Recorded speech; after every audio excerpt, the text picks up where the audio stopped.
Prologue Cassie stood at the edge of an alleyway, staring out at the breaking dawn.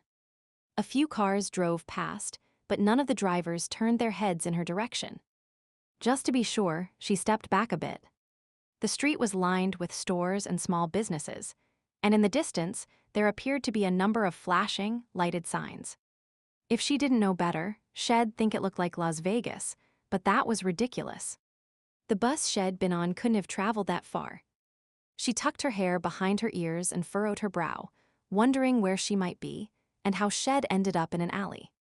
The last thing she remembered was lying on a bed in a motel, having spent half the night fleeing from the sight of her uncle's death and the wolf attack. She'd taken her medication and tried to calm down by thinking of happier places. That was the last thing she could recall until waking up here, just a few minutes ago. Blearily, She'd opened her eyes, at first too groggy to even wonder why her body was wedged between a brick wall and a dumpster, her muscles cramped and aching. Then She'd become aware of what had stirred her from her sleep, a tickling sensation on her hand. Rolling her head to the side, She'd discovered a mouse was crawling over her palm. Screaming, She'd snatched her hand back to her chest and skittered a few feet away, watching in a combination of horror and disgust as the tiny creature ran into a hole under the metal bin. She'd been wiping her hand on her shirt, trying to erase the feeling of small feet and quivering whiskers when another shock hit her. Frantically, she looked around, her brain suddenly acknowledging she wasn't in her motel room. Her heart had been pounding, panic wrapping around her like an iron fist as she took in the fact that there was no bed, no TV, no faded curtains, just brick walls, utility meters, bits of garbage, and graffiti. The strap of her bag had been clenched in her hand. Amazingly enough, when she checked, there was still money inside it, so she hadn't been robbed. And her clothing, though filthy and wrinkled, was intact, which probably meant she hadn't been assaulted. Her skin crawled as she thought of all the things that could have happened to her while she'd been unconscious. Obviously, something had occurred, though. Otherwise, how had she arrived in this place? Racking her brain, she had no recollection of the events that led to her being here. She glanced fearfully at the shadowed areas around her, wondering if the werewolf had something to do with this, if he was lurking, waiting to attack. There was no sign of the creature, but she couldn't relax. It might still be following her, ready to end her life as easily as it had ended Mr. Aldrich's. Just the memory of the large black wolf and its blood-drenched muzzle had her shivering, despite the relative warmth of the air. She stepped back into the alleyway and, wrapping her arms around her waist, hunkered down by the dumpster where she'd awoken. The smell of garbage and stale cooking grease assaulted her nose, and she made a face. Striving to ignore the unpleasant odor, she leaned her head back against the brick wall and stared at the graffiti-covered sign that graced the steel door straight across from her. Chinese and Thai restaurant, deliveries only. She furrowed her brow, hemmed. Apparently, she was in a back alley, behind a number of businesses. Glancing to either side, she noted other similar doors giving support to her assumption. Okay. A back alley, a restaurant, but where? At that moment, a white delivery truck turned down the narrow passageway, roaring towards her. Cassie pressed herself closer to the wall, feeling a moment of panic before realizing the dumpster provided her with some protection.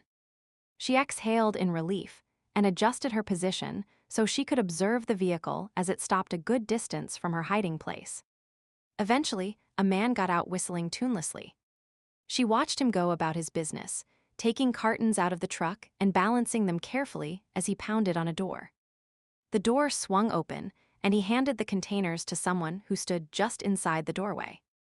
A few words were exchanged, but she was too far away to make out what they were. The man never once glanced in her direction, solely focused on his early morning duties, but Cassie knew she had to move. No doubt other trucks would be through there in the near future, and she didn't want to be found crouched by a dumpster. People would ask questions to which she wouldn't have any answers. Cassie bit her lip, her mind racing, searching for possibilities. She'd never been alone before, there'd always been someone with her, guiding her, smoothing the way. Knowing she needed to do something, to go somewhere, but being solely responsible for the decisions, and the consequences all seemed so overwhelming. How she longed to be back in the security of her uncle's home. To hear him blustering away, to see Franklin, the butler, pulling faces behind the old man's back. To have Cook fussing and making her favorite meals. Her chin quivered. Oh God, how could her world have been destroyed so quickly? A lone tear trickled down her face, and she quickly wiped it away. Crying wouldn't help or change facts. Her uncle was dead, and she was alone now with a crazed werewolf chasing her. There was no one to lean on, no one to come to her rescue. She had to handle this situation on her own, and that meant finding safe shelter and food. She needed to hide, perhaps even needed to establish a new identity. As she tried to come up with a possible course of action, she gave a short, wry laugh, realizing that her private tutors had never covered topics related to running for your life while being chased by a werewolf. How remiss of them. She'd really have to bring that point to their attention. Her brief moment of levity quickly died at the sound of the delivery truck's engine starting. It roared past her, leaving a cloud of exhaust and dust in its wake. Coughing, Cassie forced herself to her feet, wiping her eyes and giving an inelegant sniff. Action was better than just staying in one place. At least, it gave the impression that she had a plan. Still holding tightly to her bag, she walked back to the end of the alley, resuming her earlier position in the shadows. The sun was a little higher in the sky, and people seemed intent on getting to their work or appointments, hurrying by her hiding place. No one glanced towards the shadowed alley entrance. The relative anonymity of her position gave her some modicum of comfort as she considered her options. Cassie eyed the various businesses, her eyes skimming over dress shops and nail salons before finally focusing on two: a restaurant on the corner and the variety store beside it. She bit her lip and squared her shoulders. Maybe. Hey there, girlie. What are you doing? A voice spoke from nearby, and she jumped, backing away until her spine was against the opposite brick wall. Her vision blurred for a moment as fear washed over her. Had the werewolf found her? No, it couldn't be the creature. It wouldn't give her warning by calling out. Blinking rapidly, she forced her eyes to focus on the speaker.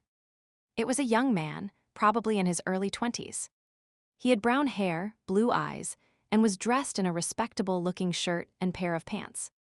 Cassie clutched her bag tightly to her chest while staring at him warily. Are you okay? The man had a faint look of concern on his face, but didn't attempt to approach her. Are you in trouble? A runaway? She shook her head and licked her dry lips. No. Funny, 'cause you sort of look like life's been treating you pretty bad. He studied her for a minute, then smiled and held out his hand. My name's Kellen. Kellen Anderson. Hesitantly, Cassie extended her own hand. I am... Sandra. She heeded the voice inside that told her not to reveal too much, so she switched to another derivative of her full name. Pleased to meet you, Sandra. Strange name, with the in front of it. Kellen grinned and winked. Never mind. I'll just call you Sandy, okay?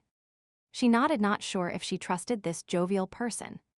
You look like you could use something to eat and maybe a place to stay. I've been down on my luck before, so I know what it's like. Actually, I am sort of the downslide right now, since I just dropped a wad at a poker game up the road. Come on. Misery loves company. I'll buy you breakfast, no strings attached. He gestured towards the restaurant. I have money. Immediately after she spoke, she chastised herself. Telling a complete stranger, one she'd met at the edge of an alleyway, no less, that she had money was not a good idea. Trying for some damage control, she qualified her answer. Not much, but enough to buy my own food. Kellen shrugged. Sure. No skin off my nose. But at least we can sit together, right? Eating alone is no fun. Her stomach chose that moment to growl, and he laughed, holding his hands out at his side. Hey, I'm completely harmless, and you're starving. There's usually a crowd in the restaurant, so you don't need to worry. You won't be alone with me. Cassie bit her lip and then gave a brief nod. The idea of being by herself was daunting. The werewolf could be anywhere, but surely it wouldn't attack in front of witnesses. Having someone with her, even a stranger, seemed like a good idea. Besides, she needed information, and right now this person, Kellen, was her only source. "Not much of a talker, are you?" Kellen quipped as he led her across the street. "That's okay, though. It doesn't bother me. Listen, no offense, but you might want to get cleaned up a bit. There's a ladies' room right inside the door. It'll get us a table while you use the facilities." He held the restaurant door open for her. She gave him a brief smile. "Thanks, I wouldn't mind washing up a bit." As she headed to the washroom, she glanced back.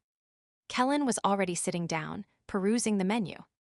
Cassie allowed herself to relax a little bit. He seemed harmless enough. 3 years later, in Stump River, Ontario, Canada. Bryan sat in front of the computer, frowning at the screen. He drummed his fingers on the desk, and sighed, then ran his hands through his hair, flexing his shoulders and arching his back. Ryan looked up from the papers he was working on. "Let me guess, you're still brooding about that girl, right?" "Yeah, I keep thinking I'll find something if I just look long enough." The Cassandra Greyson case had become a bit of an obsession for him.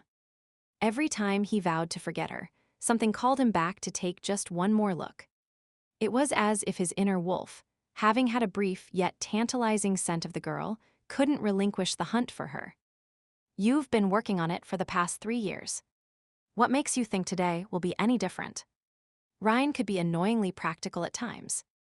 "I don't know, but for some reason I can't let her go. Maybe it's the beta in me, needing to protect the pack. You know the danger a rogue wolf could put us all in." Bryan swiveled his chair until he faced his alpha. "But the fact is, she hasn't gone rogue, or we would have heard about it. Though how a young kid like that is keeping her wolf under control all by herself is beyond me." Ryan narrowed his eyes and reiterated what they both already knew. "You traced her to that motel in Kansas." Bryan finished the sentence. It was a story they'd gone over many times. "And then she just disappeared. I realize almost 2 weeks had passed before I arrived at her last known location, but there should have been a residual scent leading away. Instead, there was nothing. No scent, no trail, no one saw her leave town. There was nothing on the surveillance cameras at the bus stop. She stepped off the bus, found a room at the motel across the street, and vanished. All I found was a trace scent on the pillows, and that pill wedged between the nightstand and the headboard. It was a prescription-strength sedative, wasn't it?" "Yeah. Very hard to get hold of, and used only under strict medical supervision. Definitely suitable for a werewolf, but heavy-duty stuff for a human. Whoever gave it to her knew something about Lycans. That would have been her guardian, Anthony Greyson. I am sure that's how he kept her under control during the full moon, though how he knew." Ryan let his voice trail off. "Well, that pill was the only concrete clue I found in Kansas. 2 days later, all her bank accounts were emptied from an instant teller inside a casino in Las Vegas, and her credit cards were maxed out. From there, it's a dead end. Except for that anonymous personal ad someone tried to place in the Stump River Gazette. It's a good thing Melody was working there the day it came in." Bryan flipped open a file and took out a piece of paper. Unfolding it, he read, "To whom it may concern. Cassandra Greyson was last seen in Las Vegas.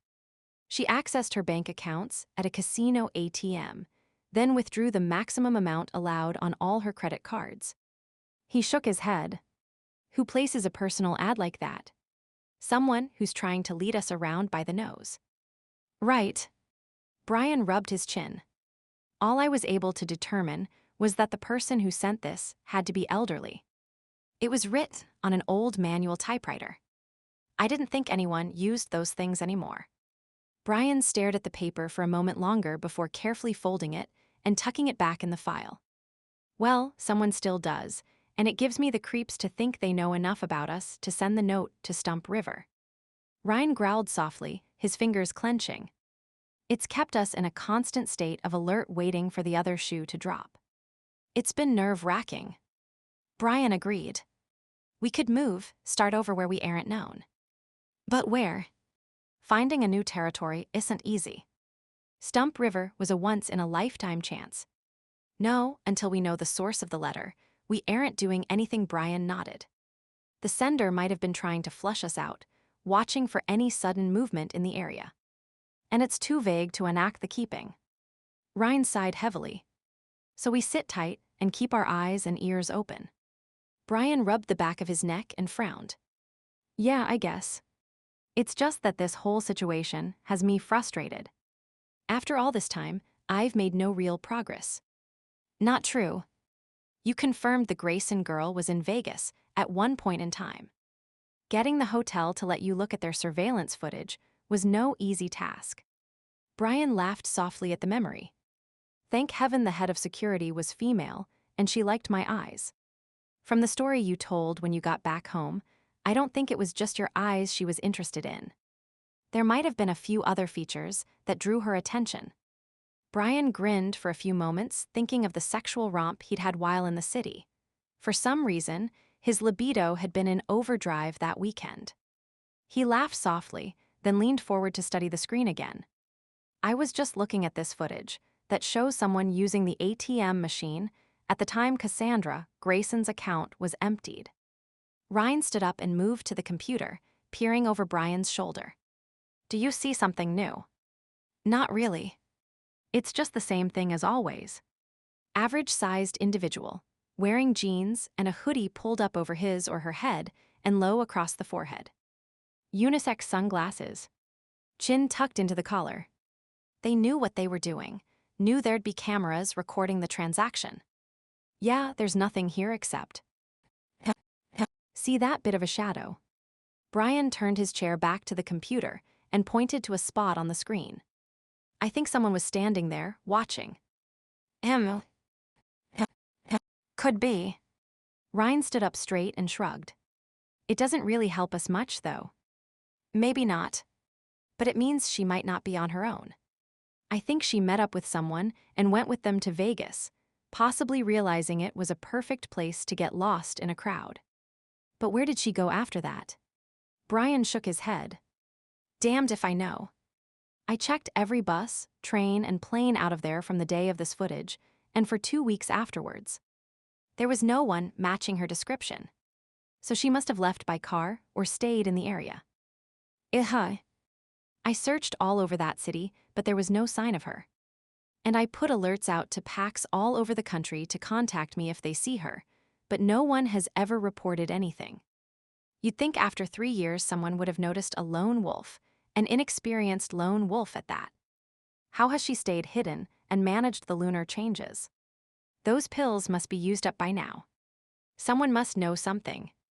At that moment, Melody called from the kitchen. Ryan, did you buy chocolate ice cream when you were in town earlier? Ryan grimaced. Since she's been pregnant and can't have her coffee, she switched to chocolate, but it's not mellowing her mood. Isn't chocolate just as bad? Are you volunteering to tell her? I survived the no-coffee rants. I am not inciting another one. Both men winced as they recalled Melody's reaction when Nadia, the nurse practitioner, emailed her to cut back on coffee until the baby was born. Hey, she's your mate and you're the alpha. Go do your duty. Thanks, Bryan. You're a real pal.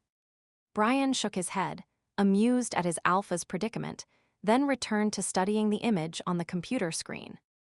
Narrowing his eyes, he searched for clues, his inner wolf stirring restlessly over the long-delayed hunt. Somewhere out there, Cassandra Greyson was a lone werewolf, and he was determined to bring her in.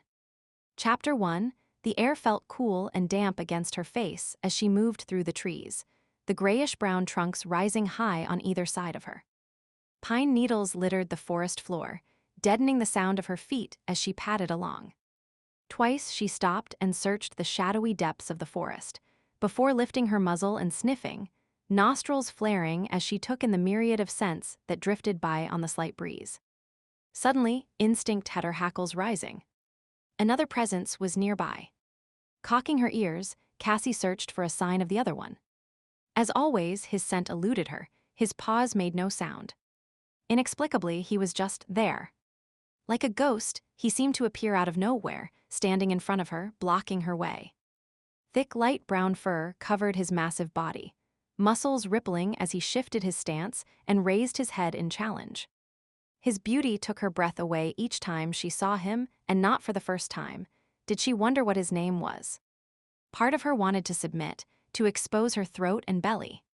Her tail dipped between her legs, even as she fought the urge to roll over.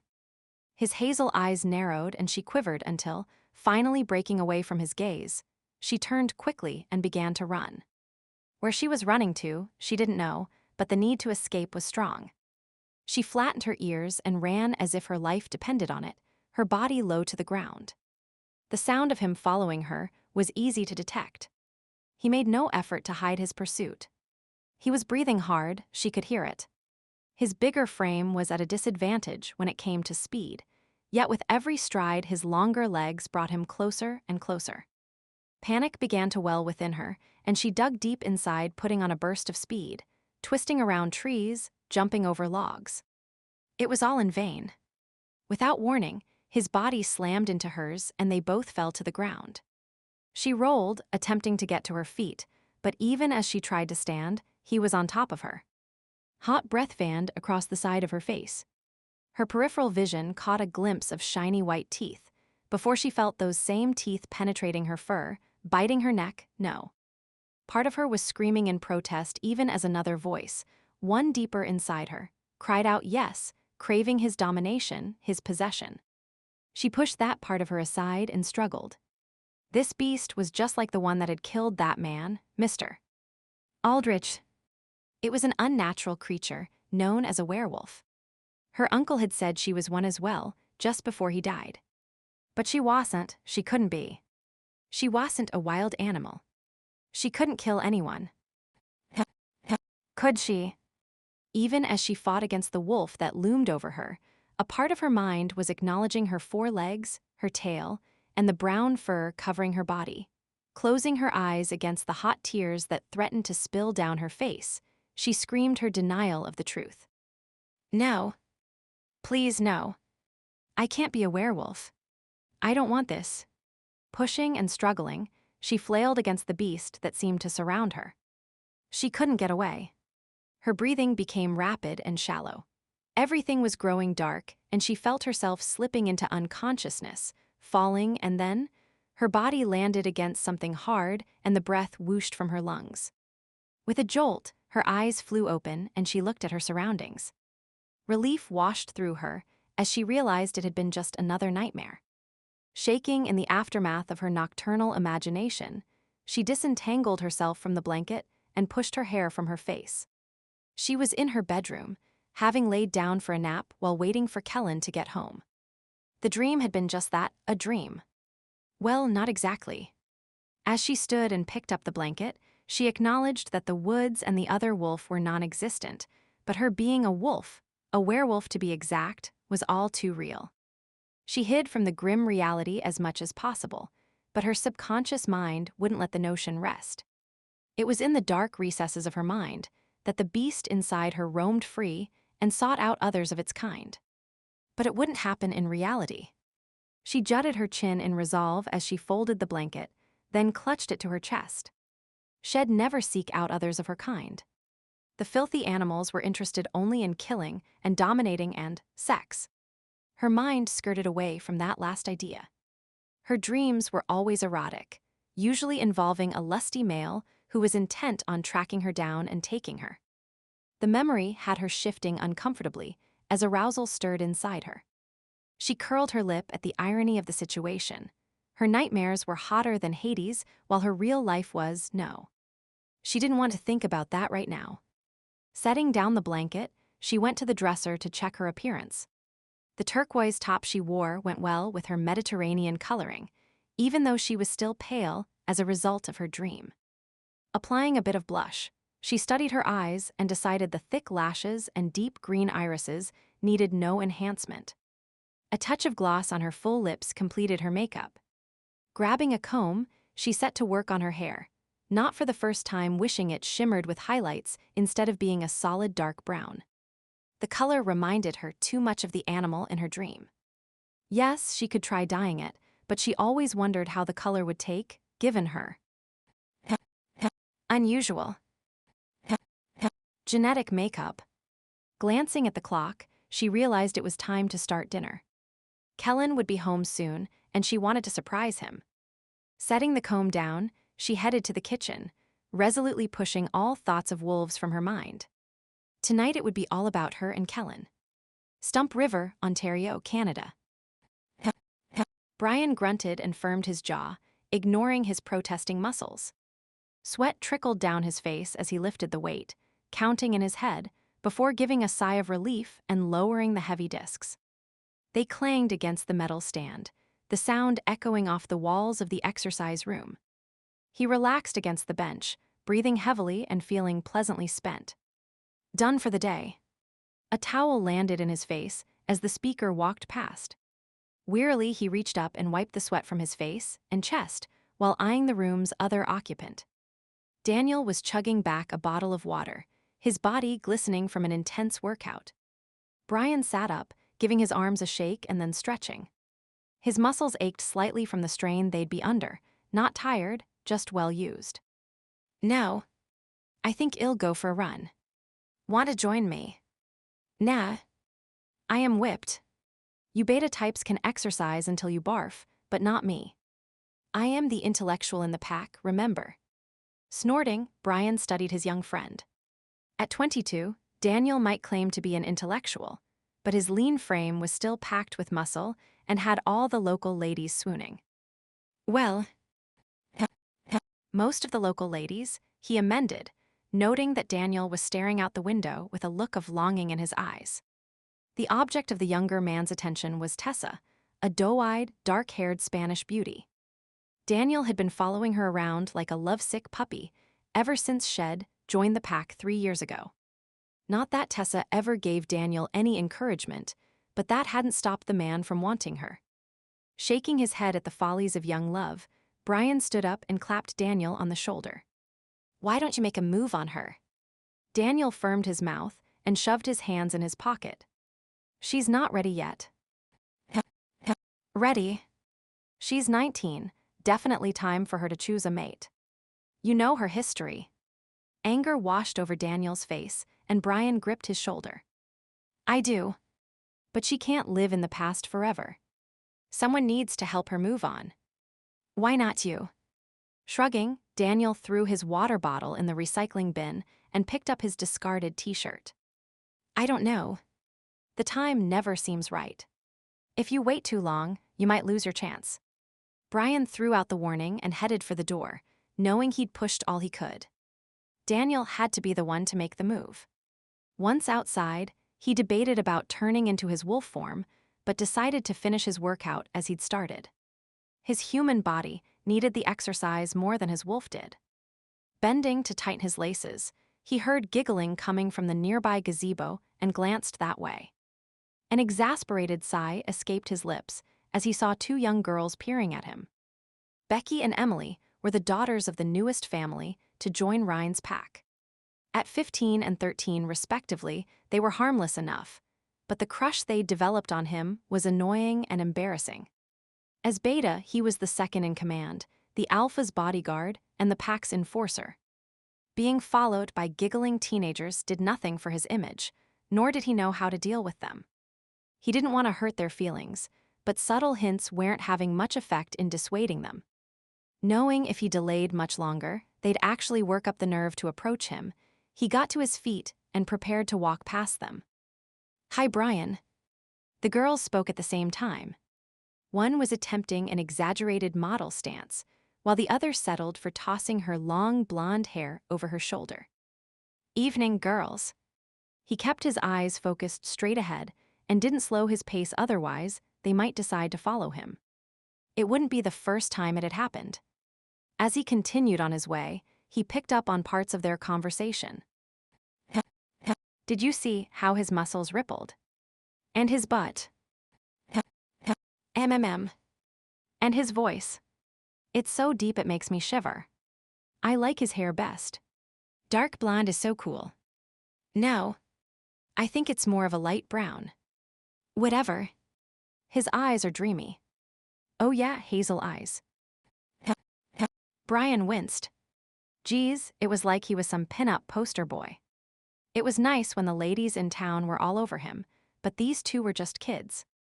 It made him feel creepy, like he was some kind of pervert. He broke into a slow jog and headed around the curve in the driveway, catching a glimpse of the girls still staring his way. He wondered when he'd quit being a kid himself and why he felt he was so much older now. After all, he was only 24. That was young, wasn't it?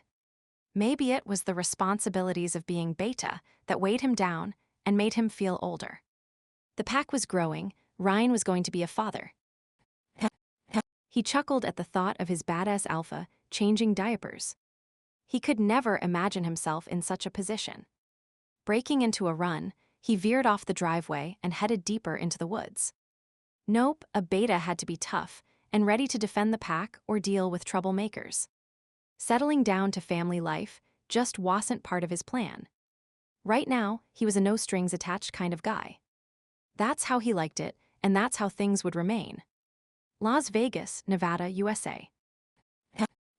Hey, Kellen. It's almost supper time. Cassie called out happily from the stove, where she was stirring a pot of pasta sauce.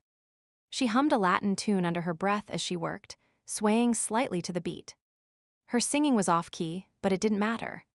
Her plans had gone off without a hitch so far, and she was feeling extremely pleased with herself. Executing a fancy little step, she paused and listened carefully. Kellen hadn't answered yet. Opening her mouth to call out again, she heard a board creak near the front door. She frowned. Now what was he doing? He'd only arrived home a few minutes ago. Perhaps he was playing a joke on her, as he sometimes did. A mischievous grin spread across her face, and she decided to turn the tables on him. She set the spoon down and tiptoed to the archway that separated the kitchen from the living room. Peeking around the corner, she saw Kellen was almost at the front door. Stepping out, she cleared her throat loudly, planted her hands on her hips, and spoke in a mock-serious tone. "And where do you think you're going?" Kellen froze, then slowly turned around to face her. Something about his posture gave her the feeling he'd been trying to sneak away, unnoticed, rather than trying to trick her. His expression, a combination of guilt and exasperation at being caught, confirmed the fact. Out. Her playful mood rapidly evaporated at his evasive answer. She leaned against the doorway, suddenly feeling weary as she took in his appearance. His lithe body was dressed for a night out with the boys, nothing special of course, but not his usual at-home gear of sweats and a comfortable old t-shirt. Well-fitting denim encased his hips, a band t-shirt showed off his broad shoulders, and a brown leather jacket was clutched in his hand. The jacket was the same shade as his hair, which was one of the reasons Shed bought it for him last Christmas. Since he often worked the night shift, and evening temperatures could be quite cool in the desert, Shed deemed it to be a practical extravagance. He'd been duly appreciative of the gift, but those had been happier times. Out where? She knew the answer already, but some devil inside prodded her onward even as she questioned her own actions. Why did she do this to herself? Why did she set herself up to be hurt by asking stupid questions? Cassie knew she should just let him go, turn the proverbial blind eye to his behavior, but hiding from a problem wouldn't solve anything. Really? A voice inside her taunted. You hide every day, keeping me locked up, denying my existence. Your own secret is a living thing, struggling to get out, to make itself known. Never mind, she hissed to herself. That's not the issue right now. She pushed the voice firmly away, refocusing on Kellen and wondering what excuse he might use this time. Kellen's mouth was drawn into a straight line. She watched the blue of his eyes deepen before he lowered his lashes, as if trying to hide his expression. Just out with friends. It's no big deal. Giving a shrug, he pulled on the leather jacket and adjusted the collar. I know the kind of friends you mean, and you're not my mother, okay? So lay off. The angry words were flung at her, and Cassie fought not to respond in kind. Both of them shouting wouldn't solve anything. Someone needed to keep a cool head. As usual, it would be her. Taking a deep breath, Cassie steadied herself. Kellen. She stepped forward, her hand held out beseechingly. Stay home. Please. Keep me company like you promised. He winced at the word promise. She paused until he finally met her gaze, then smiled tentatively, gently. I made your favorite meal. The words hung between them, the bubble of hope like a palpable entity, while she waited for him to comment. She'd never been taught to cook, but had mastered the basics over the past few years. Her lack of ability was a standing joke between them. Kellen gently teasing her about her culinary disasters, then helping her turn them into something edible. Spaghetti and meat sauce was one of her few successful, independent meals, and he frequently claimed it was the best he'd ever tasted. He could be so sweet sometimes. Silence stretched between them, and his lack of response forced the smile to fade from her face. She let her hand fall to her side and swallowed. Kellen shifted his weight before exhaling slowly. His eyes flicked towards her before lowering to stare at the floor. It'll just be a little while. When I get back, I'll heat some up. Clenching her hands, she concentrated on the feeling of her nails digging into her palms. Better to feel physical pain than to let the hurt settle in her heart. He was lying, he wouldn't be a little while. He just said that to assuage his guilt. Bitterness crept into her voice. No, you want. I know you're gambling again. She watched his shoulders hunch, as if to protect himself from her words. I'll not pay off your debts again. The words were tossed out like a challenge. It's just a few bets. You know, me and the guys playing poker. No big stakes. He brushed his hair from his eyes and gave a light laugh. Besides, it's not like you don't have money. She was angry and let him know it. My money, not yours. And I am saving it in case of an emergency. Kellen knew that. Oh, not the exact kind of emergency she was worried about, but he knew she didn't want to spend it foolishly. We live on what we make from our jobs. Cassie lifted her chin and glared at him. Yeah, right. He was using his snarky attitude now, his hands shoved in his back pockets, a sneer twisting his lips. God, she hated that tone. Like the money you earn as a cashier at a grocery store will ever make us rich. We don't need to be rich. The volume of her voice rose, even though she knew she shouldn't respond to his words. It was the same old argument. Kellen always wanted more. Correspondingly, he spoke louder as well. Maybe you don't, but I have no intention of stocking shelves and mopping floors for the rest of my life. I want more than this. He swept his arm out to encompass the living room of their small rented home. Cassie knew what he saw. Slightly worn furniture and an older-style TV. Tables Shed purchased at a second-hand shop and draped with colorful fabric. It wasn't much, but it was clean and it was theirs. They owed no one. She refused to acknowledge the stinging hurt of his derisive words. While she was proud of how they'd managed thus far, Kellen wasn't content with the life they'd forged together. He was always seeking that mythical pot of gold. She brushed an imaginary speck from the small table beside her, then looked at him out of the corner of her eye. Exhaling slowly, she tried to keep her voice calm and reasonable. Gambling is a bad habit. You told me you'd quit. Just like you quit the drugs. He fired the words back at her. She folded her arms defensively and looked away from his accusing stare. How typical of him to try to twist the conversation around. I never promised you I'd quit. Besides, it's not the same thing. No. I've gone for months at a time without placing a single bet. Can you say the same thing? Cassie was silent, knowing she needed her monthly fix, as he called it, though for far different reasons than he suspected. Kellen continued, heaping blame on her. Who else has a once-a-month habit like yours? You lock yourself up for 3 days every month. You won't let me see you or talk to you. Hell, you even tried to ban me from the house, while you ran off on some freaky drug-induced trip. She knew he was trying to draw attention away from his own shortcomings, but the truth of his words left her with no defense, or at least not one she could share. Even after all this time, he knew nothing about the 3 days from hell she suffered every month. Days filled with fear, fighting the raging voice inside, struggling not to convert into a monster capable of killing any person who got in her way, hating herself and what she was. He had no idea of her self-loathing. I've heard you when I am home, the crying, the thrashing about, babbling to yourself. And you look like shit afterwards. It's not your concern. Cassie hugged herself even more tightly, trying to forget what it was like. How with each month the struggle seemed to grow harder, how the beast was becoming stronger. Sorry, sweetheart, but it is my concern. I am the one you call when you wake up, God knows, where with no idea of how you even got out of the house. I am the one who covers for you at work.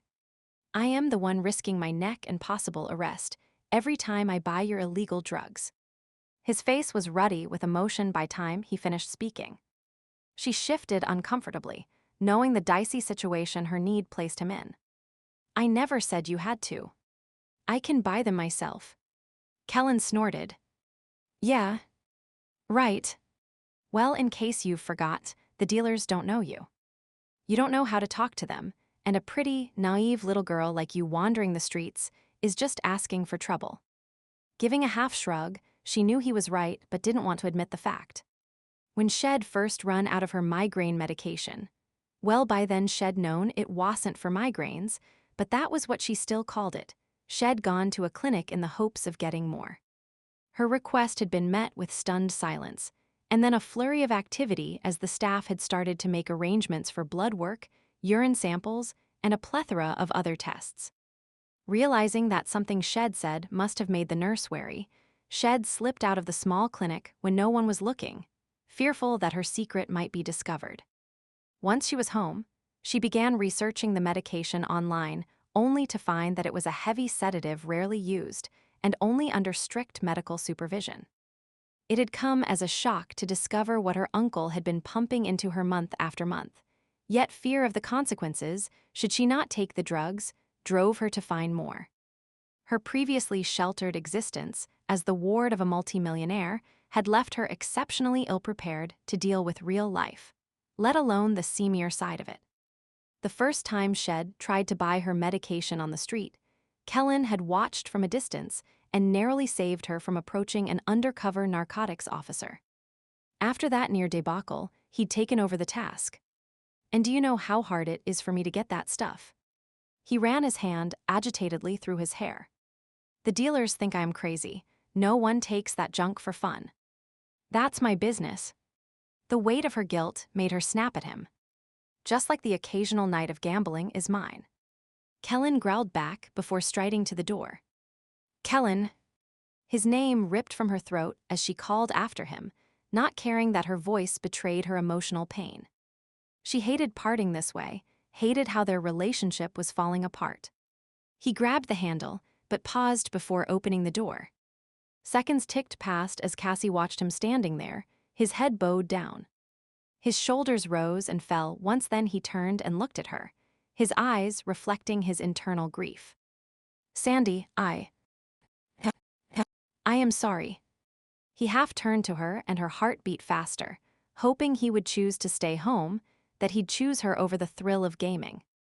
She tried to put her heart in her gaze, begging him wordlessly, promising, pleading. A car horn sounded from the street. He gave a start and darted a glance out the window. Sat'll be Greg. For a moment, he seemed torn and she thought she might stand a chance, but his friend beeped the horn again, obviously impatient. His hand flexed on the doorknob. I have to go. I'll talk to you tomorrow. Quickly, he pulled the door open and stepped onto the front porch. There was a minuscule pause in his stride, and he spoke without turning around. We'll talk later. I love you. I love you too. Cassie whispered, wondering if the words were even true. It didn't matter, though. He hadn't waited to hear her reply. The door shut quietly, and she allowed her shoulders to slump. She leaned her head against the wall. The smooth coolness of the painted surface felt good against her flushed face. A single snort of sardonic laughter escaped her. The fact that he called her Sandy, a fake name Shed given him 3 years ago, epitomized their relationship.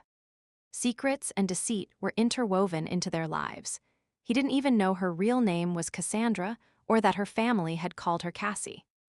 Pushing off from the wall, she crossed the room. She hadn't really expected to make him stay, but Shed hoped. Insanely, ridiculously, she hoped that this time. With a roll of her eyes, she cut off her own thinking. Who was she trying to fool? The gambling was a sickness within him. For periods of time, it went into remission, but it always came back, rearing its ugly head and destroying the happiness and peace that had developed between them. Sure, it was his paycheck to waste, but it put an added burden on her to cover household expenses, and she resented the fact. Cassie pulled aside the curtain to stare out the window at the car in the driveway. Kellen was walking towards it, laughing at something one of his cronies had called out to him. Even at this distance, she could sense the change in him. There was a bounce in his step, his voice indistinct yet full of excitement. Energy seemed to radiate from him as adrenaline pumped through his system. He might berate her for her supposed habit, but gambling was his drug. She'd seen the effects up close. His eyes dilated and overly bright as he scanned the gaming table. The trembling of his hands, the way he'd lick his lips, and his breathing would quicken. Kellen climbed in the car, his friend barely giving him time to shut the door before pulling out of the driveway and speeding down the street. Letting the curtain fall into place, Cassie turned and wandered back to the kitchen, her steps echoing in the quiet, lonely house. The meal Shed prepared earlier no longer seemed appetizing, but she forced herself to eat a small portion. When she was finished, she put away the leftovers, dejectedly wondering why she even bothered. Maybe she should be spiteful and just throw Kellen's portion in the garbage. No, this wasn't a silly, childish game, and she wouldn't stoop to such petty revenge. Besides, she couldn't afford to be that wasteful. As she prepared to leave the room, she took a moment to do a quick survey, checking the stove was off and the tap wasn't dripping. Her gaze passed over the table and the small bouquet Shed arranged. It was flanked by 2 candles, all ready to celebrate the anniversary of the day they'd met. 3 years ago today, Shed first set eyes on Kellen. At the time, Shed'd been scared out of her wits, not knowing which way to turn, and he'd been her knight in shining armor, showing her how to survive. She sighed. Now. Well, she wasn't sure what he was anymore. For some reason, she decided to light one of the candles.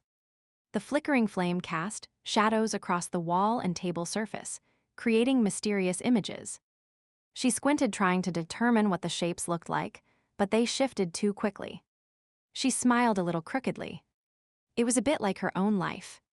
Mysterious shadows and secrets seemed to dance around her, and she. Well, she was the lone candle. Her supposed partner was decidedly absent. Reaching out, she let her hand hover around the warmth of the flame, feeling its heat, mesmerized by its brightness. Then, firming her chin, she blew it out and headed to bed. Chapter 2, Las Vegas, Nevada. The first tentative fingers of dawn were streaking the sky as Kellen unlocked the front door and let himself into the small house he shared with Sandy. He closed the door as quietly as possible, the slight sound of the lock snicking into place making him wince. Standing in the entryway, he listened carefully and gave a slow sigh of relief when, hearing nothing but silence, he realized Sandy must still be sleeping. There was still an hour left before her alarm was due to go off, but sometimes she was up before then, and he really didn't feel like he could face her just yet. He placed his jacket on the hook by the door and took off his shoes before padding into the kitchen in search of some water and painkillers. His head was throbbing and his body felt worn out, no doubt let down from the adrenaline rush he'd been on for most of the night. A small smile graced his face as he relived the excitement of the winning streak he'd been on recently. Up $20,000, he'd been hard-pressed to contain his excitement, believing his motherlode was finally coming in. Of course, Lady Luck was as fickle as ever. Just when it seemed he couldn't lose, his good fortune turned, and despite his best efforts, he ended up deeper in debt. Rubbing his hand over his face, he wondered if he really was recalling events clearly. Greg had found a new group to play with, and the stakes had been higher than normal. Scott, one of Greg's friends, had a liberal hand when it came to mixing drinks, and the women. God, he couldn't believe the women that had been there. Gorgeous, miles of legs and scantily clad, they'd fawned all over him when he was winning.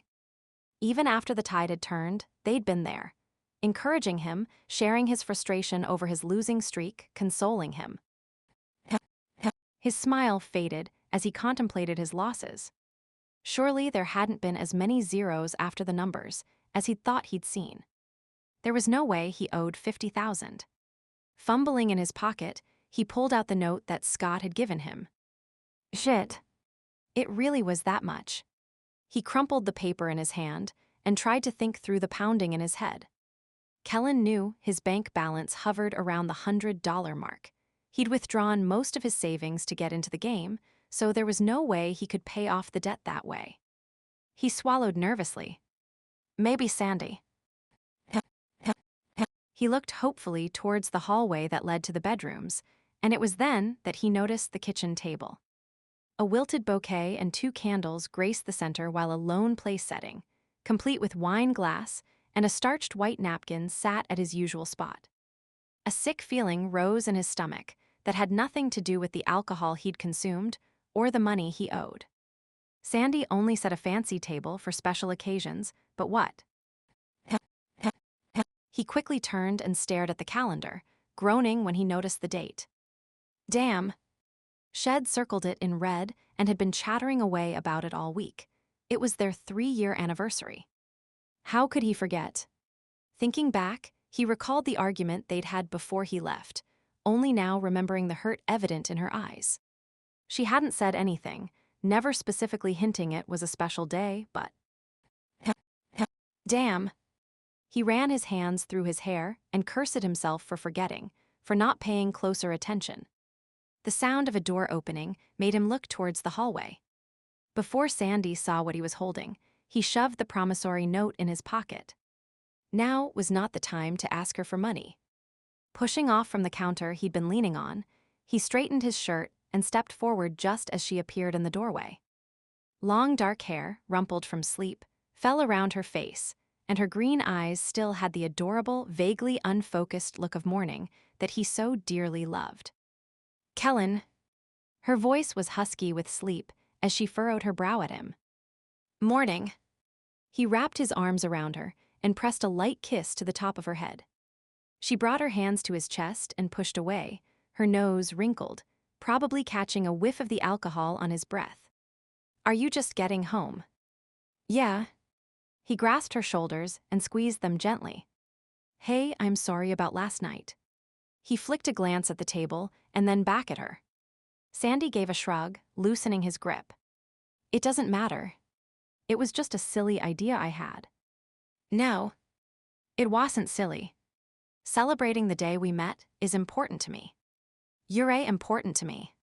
He put a finger under her chin and lifted it so he could see her eyes. The day we met was the best day of my life. She searched his face with her eyes, obviously wondering about the truth of his statement. Sometimes I wonder about that. Her voice was soft and she sounded lonely. It cut into his heart. God, he felt like such a jerk. Clasping her hands in his, he gave them a little shake. Never wonder about how important you are to me.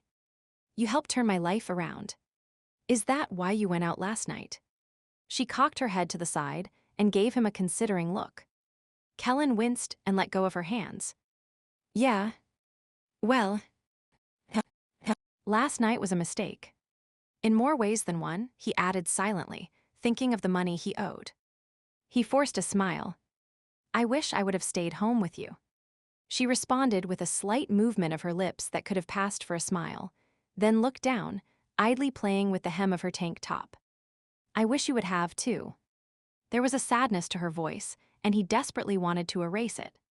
Trying to sound happy and hearty, he pulled her into a quick hug, then just as quickly let go. Listen.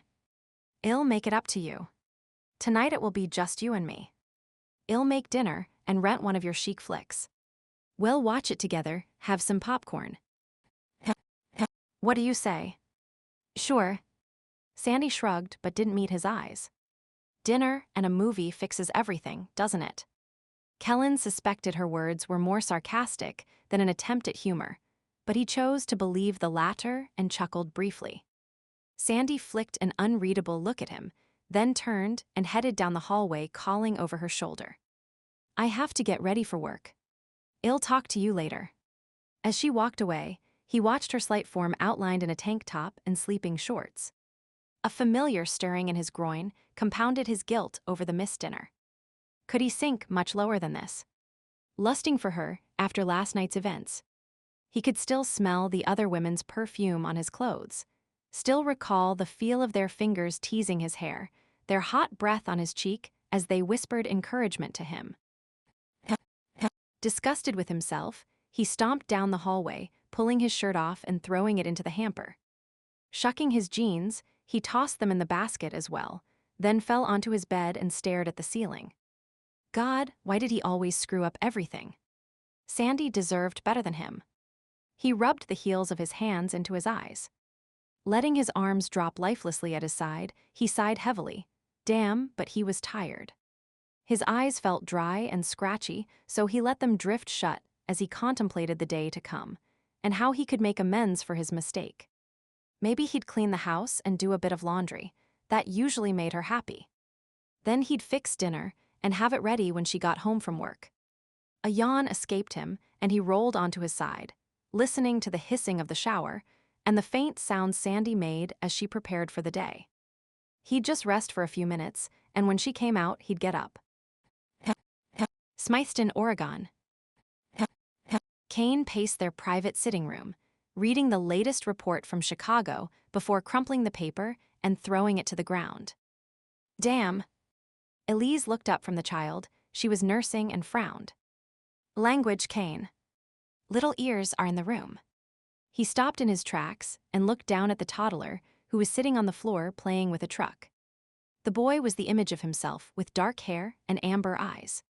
Possibly feeling his father's gaze on him, Jacob looked up at him solemnly before switching to an impish grin. Damn, Daddy. Damn. Guiltily, Kane shot a glance at Elise.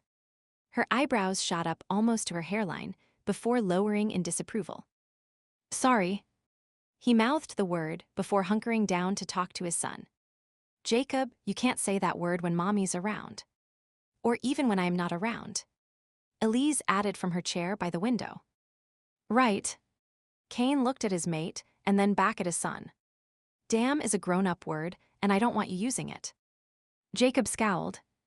Why? Because.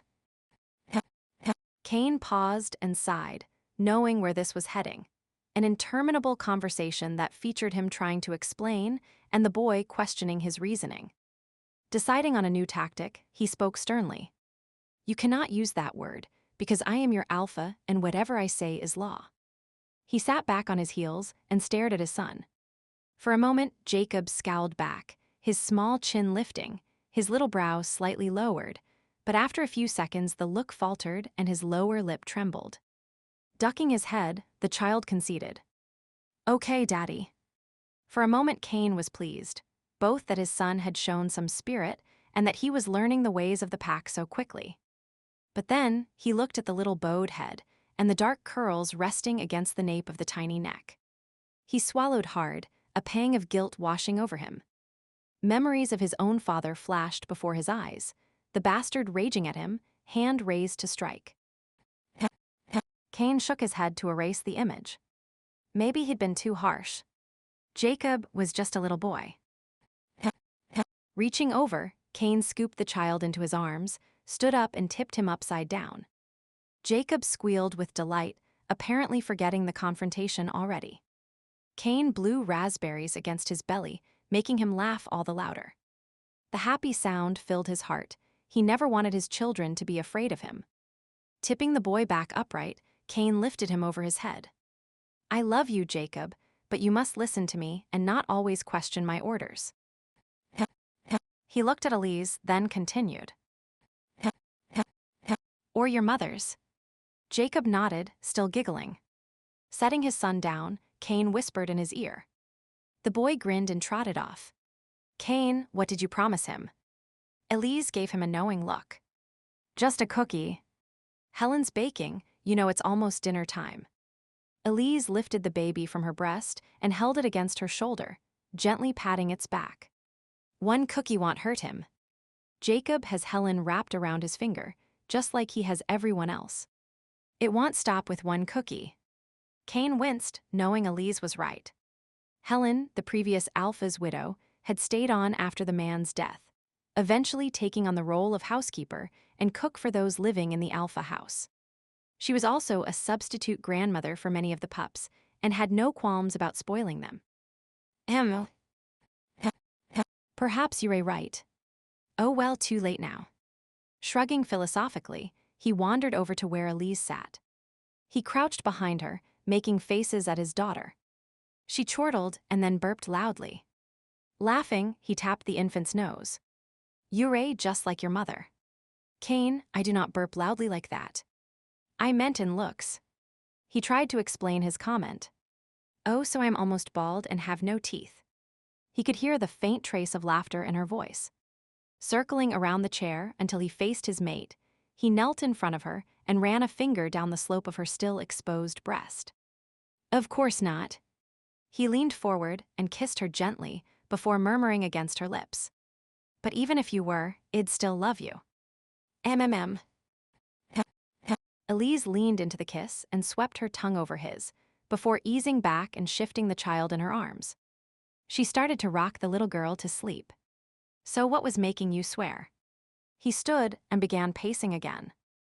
The dam. The disappointing report from Chicago. There's still no progress on that fellow Aldrich. It was a simple enough assignment. I asked the Chicago pack to deal with him, and they still don't have the job done. I can't believe how inefficient they are. After all, they have a stake in this as well. None of us want to be exposed to the human population. Maybe I should just go and take care of the man myself. Elise rolled her eyes at him. Cain Sinclair, you know perfectly well that you can't go traipsing into another pack's territory like that. Besides, I've read the reports and you couldn't do any better. Leon Aldrich keeps himself locked up like Fort Knox. He never leaves his penthouse unless he's surrounded by guards, and there's a careful screening process for all his employees. The Chicago pack has tried to get someone on the inside, but they can't make it through the screening process. Face it, he knows you're after him, and he's not taking any chances. Cain growled at her matter-of-fact restating of what he already knew.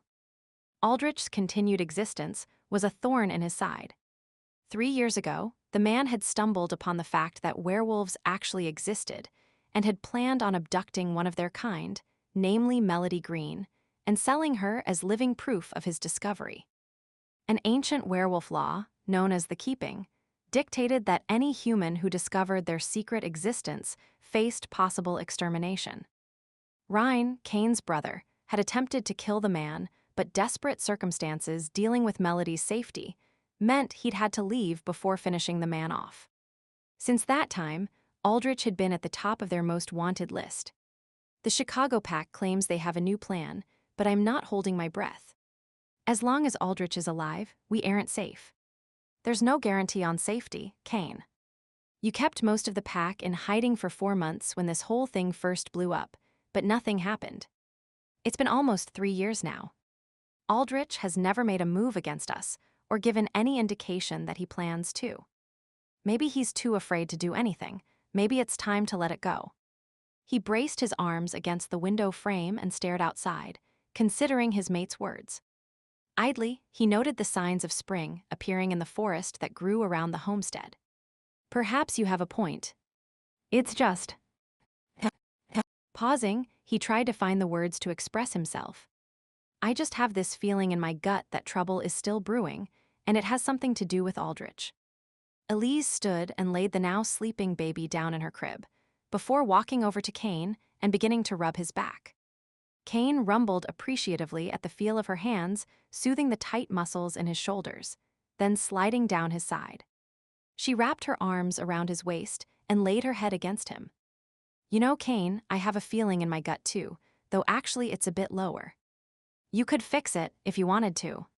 His breath caught in his chest, as she accompanied her suggestive words by shifting her hand lower and using her finger to trace over his zipper. Immediately, his flesh responded, growing harder and straining against the material of his pants. He placed his hand over hers and pressed her palm to the aching bulge.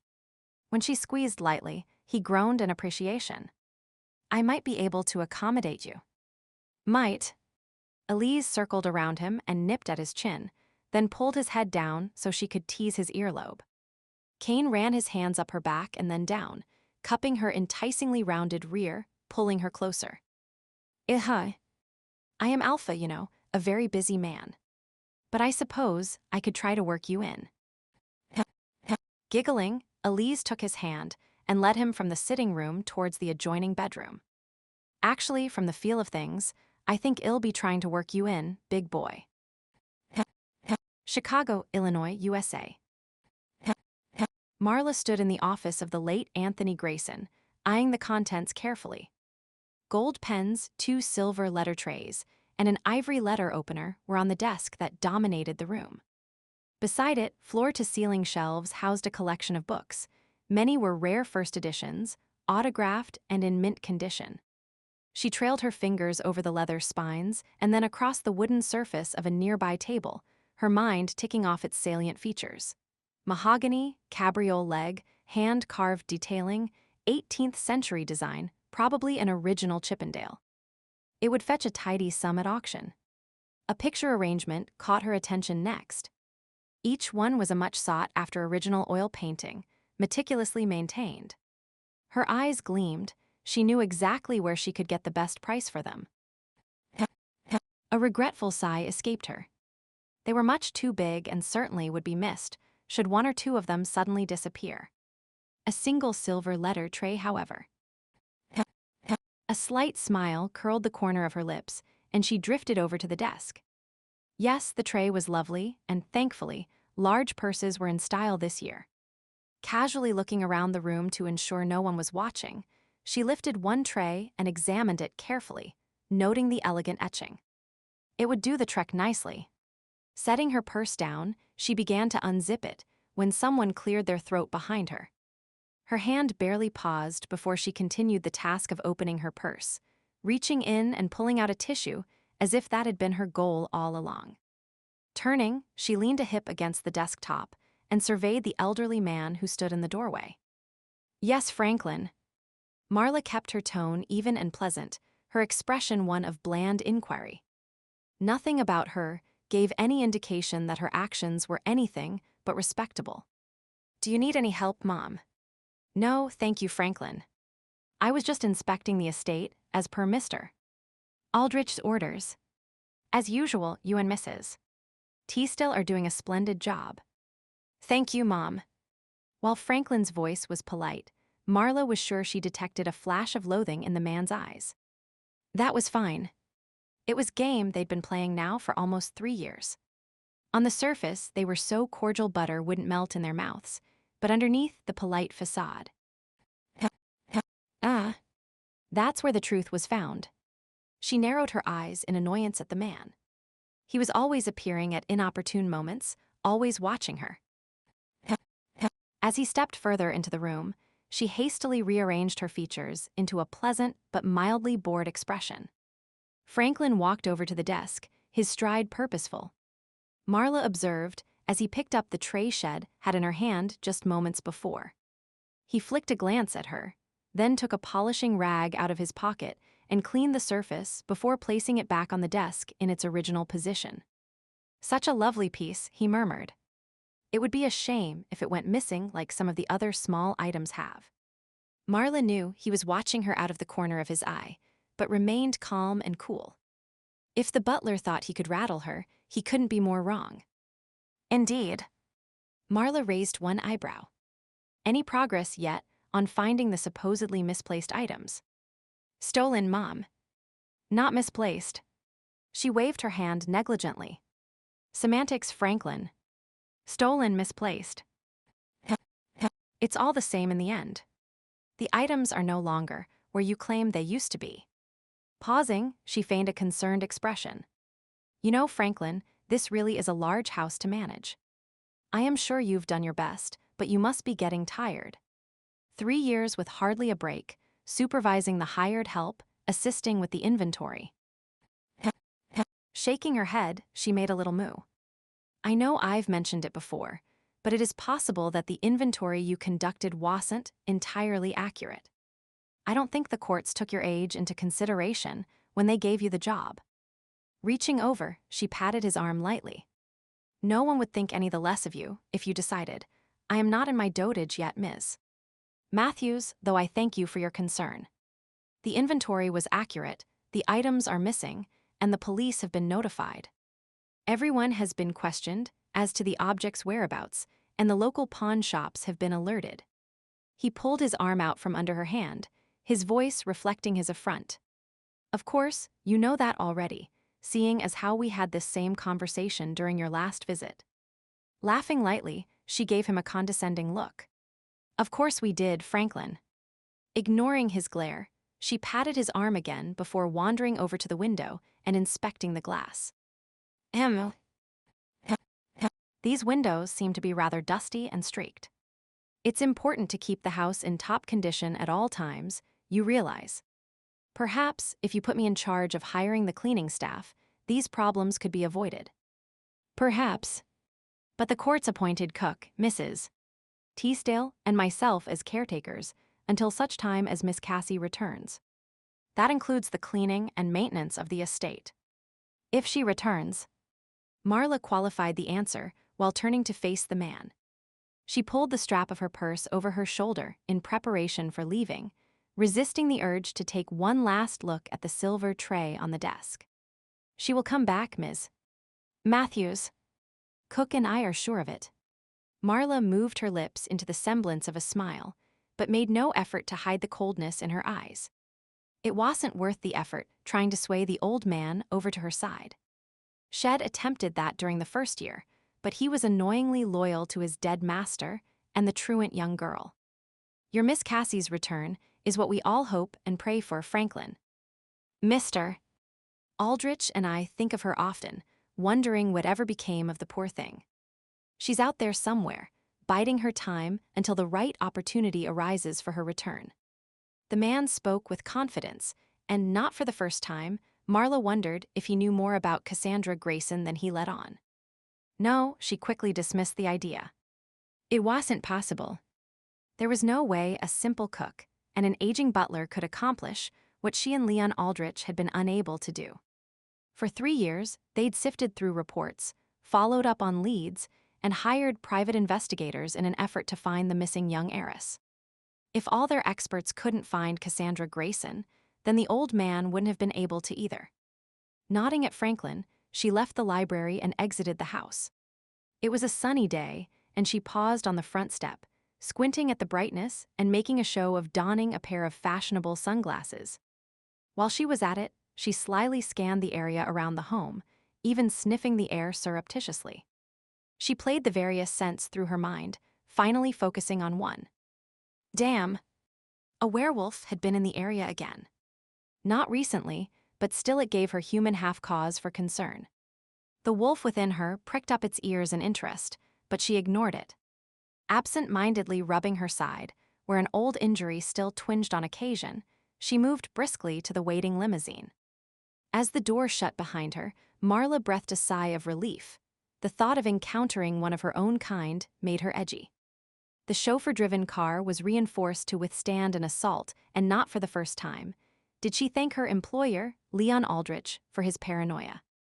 For some reason, which he never explained to her, the man was obsessed with his personal safety, sure it was only a matter of time before an attack was launched against him.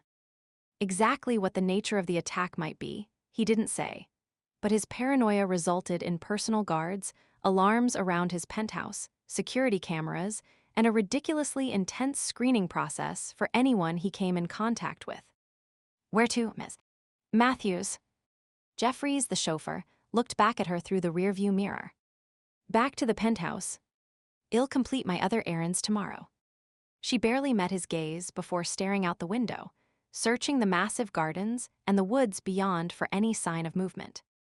Conflicted feelings stirred within her, as she considered what it would be like to encounter a wolf again after all these years. The idea excited the animal inside her, but she paid the silly creature no mind. Life in a wolf pack was no bed of roses, despite what the creature might say. Jeffries cleared his throat as if to speak, drawing her attention back to him. He looked disappointed, and it brought her mind back to another matter, a more personal one just between the two of them. "I am sorry, Jeffries. I am no longer in the mood this afternoon." He pouted briefly, and she sighed. The chauffeur was good-looking, in a boy-toy sort of way. His white blonde hair, perfect features, and well-toned body were drool-worthy, but he was a bit more high-maintenance than she preferred. Still, he was a relatively good lover and always available when she needed him, so some pandering was warranted. Leaning forward, she reached over the seat and stroked his jaw. He hummed in appreciation, leaning back towards her. She whispered in his ear, "Perhaps tomorrow. By the jacuzzi." A slow grin revealed perfect teeth, and his baby blue eyes heated with obvious lust. "Sure. Whenever you need me." Anticipation sweetens the real thing. She tickled his ear before leaning back, the soft leather seats molding around her body. Jeffries shifted in his own seat before starting the vehicle, but by then Marla had lost interest in him and barely noted the action. The constant presence of werewolves was unnerving her. When Shed first come to this area, she rarely scented one, but in the past few years, there always seemed to be some about. She was almost certain they weren't aware of her presence. Aldrich's screen of security ensured people were kept at a distance, and she was employing an old trick to mask her scent. A rare perfume that Shed perfected years ago, which allowed her to remain undetected by the keen noses of other Lycans. Yet despite reassuring herself that it was all a coincidence, a niggle of doubt remained. A falling out with her old pack had made her a fugitive, and she didn't doubt for a minute that they would kill her if she was ever found. The question was, had they somehow discovered she was here and sent assassins to deal with her? For months after parting ways with her old pack, Shed lived in a constant state of fear, but with the passage of time, Shed slowly started to relax. Her logical mind believed an active search for her was over, but she wasn't taking any chances.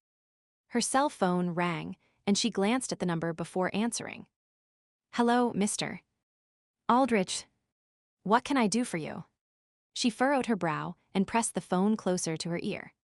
The man's vocal cords had been severely damaged during a wild dog attack 3 years ago, and as a result, he could be difficult to understand. "Yes, the estate appears to be in good order." No, Franklin had no news about the missing items. "Of course, given his age, I still suspect the inventory was faulty. Perhaps we should reconsider my suggestion of conducting another." "All right, we'll discuss it when I get back." "Yes, y'all be with the nurse. I'll see you after your session with her." She ended the call and gave a self-satisfied smile. Perhaps Aldrich was finally going to start listening to her suggestions. It gave her hope that she might actually be able to snag the fussy old goat. Jeffries served his purpose on a purely carnal level, but Aldrich had what she really wanted. The lawyer was well on his way to gaining control of the Greyson estate, and there was no way she was letting him, and all that money, slip through her hands. All that was needed was to ensure that Cassandra Greyson didn't reappear too soon. The waiting period for missing heirs was almost half over. Through some skillful snooping, Shed learned that Aldrich had a plan in the works to ensure that significant portions of the estate ended up in his own coffers. She stretched sinuously, taking a moment to appreciate the fine leather interior of the vehicle, the small bar and entertainment center. She was enjoying the perks that came with being Aldrich's personal assistant. Once she convinced him to marry her, Shed be able to gain access to even more. Then her life would be perfect. "Not really," her inner wolf murmured. "We're alone without a pack." Marla scowled at the faint discontent that filled her. Having a pack didn't matter, she tried to assure herself. She was independent and soon to be wealthy. So what if there was no one to curl up with at night, no one to go running with? She didn't even enjoy those activities. Sniffing, she wrapped her arms around herself and lifted her chin only to stare sightlessly at the passing scenery as memories of youthful frolics with pack mates danced before her eyes. Chapter 3, Las Vegas, Nevada, USA. Cassie sat down in the employees' lunchroom, ready to enjoy the relative peace and calm the small space provided. It wasn't much to look at. Some old furniture, a refrigerator, and an array of notices posted on the wall, but at least it was a place to rest away from the constant beeping of the price scanner and the rattle of grocery carts. She'd awoken with a headache, after spending a restless night listening for Kellen to come home, and was finding it hard to maintain a pleasant facade for the customers. Exactly why she had wasted time listening for Kellen, she didn't know.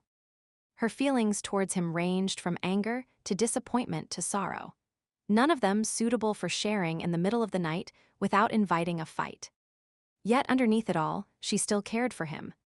So Shed tried to stay awake, wanting to know he was home and safe. Some of his gambling friends seemed more than a little disreputable, and she worried about him, despite his failings. When sleep had finally claimed her, strange dreams had dominated her rest. Kellen had been there, but when she tried to reach his outstretched hand, he'd backed away, his figure slowly fading into a cool, gray mist. Frustrated, Shed ran towards him, but strong arms appeared out of nowhere and held her tight despite her struggles to free herself. Slowly, but inexorably, Shed been drawn backwards farther and farther from where Kellen had disappeared. The arms around her waist loosened, and then eased her around until she was facing a broad, muscular chest. For some reason, she had been more curious than panicked, somehow sensing this person meant her no harm. But who was it that held her? And why was he keeping her away from Kellen? When Shed looked up, the man's features were lost in the shadows.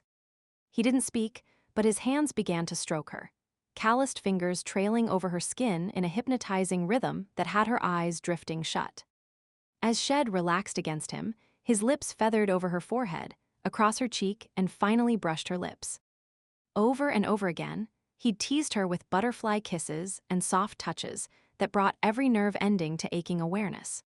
Need built inside her, and Shed pressed closer to him, straining to wrap her arms around him, to pull his head down for a deeper kiss. Yet, even as Shed reached out, he began to fade away, leaving her achingly alone. Shed turned round in a circle searching for the man, then calling out for Kellen, but no one had come. Despondently, Shed sunk down on the ground and curled up in a ball, feeling lost and abandoned in the cool gray fog. Tears had dampened her cheeks as she wondered why Shed been abandoned. Everyone she loved was gone. Kellen, her uncle, the mother she never knew, even Franklin and Cook. "We aren't meant to be alone," the creature inside her had whimpered. "We have to find him." But Shed stayed where she was, too afraid of the unknown to go searching. Danger lurked in the shadows that surrounded her. It was best to stay where she was. Yet even as Shed pressed her forehead to her drawn-up knees, the illusion of safety slipped away. The grayness darkened to black, the fog thickened and pressed down on her, threatening to crush her with its oppressive weight. Too late, she realized staying curled up was more dangerous than moving. Shed tried to crawl away, but the darkness invaded her body, choking her with its evil. Opening her mouth, Shed tried to call out, but the sound stuck in her throat. Her vision blurred, Shed fought to breathe, and then finally, mercifully, Shed passed out. When morning came, Shed awoken feeling spent and disinclined to face the day. Unfortunately, hiding under the covers wasn't an option. Work awaited, and Shed had to face Kellen as well. Shed heard him moving about in the kitchen and decided to get the initial meeting over with. The encounter had been purposely low-key. She decided there'd be time enough for talk and recriminations later. Scheduled to work the early shift, she had little time to waste listening to his explanations and excuses. With a sigh, Cassie decided that she needed to think of something else. Replaying earlier events over and over in her head wouldn't change what had happened. She rolled her shoulders, trying to ease the tension that had settled there, then kicked off her shoes and propped her feet up on a nearby chair. Giving her toes a wiggle, she closed her eyes and rested her head in her hand. For just a moment, Shed rest. Forcing her body to relax, she kept her breathing deep and rhythmic. Randomly, the image of soft grass popped into her head, lush vegetation, tall trees, a gentle breeze ruffling her fur as she lapped from a cool stream. It was so peaceful. A contented smile spread over her lips before she gave a start and scowled at her wayward thoughts. Darn! The full moon was approaching, and the beast inside her was growing stronger, pushing to come out, to gain control. Determinedly, she sat up straight and took a juice box out of her lunch bag. She sipped the contents with forced enjoyment, ignoring the chemical taste of artificial colors and flavors. This was what she drank, not stream water. She wasn't an animal, no matter what the troublesome creature inside her might believe. And it wasn't as if she didn't have enough real trouble to deal with. Her thoughts returned to Kellen, his gambling, and the pile of unpaid bills on the kitchen counter. Again.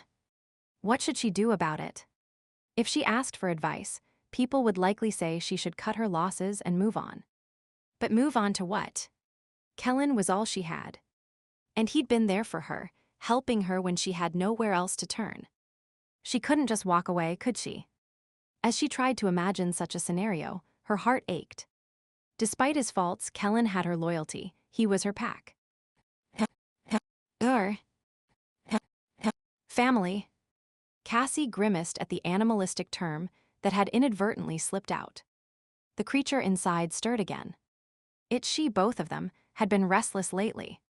It went beyond the approaching lunar event. The need for something more was causing an emptiness inside her, a void that clamored to be filled through bonding with someone. She'd been hoping to ease the feeling by reconnecting with Kellen, trying to deepen their relationship, but after last night. Cassie shook her head at the folly of that move. The sound of approaching footsteps caught her attention moments before the lunchroom door swung open. Another cashier, Deborah, entered. The slightly plump redhead paused by the fridge to take out a can of iced tea, and then plopped down on the old brown sofa that stood near the wall. Feet sore. Deborah quirked her eyebrow and nodded at Cassie's feet before taking a long drink. I was standing all morning. Cassie leaned forward and massaged her arches before sliding her feet off the chair. Pasting a friendly smile on her face, she attempted to make small talk. So how was your weekend? Deborah shrugged. Okay. Bill called again, but I told him there was no way I was getting back together with him. Cassie pulled a container out of her lunch bag and made non-committal noises. Deborah loved to share the drama of her personal life, and Cassie knew that the next 15 minutes would likely be filled with more details about the other girl's life than she really cared to know. Surprisingly, Deborah didn't elaborate on the incident as she usually would have. What about you? How'd your anniversary go? Okay. Shrugging, Cassie took a bite of her sandwich, not wanting to reveal the whole debacle and wondering how she could turn the conversation away from herself. Just okay. Deborah looked disappointed. So it wasn't all romantic and full of hot, steamy sex with the oh-so-good-looking Kellen. Her expression shifted into a mischievous grin. You know I'd switch to the night shift just to work with him if he wasn't already spoken for. Deborah. Cassie rolled her eyes and threw a wadded-up paper napkin at the other girl, not really jealous, but knowing it was the proper response. No one knew the true nature of her relationship with Kellen, and she planned to keep it that way. As much as possible, she kept her conversations at work general. Mentioning the anniversary dinner had happened by chance, when Deborah questioned why she was buying flowers and candles. The celebration had been part of a failed attempt to kindle a spark between her and Kellen. With the creature becoming more and more restless by the day, Cassie was starting to grasp at straws in an effort to placate its needs. Of course, the dinner hadn't worked. Kellen had seen to that, but even if he had been receptive, the beast inside her would probably have balked at the last minute. The animal's attitude made no sense to Cassie. Throughout their relationship, Kellen had been her protector, her teacher, a big brother figure. Her face softened as she recalled their first year together. When Kellen had found her, he'd immediately taken her under his wing. They'd shared a meal, and discovering she had nowhere to stay, he convinced her to use his apartment as a temporary base. There'd been no pressure on his part. Kellen gave her the bed and slept on the couch. When Shed awoke in that first night, screaming in terror, he'd comforted her, gently encouraging her to tell her sorry tale. It had been an abridged version, no mention of werewolves, lest he think her crazy. Just that Shed seen her uncle shot, another man killed, and now the murderer was probably after her. He'd wanted to go to the police, but Shed cried and begged him not to, until he relented. Kellen, it turned out, had a tenuous relationship with the authorities himself, so he wasn't too hard to convince. Instead, he helped her start a new life. The next day, Shed emptied her bank accounts and withdrawn the maximum amount on all her credit cards. Using some of Kellen's dubious connections, Shed acquired fake ID and established a new identity as Sandy Grant. In gratitude, Shed paid off his gambling debts and they'd moved to the suburbs. Shed suggested a new city, away from the temptation of gambling, but Kellen had connections in the area, and if the man chasing her ever found her, there were people here he could turn to for help. It made sense at the time, so they'd stayed, and Kellen had spent the next year teaching her how to function in the real world. Cassie had been amazed at how sheltered her upbringing had actually been. Cleaning, doing laundry, cooking, even buying groceries, or using city transit. Kellen had laughed himself silly over some of her mistakes, and she had joined him in it. She smiled thinking of the laundry incident with suds pouring from the washing machine, and the time Shed nearly asphyxiated herself by mixing cleaners. The ruined dinners Kellen had bravely tried to eat. Kellen said it was like the story Pygmalion, only in reverse, bringing her down to the common level rather than elevating her to the status of refined lady. His Professor Higgins' accent had been hilarious. Earth to Sandy. Where'd you go, girl? Deborah's voice interrupted her reverie, and Cassie jerked herself back to the present. Sorry, what did you say? She blinked at the other girl, wondering what Shed missed. I said that from the look on your face, your anniversary was more than okay. Your eyes got all dreamy, and the door swung open, and the manager walked in. Isn't break time over, girls? Cassie looked at the clock, gasped, and shoved her shoes back on. Jumping to her feet, she started to apologize. Sorry, mister. Bartlett. We were talking. Don't worry. You're a hard worker. I can cut you some slack. Unlike other people who work here. He looked meaningfully at Deborah, who just laughed. Shaking his head, he put out a hand to stop Cassie from leaving the room. Before you go back to work, I wanted to talk to you about something. Mister. Bartlett paused and stared meaningfully at Deborah, who sighed and got up. I know. I'll leave the room. Geez, you'd think I was a big gossip or something. Deborah grumbled. Gulping down the rest of her iced tea, she dropped the can in the recycling bin, then left the room. As the door shut behind her, Mr. Bartlett turned to Cassie and stroked his graying beard. I hate to ask you this, but is Kellen gambling again? A flash of fear shot down her spine and around into her gut as she wondered what kind of a mess her partner was in now. Mr. Bartlett was aware that Kellen gambled, but had been willing to give him a chance. Cassie clenched her fingers and forced the tightness from her throat before speaking. Why do you ask? The manager avoided looking at her for a moment. It appeared he was regretting starting the conversation, but then drew a deep breath and continued. Kellen's been missing work, not showing up for his shift or arriving late. It isn't fair to the other employees that have to do his share of the work. If he keeps it up, I'll talk to him tonight. Cassie interrupted, anxious to prevent the man from speaking the dreaded words. Her mind was already racing. If Kellen lost this job, they'd be in big trouble financially. Yes, she had a large amount tucked away, but that was her emergency fund, in case the werewolves ever found them and they needed to run. Mr. Bartlett was still speaking, and she forced herself to focus on his words. A man's also been around, asking about you. Me? She squeaked in surprise. The fellow wanted to know your name and where you lived, but of course we didn't say anything. He showed up about a week ago, and the other employees have noticed him hanging around the store. He tries to act like he's shopping, but mostly he watches for you. Mary Ann asked him his name, but he wouldn't say. Just paid for his things and left. Cassie shivered and wrapped her arms around herself at the thought of someone actually stalking her, watching her as she worked. Who was this man, and why was he interested in her? A horrid thought popped into her mind. What if it was the werewolf? The memory of the huge black beast with its snarling, bloody teeth made her feel faint, and she grasped the back of a nearby chair to steady herself. Surely it couldn't be. Not after all these years. I just thought I should warn you, in case Kellen's in debt and someone is thinking of using you as leverage. That statement grabbed her attention and swung her thoughts in an entirely different direction. Maybe it wasn't the werewolf like she feared, but something to do with Kellen's gambling. Cassie gulped. Talk about out of the frying pan and into the fire. Fear continued to writhe in her belly as she contemplated this new scenario.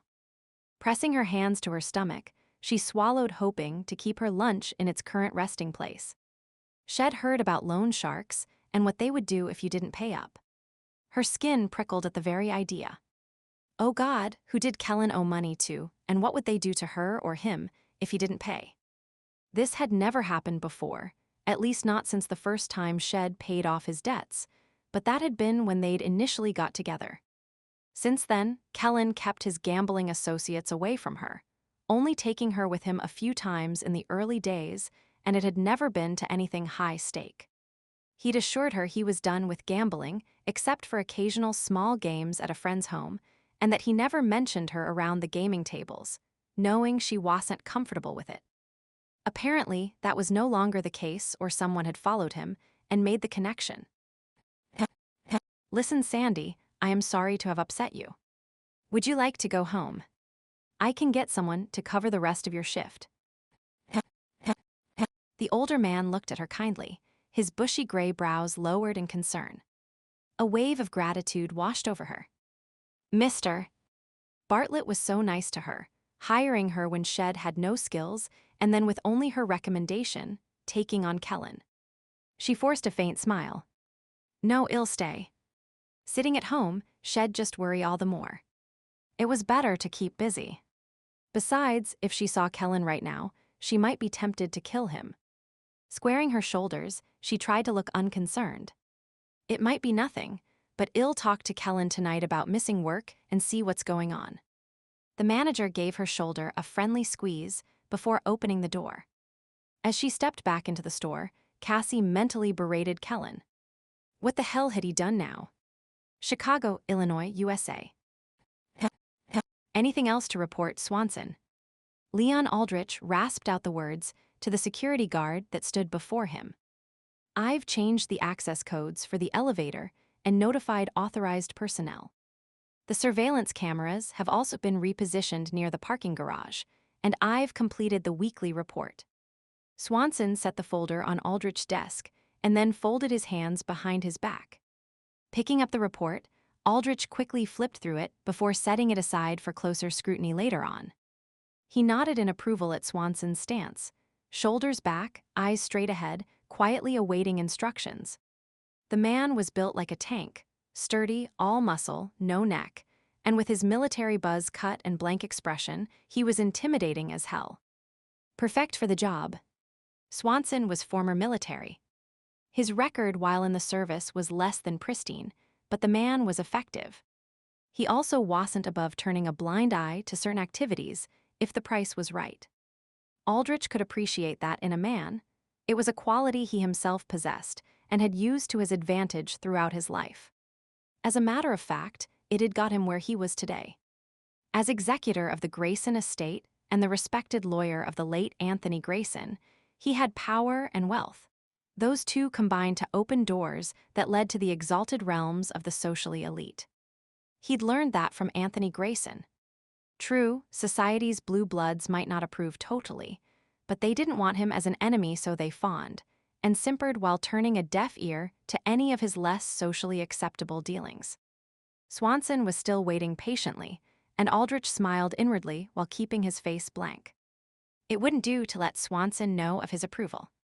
Employees functioned most effectively when they weren't completely sure of the employer's opinion of their work. An edge of uncertainty kept them on their toes. Greyson had taught him that as well. Quirking an eyebrow, he questioned Swanson, keeping his tone neutral. And the issue with the neighboring buildings. We tested your theory about the surrounding rooftops and the chance of a telescopic rifle being used. The correct angle would be difficult, but it is possible. I recommend heavy blinds be installed and kept drawn on all the windows facing to the north and east. Those on the south and west sides are safe since none of the buildings are tall enough to give a good shot. Very well. Tell Ms. Matthews what's required, and she will order it. Very good, sir. And what about Mrs. Robinson, my latest nurse? I've run a security and background check on her again, once a week as you requested. It's still clean. She's exactly what she claims to be, a private nurse, widowed for 10 years. Aldrich nodded, pleased to learn that the woman who cared for him was as trustworthy as his gut was telling him she was. His instincts were seldom wrong about people. Excellent. She's very good at her job and seems content to simply carry out her duties, unlike some of the other nurses I've employed. Very true, sir. Swanson kept his face expressionless. You did seem to have a string of bad luck with the previous women. Rubbing his chin, Aldrich thought of the previous nurses he'd hired. Annoying, lazy, money-hungry. None had lasted very long. It was nice to know that finally there was someone suitable filling the position. Sylvia Robinson was a godsend in his opinion, almost too good to be true. He allowed a faint smile to curve on his lips as he considered her before refocusing on the tasks at hand. Now, what about your report on Ms. Matthews? You indicated she had stopped at a house 3 weeks ago after leaving the Greyson estate. Did you find out who owns the home? It belongs to Albert Winters. He's an antique dealer of some renown, though his methods of acquisition have come under scrutiny at times. However, nothing has ever been proven against him, just rumors in certain circles. Indeed. Aldrich made a moue, then nodded slowly. Thank you, Swanson. I'll consider this information, and then let you know how I want you to proceed. Dismissed. Once the man left the room, Aldrich leaned back in his chair, closing his eyes. The effort required to project his voice and regulate his breathing made conversation tiring. He reached up, touching his throat where the tracheotomy tube was situated, and adjusted the silk scarf he used to cover the opening. Damned werewolf. He curled his fingers into a fist. The beast had nearly killed him, but Leon Aldrich was a survivor. Despite having his throat crushed and his vocal cords mangled, he was still around. True, he struggled when talking and needed a track tube to breath, but it was better than being in a coffin. Even after 3 years, he could still remember the feel of the wolf's paws hitting him full force in the chest, knocking him to the ground. For a brief second, he'd locked eyes with the beast, sensing its murderous hate. Then, as if in slow motion, he'd reached up and grabbed at its neck, trying to push it away. His efforts had been futile. The wolf had possessed unbelievable strength. Its breath had been hot against his skin just before pain erupted as the creature sank its teeth into his flesh, snarling and ripping. Aldrich sat up straight, shuddering at the memories that still haunted him. Running a shaking hand over his face, he forced himself to calm down. He was safe in his self-made fortress. The guards he had hired did an excellent job protecting him against any threat. Well, any human threat. Life would be simpler if he could just inform them to be on the lookout for werewolf assassins, but of course that wasn't possible. Should he ever reveal what he was truly afraid of, he'd be locked up in an insane asylum so fast his head would spin. No one really believed in werewolves. Well, no one except himself and the late Anthony Greyson. Just before Greyson's accidental death, the man had revealed an obsession for finding a werewolf pack. Now, a lawyer of his repute would normally have scoffed at the old man's preposterous idea if it wasn't for one simple fact. He, Leon Aldrich, had observed a young woman named Melody Green actually turn into a wolf just hours before. So yes, he knew werewolves existed, but he had no proof to substantiate his claim. The one picture that might have added some veracity to his story had mysteriously disappeared, much to his ire. Therefore, keeping his own counsel was the best course at this point in time. That wasn't to say he was willing to forget the whole incident. In fact, he was actively conducting research on the supposedly mythical creatures. A thorough knowledge of an opponent always made for the best defense. That the wolves would attack again, he had no doubt. Greyson had been babbling about some werewolf law called the keeping just before he died.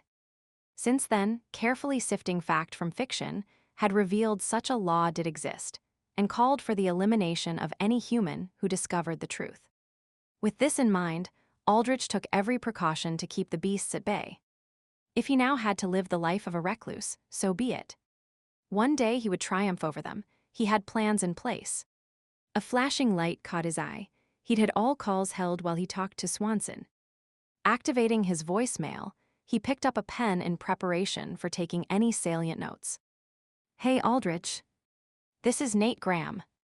Aldrich grimaced when he heard the voice, despising the casual manner in which the man addressed him, but willing to overlook the fact, since the fellow did seem to be making some progress in straightening out the mess in Nevada.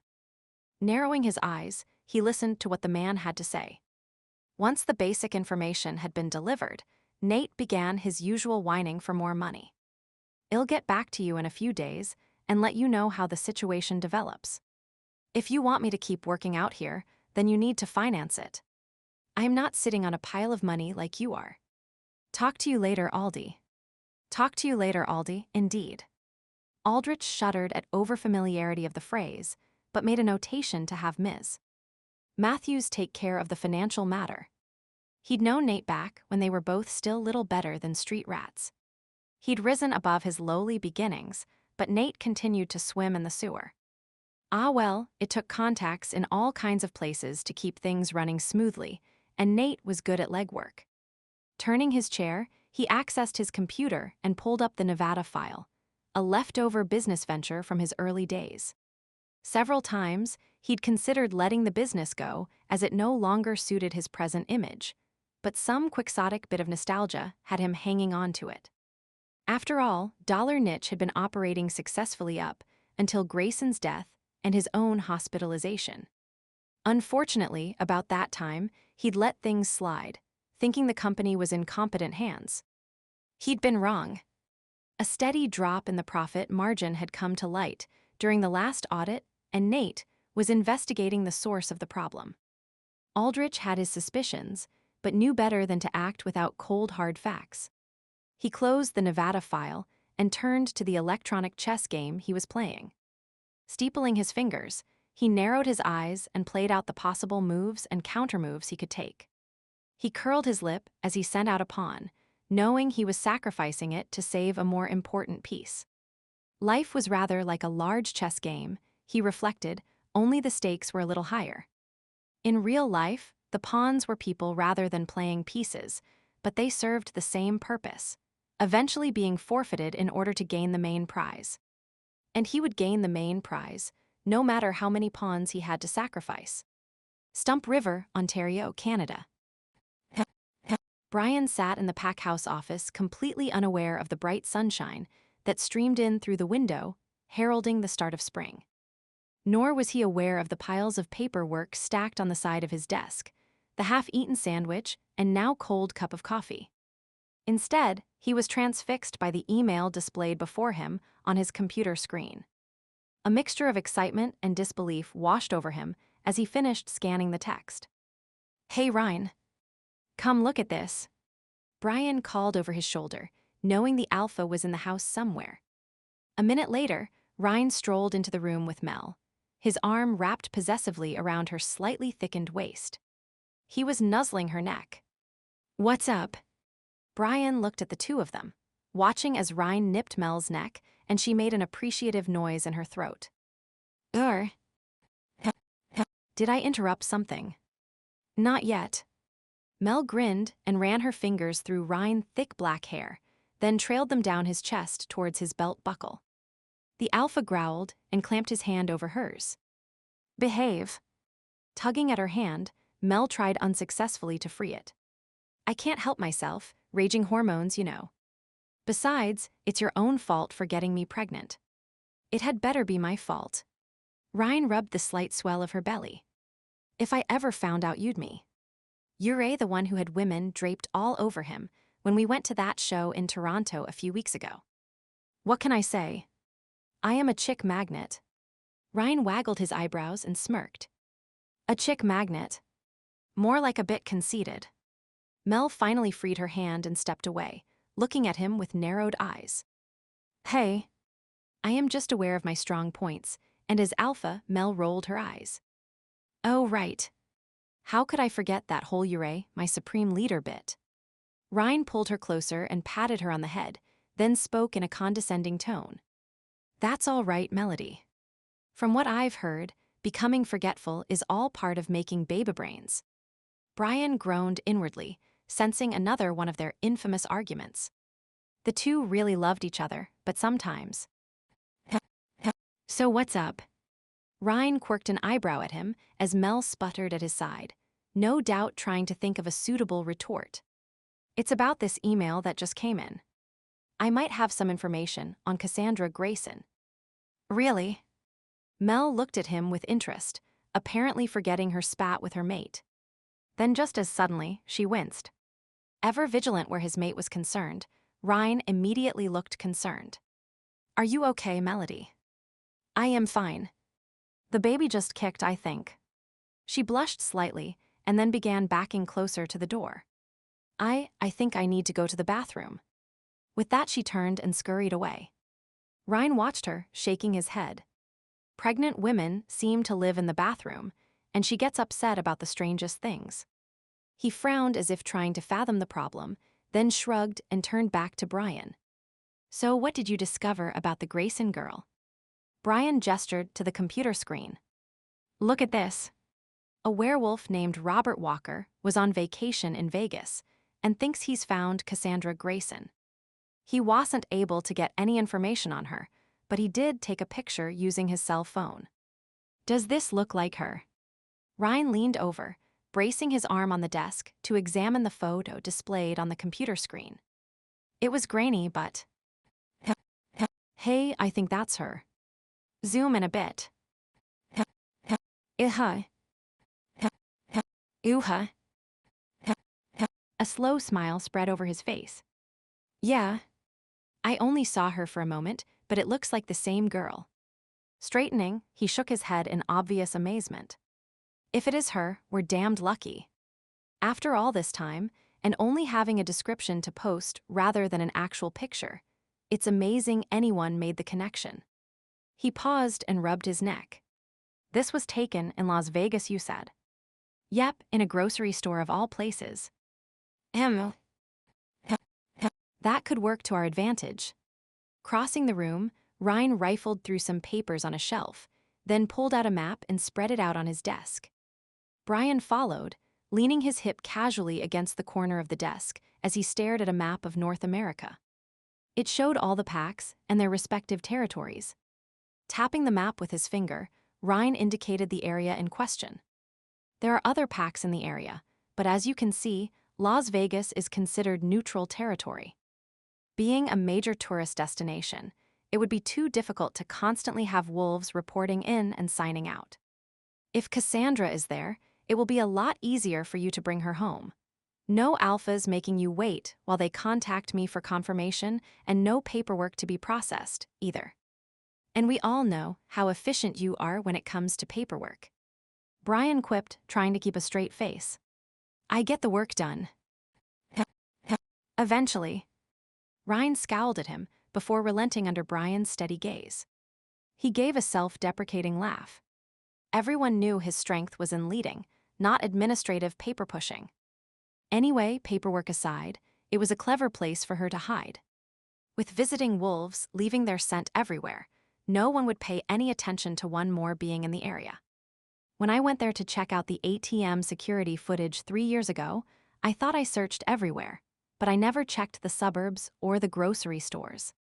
I never pictured a rich girl choosing that as her hideout. Bryan chuckled softly. If this guy hadn't become lost while sightseeing and his mate hadn't made him stop to ask for directions, Wed probably never have found her. Ryan sat down, folded his arms behind his head, and propped his feet on the desk. It's probably one for the record books, an heiress worth millions of dollars working as a grocery store clerk. He paused and quirked one eyebrow. You know what this means, of course. Bryan could feel his wolf rising inside him, anticipation surging as the beast strained to be set free.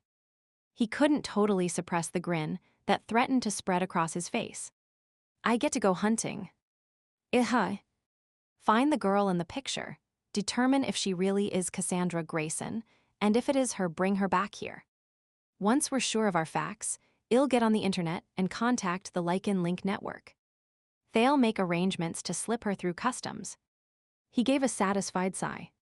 It will be good to get this wrapped up before the pup is born.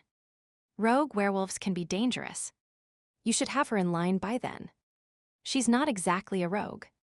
Bryan felt the need to qualify his alpha's statement.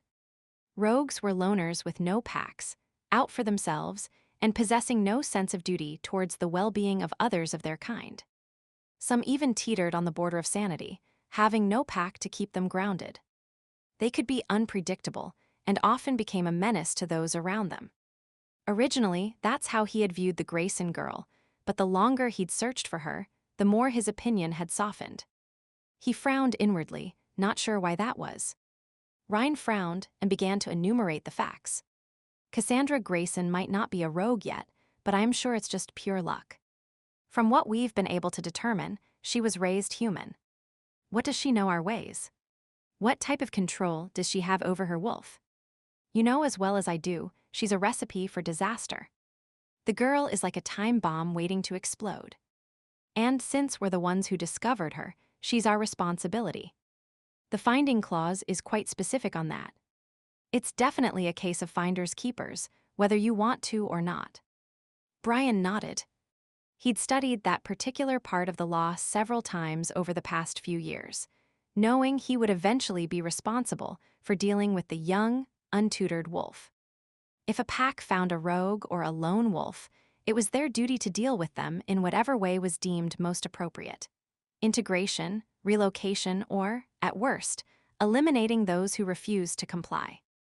Usually, when a wolf wandered into a pack's territory, the newcomer automatically fell under that pack's jurisdiction, but Cassandra Greyson was a special case.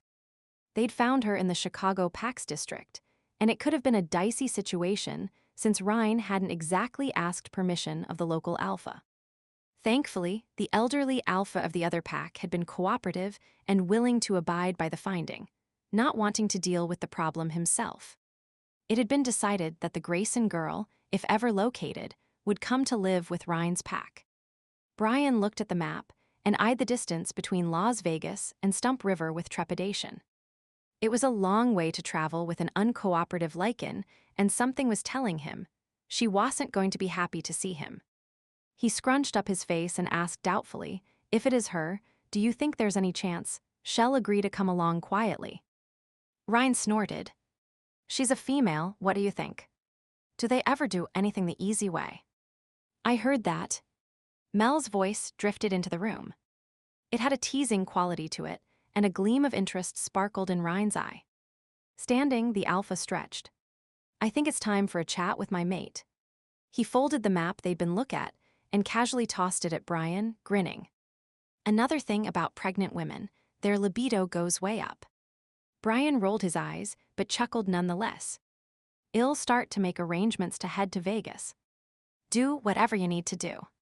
I'm putting you in charge of checking the girl out, and if it is Greyson, bringing her home. Ryan started to leave, then paused and tossed out one more comment. Oh, and Bryan. From what I recall, the girl's quite a looker. Remember, it's business before pleasure. Bryan snorted, then listened to the retreating sound of his alpha's footsteps. Wandering back to the computer, he stared at the grainy photograph.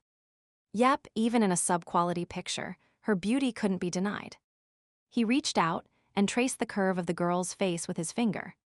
Hello, Cassandra Greyson. You and I are about to become very good friends.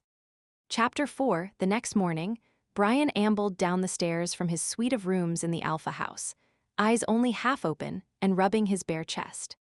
The carpeted stairs were soft beneath his bare feet, and he trailed one hand down the polished wooden railing idly, noting it was a far cry from the rickety structure that had been there when they'd first walked into the house almost 4 years ago. The whole place had been falling down around their ears, but Ryan hadn't cared, being more interested in the land that went with it than the building itself. Still, they'd needed suitable housing, and over time the rambling monstrosity had been refurbished. There were still 2 wings that needed work, but the main living areas were habitable and provided enough room for all the pack members. In a way, Bryan wished there was a big construction project underway at the moment. Wielding a hammer or tearing down walls would have gone a long way in helping to work off some of the frustration in his body right now. As it was, he'd have to settle for coffee and paperwork to help shake the unsettled feeling that had been with him ever since he awoke. It had nothing to do with the fact he was leaving for Las Vegas in just a few hours to capture the elusive Cassandra Greyson. No, that would be too sensible a reason. Instead, he was off kilter because of a dream, the same damned dream that had plagued him at least once a month for the last 3 years. It was a recurring scenario, involving him chasing a female wolf through the woods. She was chocolate brown with green eyes, petite yet fast as the wind. Each time he had to strain the limits of his endurance in order to catch her, but a part of him knew she would prove to be well worth the effort. He'd raced after her, inhaling her scent and quivering with the need to possess, to mate. In the end, he always caught her, gripping the ruff of her neck and forcing her to submit. The urge to claim her was strong.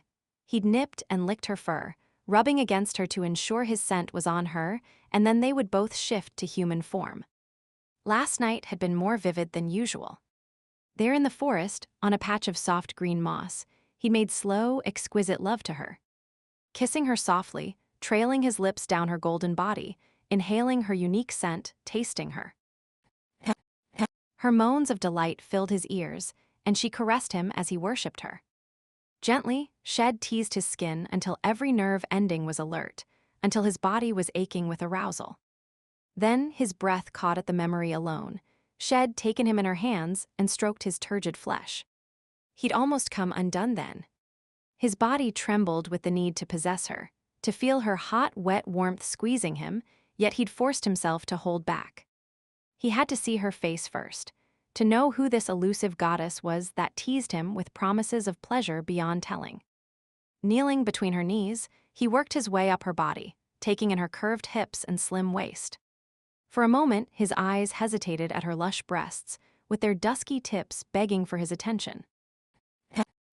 She reached out and took his hand, guiding it up to her face. Her tongue darted out and licked at his palm, before drawing his thumb into her mouth.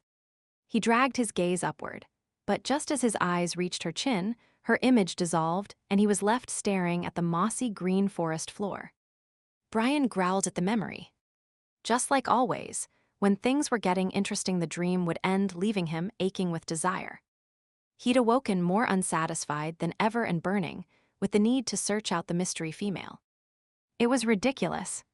She didn't even exist, but his inner wolf wasn't receptive to that line of thinking and demanded action on his part.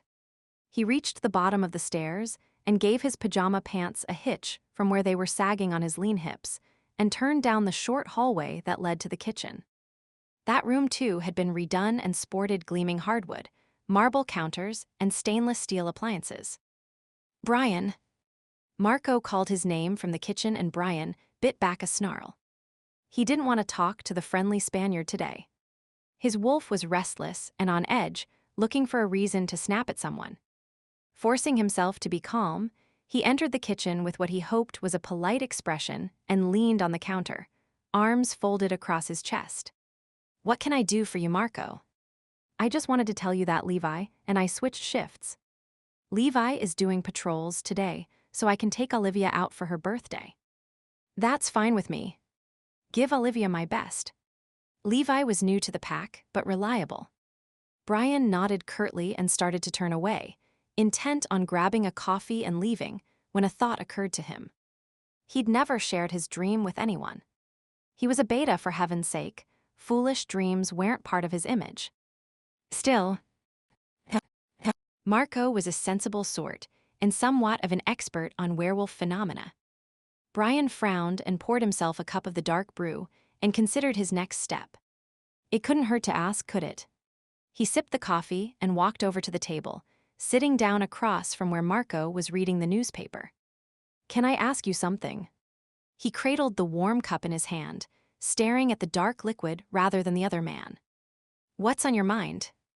Bryan heard Marco fold the paper. He looked up, meeting the man's gaze, then looked away, already regretting his decision to talk about his dream. However, taking a deep breath, he began. "I've been having this dream over and over again, and..." He rubbed his neck, not sure how to continue, then glanced up sheepishly. And you wonder what it might mean?" Marco's eyes twinkled with amusement. "Let me guess. It's about a female." Feeling his cheeks start to flush, Bryan forced down his embarrassment. "Yeah. Always the same one. I chase her, catch her, and then..." He let his voice trail off. Clearing his throat, he started again. "The next day I feel half there, as if a part of me is missing." Marco settled back in his chair. "Have you heard about the concept of predestined mates? Or how for some the inner wolf already knows its soul mate in some other dimension?" "I've heard of it, but figured it's just a bunch of crap. Sure, some wolves meet and click right away, but that's random chance. Most just meet and gradually fall in love. Anything else is folklore left over from the old days when the magic of werewolves was still pure. To some extent you are right, but there are few blue-blooded werewolves left who possess this ability. For most of us, the magic has been diluted through careless breeding, not that it really matters. We are content to have increased sensory acuity, strength, and of course, the ability to shift into a clothed state. Naturally, those of mixed parentage can seldom magic their clothes back on, but that is another matter altogether." Bryan chuckled. "Poor souls have to keep a stash of clothes around somewhere, or risk being arrested for public nudity. Mel's always griping about how unfair it is that she's only half and ends up nude after a run, scrambling to get dressed in the bushes, while the rest of us simply think the word clothes and we're ready." Marco smiled softly, sharing his amusement. "In the ancient days, they say that a wolf could mentally find and connect with a mate years before they physically met or blood bonded. In addition, they could appear and disappear at will, move objects with their minds." He shrugged. A fascinating array of rather unusual skills existed. It is rumored that some royal families in Europe still practice selective breeding in an effort to preserve these abilities, though it's all kept hush-hush. "So, you're saying that maybe my perfect mate is some blue-blooded werewolf who seeks me out in her dreams?" Bryan screwed up his face, trying to wrap his brain around the concept. "Perhaps. Or maybe you just have a very strange, very vivid fantasy life." He stood and slapped Bryan on the back. "Either way, there is nothing you can do about it. If your mate is out there, you will find each other eventually. In the meantime, enjoy the dreams." "Yeah, right," Bryan muttered under his breath as Marco left the room. He'd had a raging hard-on when he awoke, just like he did each time he had the dream. There was no relief to be had with the nebulous female. He took a sip of coffee and grimaced. Damn. It was cold, and with Mel on a no-caffeine diet, Ryan was only allowing them to make one pot a day, fearing Mel would go off the wagon. Well, there was no wasting of coffee around this house. Using the microwave, he reheated it and headed for the office, intent on getting some work done before it was time to leave. Income tax season was almost upon them, and Ryan had no skill when it came to numbers. As he approached the office, he noticed the door was open and winced. Hopefully Ryan hadn't taken it into his head to try to deal with the accounts. He recalled the mess his alpha had made last time he tried to help and shuddered. Pushing the door open, he was ready to chastise Ryan when he noticed that it was Mel in the office, not her mate. She was hunched over the computer and seemed to be frowning at whatever was on the screen. Thinking she was writing an article for the local newspaper where she worked, he had just stepped back, deciding to leave her alone when she gave a little cry. No. Damn it, no. She hit the desktop. I don't believe it. Her voice sounded distressed, not just the usual frustration she showed when an article wouldn't flow properly. There was actual anguish in her voice. This can't be happening. Not now.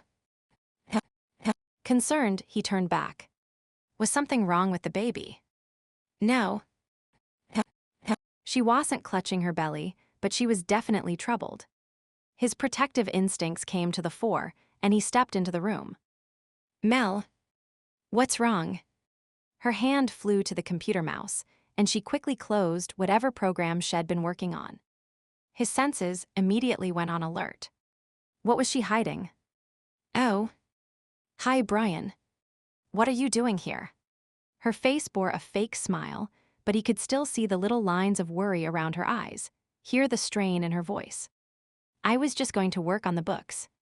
He knew she was trying to avoid his question, but the beta in him wasn't allowing that. I asked you a question. What's wrong? Nothing. She pushed her hair back from her face, and he noted the slight tremor of her hands. Bryan stepped closer, his gaze steady, and she lowered her eyes. If she wasn't the alpha's mate, he'd force a response from her.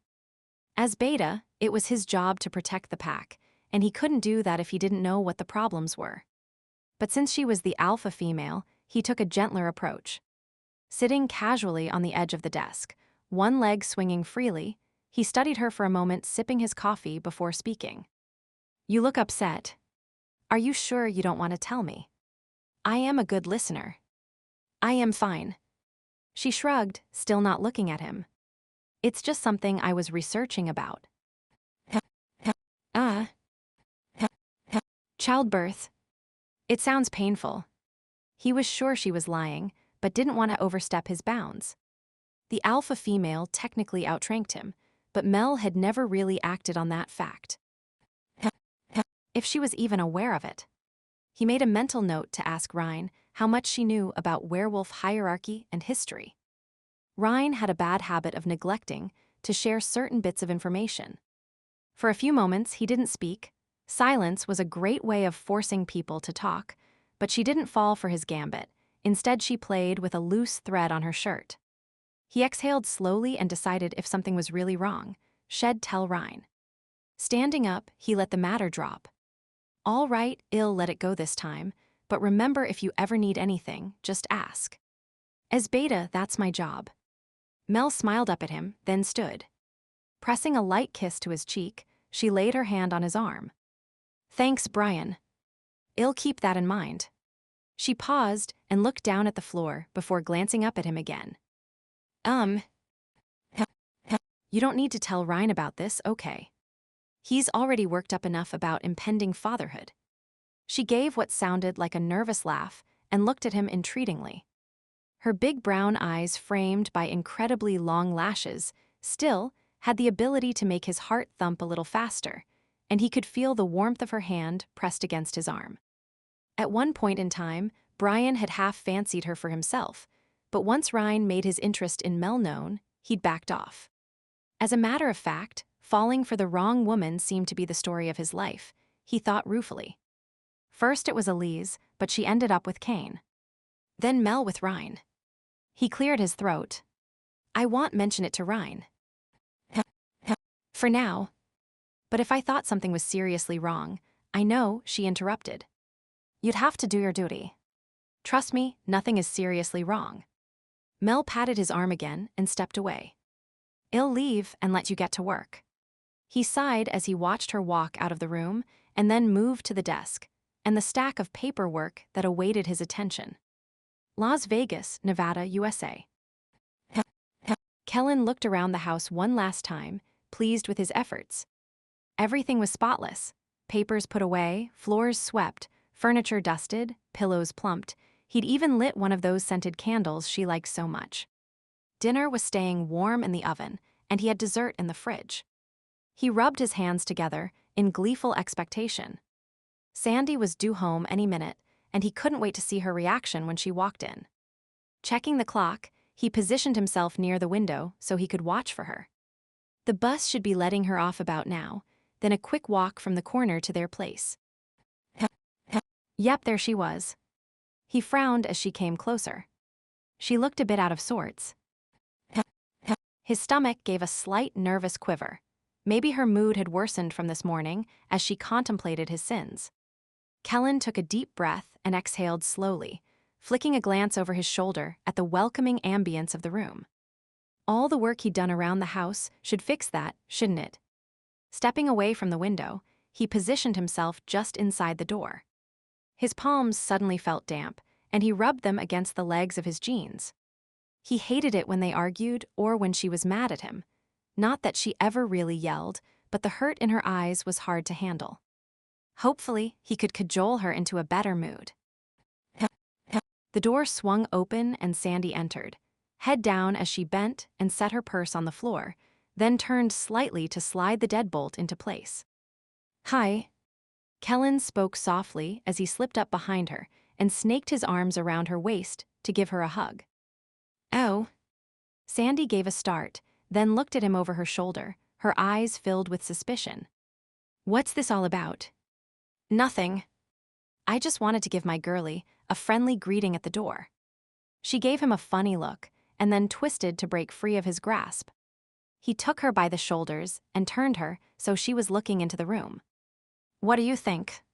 Kellen couldn't keep the pride out of his voice. It looks nice." She shoved her hands in her pockets, sounding less impressed than he'd hoped. "You cleaned, right?" "Yep. Made dinner and dessert." He ducked his head a bit so he could see her expression better. For a minute she just looked at him, and he felt the smile slipping from his face. Had he forgotten something? His mind raced. Cleaning, dinner, dessert. He knew what the problem was. I cleaned the bathroom, too. Even the toilet. For a heartbeat there was silence, then Sandy gave a snort of laughter, closing her eyes and shaking her head. Opening them again, she looked at him, and he was relieved to see the familiar fondness in her eyes. "Oh, Kellen. That was sweet of you. I've never gotten the hang of actually liking cleaning the bathroom." He flicked a finger over the end of her nose. "No one does, and, since apparently you never had to do that sort of stuff growing up, I understand why it grosses you out." She raised her brows, a teasing note creeping into her voice. "Then why do you usually leave it for me?" Pleased that she was getting into the spirit of the evening, he adopted a superior tone. "Practice, my dear. Practice. I am way ahead of you in experience when it comes to cleaning, so that's why I usually leave it for you. I want you to get caught up to me. Kellen, I think after almost 3 years of cleaning up after you, my experience is on a par with yours. Well, technically, the first year we were together doesn't count, since I had to show you how to do most of the stuff." Sandy rolled her eyes at him and stepped further into the room. What's that I smell?" "Chicken stir-fry. It's in the oven keeping warm. You go change, and I'll put the food on the table." "All right." She hesitated and then leaned up to kiss him on the cheek. "Thanks for the surprise." He shrugged. "It's the least I could do after messing up last night." "Yeah." Sandy grew silent for a moment, almost pensive, but then smiled again, though it wasn't as bright as before. "We'll talk about it later. Right now I'm starving. I'll change my clothes and be right out." Kellen watched as she walked down the hall towards the bedrooms. He shoved his hands in his pockets and rocked back and forth on his heels. All in all, that had gone well, he thought. For a few minutes, they'd even been joking back and forth like they used to do. God, but he missed that. They used to have so much fun. Now, well, he lowered his eyes to the floor and sighed. Like Sandy said, they could always talk about it later. Right now things were good between them again, and he didn't want to spoil the mood. Sandy stood in front of her bedroom mirror, combing her hair before pulling it back into a ponytail. She could hear Kellen working in the kitchen. It was obvious what he was up to, trying to ease back into her good graces after totally screwing up last night. She should be angry with him, especially after what Mr. Bartlett had told her. But then he'd called her girly, a silly word he'd used when they first met. It was his term of endearment for her, and it always found a soft spot in her heart. And he'd even cleaned the toilet. She gave an amused sigh and shook her head, thinking of how much fun it had been to joke with him a few minutes ago. They didn't do that often enough anymore. Perhaps now wasn't the time to mention what Shed learned at work. The matter could wait an hour until dinner was over. Ruining the mood right now wouldn't serve any purpose other than to waste a perfectly good meal. Sandy, are you almost ready? Food's on the table. Kellen's voice drifted down the hall. Just a minute. Don't start without me. She called back while setting down the comb and hurriedly pulled on a clean top and sweatpants before making her way to the kitchen. Kellen really was a nice guy. Generous to a fault, funny, always looking for the positive. He was even willing to admit when he made a mistake. Eventually. Sometimes his conscience was a bit slow, but he usually came around, just like tonight, making amends by cleaning and cooking. Yep, they'd have a nice normal evening together, and then they'd talk by the time dinner was over. A faint hope stirred in her again. Everything was going so well. The creature inside her had been silent for a change, the restlessness blessedly absent. Perhaps this was all that was needed, for her and Kellen to spend more time together like a real couple. She hummed happily to herself as she carried 2 cups of coffee into the living room and set them on the table in front of the sofa. Kellen was sprawled out and taking up most of the seating area. Dinner was delicious. But of course, I am a chef extraordinaire. Kellen grinned at her while flourishing his hand. He shifted slightly as she prodded him with her foot, giving a mock groan of annoyance. Once there was room, she sat beside him. As was his habit, he draped his arm casually across the back of the sofa and began to absent-mindedly stroke her ponytail, tugging at the strands and sliding them through his fingers. It was a comforting gesture that lulled her into a half-trance-like state. "I've put one of your chick flicks in for you, girly," he commented as he worked the remote with his other hand. She smiled at the term girly. It wrapped around her like a soft blanket and made her feel warm and comfortable. "Good. And remember, no rude comments allowed." Cassie cast a fierce look of warning his way before picking up her coffee. "I promise to behave." He followed the statement up with a Scout's honor sign. Cassie narrowed her eyes, knowing full well he'd never been a scout. It was one of the few tidbits of information she knew concerning his past. Kellen wasn't one to share much about his background, and that suited her fine. She wasn't keen on sharing her past either. There had been some type of falling out with his family. She knew that much, and Shed told him her mother was dead and her uncle murdered. It was enough. The past was just that, the past.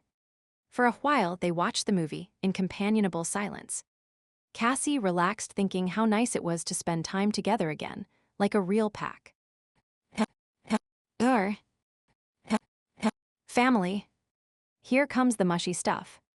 Kellen whispered teasingly in her ear, and she hit him lightly across the stomach. He clenched his belly as if in pain, and doubled over, only stopping when she rolled her eyes at him. "Remember, you promised to behave." He sobered and sat back to watch again, his arms crossed casually behind his head.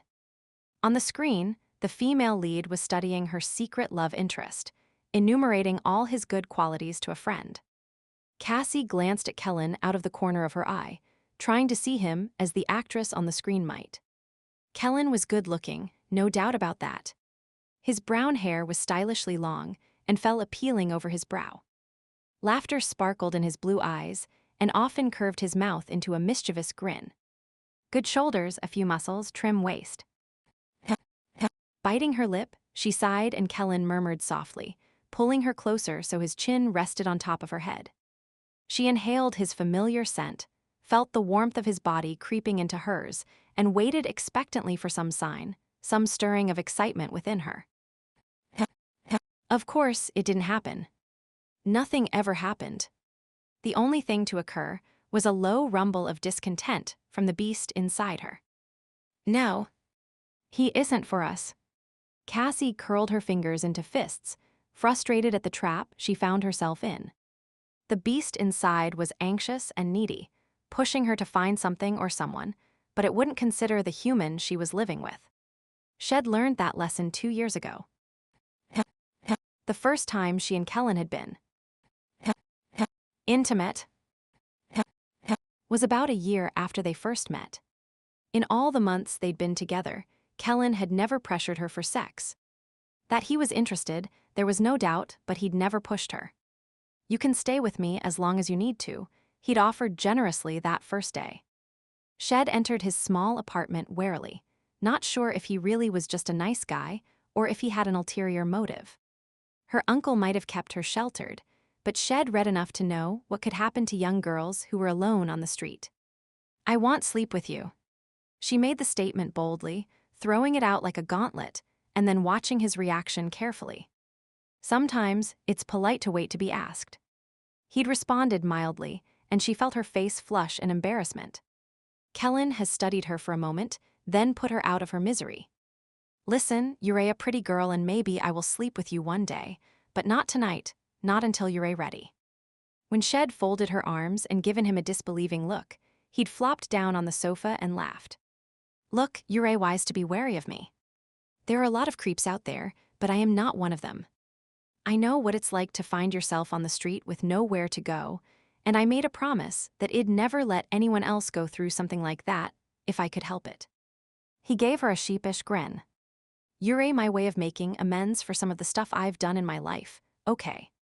Eventually, Shed realized that Kellen was speaking the truth, and as the months passed, he never made any demands on her.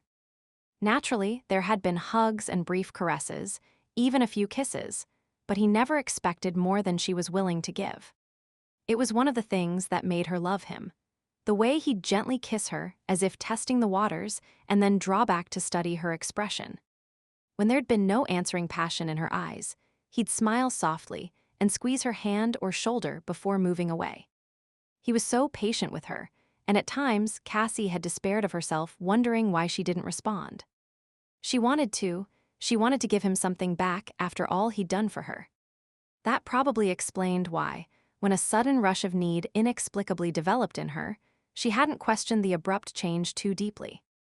It had been near a full moon, a time she always dreaded for fear the wolf inside her would break through the drug-induced cage it was in. Her supply of migraine pills was almost gone, and she was trying to make them last by stretching the interval between each dose. Looking back now, and given what Shed learned through her internet research, she knew what had happened.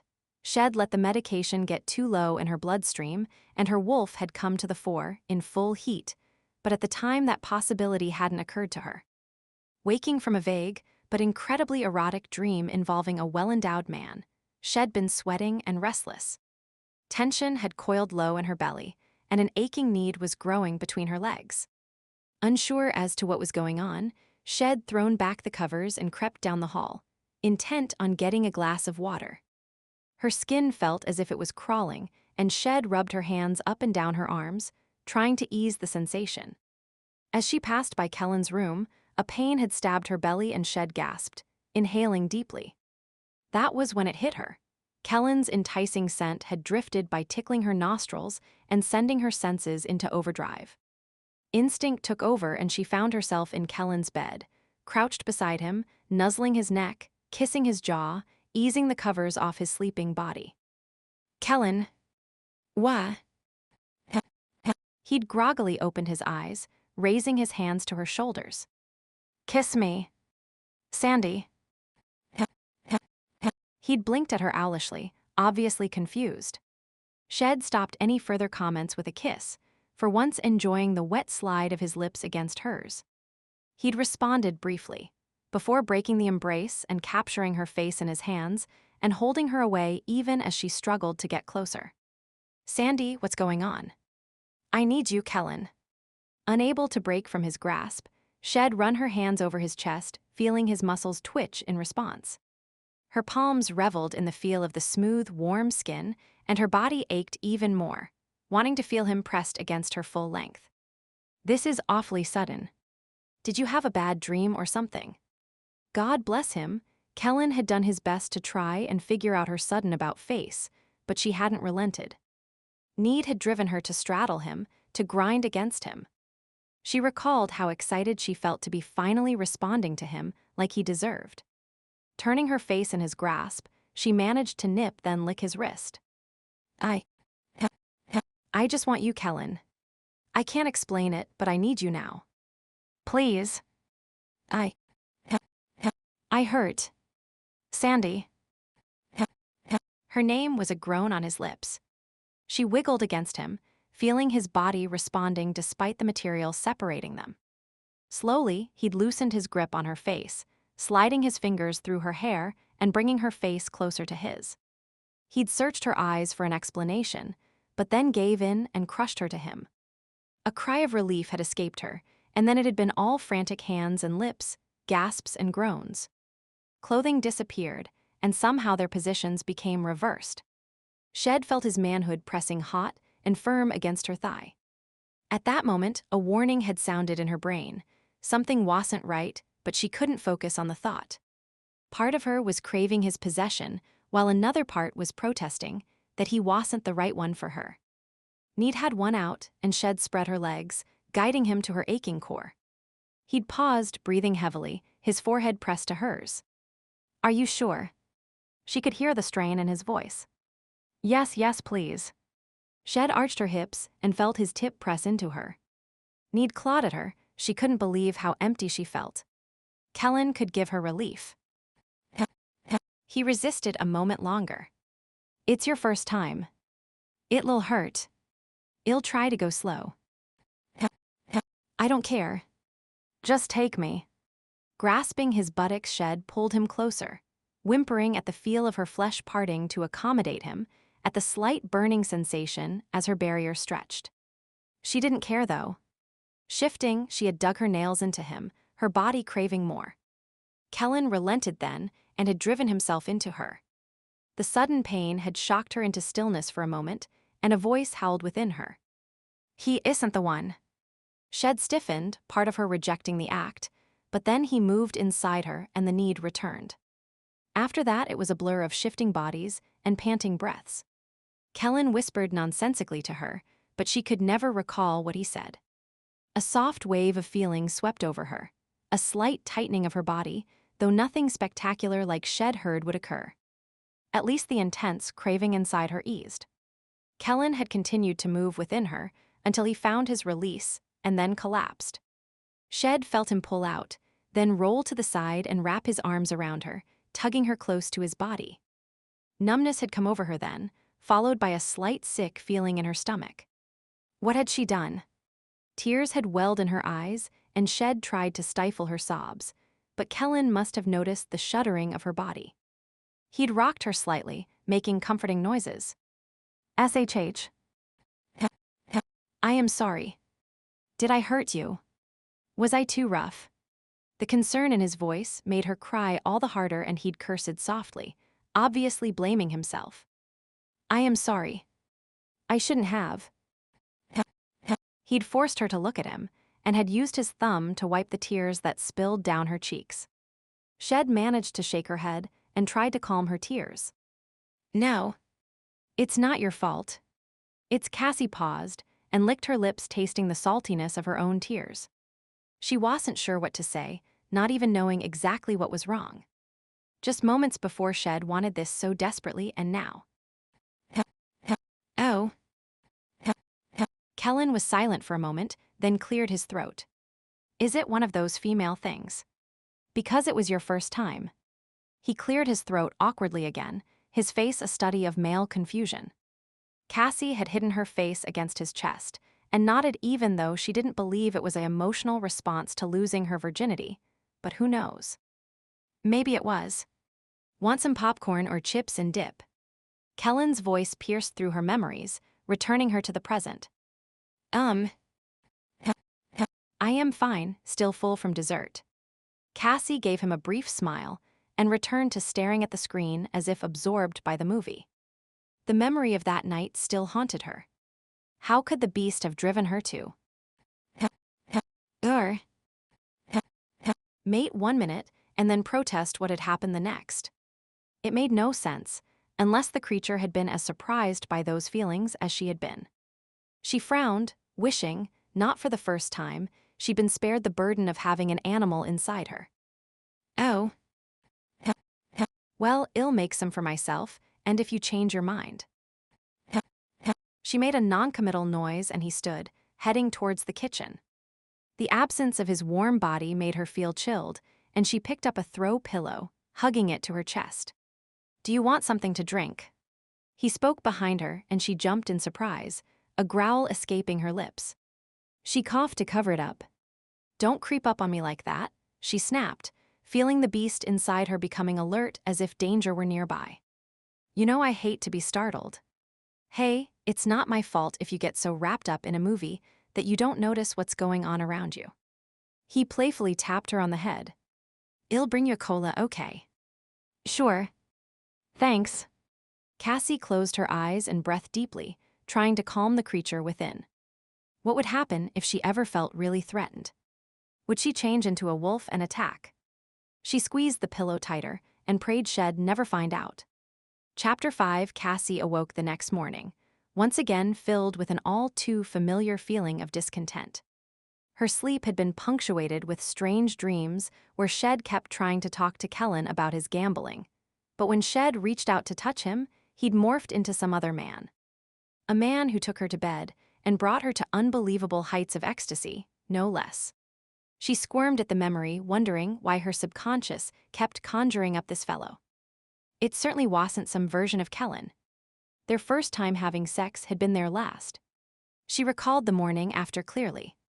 Getting up early, Shed scrubbed her skin in the shower, trying to remove the memory of what had happened. Then, realizing the phase of the moon, Shed grabbed her pills and locked herself in her room, afraid of what she might do next. Kellen had been concerned, knocking on her door, asking to talk to her, but when Shed mumbled migraine, he'd left her alone, truly believing she was ill. Days later, as gently as she could, Shed explained their night together had been a mistake. Kellen tried to talk her out of it, claiming he'd been too rough and had scared her.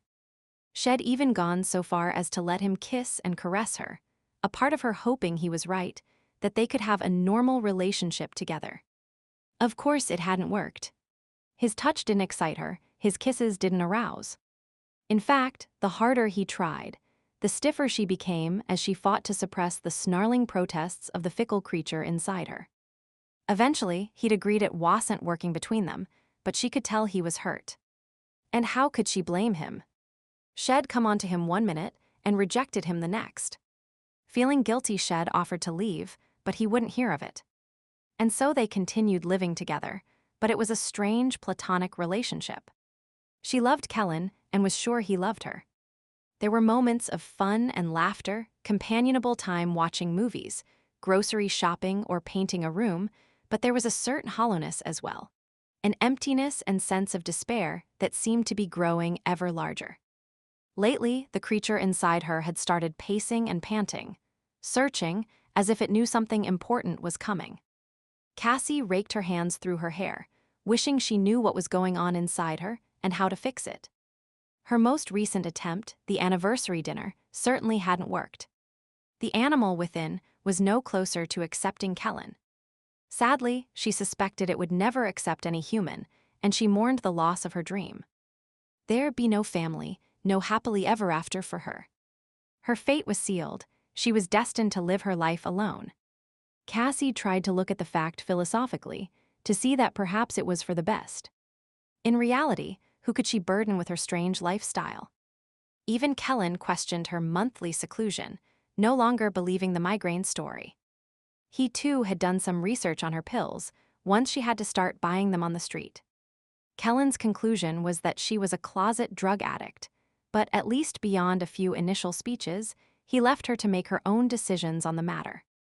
She doubted others would be as tolerant. She shook her head. The poor guy put up with so much from her, and here she was planning on chastising him about his gambling. Of course, his addiction was real while hers wasn't, but Kellen didn't know that. Climbing out of bed, she wandered through the silent house. Kellen was still sleeping, and prepared the coffee pot before stepping out back. Leaning on the deck railing, she absorbed the new day. Dawn was just breaking, streaks of yellow breaking through the purple and pink clouds. The darkness slowly seeped away, revealing the outline of buildings and shrubs.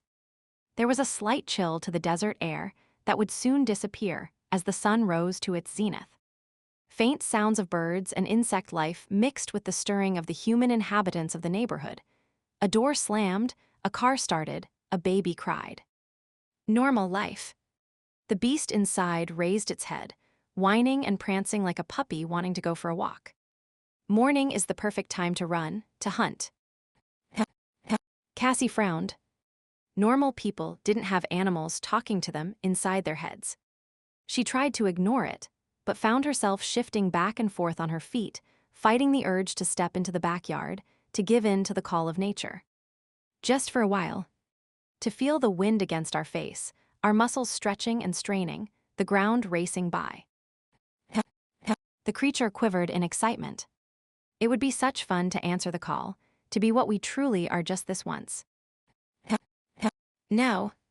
She jerked herself back into her human mind, realizing she was actually standing in the middle of the yard and... Oh God, her fingernails. The air around them seemed to shimmer, and for a moment they appeared longer, thicker, almost like claws. Then the air quivered again, and they were back to normal. That had never happened before. Horrified, she glanced around, fearful someone had observed what had just happened.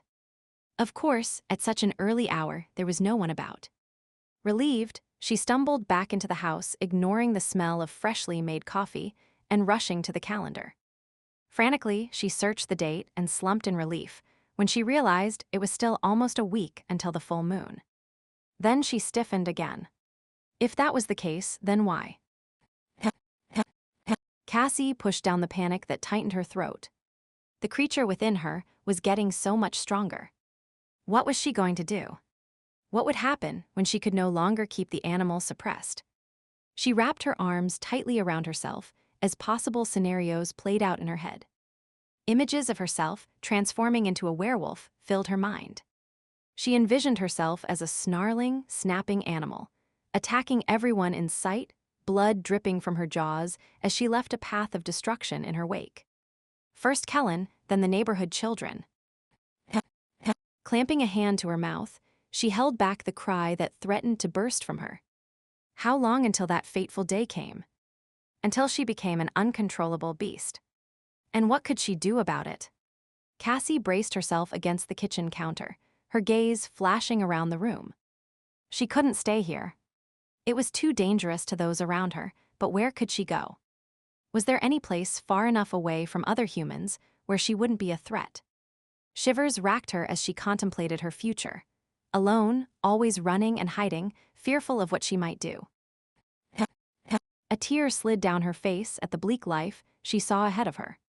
She'd never be able to have a home or a family, never fall in love, never be able to relax or let her guard down.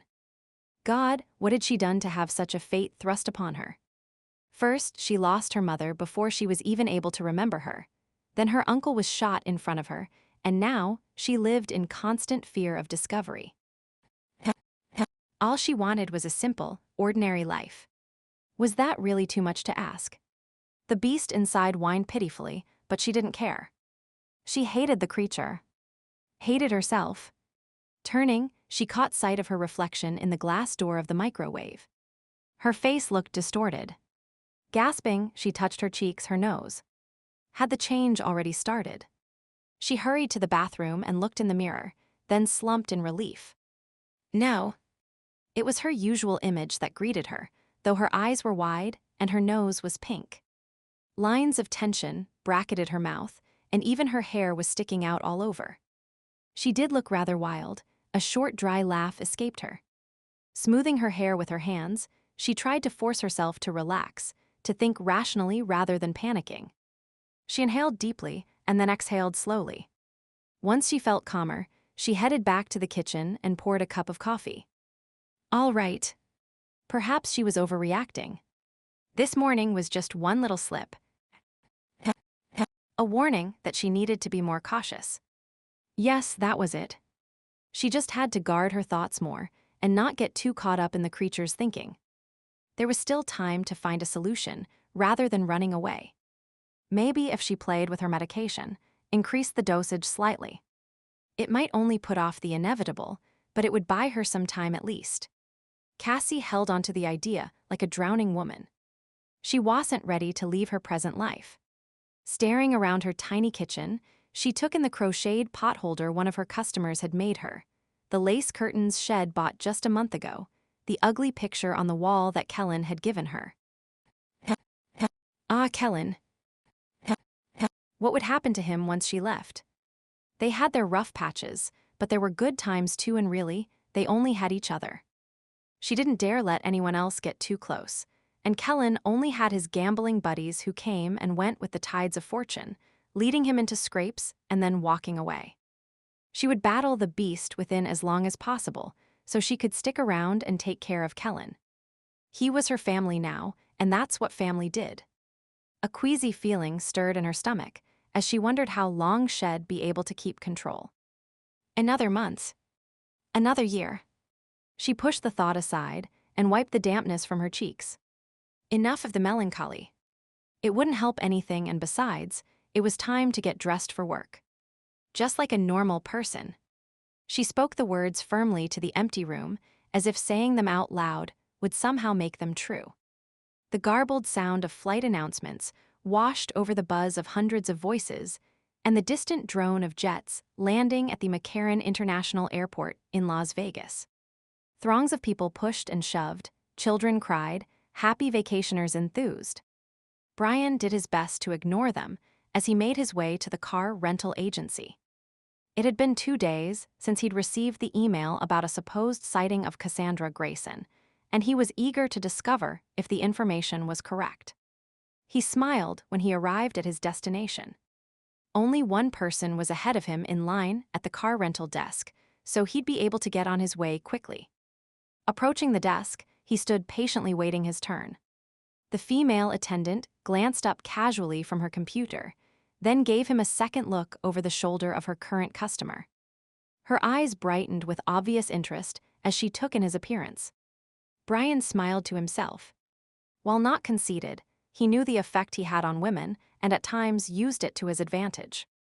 This might be one of those occasions.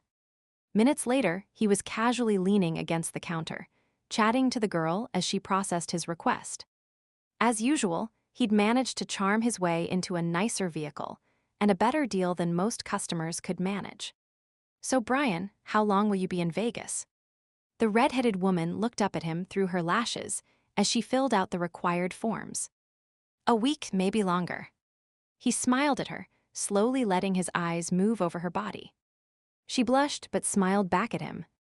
Well, if you're bored or have some free time, I'll think of you. Bryan grinned, finishing the phrase for her. As he reached out to take the keys, her fingers entangled with his and a bit of paper poked at his palm. He withdrew his hand and noted that a sticky note accompanied the keys. Carefully, he read the paper, the corners of his mouth curving slightly, as he suspected it was her name and number. He folded it and tucked it into his pocket, giving her a knowing wink before walking away. She was easy on the eyes, so maybe. Bryan stepped out of the terminal and was immediately hit by a wave of heat. God, how did people manage to live in a place like this all year round? The pilot had warned them, just before landing, that Vegas was in the middle of an unseasonal hot spell. Apparently the man hadn't been lying. Longingly, Bryan thought of the cooler air and shadowy depths of the forest back in Canada. Hopefully, he'd find the Greyson girl quickly and be able to head back home before he died from the temperature. Sweat was already forming on his brow just standing there, so he hurried down the sidewalk, eager to find his car and put on the air conditioning. In a matter of hours, he was settled in a motel room, not one of the large casinos, but a smaller establishment closer to the suburbs. If Cassandra Greyson was working in a grocery store, she probably lived near the place, so it made sense for him to be close his quarry. Kicking off his shoes and removing his shirt, he dropped onto the bed, resting against the pillows. He sighed as his body relaxed for a moment, enjoying the feel of the cool sheets and the quiet of the room before pulling his cell phone from his pocket. He'd check in with Ryan first. Folding one arm behind his head, he propped the phone between his shoulder and ear, absent-mindedly scratching his chest while waiting for someone to pick up. "Hello." A breathless Mel answered. "Hey, Mel. It's Bryan. How are you doing?" He shifted his arms and grabbed the phone securely. Fine. I guess. You guess." He frowned. Something must be wrong. Mel wasn't usually that tentative when she spoke. "Yeah." Her voice lowered to a whisper, and he mentally pictured her turning her back to the room and cupping her hand over her mouth so her voice didn't project anywhere, but into the receiver. "Can I tell you something? Something you have to promise not to share with Ryan." "Well, that depends what it is. He is our alpha." Bryan hedged his answer and sat up straighter, wondering what information she felt she could share with him, but not her mate. "Right." He could hear her breathing heavily, maybe even sniffing a bit as if she'd been crying. Bryan waited patiently for her to continue. After a moment, she must have made up her mind, for she started to talk again. "Okay. Here's the thing. I had a message from the Lycan link. You know how they've been looking into my background, trying to figure out who my father might be. Do they have a lead?" He leaned forward, resting his arms on his knees as he tried to guess what she might have found out. "Maybe." "Then why not tell Ryan? He'd be happy for you." "Well, it's just that." "Oh damn. Here he comes. Please, Bryan. Promise not to say anything to him, please." Bryan exhaled gustily, feeling torn, but deciding once again to placate her. He didn't like this business of keeping secrets from his alpha, but Mel's parentage wasn't life and death news. He supposed her could cut her a bit more slack. "Okay. But I want an explanation next time we talk, all right?" His voice held a bit of added sternness as he uttered the last phrase. He could hear her breathing a sigh of relief. "Thanks, Bryan. You'll understand when I tell you." Muffled sounds followed, then Ryan came on the line. "Bryan, are you making Melody cry?" The alpha's voice was suspicious. "Who? Me? No. I just started talking to her a minute ago." Bryan didn't have to feign his nervousness. He didn't want Ryan angry at him.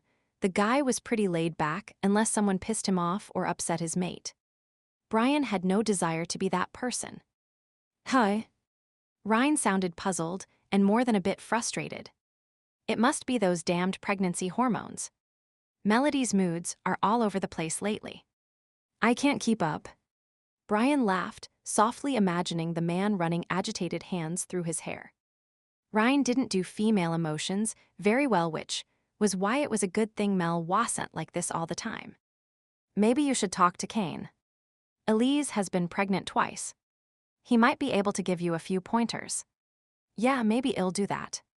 He sighed heavily before changing the topic. "So you made it to Vegas all right?" "Yep. Just checked in. I'll grab a bite to eat and then see if I can find the grocery store where the girl in the picture works. With any luck, she'll be there. If not, I'll ask one of the other employees when she'll be in. Be careful you don't sound too interested or they'll think you're some type of stalker. Hey, remember who you're talking to." "I am great at subtle." Ryan grunted in acknowledgement. "Right. Give me a call tomorrow and let me know how you made out. If it's her, I'll start to work on getting her into Canada. And remember to be careful, rogues can be unpredictable." Bryan rolled his eyes. Ryan was really stuck on this rogue business for some reason. Cassandra Greyson was just a kid. Handling her would be easy. He kept his thoughts to himself, however. He'd prove Ryan wrong once Cassandra was part of the pack. They continued to talk for a few more minutes, going over the technicalities of transporting a werewolf across the border, then ended the conversation. As he hung up, Bryan felt guilty for not telling Ryan why Mel was upset, but reasoned that he didn't really know for sure. Finding her father was no big deal. Ryan was probably right. Pregnancy hormones were throwing her off kilter. Besides, she'd likely break down and explain it to Ryan herself, long before he next spoke to her. Putting the matter aside as just another of the weird little interludes that Ryan and Mel shared, he headed to the bathroom for a quick shower. Traveling always made him feel grubby. Adjusting the water temperature, he stripped and stepped under the pounding stream. At first, he closed his eyes, reveling in the sensation of the hot water as it pounded his shoulders and ran down his body. Steam rose around him, and he rolled his shoulders to ease the tension in them. Shaking his head to clear the water from his eyes, he grabbed the soap and began to lather up. He was here to do a job, after all. Washing automatically, he pondered how to proceed in his search. They didn't have a clear picture of Greyson, just Ryan's description of her, and if the girl had any measure of sense, she wasn't using her real name. So how to establish her identity? A good sniff would determine if she was a werewolf, but other than that, all he had was a vague memory of her scent, which he detected in the motel room in Kansas. Would it be enough? His inner wolf rumbled in the affirmative. It hadn't forgotten the girl's unique essence. Bryan shifted uncomfortably as his body stirred to life. The beast inside seemed to have developed an exceptionally keen interest in the girl. It was more than the thrill of the hunt. For some reason, the animal was eager to mate her, sight unseen. "Down, boy," he scolded. A sexual encounter was a possibility if the girl was willing, but don't start planning anything permanent, okay? An inner silence greeted his warning. He frowned. The wolf hadn't automatically agreed, which was odd. Usually, they were of one accord. Bryan hoped it wasn't going to prove difficult. He'd have enough to deal with once he found Cassandra Greyson. A contrary inner wolf would just complicate matters further. Shutting off the water, he grabbed a towel and quickly dried off before donning clean clothes. It was just past noon. He'd grab a bite to eat, then search out the grocery store. If luck was on his side, the girl would be working and he could check her out. Should she prove to be Cassandra Greyson, he'd make contact and... His thinking screeched to a halt as he pondered what to say to the girl. "Hi. I am Bryan, a fellow werewolf. The finding clause means you're a part of my pack, so come along quietly." Shaking his head, he chuckled, imagining how well that would go over. He considered the situation for a few more moments, then shrugged. Nothing else came to mind, so he'd just have to play it by ear. Talking to women had never been a problem for him. The Greyson girl probably wouldn't prove any different. Chicago, Illinois, U.S. A. Marla stepped into the Aldrich office and sat down in a seat near his desk. The man was still with his nurse, Sylvia Robinson, whom he employed to help deal with his track tube. It required some daily maintenance, and the man preferred to have a professional deal with it, even though most individuals managed fine on their own. As she sank back in the leather chair, Marla looked around, pleased with the decor she'd chosen. Aldrich had given her free rein with decorating the penthouse, and she'd gone with a modern look. Chrome, leather, stark white walls with vivid splashes of color. Some might think it was cold, but to her it fairly screamed exclusive, elegant. Expensive. A faint smile spread over her face at the memory of the purchasing spree she'd had. She sighed and began to examine her nails for chips as she waited, not really caring how long Aldrich spent with the nurse as long he didn't expect her to help care for the tube. Thank heaven he kept a silk scarf over the opening. While it wasn't really ghastly to look at, she preferred to ignore the more unpleasant aspects of life. The nurse was welcome to the job. Mrs. Robinson had started just a month ago and was the 8th nurse he'd employed since the accident, the others having lasted only a matter of months each. Either they hadn't been able to put up with his moods, or they'd shown signs of excessive interest in the man. In the former case, they quit of their own accord. In the latter, Marla herself made sure they left. She wasn't having anyone poaching in her territory, and she'd already staked her claim on Aldrich. even if he didn't know it yet. A quick glance at her watch told her he'd still be another 10 minutes. Aldrich's life was rigidly ordered, and he demanded punctuality, which was why Shed arrived early for their meeting. It also provided a good opportunity for gathering information. Getting up, she wandered casually about the room, appearing as if she were staring at the pictures on the wall. The man was obsessed with security, and he was always moving the surveillance cameras. As she moved about, she surreptitiously scanned the room, trying to determine their latest locations. There was one over the door, pointing at the filing cabinet, and the other one. She bit her lip and continued to search, there. Near the bookshelf. It was aimed at his desktop. Judging the angle carefully, she determined the computer wasn't within the viewing area, though it had been last time. Smirking, she worked her way to the window and made a show of peering through the blinds at the view. Idly, she noted how sparse the trees were and the lack of green space. Not a suitable place for us to live. She frowned and pushed her inner wolf's foolish idea away. Letting the curtains fall back into place, she ensured she was out of camera range, then carefully reached forward to jiggle the computer mouse. The screen came to life, and she began to read the information displayed. It never hurt to know what Aldrich was up to when she wassed around. He liked to spring surprises on her, and Shed found that a bit of judicious snooping helped her keep one step ahead of him on most things. The computer file that appeared had to do with Cassandra Greyson, an image of the heiress at the top of the screen. It showed a young girl with long, dark brown hair, green eyes, and golden skin. A mischievous smile seemed to lurk just beyond her full lips, as if she were secretly mocking the photographer. It was a candid shot, one of the few that had apparently ever been taken of the child. Marla didn't know much about the girl. Aldrich kept the whole thing close to his chest, but she had gleaned some information over the years. The missing heiress had disappeared the night Anthony Greyson was accidentally shot by Aldrich, who purportedly had been trying to scare off an attacking dog. If it hadn't been for the severity of his own wounds, Marla might have thought Aldrich had arranged the whole thing. It had been such a convenient way of eliminating Greyson, after all. However, Aldrich had been near death, so it really must have been just a freak occurrence. A wild dog attack was so unlikely in Chicago. At times, she mused if a werewolf could have been involved, but decided it was just her own paranoia. Lycans kept a low profile, and as far as she could determine, neither Greyson nor Aldrich had been dabbling in anything that might have provoked an attack.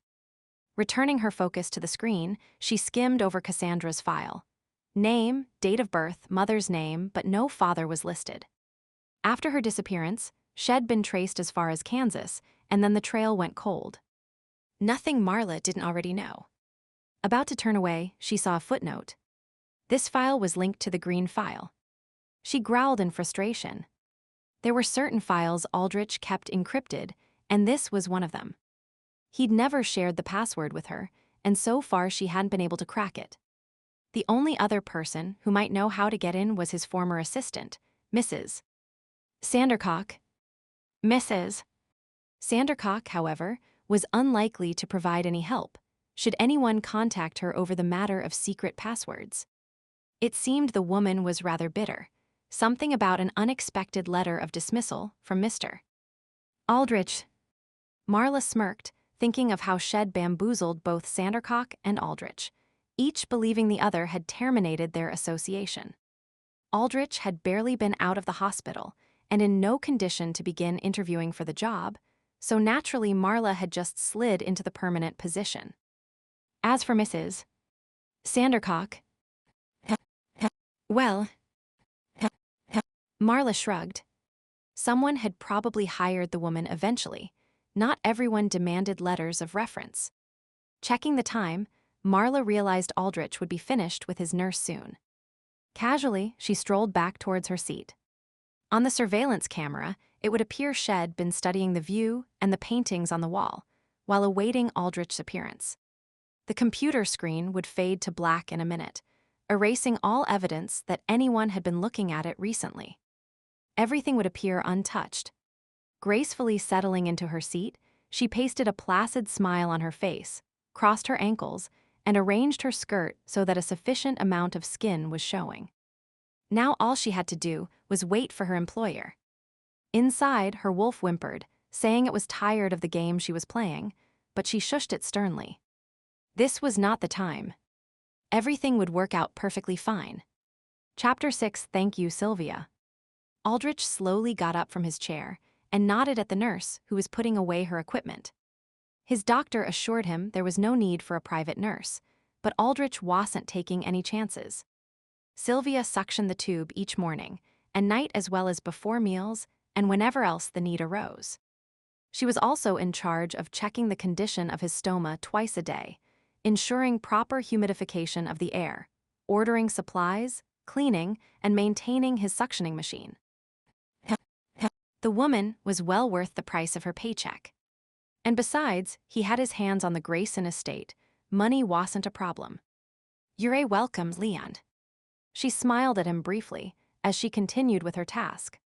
Aldrich spared a moment to watch his nurse, not minding the familiarity with which she addressed him. Her faint British accent was pleasing to the ear. Sylvia was 50-ish, slightly plump and had a bit of gray hair appearing, but was still an attractive woman. Plus, she didn't grate on his nerves and showed absolutely no interest in him whatsoever.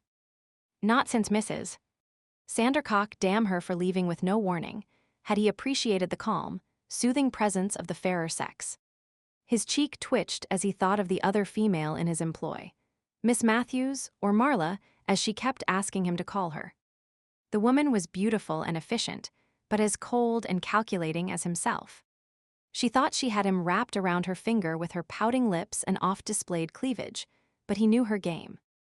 Miss Matthews was out for whatever she could get, and Shed set her sights on him, or more precisely, the Greyson estate. If it wasn't for the fact she was damned good at her job, he'd have sent her on her way ages ago. As it was, he could put up with her as long as she didn't step too far out of line. "Leon, is something wrong?" Aldrich realized he was scowling at the nurse and hastened to reassure her. "No. Just some business I was thinking of." He paused, then spoke hesitantly. I believe the British are known for taking afternoon tea. Is it a practice you follow?" Sylvia smiled. "I do like to have a cup mid-afternoon. Are you fond of tea?" He studied her for a moment, then nodded. "If you'd like, you could join me one day." As she made the offer, a slight pinkness appeared on her cheeks. Aldrich found it fascinating. Suddenly aware he was staring, he rubbed the back of his neck, feeling inexplicably embarrassed.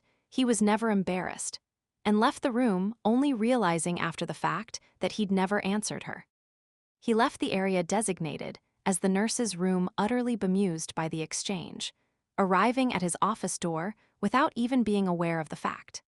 The door was open a crack, and he could see long, silky legs carefully arranged for his viewing pleasure. Aldrich couldn't help giving the displayed limbs an appreciative look. The woman was as sexy as hell, and a certain portion of his anatomy couldn't help but respond to the fact. Wondering what was wrong with him, first Sylvia and now Miss Matthews, he gave his head a shake and corralled his wandering thoughts. Putting on his usual bland expression, he entered the room. "Miss Matthews, I am sorry to have kept you waiting." He uttered the socially polite words, not really caring if she had been waiting or not. That's what he paid her for after all, wasn't it? Still, he prided himself on maintaining a cloak of civilized respectability. "No, you're right on time as always, Leon." He paused in the act of sitting down behind his desk and looked at her with one raised brow. She caught his gaze, lowered her eyes demurely, and with a slight blush, fake no doubt, corrected herself. "I mean, Mr. Aldrich, sir." He gave a nod of approval and finished seating himself. Leisurely, he surveyed the surface of his desk, noting all his papers were exactly where he'd left them. Good. She hadn't touched anything, though the surveillance cameras would have caught her if she had. He picked up the file Shed prepared the previous day and flicked it open. After a brief perusal, he commented on her report. "The Greyson estate continues to function well and is in good repair, I see." "Yes." Miss Matthews leaned forward slightly, as if she were eager to talk to him. Was it a coincidence her blouse gaped open? He thought not. The monthly expense report for maintenance supplies, utilities, and employee wages is included. He glanced at the next page and nodded. Anything else? Just the matter we discussed earlier, Franklin's advancing years. She shook her head and made a little moo. I fear he's getting quite forgetful. The errors in the content inventory, claiming we've had conversations which we haven't. Her face was a picture of regret as her voice trailed off, but Aldrich studied her eyes instead. They were flat and cold. The woman was up to something. Be that as it may, he and Mrs. Teasdale were appointed by the courts as interim caretakers, and Franklin's last medical report deemed him capable of the job. We'll just have to rely on your continued diligence to ensure things don't get out of hand. The woman preened at his supposed praise, while Aldrich kept his face neutral. He recalled Swanson's report about her stop at Albert Winter's, the antique dealer, last time she visited the estate. There was little doubt in Aldrich's mind Miss Matthews was pocketing small items and selling them, thus acquiring a tidy little nest egg. He admired her ingenuity. It was something he might have done himself in the early days. As long as she confined herself to the occasional bout of petty theft, he'd let it go. Her activities were actually providing him with ammunition should he need to use some leverage against her in the future. Knowing deep, dark secrets about an employee could be so useful. As always, I'll do my best. She smiled at him, and not for the first time, Aldrich noted her white, slightly longer than normal canine teeth. They had an unsettling effect on him when she smiled widely. He briefly mused why Shed never had them fixed. He gave his head a minute's shake and continued on with the business at hand. Swanson will be reviewing the estate's security system next week. I'd like you to accompany him and make note of anything that needs upgrading. Yes, sir. She began making notes, then queried in a deceptively casual voice. If you don't mind my asking, sir, how are you progressing on the matter of the missing heiress? Cassandra. Aldrich flicked a glance at his computer and then at Marla. How did she know that was the file he'd been reading? Coincidence or? Eyeing the surveillance camera mounted on top of the bookshelf, he narrowed his eyes. Did Swanson get the angle wrong, or did it actually encompass his computer? Damn. He'd have to check the footage tonight. Marla continued. Yes. I was wondering if the latest batch of missing person posters had yielded any results. No, not yet, but we'll keep trying. She has to be somewhere. All it takes is for the right person to see the poster and for her picture to jiggle a memory. And when you find her, I believe that falls under lawyer-client confidentiality at this point. If you ever need to be appraised of the situation, I'll let you know. Of course. She nodded, and Aldrich wondered what was going on behind her demure expression. Was she laying plans for when or if Cassandra reappeared? Perhaps planning on befriending the girl, becoming her companion, or possibly arranging an accident should the girl ever be located. The latter seemed more likely. Marla was probably hoping he'd remain in control of the Greyson estate for some time, so the financial perks would continue to filter down to her. And once the estate was settled, well, a substantial sum would come his way. She'd love to get her hands on that. Well, no matter what Miss Matthews was concocting in her head, he had his own agenda where Cassandra Greyson was concerned. Swiftly dealing with the remaining items on his desk, he sent Miss Matthews on her way, much to her obvious annoyance. The woman always wanted to linger and fawn over him, making annoying small talk, finding reasons to touch him. On occasion, he put up with her wandering hands, but today he wasn't in the mood. Once free of her presence, he turned to his computer and thoughtfully studied the information before him. Cassandra Greyson's background puzzled him. From what little information he'd garnered, the girl was the daughter of some woman named Louisa, with whom Greyson had hooked up with briefly, though Greyson wasn't the father. That person was listed as an unknown. Upon Louisa's death, he'd raised Cassandra as his niece and made her his heir. Aldrich pulled at his lip, still impressed Greyson had managed to keep the child hidden all those years.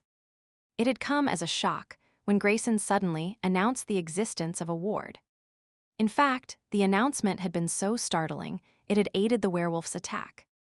Staring at Greyson in amazement, Aldrich had been unaware of the wolf until a streak of movement caught his eye. He'd swung towards the wolf, in his surprise tightening his grip on the gun and unintentionally shooting his boss, Anthony Greyson. The incident had been deemed an accident caused by the wild dog attack. That's how the doctor at the hospital had listed the cause of the injuries to his throat. Aldrich had done nothing to disabuse them of the fact. With Greyson dead, Cassandra had become heir to a multi-million-dollar estate. Unfortunately, she'd gone missing the night of the accident, and no one seemed capable of finding her.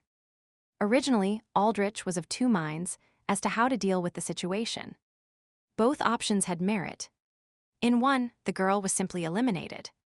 If she never returned as heir, he'd be in charge of dispersing the estate's funds.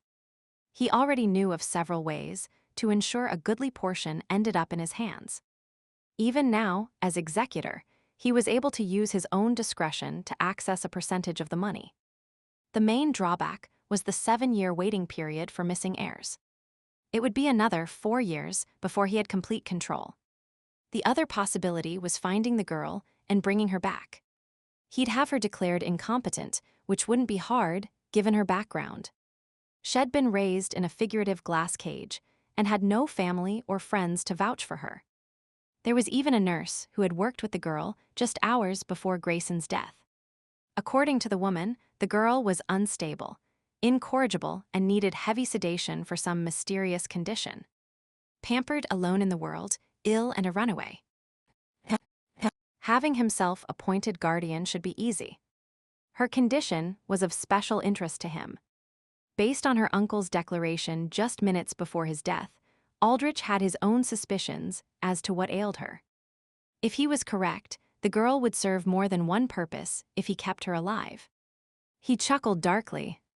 Yet another pawn for him to use in the chess game of life. Las Vegas, Nevada, U.S. A.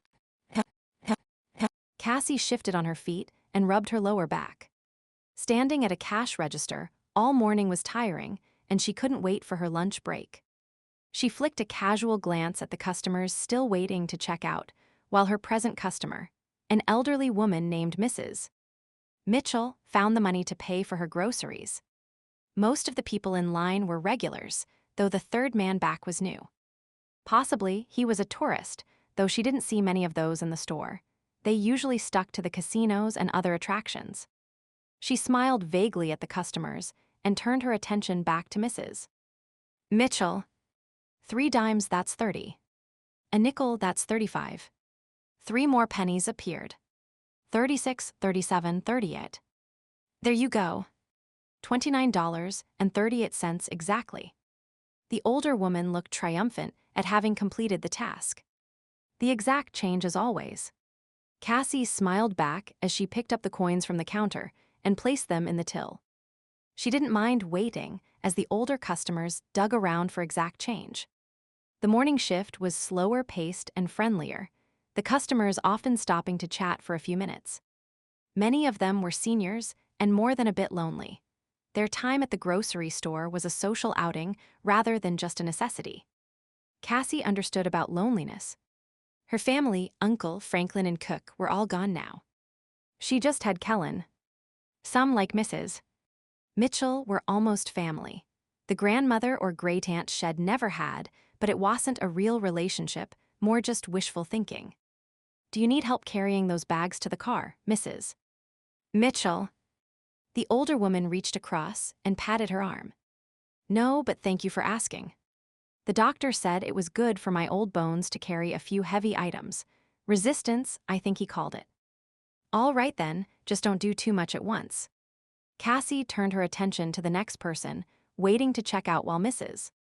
Mitchell moved to the end of the counter and dug through her purse, most likely searching for her car keys. The poor dear was always misplacing them. As she dealt with her new customer, a young mother with a toddler in her arms, Cassie experienced a prickling feeling as if someone were watching her. It wasn't the first time this had happened. Several times this past week, Shed found herself staring around the grocery store looking for the source, only to find nothing. At the time, Shed attached no importance to the phenomenon. But now that Mr. Bartlett had mentioned someone asking about her. Well, maybe it was more significant than she thought. Could the beast inside her be aware of danger on some level? Inwardly, she rolled her eyes, thinking the creature might have one redeeming quality after all. Though sensing someone was watching and knowing exactly who it was and why were two completely different things. Shrugging her shoulders, she tried to rid herself of the uneasy feeling, but it didn't work. Flicking a glance up from the barcode scanner, she locked eyes with the man, the one Shed dubbed a tourist, and found he was studying her, his eyes narrowed in concentration. Quickly, she looked away.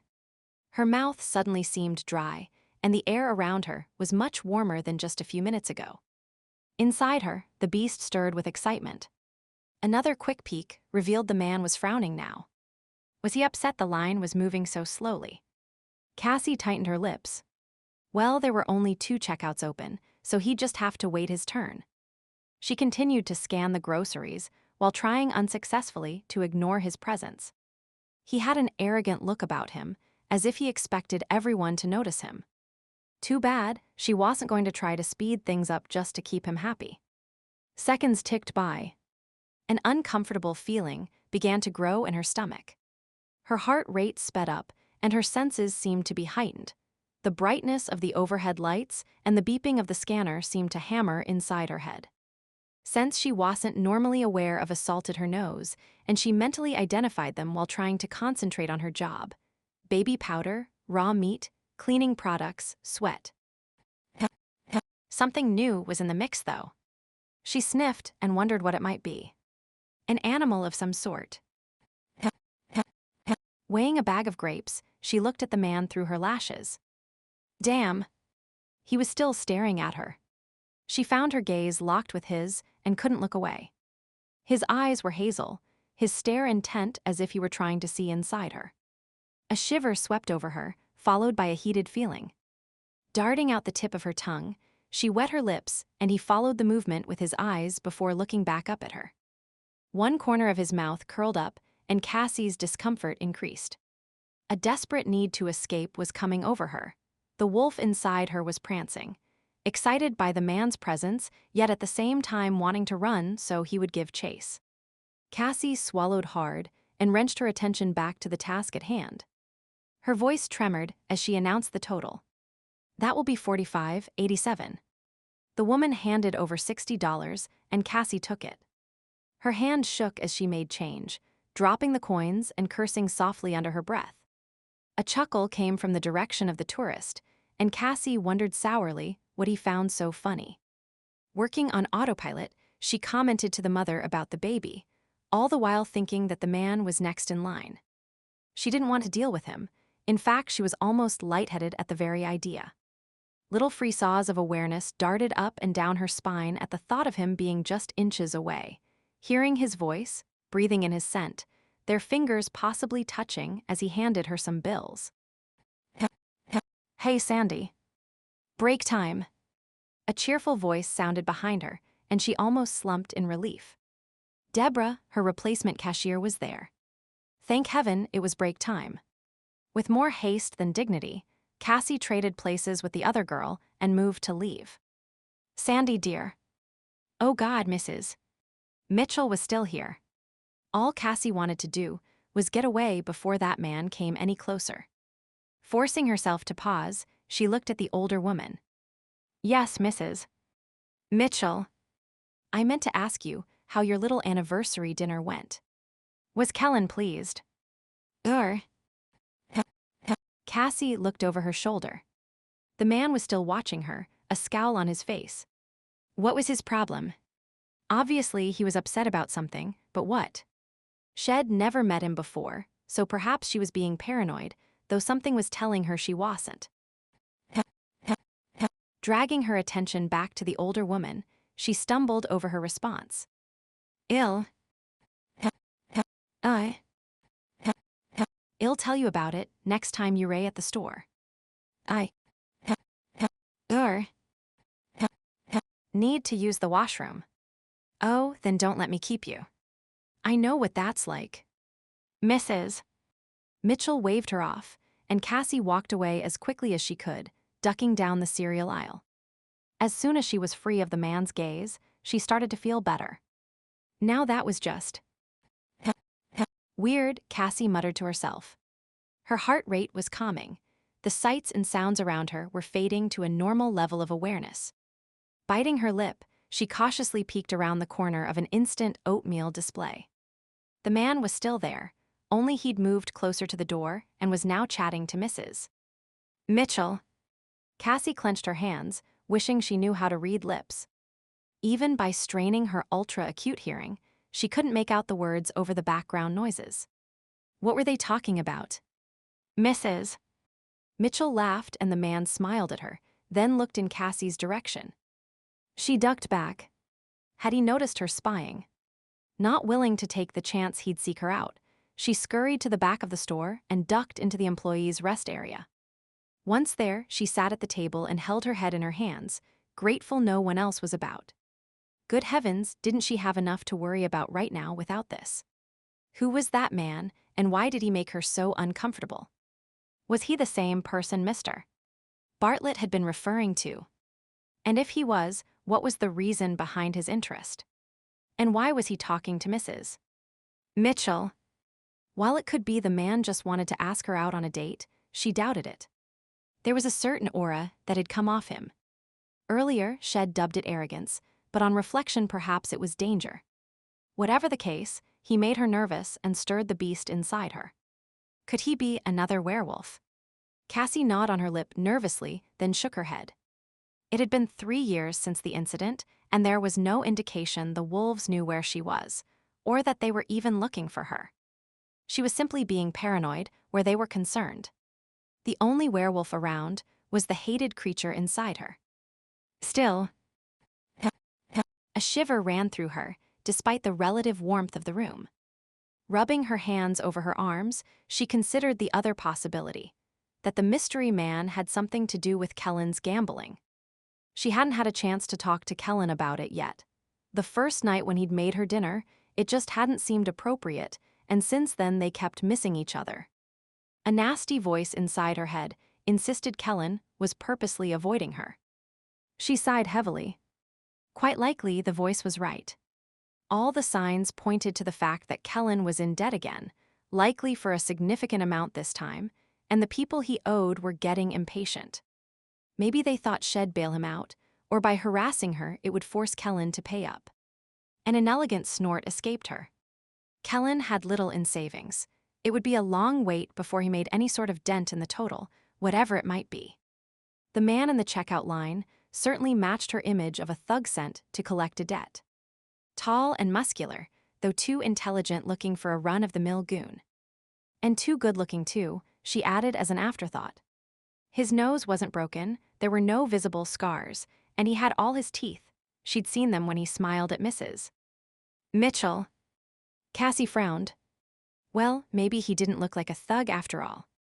But he did have an air of danger about him. Not in a violent way, though, it was actually sort of sexy. Like he could be dangerous if he lost control. Just thinking about the man caused the wolf inside to stir again. Reluctantly, she acknowledged that the man affected her too. His hazel eyes had been fringed by long lashes, and his dark blonde hair was thick with just a slight wave. Her palms tingled as she wondered if it would feel as soft as looked. She bit back a smile as she recalled that a slight dimple had appeared on his cheek when he'd been laughing with Mrs. Mitchell. A thug with a dimple. She shook her head, chastising herself. Mooning over a man with probable criminal connections was not a good idea. Taking a deep breath, she brought her mind back to the business at hand. She had 2 possibilities, werewolves or thugs, and neither one was overly palatable, though she felt the thugs might be less of a threat. At least she could go to the authorities about them. Checking her watch, she decided to ask Mr. Bartlett to let her leave early. If she went home now, she'd be able to talk to Kellen before he left for. Well, wherever it was, he went during the day. Shed put off discovering what sort of a mess he was in long enough. Now it was time to get to the bottom of things. She grabbed her purse from the small locker assigned to her. The bus would be leaving soon, so if she hurried. Bryan had rolled his eyes when the young woman ducked back behind a cereal display. How Shed thought that could possibly hide her presence, he had no idea. Her scent gave her away just as easily as her physical presence. She was definitely a werewolf. That had been easy to determine, but there was a subtle essence that was uniquely her. He briefly closed his eyes and inhaled, exotic and spicy, with floral undertones. That particular scent was one he couldn't forget. It had plagued him for the past 3 years, ever since he'd caught the faintest whiff of it in the motel room in Kansas. The girl was definitely Cassandra Greyson. Shed peered at him for a moment before moving deeper into the store, her scent fading as it blended with those of the various foods for sale. He'd snorted, wondering if she thought she was hiding her trail. If she did, she was sadly mistaken. An experienced hunter such as himself wouldn't be easily led astray by the tempting aromas of meats and baked goods. Bryan shifted his gaze to the magazine racks and the large man lurking there. Now that was an inexperienced hunter. The man had been staring at Cassandra Greyson for the last half hour while trying to look inconspicuous by supposedly reading a magazine. The problem was the fellow hadn't turned a page the whole time, nor had he taken his eyes off the young woman. Who was he, and why was he watching her? The man had made no move to follow Cassandra when she left her workstation. If he had, Bryan would have followed. Instead, the fellow had made a brief phone call and then picked up his magazine again, apparently planning on waiting until she reappeared. Deciding the man wasn't planning on making any moves towards Cassandra in the near future, Bryan nodded as the older woman beside him continued to chatter away. He'd approached the senior citizen after paying for the groceries he didn't need, but that were part of his cover. As he'd bagged the items, he struck up a conversation with Cassandra's elderly customer offering to carry her parcels to her car. While she declined, it proved to be the perfect way to make her acquaintance, just as he'd suspected. "You're just like Sandy. That's the girl who was working the checkout a minute ago. She wanted someone to help me as well, but I said no to her too. Such a sweetheart, she lives just a few blocks from me in the cutest little house. Her boyfriend Kellen shares it." He'd been checking on the magazine man again when her statement caught his full attention, the news that Cassandra, or Sandy as the woman called her, was involved with someone didn't sit well with him or his inner wolf. It was unreasonable to think the girl would have remained unattached all these years, but that didn't mean he had to like it. Such a living arrangement was inconvenient to his present purpose. Bryan tried to put a logical spin on his feelings. He had a right to be annoyed. If she was living with someone, it would make it all the more difficult to bring her into the pack. She'd be reluctant to leave the man behind and bringing a new wolf plus her human companion into Canada. He shuddered to think of the complications. They were at the store's exit now, and Bryan let the older woman leave first. She was still talking about this Kellen person. "Works here too, though it's a night shift, so I've only seen him a few times. He's a good-looking fellow, but..." She shook her head, then leaned closer, whispering in a conspiratorial manner. "I'd never say it to Sandy. I don't believe in poking my nose into other people's business, but sometimes I wonder about her relationship with him. I am sure he's a fine young man, but I am thinking he's not the one for her. They don't see much of each other, what with working opposite shifts, and she has this look about her, not exactly unhappy, but as if she's restless inside, like something important is missing in her life." Bryan made suitable noises and continued to walk beside the woman as she made her way across the parking lot. So Cassandra, Sandy, seemed restless. He felt the corners of his mouth curve upward at the news. If her wolf was restless, it probably was feeling the strain of not being part of a pack. Well, he was here to offer a solution. "Mrs." Mitchell bid him farewell and climbed into her vehicle. He continued on his way as if searching for his own car, but once the woman drove out of sight, he circled back.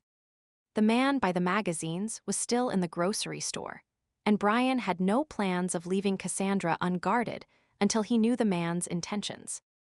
His hand was just reaching for the door when the wind shifted, and her scent drifted by. What? Bryan turned in a circle, scanning his surroundings. Cars, shoppers, grocery carts. There. He saw a slim, dark-haired woman getting on a bus. Instinct told him it was definitely Cassandra Greyson. As the bus pulled away, he started to run across the parking lot, intent on following her, but then drew himself to a stop. No. He'd have to shift into wolf form in order to keep up, and somehow he suspected the citizens of Las Vegas wouldn't be used to seeing a wolf running down the street, chasing a bus. Bryan shifted the bag of useless groceries in his arms and glared in the direction of the departing vehicle, cursing himself for making such a rookie mistake. Damn, but he never should have taken his eyes off the girl. Now he'd have to start searching for her all over again. He growled, wishing he had her last name at least. Then he could have just used the phone book to find out where she lived, but all he knew at this point was that she was known as Sandy. All right, he'd just have to do things the hard way. First, he'd find a map that outlined the city bus routes, and then he'd follow it along until he caught her scent again. She had to get off the damned bus at some point, and then he'd have her. As he headed back towards the small strip mall that contained the grocery store, he saw the large man from the magazine rack was leaning against a white van, once again making a phone call. Bryan wished he was close enough to hear what was being said. Instead, he moved until he could at least see the license plate and committed it to memory. He'd have Daniel trace it for him once he got back to the motel, but first he had to track down Cassandra. Compressing his lips, he grumbled discontentedly, thinking of how long it might take to pick up her scent again. Waves of heat rose from the sidewalk, and he felt sweat trickling down the indent of his spine. Damn, they would have to be having an unseasonal heat wave just when he arrived in the city. He'd have heat stroke before he found her. The cool forests of northern Canada had never been so appealing. Chapter 7, Aldrich looked over the information that Nate Graham had sent him. The Nevada situation was salvageable, but only if they were able to get their edge back. Things had been allowed to slide under the less than competent leadership of Eddie Perroni. Flicking through the pages, Aldrich shook his head in disbelief. He'd made a serious error in judgment when he'd permitted the man to play Shylock. Perroni wasn't ruthless enough, his clients didn't respect him. The point returns weren't nearly as high as they should be. Eddie needed to apply pressure, instill some fear. Fear kept people in line, not idle threats. He threw the report down in disgust. There was no excuse for this, except poor management on Eddie's part. Narrowing his eyes, Aldrich considered the possibilities. At first, he wondered if he should just fold the company and take his losses, but no. That smacked too much of giving in. It gave people the wrong impression. Even if he dispatched Eddie, the failure of the business would still be a fact. Should word ever get out, it could negatively impact on his effectiveness in other areas of business. Failure clung to one's name and reputation like gum to a shoe. No, he had to pull Dollar Niche out of the fire first. Once it was suitably profitable again, then he could rid himself of it. In the grand scheme of things, the company was a minor concern, a leftover from the days when his goals hadn't been quite so lofty. But he needed to exit the scene with his head held high. Aldrich gave a decisive nod. Having chosen a course of action, there was no point in waiting. He picked up the phone and dialed. As it rang, he drummed his fingers impatiently on the desk, waiting for an answer. Some might view his plan as a severe step, but it was necessary in order to re-establish the fact that Dollar Niche was not a company to be toyed with. If memory served him correctly, Eddie was a squeamish sort. The man's reaction to this new business plan might even prove to be mildly amusing. Idly, Aldrich thought Eddie's career choice was definitely at odds with his personality. The man would have done better if he'd followed the elder Perroni's career path and become a part-time preacher. Bilking people out of their hard, earned money with promises of salvation didn't involve any rough stuff. Finally, the phone was answered, but a clattering noise met Aldrich's ear as if whoever was picking it up wasn't really paying attention and had fumbled the receiver. The sounds of a sports announcer drifted over the line, and then, after some delay, an actual voice spoke. Eddie Perroni. What can I do for you? The man's casual answer let Aldrich know Eddie hadn't checked who was calling before answering. He sighed, still the same old Eddie, he thought to himself, always thinking life was a lark. They'd grown up in the same neighborhood. Giving Eddie the job of managing the company had been an uncharacteristic spur-of-the-moment decision based on that long-ago friendship. Well, he'd known it before, and this just reinforced the fact that sentimentality had no place in business. Edward, this is Leon Aldrich speaking. Aldrich chuckled to himself, knowing the use of the man's formal name would rattle the fellow. Memories of Mama, Perroni, bellowing down the street drifted by while Eddie tried to gather his composure. Leon. Mr. Aldrich, sir. How are you? Nice of you to call. Aldrich could hear the nervousness in the man's voice, and mentally formed the image of Eddie sitting up straighter and shuffling the papers on his desk into some semblance of order, as if the disorganized office could actually be viewed through the phone. Good. The man had been lazy in carrying out his duties and deserved to sweat a little. I've been going over the accounts and see no improvement since the last time we talked. Well, that's not precisely true, Leon. Aldrich raised his brows at the man's denial and leaned back in his chair. I beg to differ. My representative is in Vegas at this very moment, checking out the situation. Word on the street is that dollar niche is seen as an easy mark. Eddie didn't answer immediately, no doubt realizing a noose was closing in around him. I wouldn't say that exactly. I've gathered a number of new clients, profitable clients, or just men who use dollar niche because it's seen as a pushover. No. Of course not. They've made their payments. Paltry sums, Edward.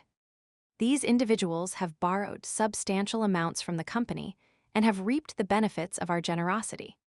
Repayment, swift repayment, is needed if the company is to make a profit. He kept his voice slow and calm, knowing the raspy sound was more effective that way. At least the damn tracheotomy was good for something, he mused. Well, some of these people don't have that much lying around, you know. They pay off what they can. Edward, we are not running a charity. People always claim to be hard up. If sufficient incentive is applied, they find the needed resources. We pressure them, Leon. Sir, perhaps your concept of pressure is different from mine, because what I envision as pressure would have yielded much greater results than those I see on the page before me.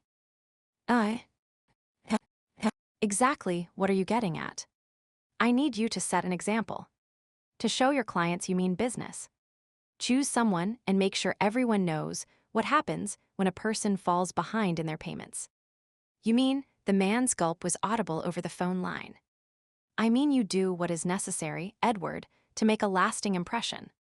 This company has been falling apart over the past few years. I admit it's partially my own fault. You obviously weren't up to the job. He heard Eddie sputtering protests, but ignored the attempted interruption. And I didn't take sufficient notice of the quarterly reports. However, that is all water under the bridge.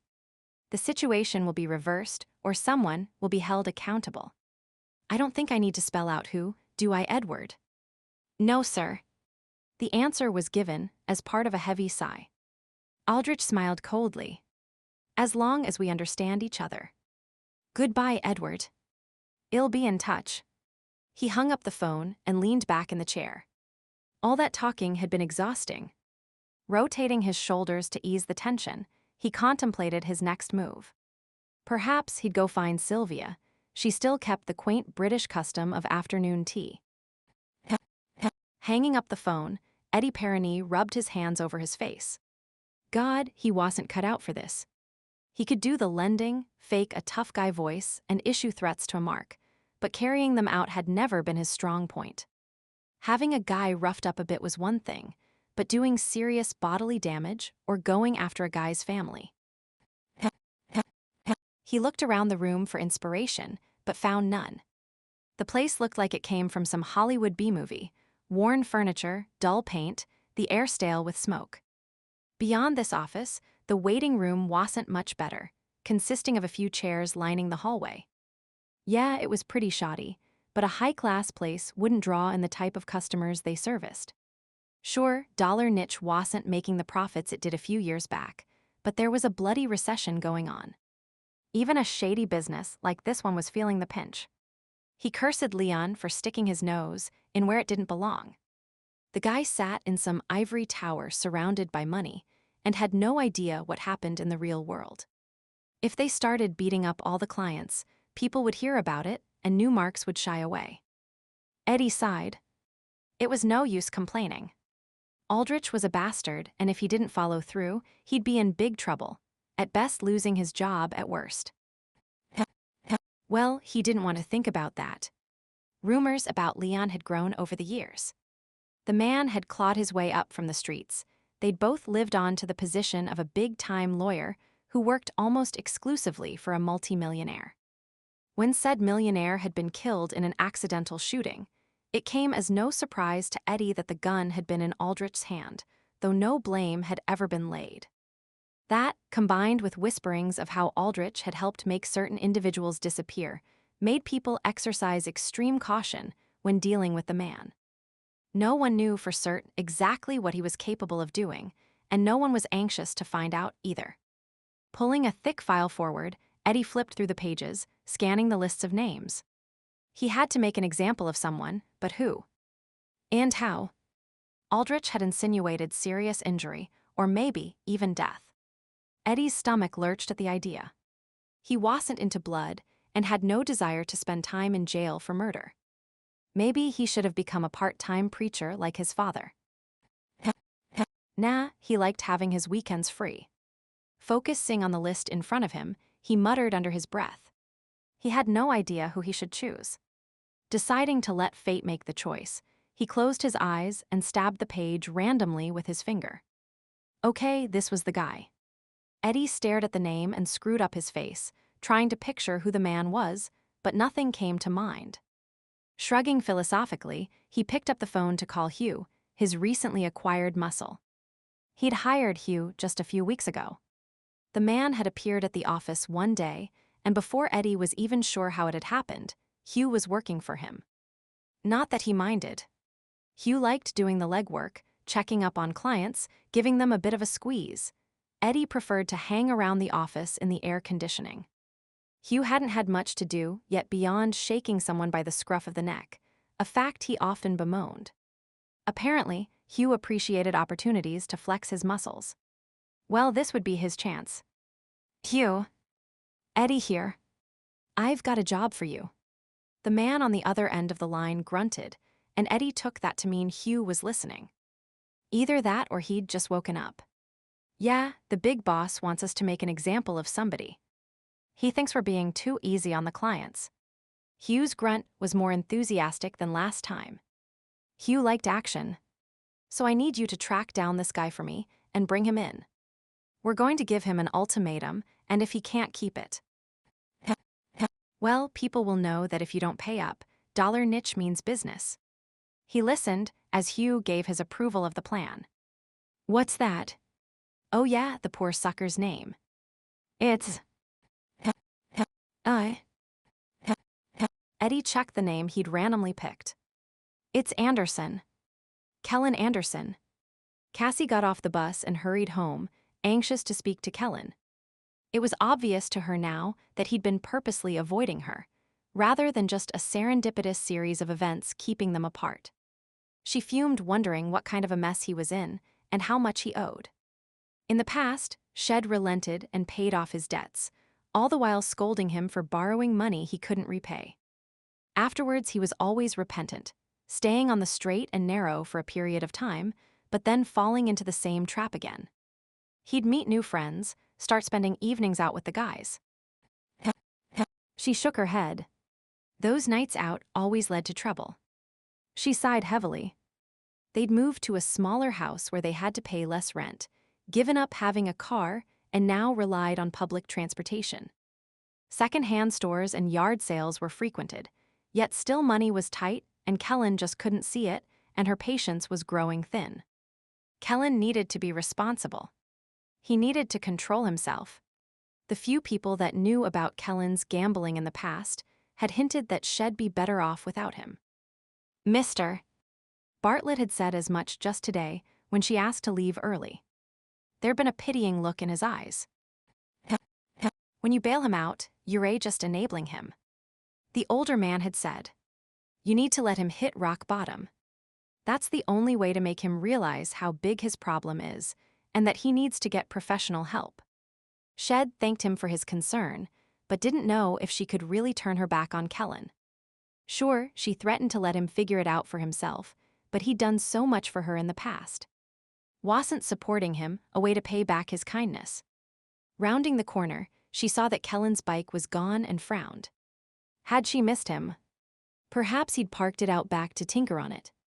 The machine was old and always in need of some type of repair. Climbing the steps, she tried the front door. It was locked. Sighing, she pulled out her key and let herself in. Kellen wasn't home. A glance in the kitchen revealed that he hadn't left a note on the message board, not that Shed really expected one. He'd been disappearing on his own a lot lately, only speaking in general terms of being out with friends. In reality, that meant out gambling. And for the past few days. Well, she had no idea where he was. His bed was slept in and dirty dishes were in the sink, but other than that, there was no sign of him. She rolled her eyes, so much for his great show of repentance the other night. Cassie wandered into the living room and stuck her hands in her back pockets.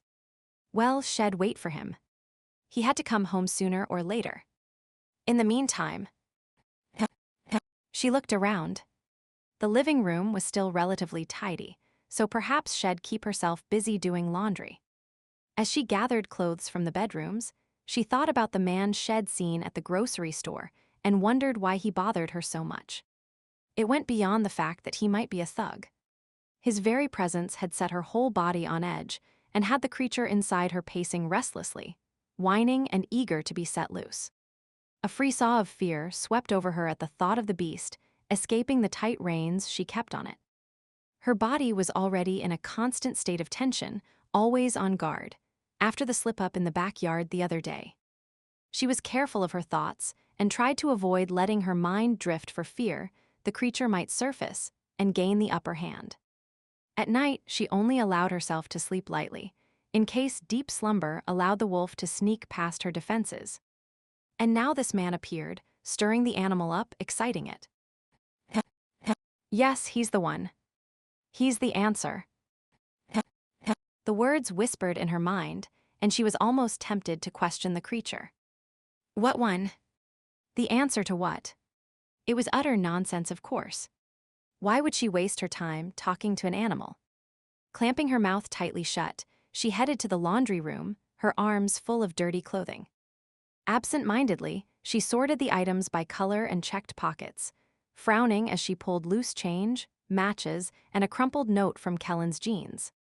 Why he couldn't remember to empty his pockets before dumping his clothes in the laundry. After all, he was supposedly the expert. Shed just learned how to do laundry a few years ago, yet here she was. Her train of thought screeched to a halt as she glanced at the note in her hand. She felt her eyes widen. He owed how much? Cassie actually stumbled backward in shock. $50,000. What was he thinking to borrow that amount? She looked around the room and then at the note again, hoping Shed been wrong. No. It was still the same number of zeros. Her legs felt wobbly, and she sat down on the small stool that was in the room. Oh God. This was way more than the usual amount. It wasn't a few thousand that he'd racked up playing small-time poker with his friends. She stared at the note for a few minutes before crumpling it in her hand and swearing under her breath. Kellen had promised her he'd never get deeply into debt again, like he'd been when they'd first met. By maxing out her credit cards and emptying all her accounts, Shed been able to pay off what he'd owed 3 years ago and still have a tidy nest egg left over. But this would take almost everything she had saved. Anger surged inside her. That was her money in the bank, her safety net in case she ever needed to run. Why should she use it to bail Kellen out again? No. She wouldn't do it. Kellen had gone too far this time. Mr. Bartlett was right. If she kept rescuing him, he'd never learn. The cycle would never be broken. Shaking with a combination of hurt, anger, and shock, she stumbled into the living room and sat down on the sofa, facing the door. She'd wait right here and confront him as soon as he stepped in the door. Damn the man. How dare he mess up her life this way? Wasn't it enough that she had to deal with being a werewolf? Well, this certainly explained the man at the grocery store. If Kellen owed this much money, the loan shark would be wanting weekly payments and wouldn't be adverse to applying any kind of pressure needed to ensure Kellen coughed up the amount. No wonder the creature inside her was fighting to get out. The man at the store obviously represented danger. A niggle of doubt worked its way into her resolve to let Kellen take the fall for his own actions. Could she stand by and let Kellen get hurt? She nibbled on her lip. Not really. But that didn't mean she'd pay off the loan shark for him. No, once she knew the facts, and if there really were threats being made against Kellen or herself, she'd contact the authorities. The beast inside her whimpered, and Cassie acknowledged that it had good cause. She'd been living her life under the radar for 3 years now. Her fake identity as Sandy Grant had served her well, but then again, it hadn't come under close scrutiny either. And her use of drugs, not quite street drugs, but illegally purchased nonetheless, wasn't something she wanted brought to light. An angry snarl erupted from her mouth, surprising her. Even though it was just days until the full moon, the creature had never done that before. Nervously, she clenched her fists on the arm of the chair, exerting more inner control. It was getting stronger, fighting against the restrictions she placed on it. Would she have to take medication daily to keep it under control? Another discontented growl rose within her. The animal hated the drugs. They were a chemically induced jail that kept it from roaming as it wished. But necessary, she argued with herself, thinking of the panic that had overwhelmed her just days ago. Las Vegas was highly populated, and werewolves were dangerous. They could kill someone. Hadn't she seen the power and destruction a creature, such as herself, was capable of with her own eyes? She bit her lip as another idea crossed her mind. If Kellen wasn't here, how would she get her pills? There were enough for another few months, but then... Thoughts whirled in her mind as she contemplated all the implications of Kellen's gambling debt. Any course of action she took would have far-reaching consequences. Leaning her head back against the cushions, she closed her eyes and massaged her temples with her fingertips as she tried to reason her way through the situation. Bryan padded down the street, pausing to sniff at each bus stop. So far no one had given him a second glance, probably thinking he was someone's pet husky that had escaped from a backyard. He paused at a corner and sat down in the shade cast by a mailbox, panting from the excessive late afternoon heat. Las Vegas was no place for a wolf. His fur coat served him well in the cooler Canadian climate, or even in the northwestern United States where he'd grown up. But this was ridiculous. Once he found Cassandra, he promised himself a large, cold drink. At least it was cooler now than it had been in the middle of the afternoon. From all he'd heard, the temperatures would continue to drop as night approached. He squinted up at the sky, judging it to be around supper time. His stomach growled in concurrence, and he thought longingly of the fast food restaurant that was directly across from his motel. Realizing he wouldn't be eating in the near future unless he managed to track the girl down, he rose to his feet. Giving his body a shake, he continued on his way, sniffing the ground as he went. A bus drove past him and paused at the stop up ahead. He slowed his pace and watched the people disembark and hurry on their way. Then the vehicle roared to life again, spewing exhaust his way. He coughed and sneezed as the smelly fumes irritated his sensitive nose.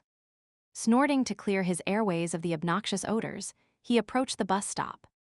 Carefully, he sniffed the surrounding ground, then froze when a familiar scent tickled his nostrils.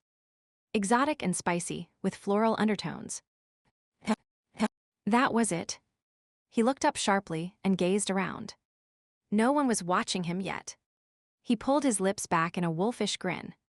Gotta love the way everyone minds their own business around here, he thought to himself.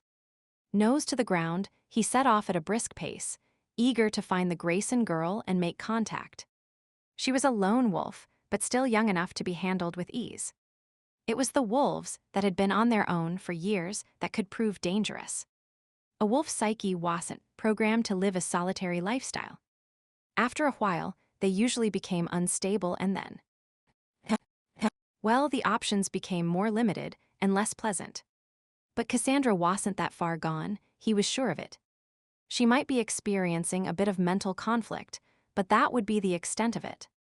And once he talked to her and she saw reason, they'd head back to his motel. He'd grab some food and then get cleaned up. The thought of a shower made him grin. The grit of the city had invaded his fur, and he couldn't wait to be rid of it. His nails clicked on the sidewalk, the heat from the sun-baked cement penetrating the pads of his paws. He didn't care. The joy of tracking filled him, pushing all other cares aside. He sniffed the corner of a mailbox and could almost envision her brushing against it as she walked past. A little further down the road, and he found a spot where Shed paused to cross the street, perhaps waiting for traffic. Her hand had been pressed against a lamp post. The sweat and oil from her palm was as distinctive as a neon sign to him. Bryan began to scan ahead, wondering if he'd catch sight of her, even though he knew it was unlikely. His wolf wanted the thrill of sighting its prey followed by a chase. Not this time, boy, he told the beast. Chasing her down won't enamor her to us. Besides, we're in a city, not the woods back home. We have to try to blend in. The beast whined but conceded. Padding around a corner, he paused then picked up speed. Close, so close. There. Shed gone up this sidewalk. He trotted up to the house, sniffing carefully. Yes, this had to be her home. Her scent permeated the surrounding area. His wolf rumbled happily at the knowledge that she was nearby, his tail wagging. Circling around to the back of the building, he continued to sniff, analyzing the location. No pets, a motorcycle partially dismantled, fresh laundry, a male human. The hair on his neck rose as he considered this last bit of information. Mrs. Mitchell, the elderly lady at the grocery store, had mentioned that a man by the name of Kellen lived here as well, and this confirmed it. The knowledge didn't sit well with him or his wolf. Anger wafted from the beast within him, and he struggled to stay in control and keep the animal in check. He had no claim on the girl and couldn't just attack the man she lived with, even though his presence was an unwanted complication. Was the man inside at this moment? He cocked his ears and listened. The house was silent, so it was hard to know. He'd have to shift back into human form and knock on the door. Stepping into a shadowed area behind the house, he transformed into a man again. Straightening his shirt, he was thankful once again that he didn't need to worry about the inconvenience of carrying clothing with him, like some half-blooded Lycans did. Appearing naked at the girl's door would definitely not make a good first impression. And should her boyfriend answer? He shook his head at the thought of the fireworks that could cause. Walking along the side of the house, he scrutinized in the windows. Curious. The first window revealed a very feminine bedroom, with lace-ruffled curtains, while the next was a plain dark blue. He paused and tested the air outside this last window. Even more curious. Unless his nose was deceiving him, which he seriously doubted, they didn't share a bedroom, her scent was too weak. That tidbit of knowledge pleased him no end. Rounding the corner, he went to the door, glancing in the front window, which was located just to the right. Even with a set of blinds, it offered a perfect glimpse inside the living room. Through the partially closed slats, he noted the worn furniture, the older-style TV and Cassandra. She was curled up on the sofa, sound asleep. Her hand cradled her cheek, and her plump lips were softly parted. He stared at them for a moment and imagined how they'd feel against his own. Soft and warm, moistly sliding. His tongue slipped out of its own volition and wet his lips. It was as if he could already taste her. Curling his hands into fists, he forced his gaze to move on, noting her lashes were as dark as her hair and fanned out over her cheeks in a perfect arc. They scarcely hid the dark, mauve shadows marring the skin below her eyes. He scowled. It would seem she was exhausted. Protective instincts rose within him, and he wondered why she wasn't getting the sleep she needed. His wolf pushed against its restraints, wanting to immediately enter the house and curl up around her, offering protection and warmth as she rested. Well, keep her safe. Once she knows she is ours, her rest will be peaceful. Bryan laughed softly. If only it were as simple as his wolf would like to believe.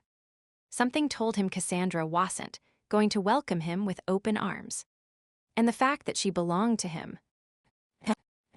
Or the pack, that is, would be a shock, let alone the news about moving to Canada. He stood quietly watching her for a few more minutes, appreciating her beauty. His wolf rumbled its approval as well. At the store, shed appeared to be of average height and build, though the cashier's apron shed worn had hidden her body from view. Now, her tight yoga pants showed shapely thighs and delightfully curved hips. Her top had ridden up and was twisted under her, bearing part of her belly and pulling taut over luscious breasts. Cassandra Greyson was an enticing bundle, and his palms tingled with a longing to stroke her. Somehow he knew her golden skin would be warm and supple to the touch.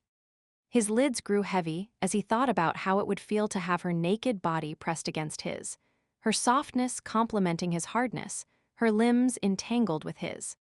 The stirring of his body had him shifting uncomfortably. Damn, his wolf's lusty thoughts were invading his own. He cleared his throat and once again schooled his mind to the task before him. He raised his hand intent on knocking, then hesitated just inches from the door. A frown marred his brow as he glanced upwards. The sky was starting to darken, and she'd be surprised to find him at her door at this late hour. And he still had no idea how he'd break the finding to her either. Besides, she was sleeping so soundly, it seemed a shame to wake her when really nothing could happen until tomorrow. Perhaps he should return in the morning. She might be more receptive after a good night's sleep. For a moment he weighed the pros and cons, before letting his hand fall to his side. He knew he was coming up with excuses and couldn't understand why his human half was reluctant to actually make contact with her. Was it because his wolf was so keen on her, he felt the need to act contrary and assert his dominance over the beast? Or because you are denying the truth that I already know? Bryan frowned, displeased with the creature. His wolf was getting way too pushy as of late. They might be as one in most things, but when it came right down to it, his human half was ultimately in charge. Lifting his chin slightly, he stepped off the porch and away from the house, ignoring the animal's protests. Tomorrow morning would be soon enough to talk to Cassandra. He'd head back to his room, get cleaned up and... But what about the other one? Kellen. Her live-in. The one in the store. His wolf whined pathetically. Damn. He'd almost forgotten the guy who'd been watching Cassandra. Bryan paused mid-stride, looked around and lifting his head, tested the air. No one was about but... Quickly, he decided to alter his plans. He'd grab a bite, then come back and spend the night under a nearby shrub. If anyone approached, he'd be there to defend her. And if nothing happened, well, first thing in the morning, he'd approach her as planned. His wolf rumbled happily, and Bryan sourly realized the beast had gotten its own way. He sighed heavily and shook his head. We need to have a long talk about who's in charge, he warned the animal. Chapter 8, Hugh pulled the van into a parking space down the road from Anderson's home. Eddie wanted him to find the man and bring him in, so this was the logical place to start. It also provided another opportunity to check out the girl. He'd watched her at work earlier in the day, a pretty little thing, probably with a Latino background. She seemed ordinary enough, working an early shift at a grocery store, taking a bus to and from work. From what he'd observed, she was good at her job, quick, friendly with the customers. The only strange thing was how Shed suddenly looked spooked and left work early. There'd been nothing unusual that he could see. Just a line of customers anxious to pay for their groceries. Still, something must have happened since she hadn't appeared ill. Hugh knew he wasn't the brightest man on the planet, but he was good at his job, and when something was off, he noticed. Something was off about Anderson's woman. Exactly what remained to be discovered. He glanced up and down the street. Typical suburbia, no one home during the day, and when they did come home at night, they all hid inside, watching TV or surfing the net. It worked to his advantage. The fewer witnesses, the better. A hat on his head and a pair of sunglasses served as an easy disguise. Reaching into the glove compartment, he pulled out a picture of a dog. Claiming he was looking for a lost pooch would explain his presence should anyone ask. Sliding out of the vehicle, he crossed the street while surreptitiously checking for observers again. He strolled down the street as though he had a purpose for being there, peering into yards as if conducting a search. When he reached Anderson's, he tried to act like something had caught his eye and walked up the driveway. Hugh approached the front door. He'd knock and ask if he could search the backyard. It would give him a chance to see if Anderson was home. Intent on knocking, a casual glance in the front window revealed Anderson's woman dozing on the sofa.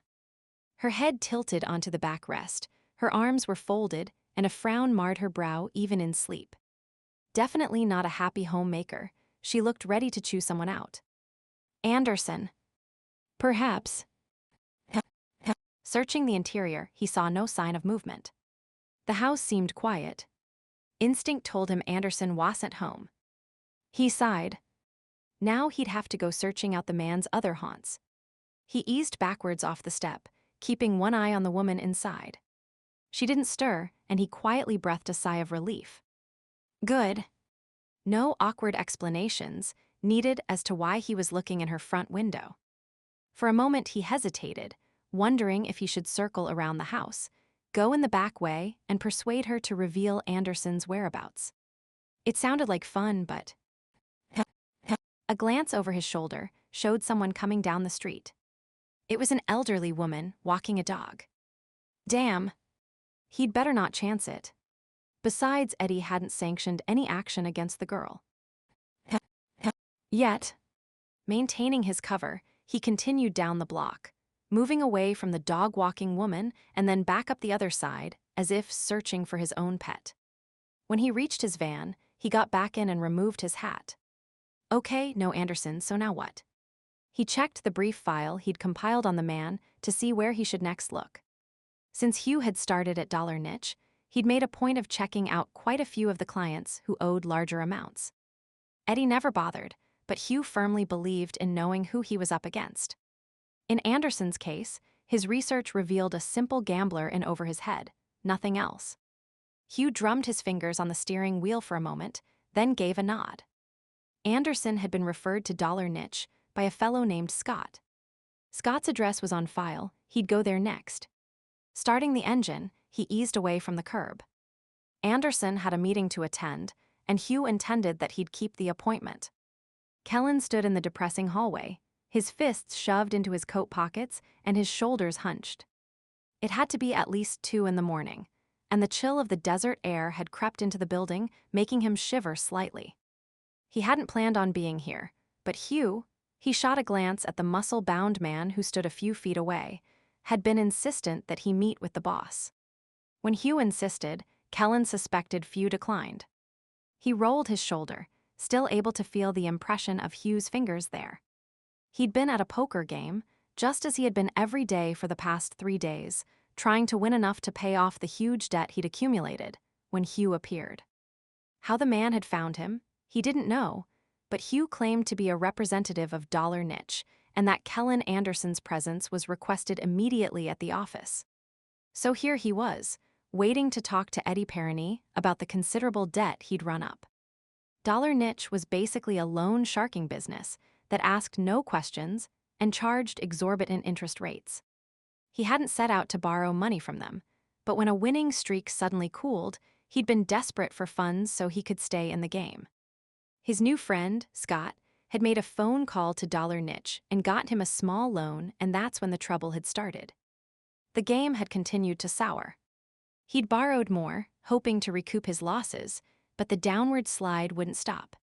Now the people who ran the business wanted to talk to him about the $50,000 he owed. His first week's payment was due, and somehow they must have discovered he didn't have enough to cover the amount.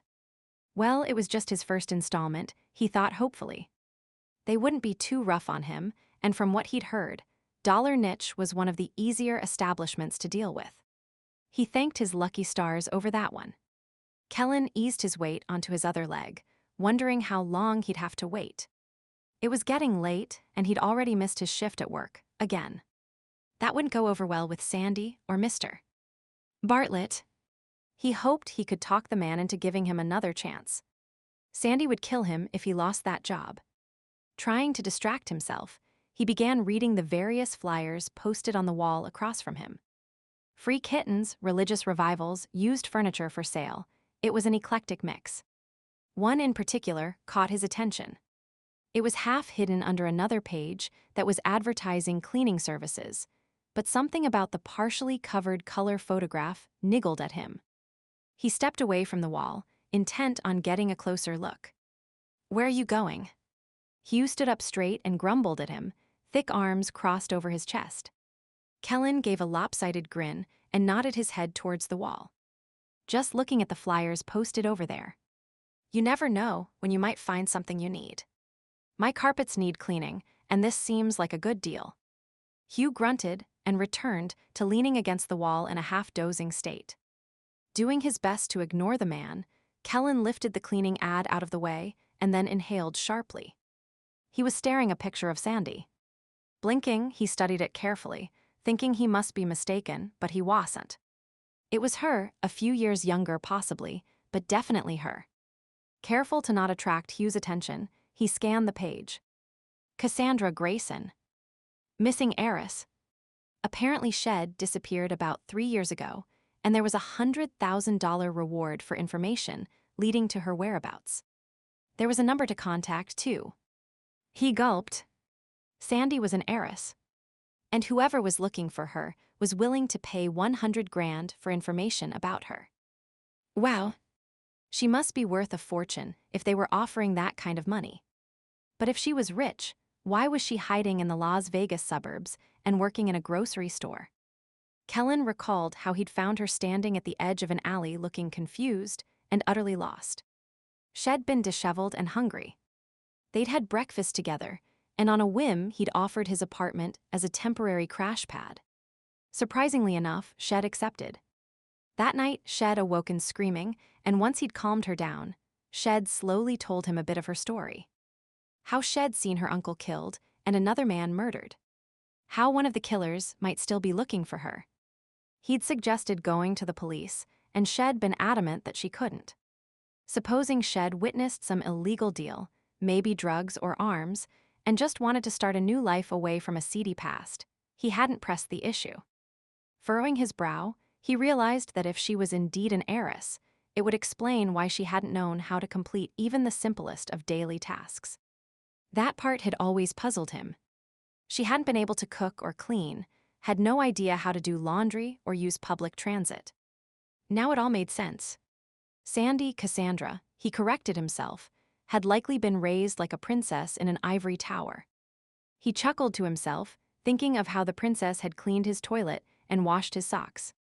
Raised voices broke into his thoughts, and he turned towards the source, letting the cleaning ad fall down over Sandy's picture. The noise was coming from the office at the end of the hallway.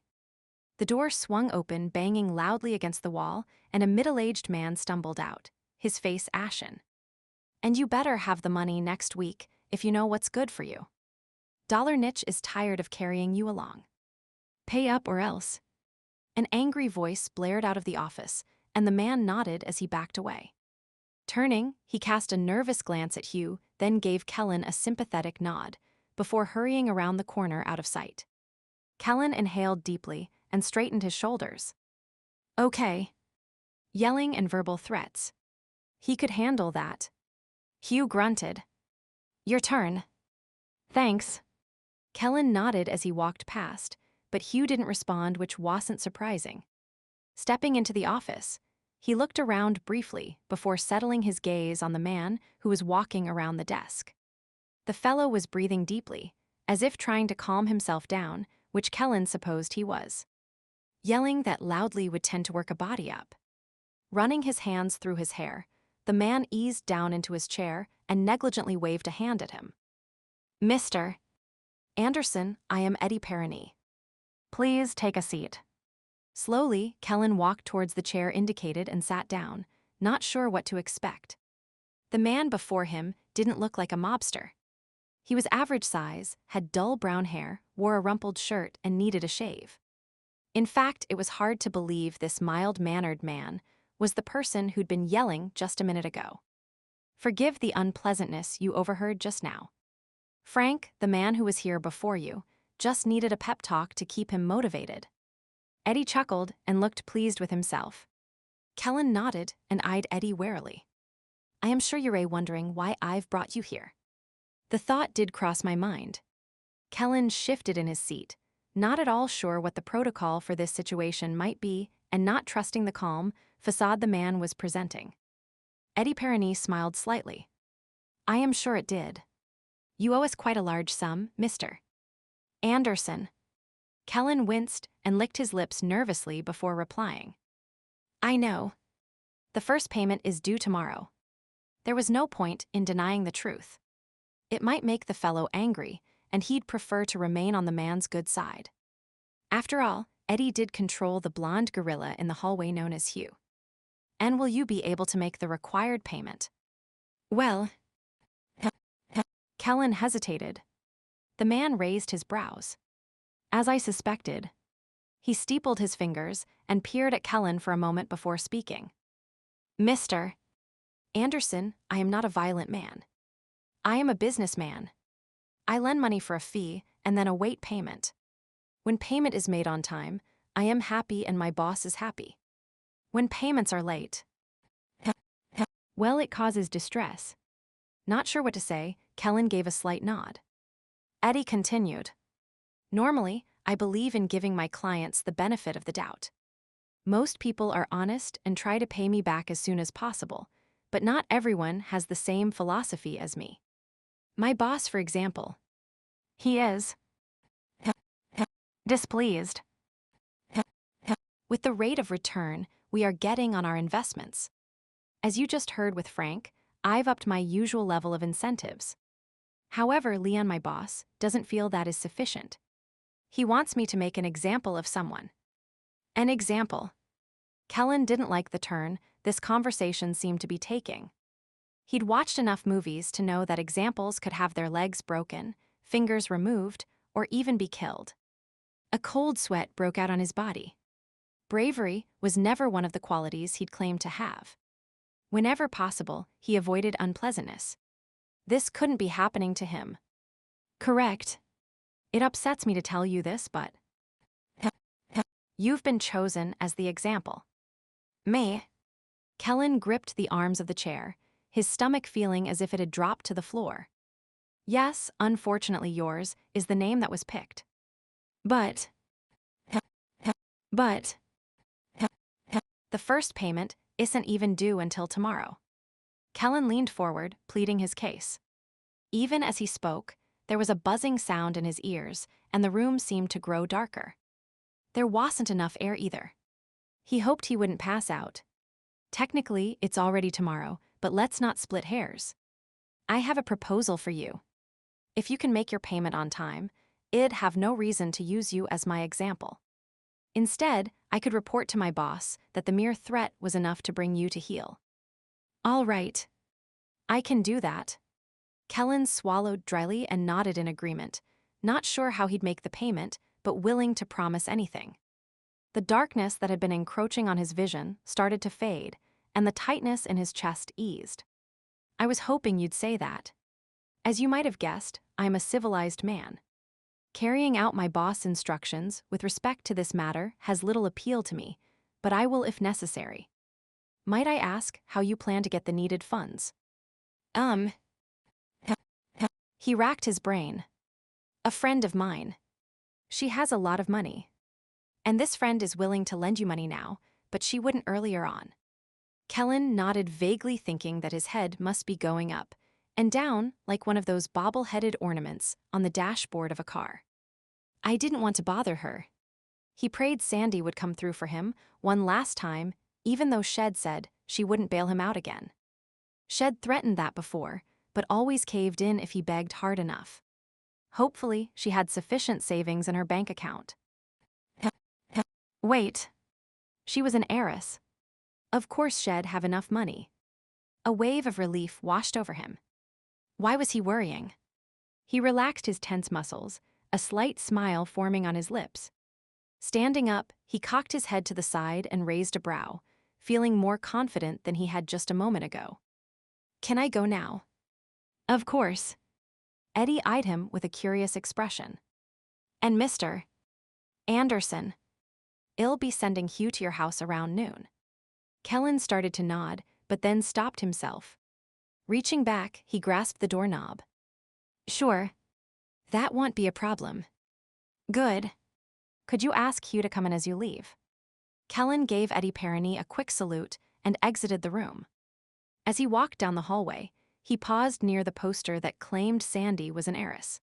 Checking over his shoulder to ensure that Hugh was in the office, he ripped the paper from the wall and shoved it in his pocket. He suppressed the desire to whistle as he ambled down the narrow stairway. Lady Luck was on his side again. Hugh leaned against the doorway and observed his boss. The man was grinning like a Cheshire cat. That was a good performance, wasn't it, Hugh? Eddie leaned back in his chair and propped his feet on the desk.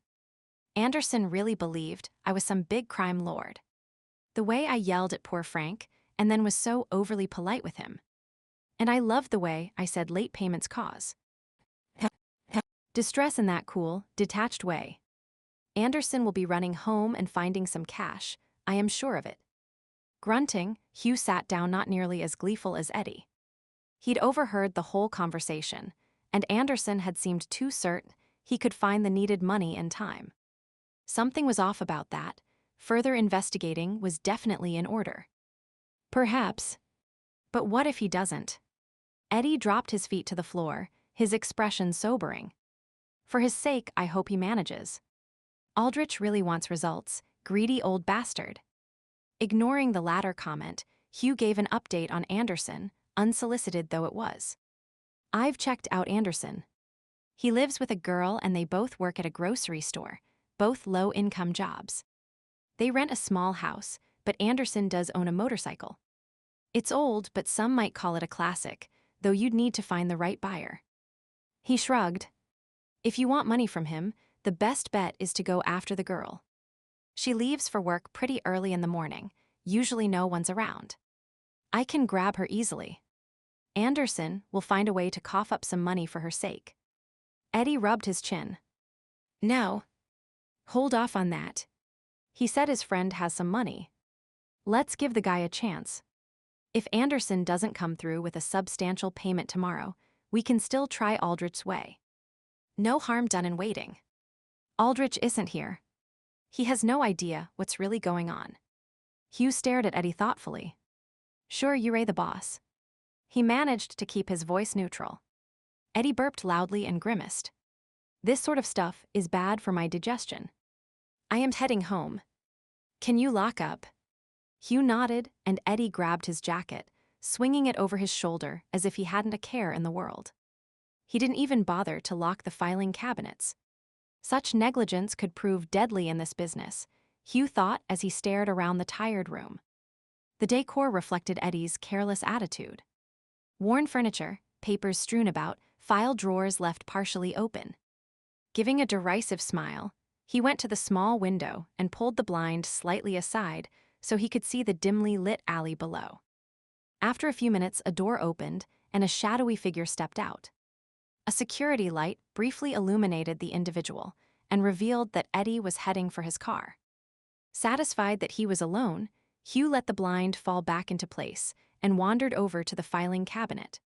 He pulled a drawer open and began rifling through, pausing every now and then to read a bit here and there. Nate Graham had hired him to get inside Dollar Niche and find out how the business operated. Hugh wasn't too sure why Graham wanted the information, but he was getting paid, and that was what mattered. Well, that and the fact that he might get to beat somebody up. That was an added bonus. Hugh knew some might question his ethics. working for 2 different employers, being paid to spy on one of them. He shrugged. Such minor details didn't bother him. It was a cutthroat world, and he was available to the highest bidder, plain and simple. Sure, he was clever enough to make something of himself, as his granny used to say, but using his brain had never appealed that much. It was the darker side of life that drew him. He copied a few pages to give to Nate and shoved them in his pocket. He dropped them off then, cruise by Anderson's place again. There was something strange about that setup, and he wanted to know what it was.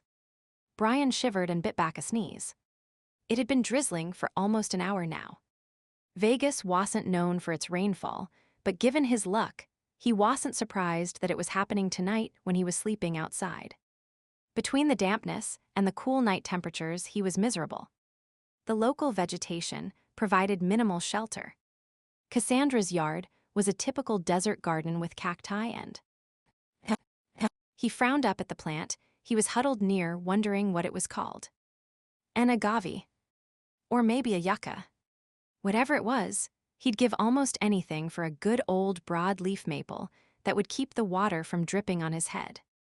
Feeling sorry for himself, he rested his chin on his paws and kept one eye on the house, the other on the road. It had been a quiet night, just a few vehicles passing by. No one had approached the house, not even this Kellen character she lived with. Bryan's wolf snorted. What type of male leaves his female alone all night? It's obvious he doesn't care. Once she is ours, such a situation will never occur. She isn't ours, buddy. Bryan felt it necessary to remind the animal within of that important point. Sure, Cassandra is a lovely little bundle, but that doesn't mean anything. There are lots of women in Las Vegas. Remember the one at the car rental?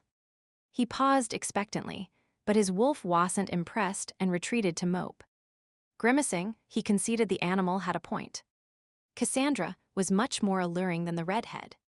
An image of her pressed flush to his body popped into his head, and he was sure he could smell her heady scent, feel her warmth, taste her. His body stirred in response to his mental imagery, and Bryan had the distinct impression that his wolf was smirking.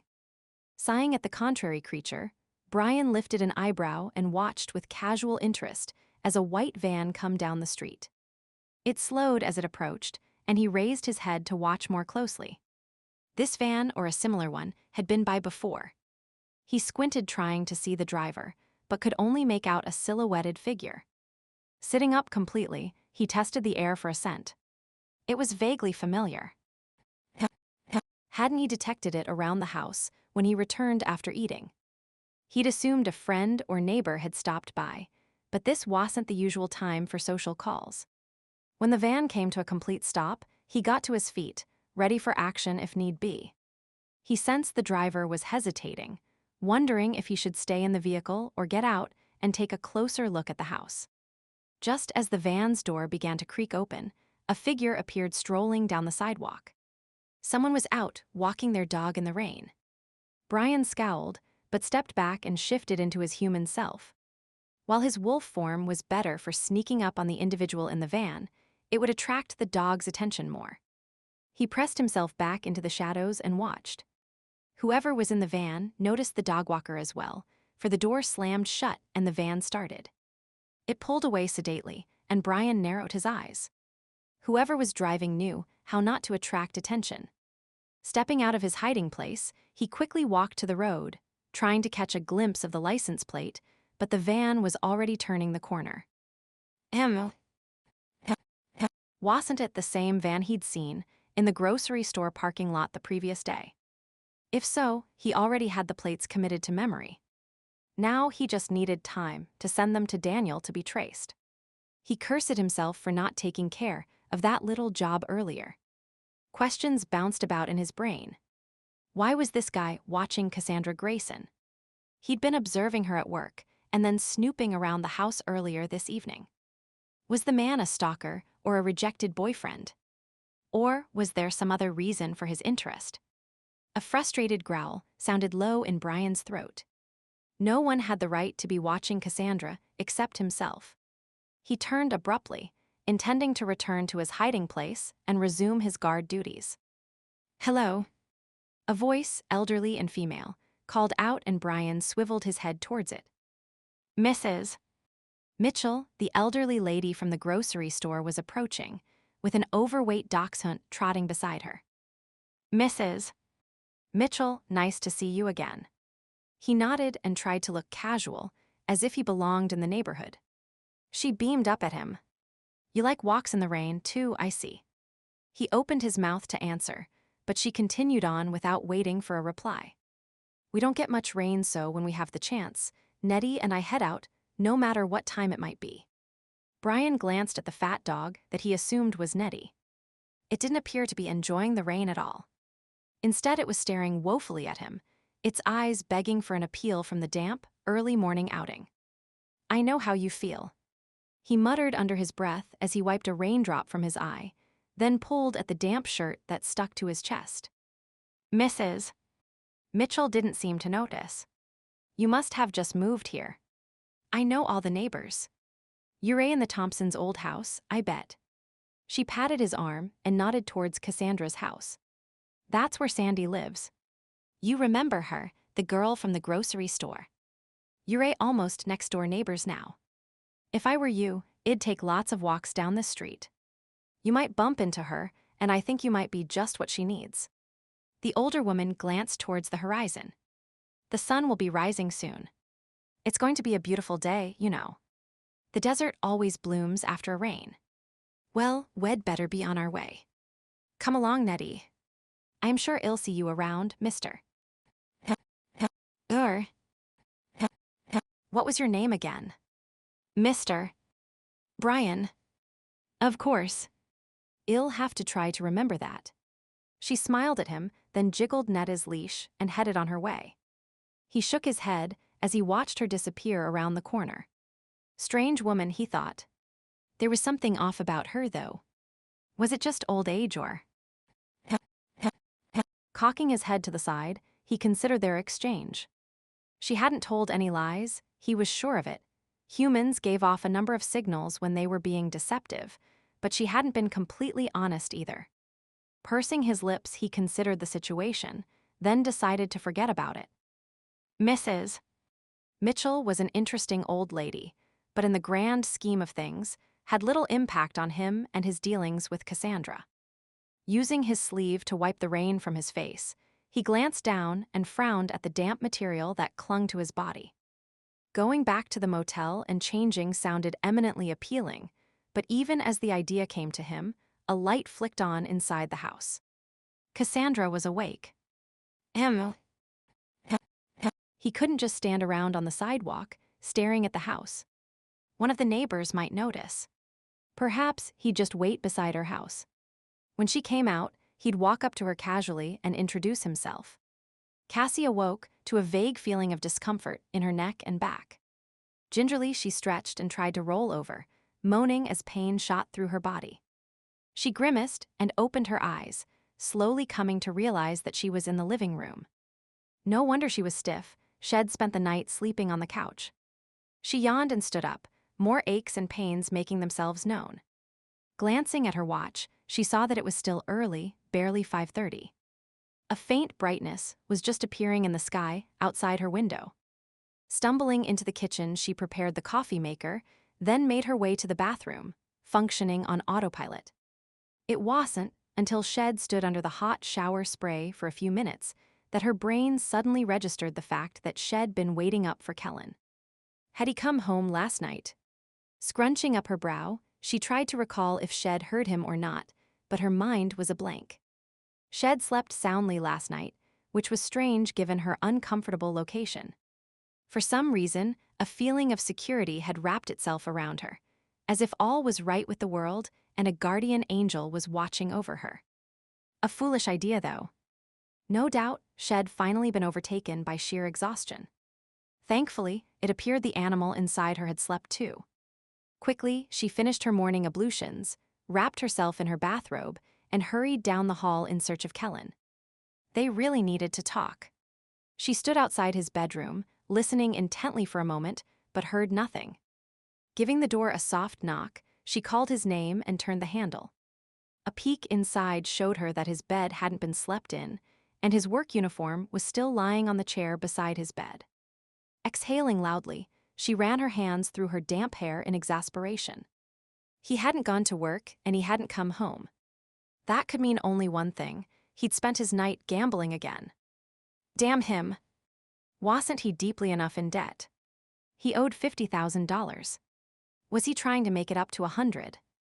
She felt tears of frustration and anger welling in her eyes. Slamming the door, she stomped into her own room and began to get dressed, pulling on her clothing while muttering dire threats under her breath. He'd definitely lost his job if he'd missed work again last night. Mr. Bartlett had already been more than understanding when it came to Kellen. She yanked a comb through her hair and pulled it back in a ponytail. This was just great. She'd be their sole breadwinner again. With only half the income, how the hell were they supposed to pay rent and buy groceries, let alone try to pay off the money he owed? Shoving her feet into her shoes, she headed to the kitchen, the smell of fresh coffee doing little to soothe her spirit. Leaning her hip against the counter, she sipped the bitter brew and scowled, contemplating all the things she'd say to Kellen once she finally tracked him down. It was early to leave for work, but she decided to go anyway. Staying at home would only make her angrier. Maybe she'd even walk to the store. It might help burn off some of the anger inside her. Turning off the coffee maker, she grabbed her purse and headed out the front door, only to freeze on the front step. Something was different. Narrowing her eyes, she looked around. It had rained last night, an unusual event to be sure, but that wasn't what had caught her attention. A strange scent was assaulting her nose. The animal inside her was instantly alert and pressing against its boundaries. She could sense the change within her. Suddenly, her ears seemed more attuned to the sounds around her. Her skin seemed more sensitive to the air pressure. Even though the light of dawn was barely breaking, her eyesight was more acute than ever, catching the minute movements of insects. Slowly she turned her head, searching the shadows for anomalies. Something was here, something vaguely recognizable that called to the animal within her. Slowly she bent and set down her purse, keeping a watchful eye on her surroundings. Instinct was telling her to be cautious. There was danger nearby, but... She sniffed the air. It was alluring too. Her heart was beating faster, her skin seemed to tingle, and warmth was pooling in her belly, stirring a memory. She'd had the dream last night. The wolf had chased her, caught her, and forced her to the ground. It had been more realistic than ever. The feel of his hot breath, the weight and power of his body pressed to hers, his scent surrounding her. Cassie's eyes widened when she realized it was the same scent. The one from her dream was here, floating on the air around her house. Frightened, yet inexplicably drawn to it, she stepped off the porch and began to walk down the path that led to the driveway. The scent was getting stronger. Her breathing quickened as excitement raced through her. The beast inside strained to reach the source. Pulled by some instinct she didn't understand, her feet unerringly led her to the edge of the house. She turned the corner and screamed. The shadowy figure of a man stood just at the edge of the building. Before she could even think, he grabbed her, spinning her around and clamping a hand over her mouth, effectively stifling her cry. Instinctively she struggled, but he easily stilled her movements, wrapping his arm around her waist and pressing her back tightly to his chest. SHH. Y'all wake the neighbors, he scolded into her ear. His hot breath tickled against her skin, sending shivers down her spine, and she froze, surprised by her own reaction. He used her momentary stillness to his advantage, turning her face so that she was looking over her shoulder and staring up into his eyes. Hazel eyes. A thrill shot through her as their gazes locked, and she found herself unable to look away. They were so close, she could feel his breath against her face, fill her lungs with his scent. There was a compelling power about him that held her transfixed, unable to think or move. His mouth quirked in a smile, and amusement danced in his eyes. That's better. Now, if I let you go, will you behave? Cassie found herself nodding and wondered why. This man had no control over her, yet her free will seemed to be disappearing. Some part of herself that she wasn't even aware of was taking over, willingly bowing down before him. He released her and stepped back, holding out his hand. Hi. I am Bryan. She stared down at his hand for a moment, feeling dazed. The man had seemed to appear out of nowhere, lurking around her house at an hour when most people were just getting out of bed. The shock of him just being there, when she hadn't really expected to see anyone, had made her scream, and now he was holding out his hand making polite introductions. And she was just standing there. Okay, something was wrong with this picture. He's not a threat to us, the voice inside assured her. Why she believed the voice, she didn't know. It wasn't like she and the creature were on speaking terms. The thought crossed her mind that she should be running and calling for help. Men with honorable intentions didn't lurk outside your home in the early morning hours. Her brain acknowledged the facts, but seemed to just stand back and blithely watch as she responded to the man's greeting. Hi. She brushed a few strands of stray hair from her face and then slowly took his hand. Heat rushed up her arm at the contact, and she broke free quickly, flexing her fingers and frowning at the unusual reaction. You're Sandy, right? She looked up at him warily, wondering how he knew her name. Then the sun's rays broke over the rooftops, and his face was suddenly illuminated clearly. A gasp escaped her lips as she realized she had seen him before. He was the man from the store.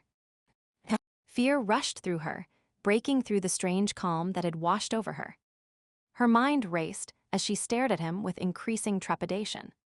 Oh, this was not good. It couldn't be a coincidence that he ended up outside her house after watching her so intently in the grocery store. And how had he found out where she lived anyway? Her human logic told her he was probably some kind of stalker. The animal inside whined in protest at the idea, but she managed to ignore it.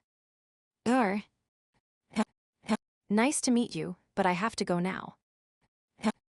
Cassie started to back up, and the man, he'd called himself Bryan, frowned at her, possibly realizing Shed recognized him. He took a step closer to her. There's no need to be afraid. The thought flitted through her mind that those were the words every psycho used just before attacking. Giving no warning, she pivoted and ran back towards the front door. Hey! The man Bryan shouted and followed her. She could hear his steps close behind her, sensed him reaching, trying to catch her. Panic began to rise inside of her, and she urged her legs to move even faster. His fingers fumbled, then clamped around her upper arm. Her body spun around as her forward momentum reacted to the sudden tug on her arm. A feral sound, half scream, half growl, ripped from her throat. His hands grabbed at her. She started to struggle, her vision blurred. Her whole body seemed to vibrate with a strange energy as survival instincts kicked in. Oh no, you don't. Bryan's voice growled in her ear, but she had difficulty focusing. Everything felt so strange, as if her body wasn't quite her own. Changing into a wolf won't help you escape me. Not that I wouldn't enjoy a good hunt, I could easily outrun you and take you down, but that might not go over so well here in the suburbs. So let's just make things simple. I am your beta, and I am ordering you to not change. As if someone had pulled a plug, the strange feeling began to subside, but she paid little attention to the fact. His words rang ominously in her head. Beta. Wolf. What are you talking about? She stared at him, frozen in horror. He knew. Somehow he knew. How had she been discovered? Her heart was pounding so hard, she was sure he must be able to hear it. This was her worst nightmare. He couldn't know. No one knew, just herself and her uncle. Not even Kellen was privy to her secret. Shed taken great pains to ensure that fact. Besides, Shed never actually transformed completely, so no one could have seen her. She stayed locked in her room, drugged almost out her mind during the dangerous phases of the moon. It couldn't be true. The only way he could know she was Werewolf was if he were somehow connected to the incident in Chicago. She shook her head in denial. No. It couldn't be happening. Not now after all these years. Suddenly, the frozen state she was in disappeared, and she began to kick and squirm. She had to get away. Her very survival depended on it. His fingers bit into her arms even more tightly as she struggled, and she winced at the controlled strength she felt emanating from him. Her dreams had never been this real. She looked around frantically. Where were the neighbors? Why wasn't someone outside and coming to her rescue? Perhaps it was all a bad dream. Surely, she'd wake up any minute and find out it was just a new twist on the dream she frequently had. Cassandra, behave. He growled the words at her as he thwarted all her attempts to free herself. You know exactly what I am talking about. I am the beta of our werewolf pack, and you're coming with me. Werewolf pack. Going with you. Her voice rose as terror gripped her. He was one of them. Oh God, no. She couldn't go with him. Werewolves were monsters. They murdered people. She'd seen it with her own eyes. She wasn't like that. She'd never be one of them. Never. No. A rush of energy such as she'd never felt before burst from her, and she ripped herself from his arms, stumbling backwards. As if in slow motion she felt herself falling, the impact of the cement rippling up her spine as her rear end struck the ground. Then the rest of her body tipped back, and she caught a glimpse of Bryan's shocked face, followed by a view of the sky as she continued to be propelled backwards. Finally, pain exploded in her head as her skull struck the edge of the step, and then darkness. Chapter 9. Kellen sat nursing a cup of coffee in his favorite restaurant. It wasn't an expensive place, more of a diner than an actual restaurant, but the food was good and the prices weren't inflated. He rubbed his chin, a slight smile playing over his lips. Expense might not be a problem in the near future. Reaching into his pocket, he pulled out a piece of paper and stared at it. $100,000 for information leading to the whereabouts of Cassandra Greyson. It was a staggering sum of money, and who knows, he might even get more since he not only had information. He had the actual girl.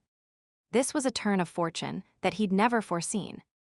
As a matter of habit, he never looked at the bits of paper posted on bulletin boards. Sandy's picture might have been posted for ages, and he would never have seen it. Apparently Lady Luck was back on his side. Why else would she have put him in a hallway directly across from Sandy's picture? To think he'd been shaking in his boots when the answer to all his problems was already with him. He laughed softly and leaned back in his seat to stare out the window, dreaming of the future. What would he do with the leftover money once he'd paid off Dollar Niche? Move to a bigger house. Take a vacation. Fix his motorcycle. Sandy would tell him to save it for a rainy day. She was always so practical, scrimping and saving. Sandy. Raising his cup to his mouth, he fixed his gaze on an alley a short distance away. That's where he'd met her. And the table he was at was the one they'd shared during their first meal together. An image of her frightened face flashed in his mind. She'd been wary of him, but eventually had learned she could trust him, that he wasn't about to attack her or murder her in her sleep. Not that he hadn't been tempted, well, not to attack or murder, but to make some form of advances towards her. He'd immediately noticed her physical appearance, though Shed seemed unaware of it. The fact that she hadn't been flirty or obvious had been rather sexy to his way of thinking. Then, as he got to know her, he discovered she had a mischievous streak and a quirky sense of humor, that she was eager to learn about the world and willing to tackle any task, be it learning to cook or mastering public transit. She'd been an intriguing mix of child and unawakened woman.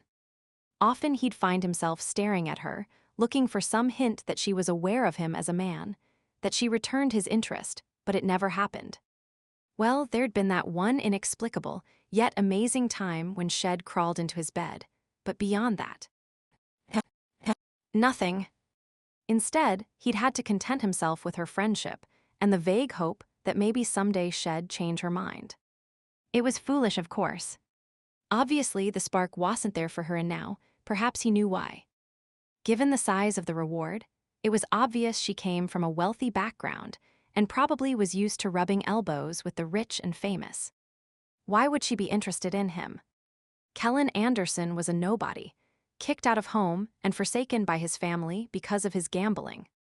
He hadn't talked to his parents in years, not since they'd had to remortgage their house to get him out of debt. And all the friends he'd grown up with. Well, he owed them tons of money too, and they'd likely string him up if their paths ever crossed.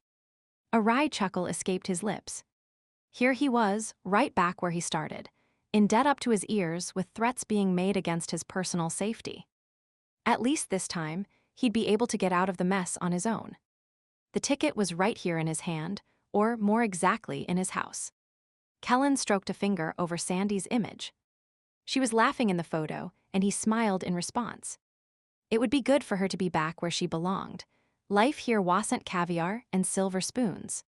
He shook his head, wondering how she had ever put up with their pokey house and the monotony of working at a grocery store when she could be living in the lap of luxury. If he were in her shoes, nothing could have convinced him to leave all that wealth behind. He rubbed his chin thoughtfully. Why had she left? Her story about her uncle being murdered didn't quite ring true now. He'd always assumed there was some illegal activity involved, but if she were wealthy, why hadn't she simply called the authorities? And why had she stayed away all these years? She must have known there was money awaiting her, even after Shed emptied her bank accounts. Who in their right mind would turn their back on all that? He bit his lip. There was something about this whole situation that bothered him. His wristwatch beeped, and he checked the time. The crystal was cracked, Hugh's fault probably, but he could still make out the time. He added getting a new watch to his list of things to buy with the extra reward money, while swearing under his breath at the passage of time. Damn! He'd been sitting here longer than he'd planned. Hugh would be at the house in just a few hours, looking for the money. Kellen stared at the paper in his hand one more time, and then folded it carefully before tucking it back in his pocket. Sighing heavily, he tossed a tip on the table and walked out, frowning, deep in thought. Bryan balanced a tray of coffee and a bag of donuts in one hand as he pulled open the door to the motel and quickly crossed the lobby, hoping Cassandra hadn't come around during his brief absence. She hadn't stirred once when he'd scooped her up off her sidewalk and driven her to his motel. Nor had she shown any sign of gaining consciousness when he'd moved about the room, drying off and changing out of his damp clothes, so he'd figured there was enough time to head across the street for food. The bump on her head hadn't appeared serious, and given the fact that she was a werewolf, he knew she'd quickly heal. Most likely, it was shock more than the injury that was causing her unconscious state. He chuckled softly. When Shed knocked herself out, he'd had flashbacks to his first meeting with Mel back in Stump River. Mel had been running from him and had smacked right into a tree, knocking herself out. He'd ended up carrying her back to the house, thinking he'd found a pretty bit of fluff to play with for a while. Of course, Ryan had taken one look at the woman and subconsciously claimed her, giving back-off signals that were hard to miss. Well, this time, he was the only male around, so that wouldn't be a problem. Not that he had anything but a professional interest in Cassandra, he assured himself. He was here to do a job, and that was as far as his involvement should go. It didn't matter that Shed been soft and warm in his arms, or that her scent had wrapped itself around him, causing his blood to thunder in his ears. No, it was just the adrenaline rush of finally finding her. Bryan frowned and shushed his wolf's protests before it could even speak. Her plump red lips and smooth golden skin had only a minimal effect on him. And the fact that he could see her cleavage and feel the swell of her breasts brushing against him as he carried her from his car. Well, he stepped into the elevator and surreptitiously adjusted the crotch of his pants. Okay, so she did have some effect on him. He clamped his mouth shut and applied cool logic to the situation. Cassandra was attractive, and it was only natural that he responded to her, especially considering how his wolf was acting lately. It even explained his appalling lack of judgment with regards to how he'd introduced himself. Duh. He gave himself a mental forehead slap. Hi. I am Bryan hadn't been the cleverest introduction. She could be bordering on going rogue, and he should have been more careful until he'd fully assessed her stability. It was little wonder Shed freaked out. To her way of thinking, he'd been lurking in her backyard, like some crazy stalker, and her wolf might even consider him an invader of her territory. He should have had some excuse prepared, or better yet, have avoided the yard altogether. Casually walking down the street and bumping into her would have provided a perfect opportunity to strike up a conversation in a non-threatening manner. He was glad Ryan wasn't around. He'd never hear the end of it after his boasting that he knew how to handle women. Of course, Bryan considered another point of view. She might still have reacted badly to him, no matter how he introduced himself. She'd become even more agitated when he mentioned wolves and the pack. The idea of another werewolf seemed to scare her to death for some reason. He knew she'd been raised by humans, but Greyson had been seeking out a werewolf pack for her to join, so why had she been on the verge of hysterics? The elevator gave a slight pinging noise, announcing he'd arrived at his floor. He took a deep breath, wondering what he'd find when he got to his room. There was some major damage control to do, and it was all his fault. Hopefully, she'd just be waking up, and they could start off on a fresh note. He had coffee and donuts as a peace offering. And maybe he'd even try a bit of humor. That usually helped break the ice. The pillow beneath her head was softly scented with the most delicious smell. Cassie buried her face into it and inhaled deeply, a slight smile forming on her face as a sense of warmth and security filled her. Reaching out, she searched for the covers, anxious to pull them up around her shoulders and drift back to sleep. Her grasping fingers didn't find a blanket, and she muttered in annoyance, wondering if it had been kicked onto the floor. Usually, she wasn't a restless sleeper, except during a full moon. Frowning, she tried to recall what day it was. Could it be the full moon already? Her brain responded sluggishly, as images and memories drifted past. For some reason, her thoughts were hazy, and focusing was difficult. Well, she was often confused or disoriented during a full moon, so possibly that was the case. Rolling over, she groaned, the back of her head throbbing lightly as it pressed into the pillow. Must have been thrashing about and hit it on something. She mumbled to herself as she maneuvered her head to the side. That was better. Still half asleep, she brought her hand up to touch the tender area. Her fingers encountered a small lump, but there was no stickiness to indicate blood. That was a good thing. During a full moon, it wasn't uncommon for her to awaken bruised and battered, having only the vaguest recollections of what happened while she was locked in her room. On a few occasions, she'd even managed to escape the house, waking up in some of the strangest places. The first time it happened, she'd ended up in the alley where Kellen had found her. On another occasion, it had been a neighborhood park, and once she'd even found herself in the employee's room at the grocery store.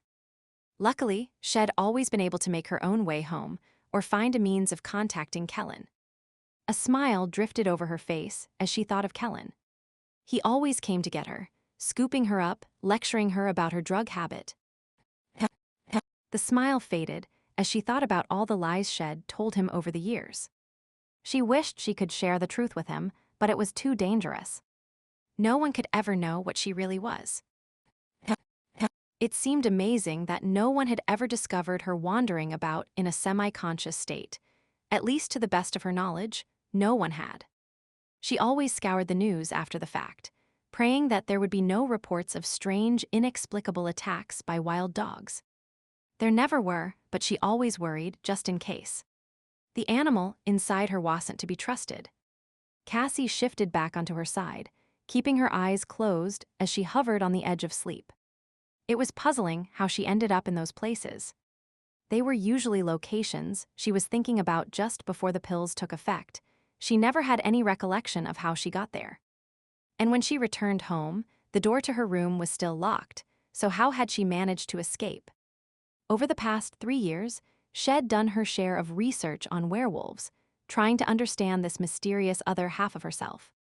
There were so many sites and so much information, but no real way to authenticate what she read. Most of it, she supposed, was just the stuff Hollywood movies were made of, images of grotesque and painful transformations, creatures howling at the moon, or at least she hoped it was all fanciful cinematography. Still, her own experience allowed her to glean a few nuggets of truth, such as the monthly effect of the moon.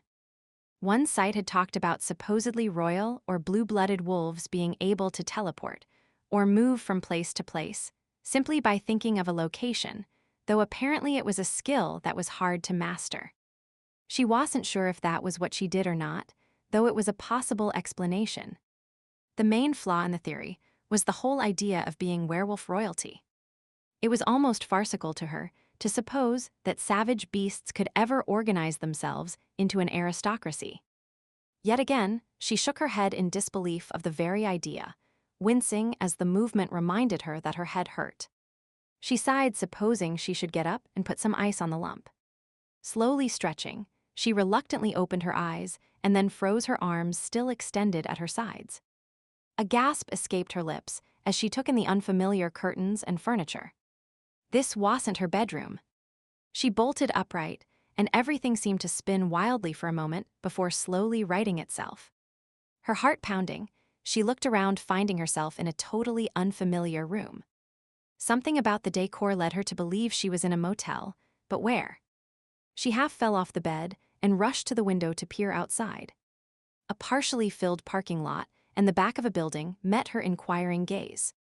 There was no visible sign to indicate the name of the place, but at least it appeared she was still in Las Vegas. The palm trees and cacti that bordered the parking lot were reassuringly familiar. Letting the curtain fall back into place, she scanned the room, her gaze lighting upon a pile of clothing on the floor and an open suitcase sitting on a chair in the corner.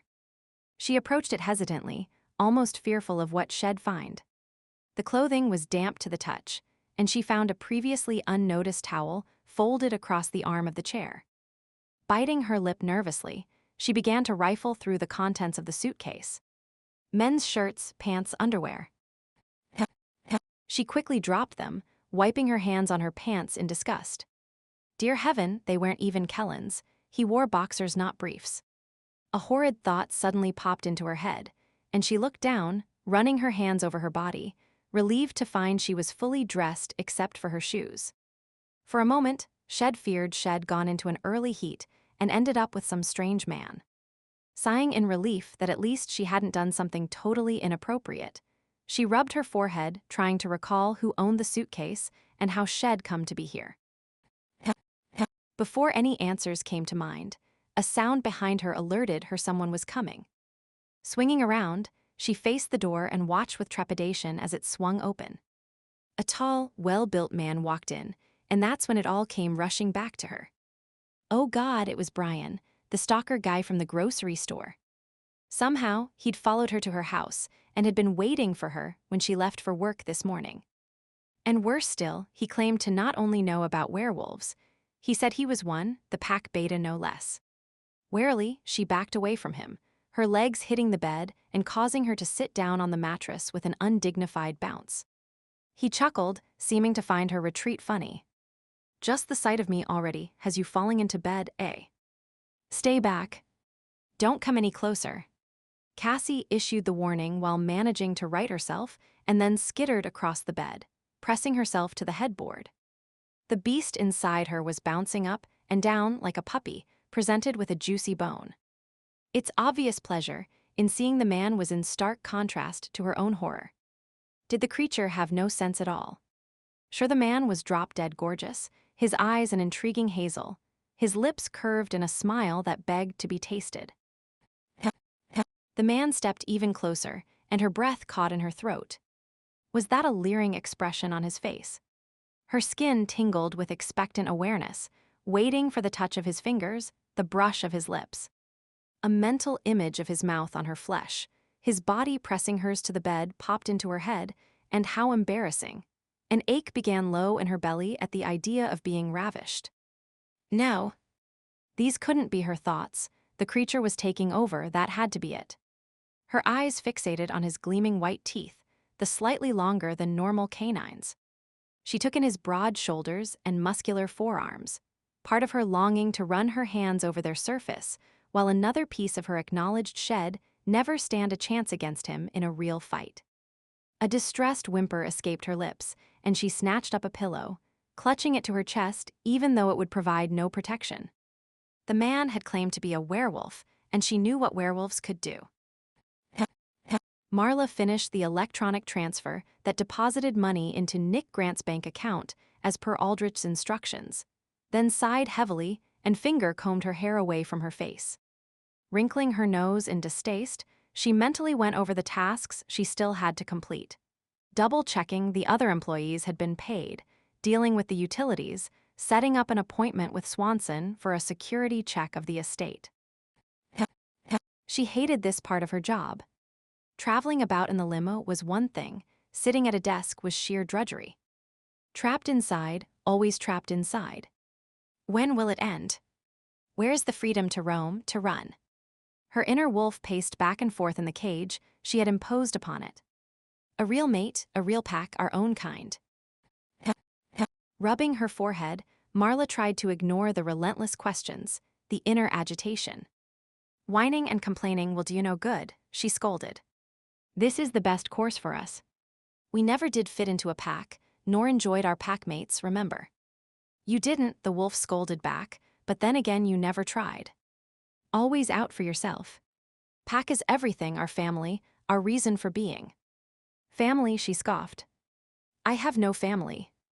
My father is dead, my mother left me behind. You chose to stay, the wolf reminded her. Only because she didn't really want me. No one ever really wanted me. Pack is nothing. This, she swept her arm out encompassing the room, is real.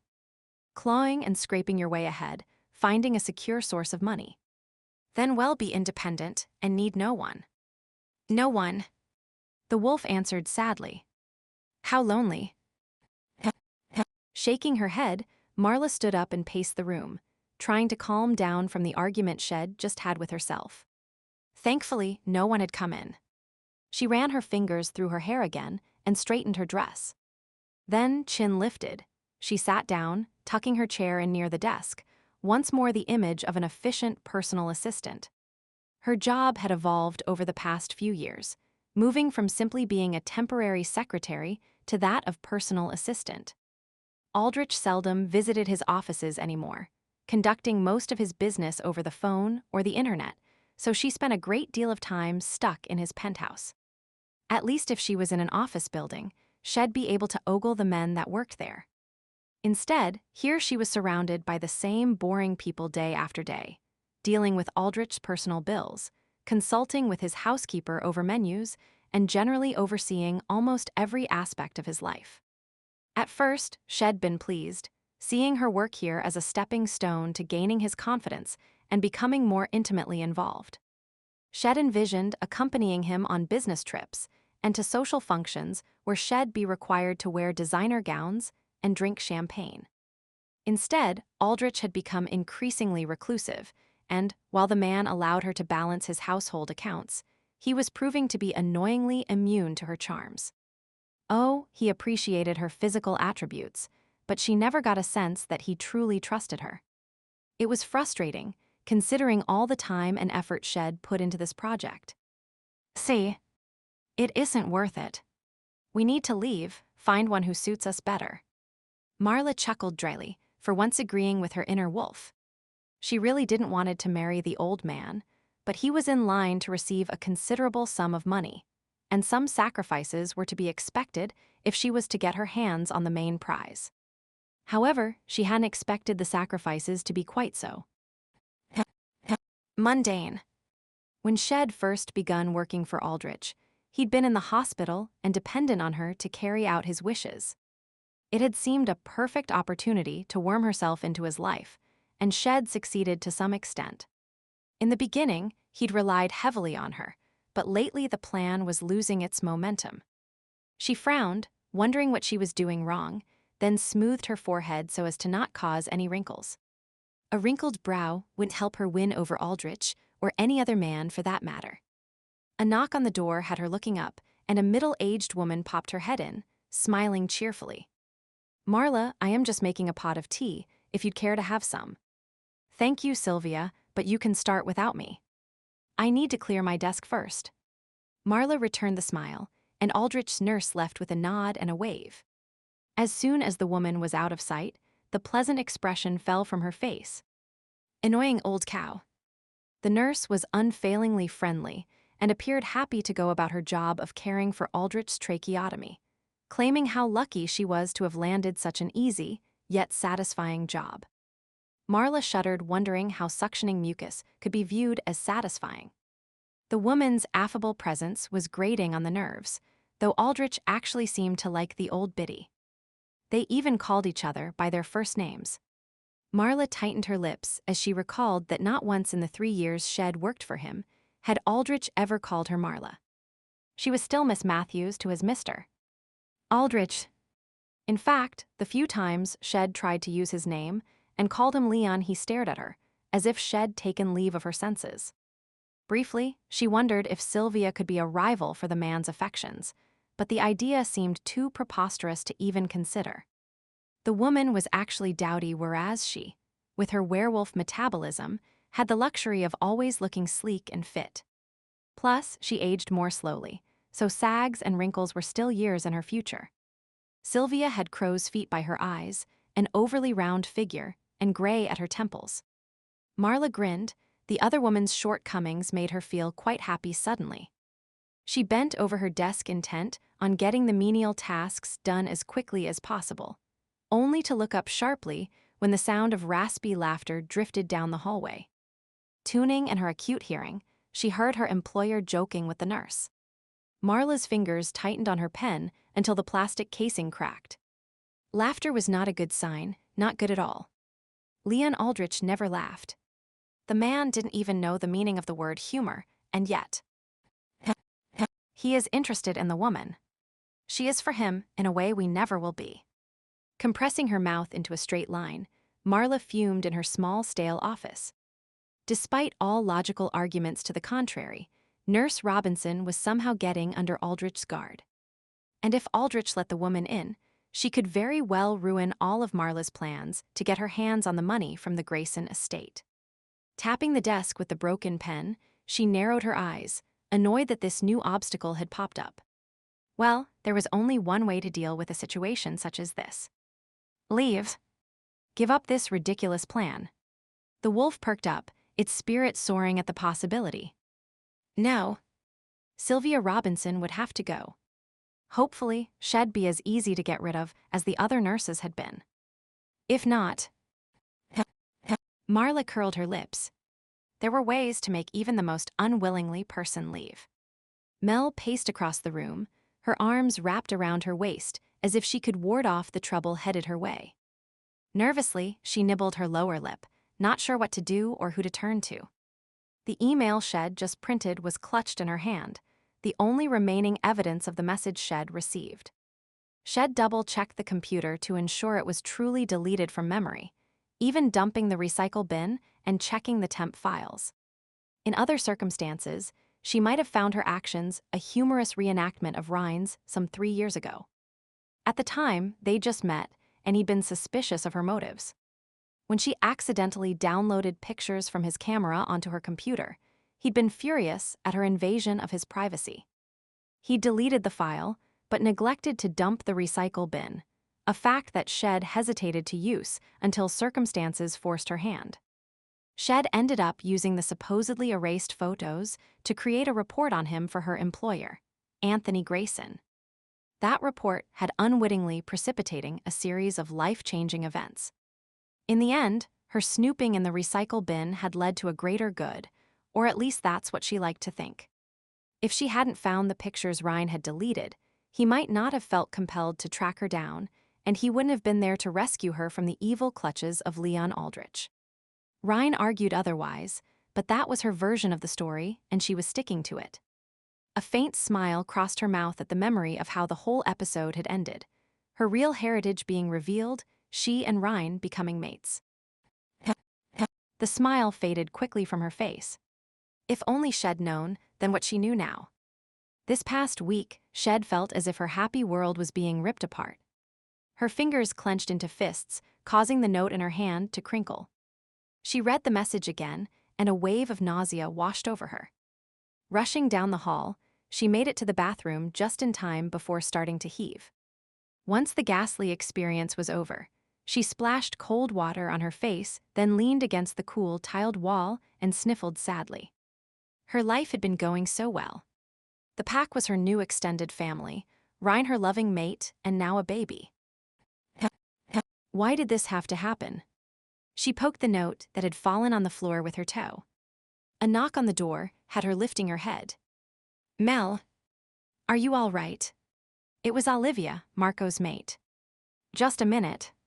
She picked the note up and shoved it in her pocket before opening the door. The other woman was looking at her with concern. Still having some morning sickness. Mel gave her a watery smile before answering evasively. Maybe, or it could be something I ate. Do you want some tea? Or crackers? They always helped soothe my stomach when I was pregnant with Maria. Olivia was one of those calm, competent women who never looked fazed by anything. She had 2 children, Angelo, who was 4, and Maria, who had just had her first birthday, yet Olivia never seemed tired by their antics. Mel hoped to be even half as good a mother as the woman who stood before her. Refocusing her attention on Olivia's question, Mel nodded slowly. The tea might help. She brushed her hair from her face and vaguely noted that her hand was shaking. Olivia gave her shoulder a sympathetic squeeze. Being sick to your stomach is the worst part of being pregnant. Why don't you go lie down and I'll bring a tray to your room? Thanks, but I think I'll just sit in the kitchen. Melody. Ryan's voice boomed down the hallway and Mel cringed. She didn't want to see him right now, so she stepped back into the bathroom, foolishly intent on hiding in there until she was more composed, but it was too late. Before she had time to even grab the door, Ryan was there. His piercing blue eyes searched hers, concern evident on his face. She looked down at the floor, too unnerved by the secret she possessed to meet his gaze. Her hand reached for the doorknob and gripped it tightly, her fingers tuning white. Melody, what's this about you being sick? Mel tightened her lips. Damn his werewolf hearing. He'd picked up on the conversation with Olivia, maybe even heard her retching. In vain, she tried to shrug it off. It was nothing. Like hell it was nothing. I overheard Olivia saying you were sick. The pregnancy book I've been reading said you should be over the nausea by now. Well, I never follow the rules. Mel gave a brief laugh and moved to walk past him. He shot his hand out and caught her gently by the arm. A familiar tingle washed over her at the point of contact. It was always that way when they were together. The attraction between them was like an electric current. Normally, she reveled in their connection, but today it made her cringe away. Of course, he noticed her withdrawal and gave her a puzzled look. She strengthened the mental block Shed created, not allowing him access to her thoughts. Being blood-bonded had its drawbacks when you were trying to keep a secret, and this wasn't something she could just spring on him. Besides, her own thoughts and feelings on the matter were still in a muddle. A hurt look passed over his face as he realized she was keeping him out. Olivia seemed to sense something was wrong too, for she quietly left, murmuring that the tea would be ready whenever Mel wanted it. Melody. Ryan cupped her face and forced her to meet his gaze. He seemed to be searching her eyes for an answer, but she had none to give him yet. Tears welled, and she blinked, trying to keep them at bay. Ah, Melody, don't cry. Gathering her close, despite her resistance, he rocked her in his arms. His tender gesture made her cry all the harder. Ryan wasn't one to display his feelings. He was more of a rough around the edges kind of guy. When he showed his softer side, it always made her emotional. It was only for her that he was willing to be vulnerable and expose his true self. She clutched at his shirt with her fingers and sniffled, her tears slowly fading. The warmth of his body seeped into her, and she began to relax, knowing it was wrong, but unable to resist. Just for a moment, Shed pretended everything was fine. Chapter 10, the tea kettle whistled softly on the stove in the kitchen of the Greyson estate. Through the large windows, Franklin could see the gray clouds hanging low in the sky. With the temperature hovering at the freezing mark, they could herald a spring snow or a cold rain. Dampness permeated the air, and he pulled his chair slightly closer to the old, stone fireplace, enjoying the warmth emanating from it. He murmured his thanks as Mrs. Teasdale placed a cup of tea in front of him before sitting down opposite him. "How do you think our young miss is doing?" she asked as she curled her hands around the cup. No doubt the dampness was making her arthritic fingers ache. "I am sure she's fine." He stared at the steaming liquid, holding back a smile at the good news he had to impart. It would take her mind off her aching joints. That's what you always say. Mrs. T still scolded him gently, then sighed, wrinkling her brow in worry. I just wish she was here, where we could take care of her. Franklin took a sip of tea before responding. She has her reasons for staying away, I am sure. It's been 3 years. Surely by now. She let her voice trail off and looked at him pleadingly.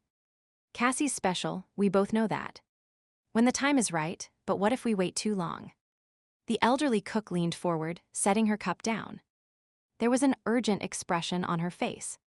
Franklin shrugged. Greyson tried his way, and it blew up in his face. We obviously can't force contact. Letting a pack find her on their own is a risk, but what other option do we have? Mrs. T still smacked the table with her open hand. Bring her home.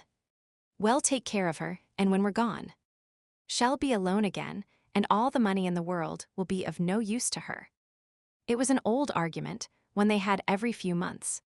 He reached across the table and patted her hand. We agreed to let fate take its course. If she stays away and ends up losing the estate, then so be it. At least she'll be with her own kind. But will she find her own kind? Perhaps. Franklin gave a slight smile. Though I think they might be finding her. Mrs. T still sat back, looking surprised that their habitual conversation was taking an unexpected turn. Are you hiding something from me? He tried to look mysterious by looking to all sides before leaning forward to whisper. I've had a positive report. Really? She clasped her hands to her ample bosom. What did Meredith have to say? Just that a man has been around. He leaned back and tried to act casual, but couldn't keep the smile from his lips. And not that young fellow she's presently with. Mrs. T still snorted. Kellen Anderson. I've never liked him. Cassie's an adult now. We have to accept her choices. Franklin chided her gently. But we don't have to like them. True. He conceded the point. Anyway, Meredith called this morning to give a report. It's not definite, but she claims the man had a certain air about him. The way he moved, the way he held his head and watched Cassie. According to Meredith, he matched most of the signs Mr. Greyson used to identify that young reporter, Melody Green, a few years back. Even Nettie concurred. Mrs. Teasdale chuckled. Nettie wouldn't know a werewolf from a hole in the ground. Meredith was just pulling your leg on that one. Franklin laughed softly. I know, but she does a good job, so we can let her have her little delusions about her pet. What's important is that this is the first real sign of interest that we've ever noticed. Nodding in excitement, Mrs. Teasdale started to push her chair back from the table. If it's true, I'd better start to get ready. I'll get out my recipes for our Miss Cassie's favorites. She might not come back, he cautioned. If she takes up with a pack, they might not allow it. She stilled her movements. I know she'd not be here forever, but surely a visit. We can only hope, but their ways might not be ours. Hope's all we've had these past 3 years. What with Miss Matthews always coming around and helping herself to Miss Cassie's things, and that Mr. Aldrich meddling with the accounts. It's a good thing you kept your connections when you retired from the service. They have proven useful, haven't they? Franklin gave a pleased smile. The two doddering old retainers know more about Cassandra Greyson than all the supposed professionals who are looking for her. Mrs. T still nodded. It's been a blessing knowing where she is, and that she's safely tucked away from Aldrich's machinations. Indeed. He sipped his tea again, enjoying the warm sweetness. Meredith and Nettie were a tad worried earlier this week. Someone else was snooping around, but they're placing their money on this young fellow being the right one. And if he is, then Miss Cassie will be fine. He'll take good care of her. Bryan stood inside his motel room, staring at the young woman cowering near the head of his bed. She was clutching a pillow defensively to her chest and seemed scared out of her wits. He'd hoped she'd be calmer by now, but apparently that wasn't the case. Why didn't her wolf sense that he meant her no harm? Was she already going rogue? Losing her grip on sanity? No. She was too young for that, wasn't she? Still, her reaction made no sense to him. It wasn't as if he'd attacked her. The fact that she'd fallen and hit her head was her own fault. In fact, he'd gone out of his way to assist her, bringing her here until she recovered, bringing her food. He glanced down at the coffee and donuts in his hand and set them down along with his keys and cell phone, while searching his mind for a way to make her feel at ease. Perhaps a little humor would help. Tilting his head, he looked at her quizzically before speaking. Now this is a new one. WH. What do you mean? She eyed him warily, her body tensed as if to ward off his advances should he decide to pounce. His wolf rumbled its approval of pouncing, but he mentally shook his head. Explaining his real purpose for seeking her out had to come first. Remember what Ryan said. Business before pleasure. The wolf inside slunk to the ground as it recalled the alpha's command. Women don't usually cringe at the sight of me. More often than not, I have to beat them away with a stick. He shoved his hands in his back pockets and grinned at her, letting his amusement reflect in his eyes. She didn't return his smile. If anything, she looked even more nervous than before. He felt the grin slip from his face as she pressed herself even tighter against the headboard. Okay, perhaps his choice of humor might not have been in the best of taste, given the circumstances. Damn, but he was messing this up. He ran his hand through his hair in frustration, looking around the room for inspiration and wondering where all his purported common sense had gone. Something about this situation was throwing him off his stride, and instead of swaggering through his encounters with Cassandra, he felt like he was stumbling. Dropping his hand to his side, he took a deep breath. Okay, on to plan B, which he was just devising at that very moment. Soft words, and some hand holding to soothe her nerves might be the key. I won't hurt you, you know. He spoke in low, gentle tones as he stepped closer, then sat down on the edge of the bed. I just want us to get to know each other better. Cassandra gave a squeak and pulled her feet even closer to her body. The scent of fear rippled off her in waves. Fear, and he sniffed carefully, a faint undercurrent of arousal. He blinked, rapidly trying to process that fact. They'd just met, and while he wasn't unaware of his own sex appeal, for her to be turned on by him was extremely curious. Searching for an explanation, the lunar cycle came to mind. Perhaps the nearness of the full moon was affecting her wolf and bringing it into heat. It was spring after all. He mentally rolled his eyes, just what he needed, a sex-starved young she-wolf to keep in line. Bryan rubbed the back of his neck and eyed her speculatively. Her fear, inexplicable as it was bringing out the beta in him, not the enforcer, but the need to protect and reassure the weaker members of the pack. He reached out his hand in a gesture of comfort, only to be rewarded by her swatting at him. Hey. Jerking his hand back in surprise, he glanced at it. The tip of her nails had caught the skin, and the thinnest line of blood was appearing. An instinctive growl rose from his throat, chastising her for her actions.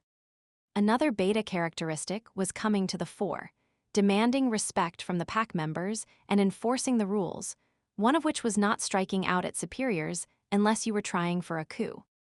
Much to his surprise, given her meek cowering just moments before, instead of showing submission in the face of his reprimand, she shouted at him. Don't you dare growl at me. Take that, you filthy beast. He caught a glimpse of her face, furiously contorted just before she swung the pillow at him. What the? He blinked in shock as the pillow slammed into his face. As blows went, it wasn't much. He'd endured far worse in a bar fight. It was just that it caught him by surprise. Reflexively, he raised his arm to deflect a second blow and saw her dive across the bed. He shot his arm out, managing to grab her ankle, pulling her back towards him. Her nails made a faint scratching sound as she clawed at the bedspread, trying to pull herself across the surface while her free leg kicked back at him. It caught him in the stomach, and his grip loosened as the air whooshed from his lungs. The little hellcat. In that brief moment, Cassandra reached the end of the bed. Pivoting around, her feet hit the floor, and she was almost completely upright by the time he lunged across the mattress.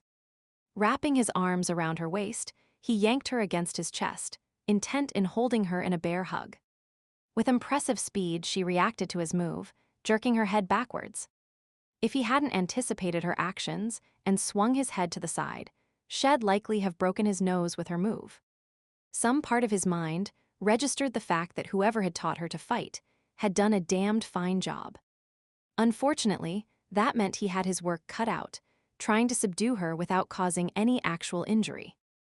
Oh! An infuriated scream came from her throat as he tightened his grip, and she realized her head-butting had been unsuccessful. Arms and legs flailing, she repeatedly tried to strike out at him. He was glad that his early command about not shifting form was still stuck in her wolf's mind. If they were struggling as wolves right now, their growls and snarls would have caused suspicion in the mind of anyone passing by the room. As it was, the thumping of the bed against the wall combined with the grunts and heavy breathing would lead a passerby to suspect rather rambunctious sex was taking place, not a fight. In the end, despite her efforts, his superior strength and weight won out. He lay on top of her, his arms and legs wrapped around hers, their bodies pressed together from chest to thigh. They were both breathing heavily, and he could feel her breath against his face, smell the sweat that had gathered on her skin. As close as they were, he was staring right into her eyes, incredibly deep green pools with thick dark lashes. If the circumstances had been different, it might have been rather sexy to have her pinned beneath him after subduing her. Crap. No point in lying to himself. It was incredibly sexy, and it was turning him on, even if he was mad at her. And she was interested as well. The faint, musky scent of her arousal hung in the air around them, stirring his instincts even further. She probably wasn't aware of the fact, but Shed pushed her hips up towards him. Her wolf was instinctively offering itself to him, and for a moment, his own self-control slipped too. Grinding his hips against her shot a thrill of heated lust up and down his spine, and a rumble rose in his chest. Gritting his teeth, he fought against his desire, trying to channel the emotional energy elsewhere. He inhaled deeply and let his temper rise to the surface instead. This young wolf was insubordinate and disrespectful, challenging his authority, attacking her superior. Some of the blows Shed landed with her elbows and knees had really hurt. A spot on his inner thigh throbbed from her unsuccessful attempt at kneeing him in the groin. Deciding it was time to lay down the law, he glared at her, rumbling a warning. "That's enough, pup. Stand down or face the consequences." The tone he used and the words themselves should have had her cowering. For a moment, their eyes locked, and he waited for her to drop her gaze in acknowledgement of his position. The faintest flicker of indecision could be seen in her eyes, then she squared her jaw and spat in his face. His wolf surged to the surface, and he bared his teeth, his fingers tightening on her arms as an angry growl rose in his throat. She was treading on thin ice now, and her next move would determine her fate. If she didn't change her attitude, he'd tie her up and ship her to Canada so fast her head would spin. Cassandra froze, and he knew she was seeing the animal in him lurking behind his eyes. A frightened whimper escaped her, and she paled, seeming to shrink into herself, her straining muscles relaxing as if admitting defeat. Good. She needed to learn who was boss. While he was willing to cut her some slack, there were limits. He waited a moment, keeping his gaze steady, letting her know he wasn't pleased and he wasn't backing down. She flicked a glance at him, but quickly looked away, remaining limp and passive beneath him. Gradually, he eased his grip while continually monitoring her response. There was no indication that she planned another aggressive move, so he slowly sat up all the while watching her carefully in case she made a sudden move. Her sudden acquiescence seemed suspicious, but when there was not so much as a twitch, he finally relented and leaned back on his heels, though he still straddled her hips. Using the sleeve of his shirt, he wiped the spit from his face and grimaced. "That was really rude, you know. Didn't anyone ever teach you not to spit at people?"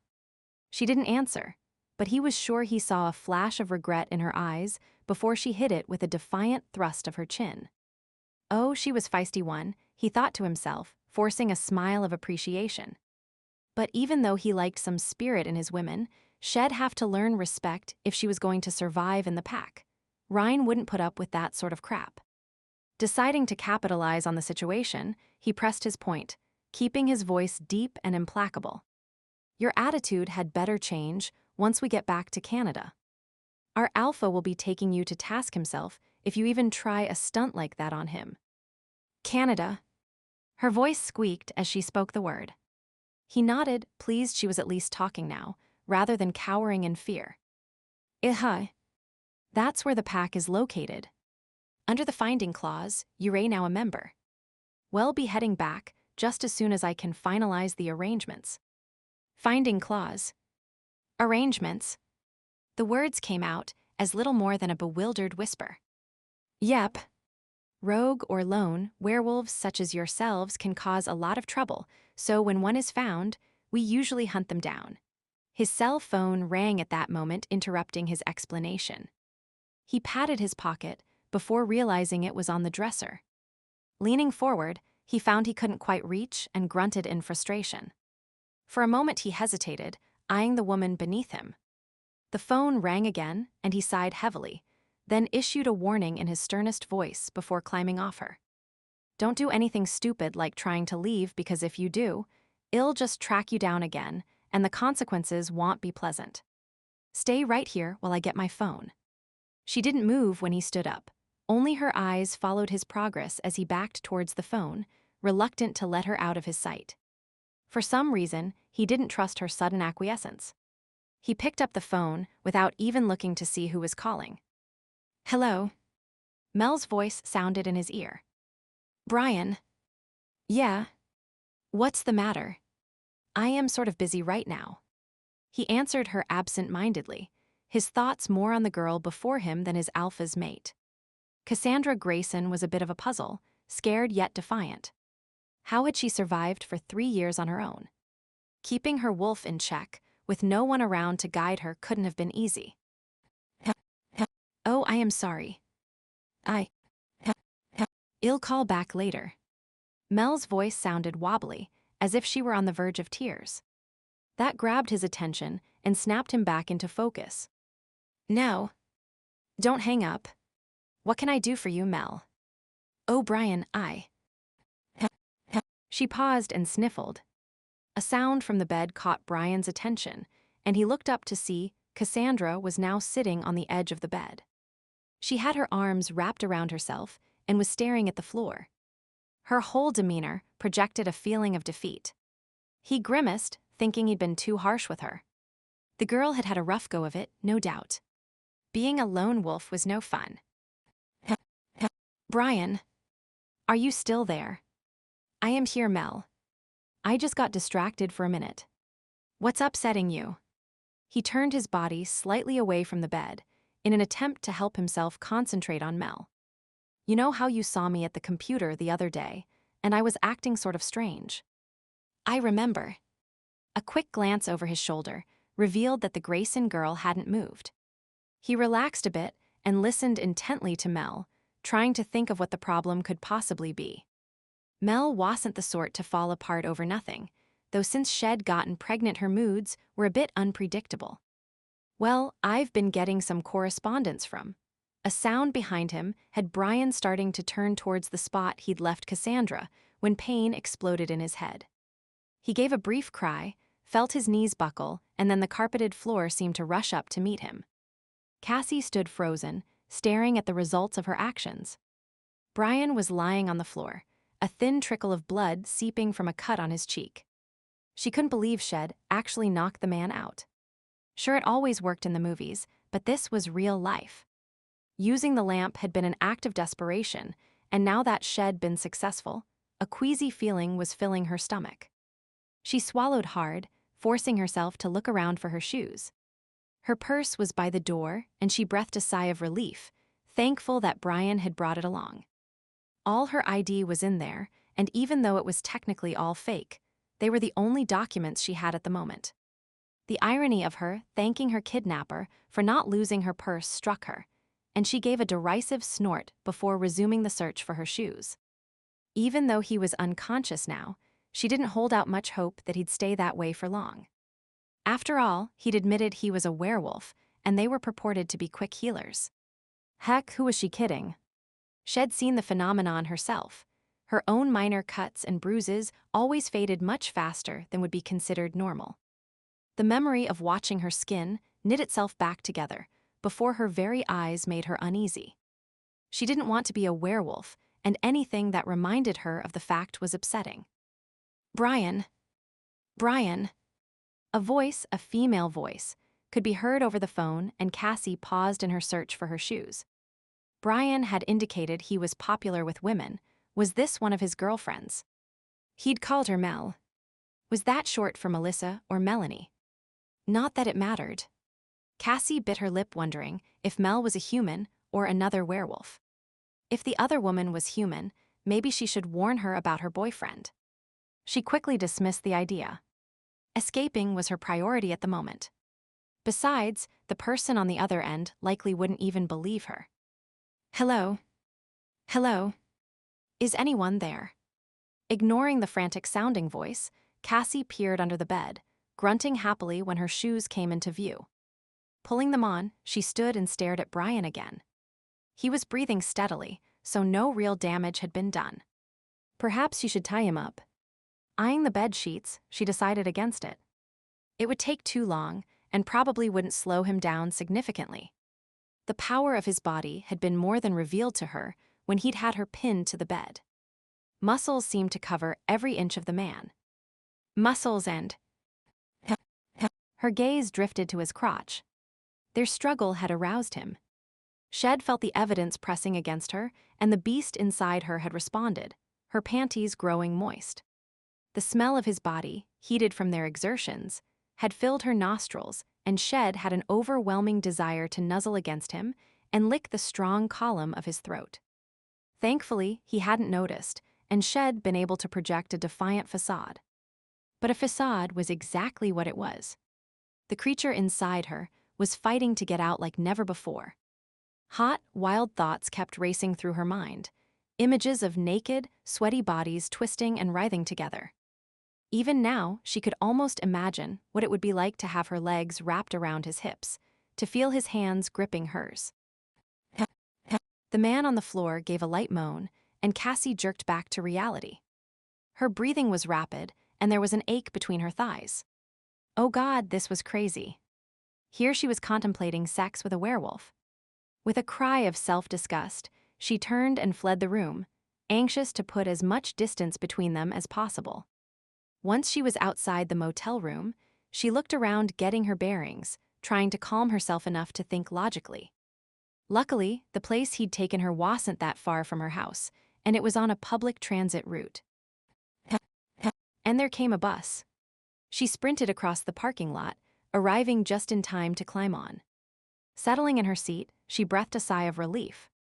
She could have walked home, but this was faster, and she wanted to put as much distance as possible between herself and that werewolf. His motives for searching her out were puzzling. While She'd been more intent on escaping than listening to what he was saying, a few of his words had sunk in. He'd said something about finding her, and that she was now a member of his pack. And he was going to take her to Canada. She shivered, thinking how just a few days ago She'd been contemplating the fact that She'd need to move away from civilization before the animal inside her caused any harm. But Canada? It seemed a bit extreme. She wondered how he'd found her if he was from such a faraway place, and for that matter, why he was even looking for her. It made no sense. She furrowed her brow and then opened her eyes wide as she recalled his arousal. Was he looking for a mate? Some of the websites She'd visited had said werewolves hunted for mates, but was that true or a myth? The idea frightened her human side, while the animal within squirmed in delight. Yes, our mate. And a pack in the wilderness. Cassie grimaced at the creature's excited response and squashed the beast down. She needed a clear head right now, not crazy thoughts about mates. A shudder of distaste ran through her at the very idea. Nibbling her lip, she considered the situation. Possibly, Bryan was somehow connected with the werewolf in Chicago. Most definitely, he wasn't the same wolf She'd seen on the estate. That beast had been a dark-haired man before it had shifted, but perhaps Bryan knew this other werewolf. There'd been mention of a pack, but Canada and Chicago weren't that close together. Her head began to pound as the situation became more and more muddled. She gave up trying to figure out the how and why of Bryan finding her. It was more important to plot her course of action. Having escaped him once, she wasn't sure she could do it again, so running was essential. All the money Shed saved for an emergency was going to be put to use now. As soon as she got home, Shed pack a few things and head to the bank. Shed close the account, go to the airport, and get a seat on the first flight out. It didn't matter where it was headed. Any place would do.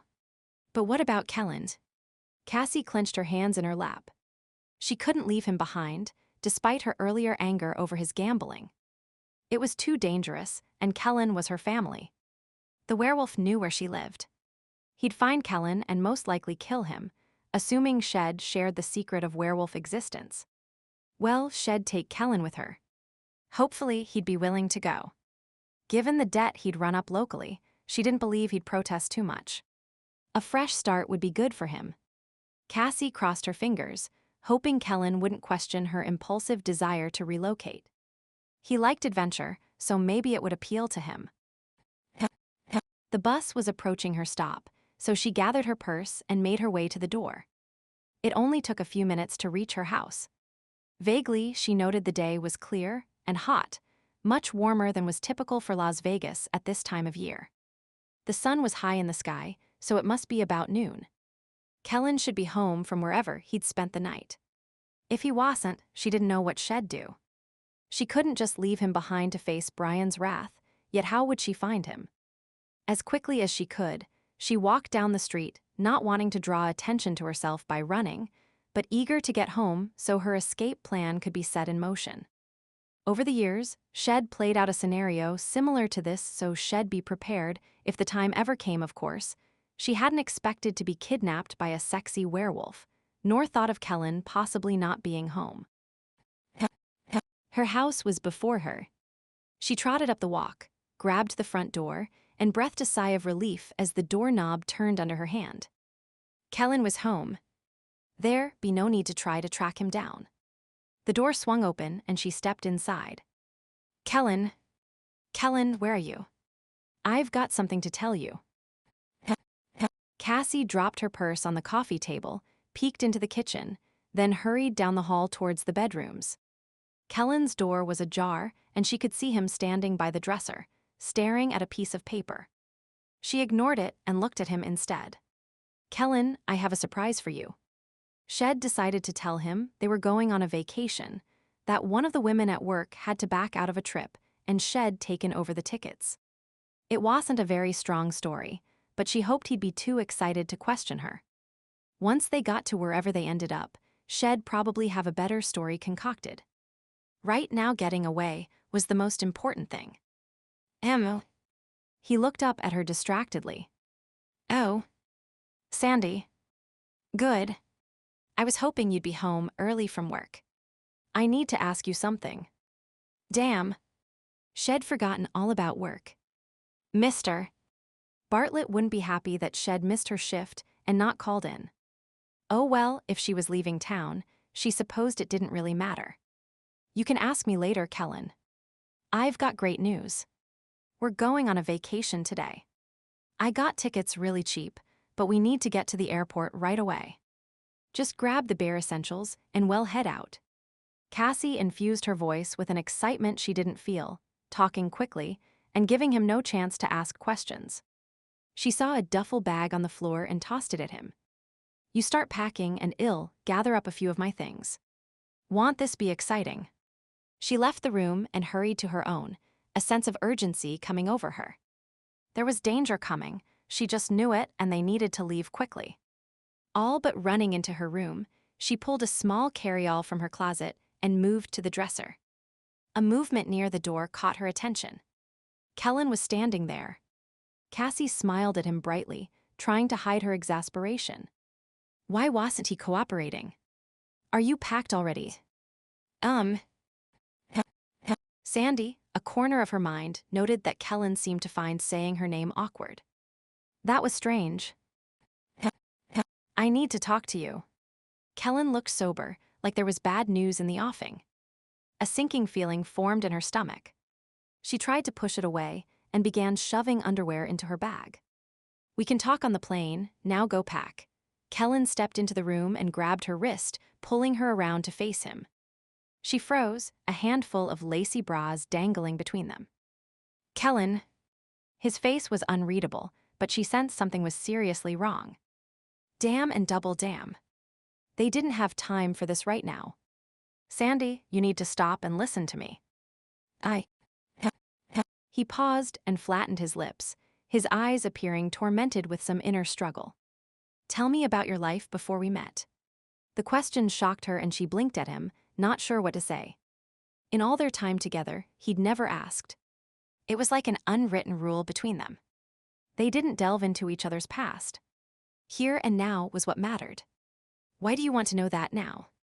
She kept her voice light and tried to pull away from him, but he tightened his grip on her wrist. "I was just wondering. I know that you said things ended badly, but before that, were you happy? Was it a good life?"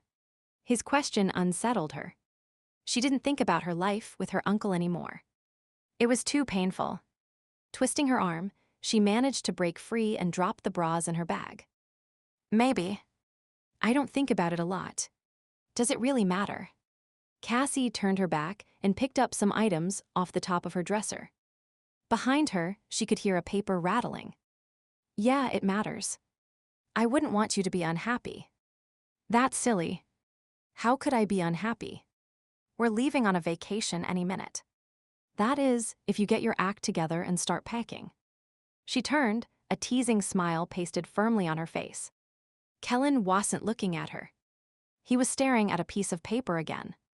Curiosity won out, and she stepped closer to see what he was looking at. Her breath caught in her throat as she saw a picture of herself. It had been taken about 4 years ago, when Shed got her driver's license. She recalled the moment clearly. Her uncle had presented her with a sensible little car. It was bright red, and he'd had a large white bow tied around it. Franklin had led her outside, her eyes blindfolded, and then her uncle had given the order for her to finally look. Excitement had welled inside her, and Shed been grinning happily. Cook Mrs.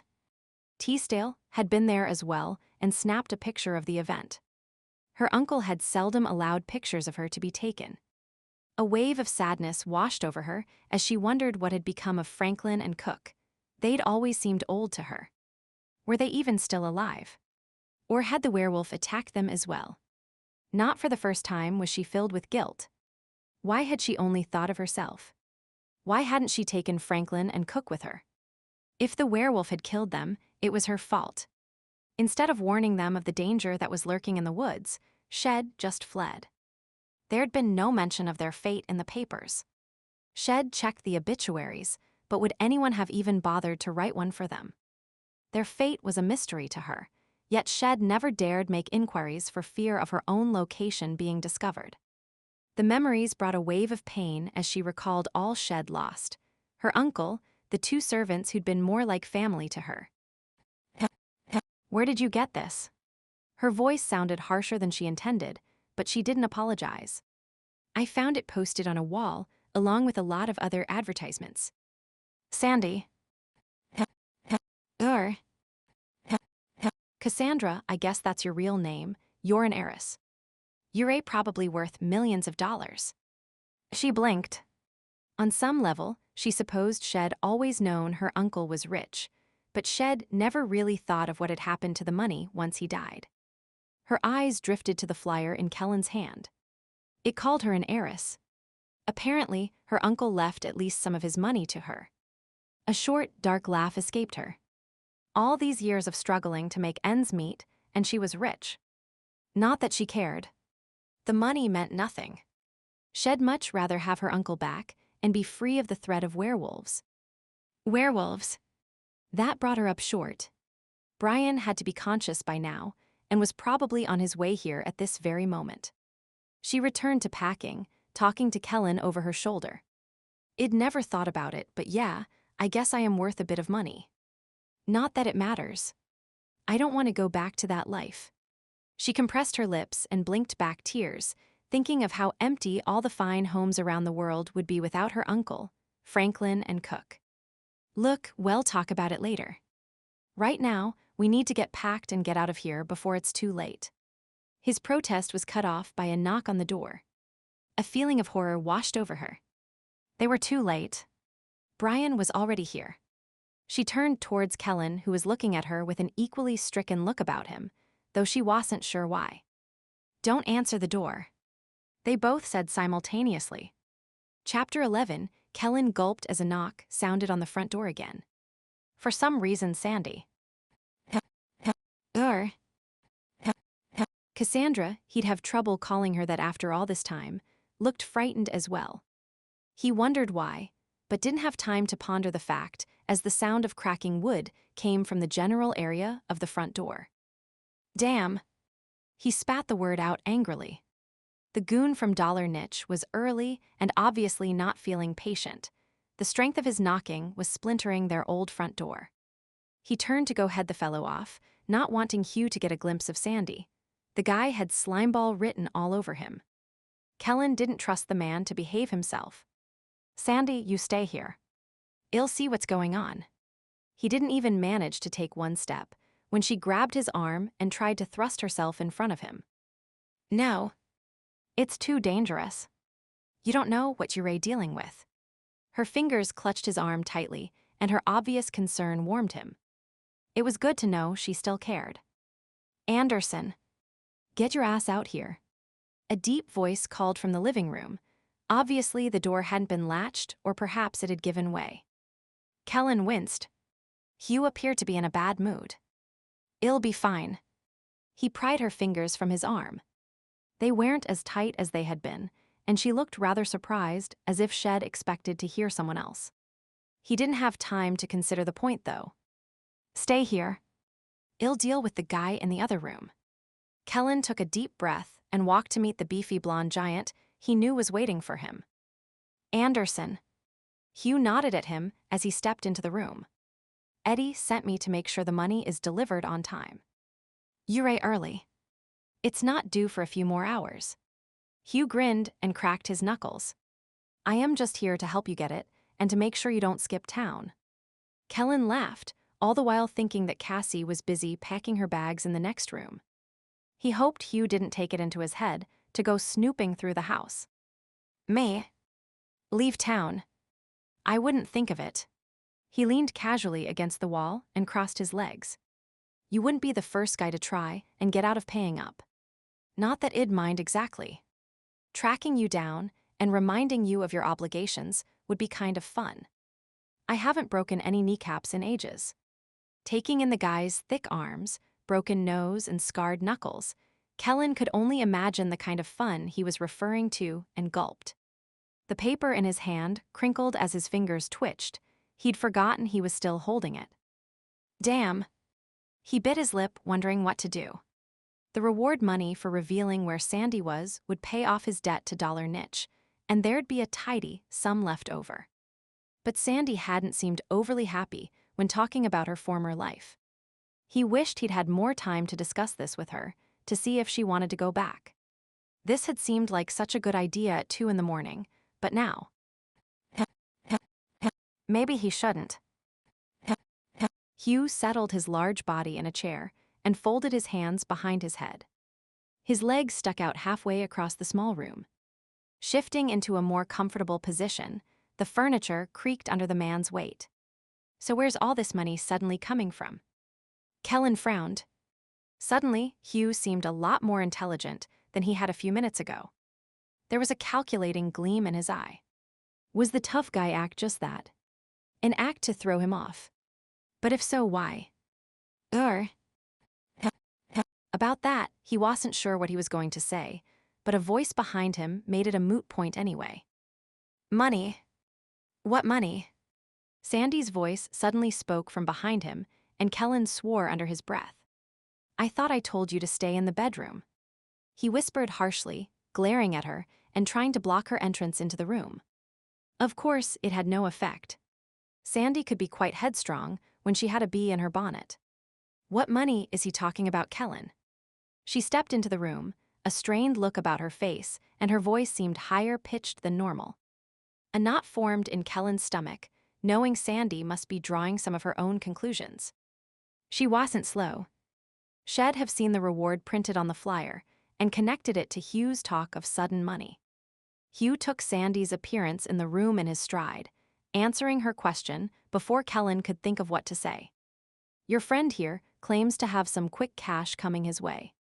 Lucky thing, too, since Eddie wants to make an example of someone, and Anderson here was his first pick. Sandy looked at Hugh and then back at Kellen, anger sparking in her eyes. Kellen, explain. It's not what you think, not what I think. How can it not be? You start asking me about my past for the first time in 3 years. Then you have this poster, saying there's a reward for information about me. She pulled the paper from his hand and jabbed at it with her finger. Then Lunkhead over there says you're talking about coming into a large sum of money. How can it not be what I think? Her voice rose in volume as she spoke, and she waved her arm wildly. Kellen winced, knowing it looked bad. Hugh had stood up as she was talking and wandered over to where they were. Don't call me Lunkhead, kid. He glowered at Sandy, who merely looked at him in annoyance, most likely too perturbed to perceive the threat Hugh imposed. Kellen watched in dread as Hugh plucked the paper from Sandy's hand. He tried to snatch it back, but Hugh held it out of reach, his gaze shifting from the picture to Sandy then back before understanding dawned. Hey, you're the girl in this picture. A grin spread over the man's broad face, and he reached out and punched Kellen in the arm. You did good, boy. She's worth $100,000 at least. Maybe even more. I've got to tell Eddie about this. Kellen made another grab for the paper, but Hugh was already moving away, pulling out his cell phone. When he would have followed, Sandy grabbed at him. And where do you think you're going? We need to talk about this. Sandy, he cast an agonized look at her, and then at Hugh, who was already talking to someone, no doubt Eddie. His gaze swung back to Sandy, who was looking hurt, angry, betrayed. She poked him in the chest with her finger. You were basically going to sell me out, weren't you? You were gambling again, ended up in debt, and decided I was your cash cow. No. I wasn't going to. I mean, at first maybe the idea crossed my mind, but then I decided, he sputtered, trying to explain that he'd been having second thoughts, but she wasn't listening. God, and to think I was worried about saving you from the... She suddenly stopped and clamped her lips tightly shut. Saving me from what? What was Sandy talking about? Surely she hadn't known that Eddie Perroni was threatening him with bodily harm. Nothing, hey Anderson. Hugh's booming voice cut into their conversation. Eddie says to bring her over to Dollar Niche. Well, split the reward money and hell cancel out your debt. Shock washed over Sandy's face, and he was sure it was mirrored in his own as he protested the plan. No. That wasn't part of the deal. Hugh laughed derisively. You guys always think you have more options. Sorry. New deal. Eddie's in charge of this now. Behave before he cuts you out completely. The giant of a man grabbed Sandy's arm, and she yelped in protest before starting to struggle. Kellen stepped forward and gripped Hugh's other arm. Let her go. With a simple shrug, Hugh shook him loose, and Kellen stumbled backwards, hitting the wall. Come on. We're all going to visit Eddie. Sandy reacted wildly, kicking and yelling as Hugh began to drag her towards the door. Kellen regained his footing and rushed forward, launching himself at Hugh. No. The thug fell backwards at the sudden addition of Kellen's weight hanging off his arm. He let go of Sandy, and she landed on the coffee table. There was a crashing sound, and Kellen had a vague impression of Sandy sitting on the floor surrounded by bits of wood, but most of his attention was focused on Hugh. He gripped the man's wrist with both of his, but it made little impression. Hugh had him by the throat and merely laughed, wrapped his fingers more tightly and began to squeeze. Kellen thrashed and struggled, but the man was no match for him. He fought to breathe, spots beginning to dance before his eyes. His fingers clawed at Hugh's hands, but to no avail. The world started to turn gray, and a growling sound filled his ears. Strain. Wasn't it supposed to be a roaring sound? Cassie looked up from where she lay in a crumpled heap on the floor. Her whole body ached from its impact with the coffee table, and her vision seemed blurred. Shaking her head, she tried to focus on what was going on around her. The sound of grunts and heavy breathing met her ears. She blinked, and the blurred images before her became clearer. The huge blonde thug had Kellen by the throat. Kellen was fighting back, but it seemed useless, his blows having no impact on the man's mammoth body. Hugh's face had a wild look about it, his lips drawn back, his eyes overbright. It was almost as if he relished squeezing the life out of someone. She struggled to her feet, not sure what to do, but knowing she had to try to save Kellen. Staggering, Cassie made her way over to where the two men were fighting and pounded on Hugh's back, yelling for him to let go. Her blows were ineffectual. Kellen's face was turning color, deep red, purple, blue. Icy fear washed through her veins, and there was a buzzing in her ears. Oh God, Kellen was going to die. Her mind flashed back to that night 3 years ago, the sight of her uncle falling to the ground, a bullet hole in his forehead. She saw Mr. Aldrich fighting against the werewolf, blood running from his throat. Now another person was going to die in front of her. No. A scream ripped from her throat. The air around her shimmered. Her skin crawled. It was just like when Bryan had caught her this morning, only worse. She gripped her head with her hands, trying to fight the feeling, but it overwhelmed her. Her muscles contracted, an unbelievable tension filling her, squeezing her until she was gasping. Half pain, half pleasure, she hovered on the edge of something, fearful to take the final plunge, yet knowing it was inevitable. Something called to her, urging her to move forward. She hesitated, fearful, but unable to resist the pull. A flash of light seemed to explode behind her eyes, the bubble of tension finally bursting, and she found herself plummeting back to earth. She was on the ground, the world around her seeming inexplicably strange. The images were sharper, the scents and sounds more acute. Sounds. Kellen was still struggling with the man, though his arms were only moving feebly now. A horrible rasping noise came from him as he fought for air. Hugh was laughing. She rushed to her feet and lunged forward, feeling clumsy as if her body wasn't her own, but intent on doing whatever she could to save Kellen. A strange sound, a snarl, erupted from her throat, and she found herself clinging to the man's back. Digging her fingers in so she wouldn't fall, she bit at the back of his neck, only vaguely wondering why such an action would seem natural to her.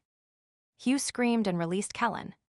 Blood gushed into her mouth and she gagged, but bit down again, intent on ensuring the man didn't resume his attack on Kellen.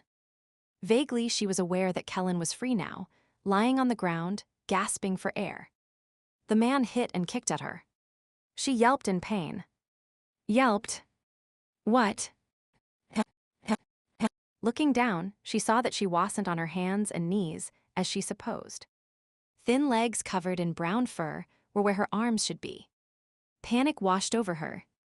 It had happened. Despite her years of precaution, Shed turned into a wolf. A gurgling sound caught her attention, and she realized she was looming over the thug, his blood dripping onto the floor. Oh God. Oh God. She was just like the beast that killed her uncle's lawyer. Horrified by her actions, she backed away. Her claws made scratching sounds on the floor, reinforcing the fact that she was an animal, a ravaging beast, and Shed just attacked someone. With a whimper, she turned and tried to run, but stumbled, her legs uncoordinated. Uncaring that her movements were less than graceful, she pulled herself up and out of the house, staggering and weaving until she eventually found her stride. How could she have done that? How could she ever face herself again? Horrified and ashamed, she retreated from the reality of what she was, while the beast inside surged to the foreground. It was taking over, exultant at finally being free. Cassie briefly struggled to regain control, but then gave up. What did it matter now? Shed lost the battle, her life was over. Bryan parked his rented car a block away from Cassandra Greyson's house and turned off the engine. He drummed his fingers on the steering wheel, pondering what approach he should take this time. Walking up to her with a friendly hello hadn't worked, and the scene at his motel. Well, that had proven to be a fiasco. He reached up and touched the spot on his head, where Shed whacked him with the lamp.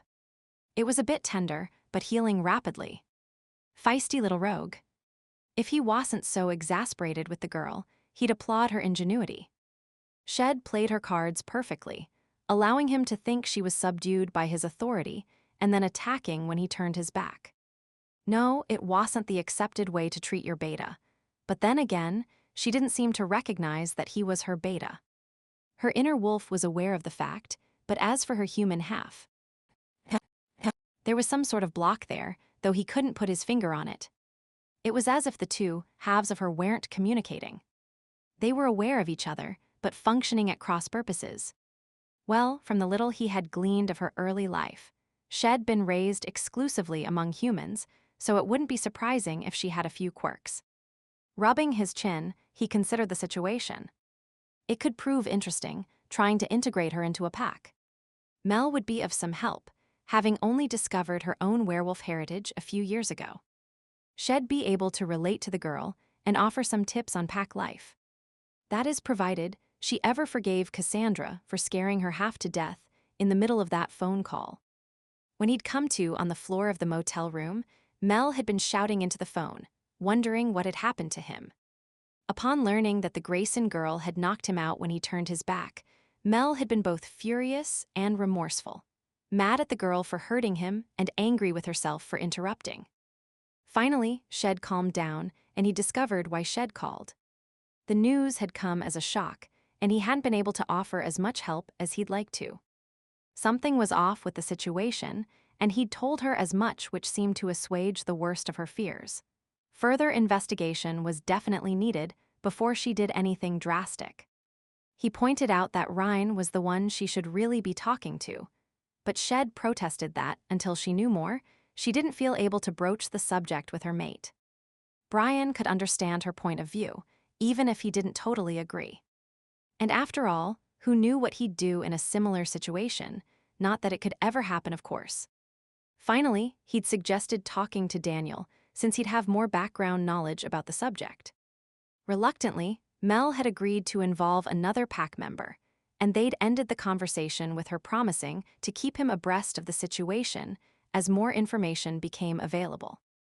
As he hung up, he wondered how Bryan would take the news and was half glad, half disappointed he probably wouldn't be there. His alpha's reaction would be something to see. Putting the matter aside, he concentrated on the Greyson situation. According to the finding clause, she was the pack's responsibility.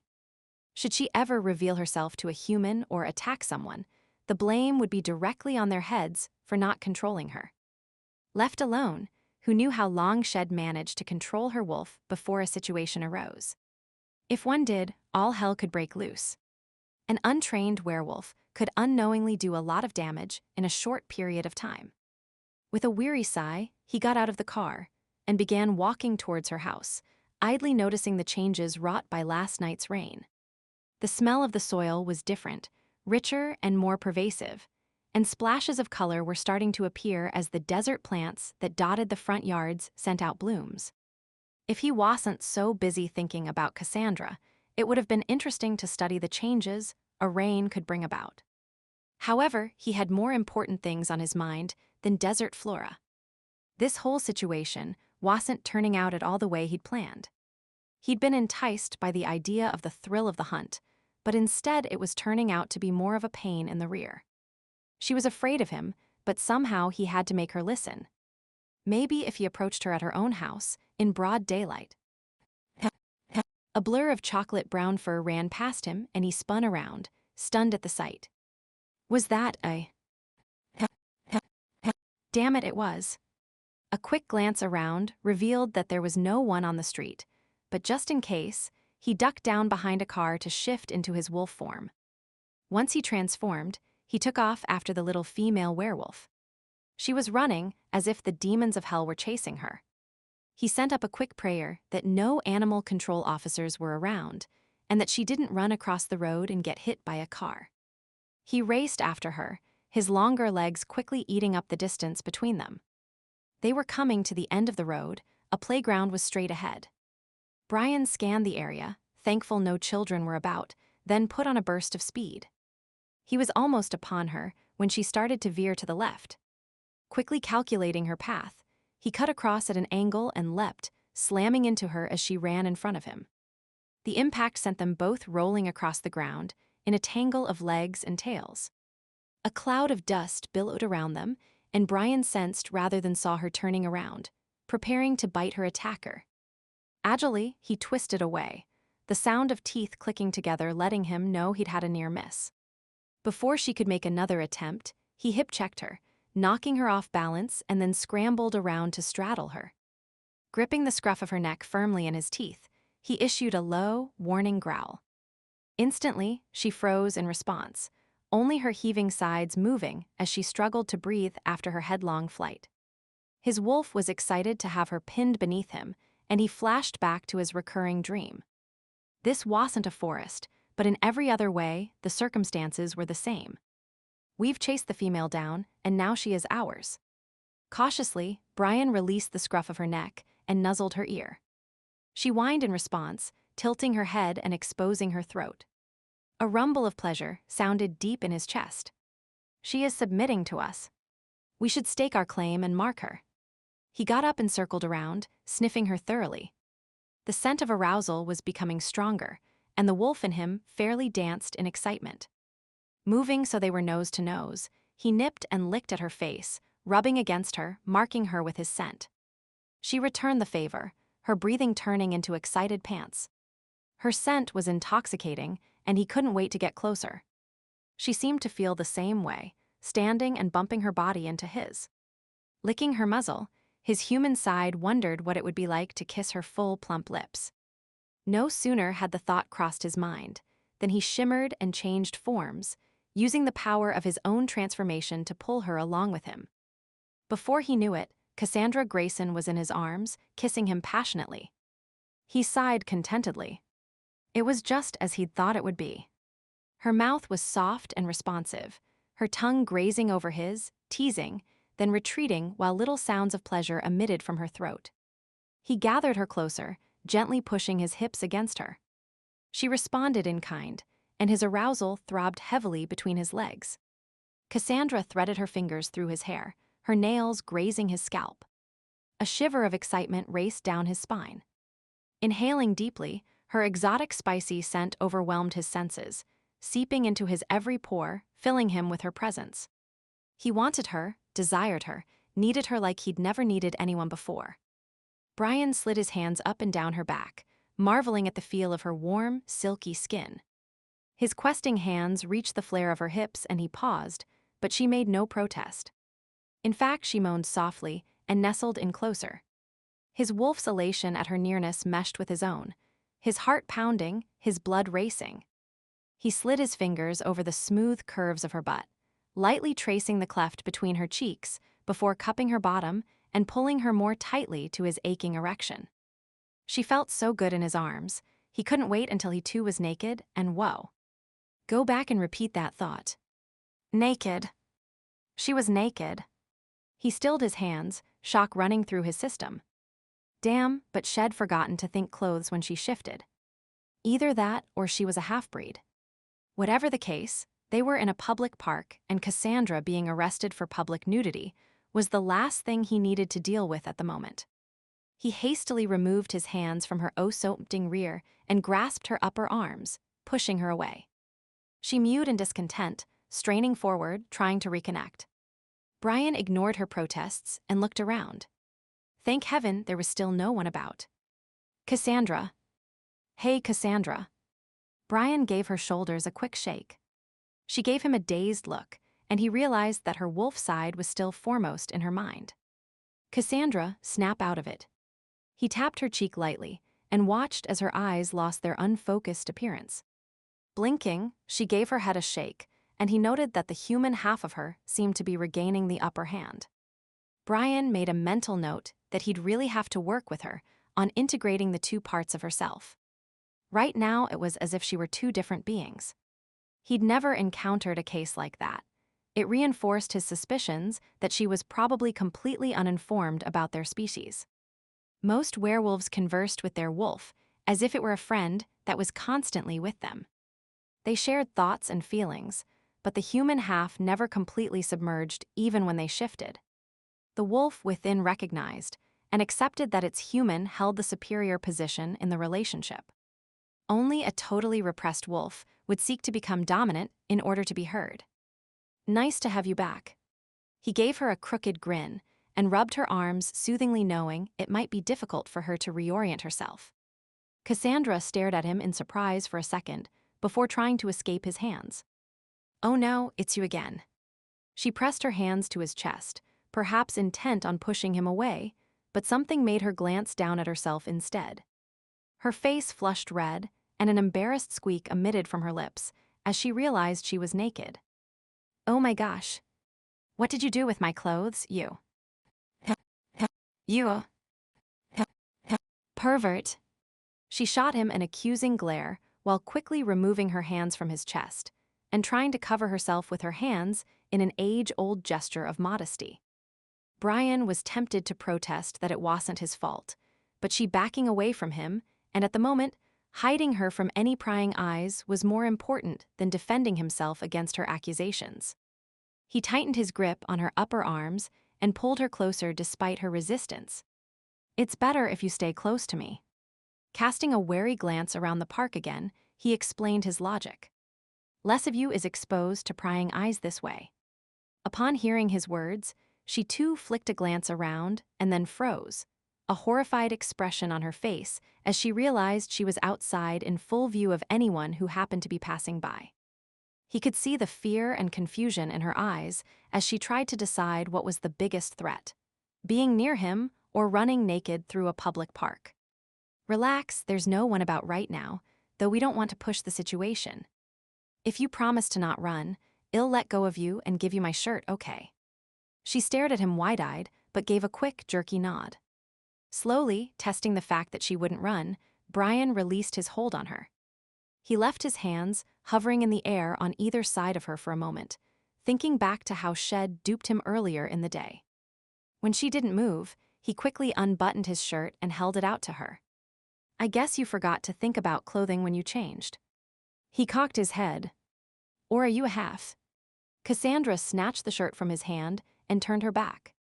He watched with disappointment as the dip of her spine and her cute rear end disappeared from view. As she covered up, she talked over her shoulder. What do you mean, think about clothing? And a half what? You're not making any sense. And why are you following me around? And how did I get here? She peppered questions at him like a rapid-fire machine gun, not waiting for him to answer. Now that she was somewhat covered, her fear seemed to be replaced by indignant anger. As she swung around to face him again, her hair fell in front of her face, and she lifted a hand to brush it away. The buttons on the shirt gaped open, and Bryan got an interesting flash of breast. He forced his eyes up. Ogling her wouldn't put her at ease, and calming her down was his main priority right now. Reminding himself to focus, he tried to answer her questions. Just a few minutes ago, you came running past me like your tail was on fire. I shifted and followed to make sure you were okay, then things sort of got out of hand. He gave her a crooked smile and shrugged. Our wolves like each other. My tail. Our wolves. Her face turned ashen, her eyes wide. She stretched her arms out in front of her and looked at them, shaking her head in denial. Oh God, you mean I was a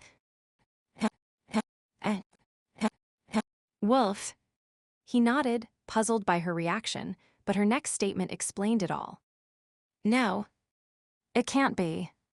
I've never done that before, never completely given in. Cassandra clamped a hand to her mouth and stumbled backwards until she bumped into a tree. Her back pressed to the trunk, she put one hand on its rough surface, seemingly trying to brace herself.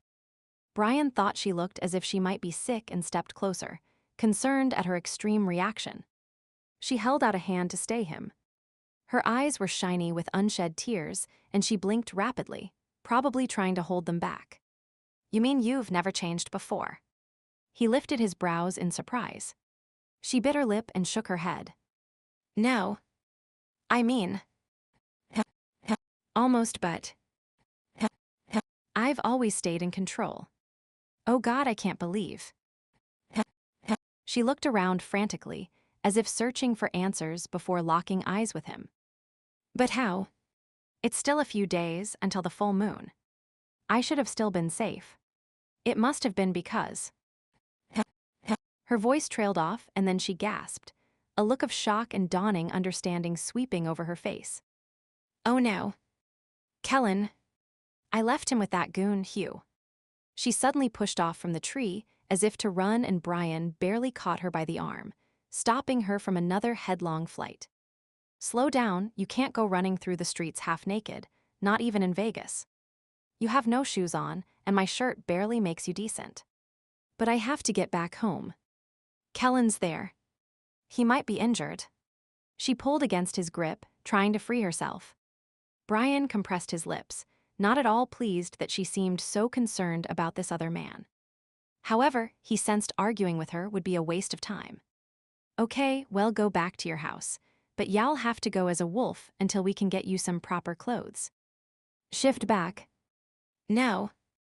For some reason, she seemed horrified by the idea.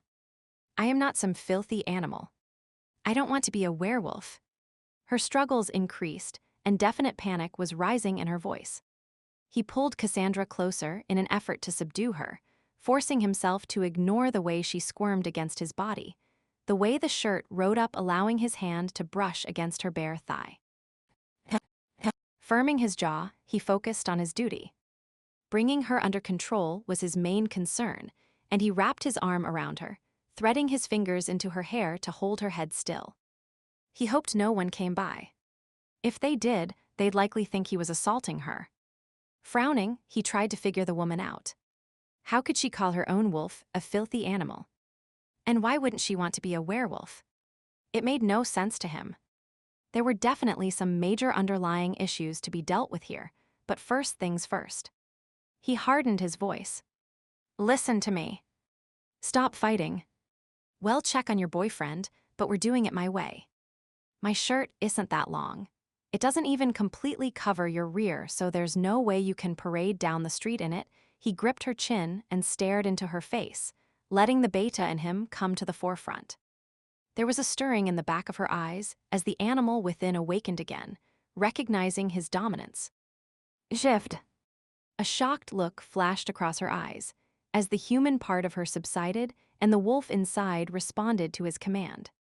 In less than a second, a chocolate-brown wolf stood before him, looking up at him with a submissive gaze, its tail swishing slightly from side to side.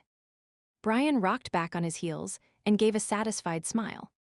He'd never had to do that before, forcing a Lycan to shift against at will. It was gratifying to know that it actually worked. And at least this way, he seemed to have Cassandra under control. He took a moment to examine the wolf before him. She was a beauty. Thick chocolate-brown fur, fine-boned yet quick and strong. Her deep green eyes followed his every move as he circled around, looking her over. This might work to his advantage. They'd head back to her house, and she could listen without interrupting as he explained his plans for her. Anyone who saw them would assume he was just taking a stroll with his pooch. He took off his belt and looped it around her neck. I am pretty sure there's an off-leash law in this city. If looks could kill, hers would have had him buried 6 feet under. He chuckled at her feisty spirit and barked out the command heel. She gave him another disgusted look, but immediately got up and followed him as he walked out of the park. Yep, this might not be a bad arrangement at all. Chapter 12. The sun beat down on his back as they strolled towards Cassandra's house, the warmth actually feeling good on his tense muscles. Bryan rolled his shoulders and took a few minutes to just enjoy the moment. Everything was quiet except for the buzz of insects and the faint click of Cassandra's claws on the sidewalk. The neighborhood appeared to be a deserted, each house seemingly empty, the owners no doubt off at work. Still, Bryan kept alert, scanning around looking for signs of danger. This wasn't his home territory, and he felt somewhat ill at ease being so out in the open. After being used to the thick forests of Stump River, Las Vegas appeared almost barren. He swatted at a fly that buzzed past and glanced down at Cassandra. She was trotting obediently at his side, and he smiled at how right it seemed to have her with him. Exactly why he wasn't sure, and he spent a moment trying to analyze the feeling before giving up. Enough time for that later. Right now, he needed to bring her up to speed on the workings of Lycan law. As succinctly as possible, he filled Cassandra in on the finding clause, explaining that since his pack had found her, she was their responsibility, and that was why he needed to get her to Canada. She wasn't pleased about the news, the occasional droop of her tail conveying that fact clearly enough. He suspected her wolf side was happier than her human half, and he tried to work with that, painting a verbal picture of life in Stump River. He talked about the pack members, relating funny anecdotes, and then spoke of the vast woods which were perfect for running and hunting.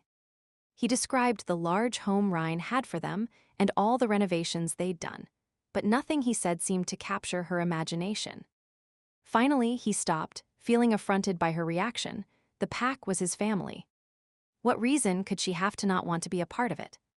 Watching her out of the corner of his eye, he puzzled over her reactions. She seemed more aware, as if her human half wasn't as overwhelmed by her wolf as it had been earlier. What was she thinking? Why had she panicked when he said she should shift? Was there a reason she was reluctant to join a pack, or was she just one of those oddities? A natural lone wolf. Perhaps she was too concerned about her friend to really hear what he was saying. He gave a nod. It made sense. Okay, he'd reassure her about this Kellen fellow, and then they'd have another talk. Once he understood her concerns, he could set her fears to rest, and they'd be on their way back to Canada. The house came into view, and she whined by his side. Bryan slowed his pace, then came to an abrupt halt as he took in the scene before him.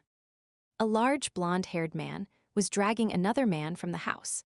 The first fellow had blood stains on his shirt and looked shaken, but angry. The second man appeared to have his hands tied behind his back and seemed considerably the worse for wear. Was that Kellen? Bryan glanced down at Cassandra. Her ears were flattened and her lips were drawn back, low growls emanating from her throat. He crouched at her side and put a restraining arm around her shoulders and neck. SHH.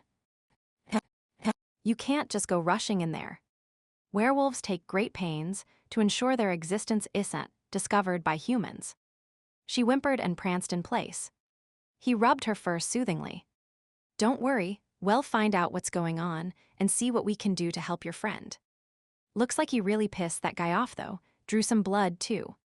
A sudden stiffness in her body had him looking at Cassandra with dread. Oh no. You didn't attack that big lug, did you? He shook his head and looked at her with pleading eyes, already suspecting the answer. Please tell me you didn't do that. The wolf hung her head and Bryan swore under his breath, his shoulders slumping tiredly. Great. Now the guy's going to go around telling everyone this big wolf-like dog attacked him. Rumors will start flying, and Lord only knows how long it will take until things settle down. I'll have to contact damage control and see what type of story they can concoct. Maybe a rumor about an animal escaping one of the magic shows at the big casinos. He let his voice trail off and rubbed his forehead, feeling the beginning of a headache, then winced when he touched the spot where Shed walloped him with the lamp. Cassandra Greyson was turning out to be more than a bit of a pain, and he was starting to question his inner wolf sanity in being attracted to her.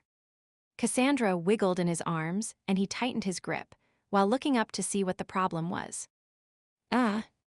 The big guy was shoving Kellen in the back of a white van. Bryan stiffened and narrowed his eyes. It was the same van he'd observed last night, he was sure of it. Testing the air, he caught a whiff of scent and confirmed his suspicions. It was the same man, too. Well, at least he knew why the fellow had been driving by. Anderson had been the draw, not Cassandra. As the van drove away, he stood. The coast is clear. We can head inside and find you some clothes so you can shift back. He moved towards the house, Cassandra tugging at her makeshift leash. Once inside, Bryan took off her leash and she shook her head, relieved to have the thing removed. It had chafed at her neck and made her feel even more like an animal than she already did. While Bryan looped the belt back around his waist, she eyed him thoughtfully. Someday Shed have to return the favor if, heaven forbid, their association lasted that long. Turning away from the annoying male werewolf, Cassie looked around in dismay, noting the broken coffee table and the blood on the floor, bloodshed drawn from another person. A sick feeling rose in her throat, and she looked away, focusing elsewhere. Someone, most likely Hugh, had punched a hole in the wall, an overturned plant had spewed dirt across the carpet, and the wooden frame of the front door was broken. The home she'd been so proud of looked a wreck. And what would the landlord say about the damage? The cost of repairs would ruin her budget. She closed her eyes to keep back the tears. Could the day possibly get any worse? We're free. Our first transformation was successful, and he has come for us. It is a day of celebration, not sadness. The wolf's thoughts took control, and against her will, she found herself leaning adoringly against Bryan's leg. His warmth seeped into her, and she could feel the strength of muscle and bone. It filled her with a sense of safety, of homecoming. A contented sigh escaped her, and she was aware of her tail thumping happily against the floor. Appalled, Cassie struggled to bring her human half to the surface again and shifted away from Bryan's leg. She hoped he hadn't noticed the wolf's behavior. It had almost groveled at his feet, for heaven's sake. She didn't think he had. In fact, he seemed more intent on examining the room and gave a low whistle as he took in the damage. Looks like it was some fight that took place.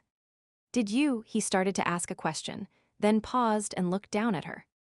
I guess we'd better get you back into your human form before trying to have much of a conversation, right?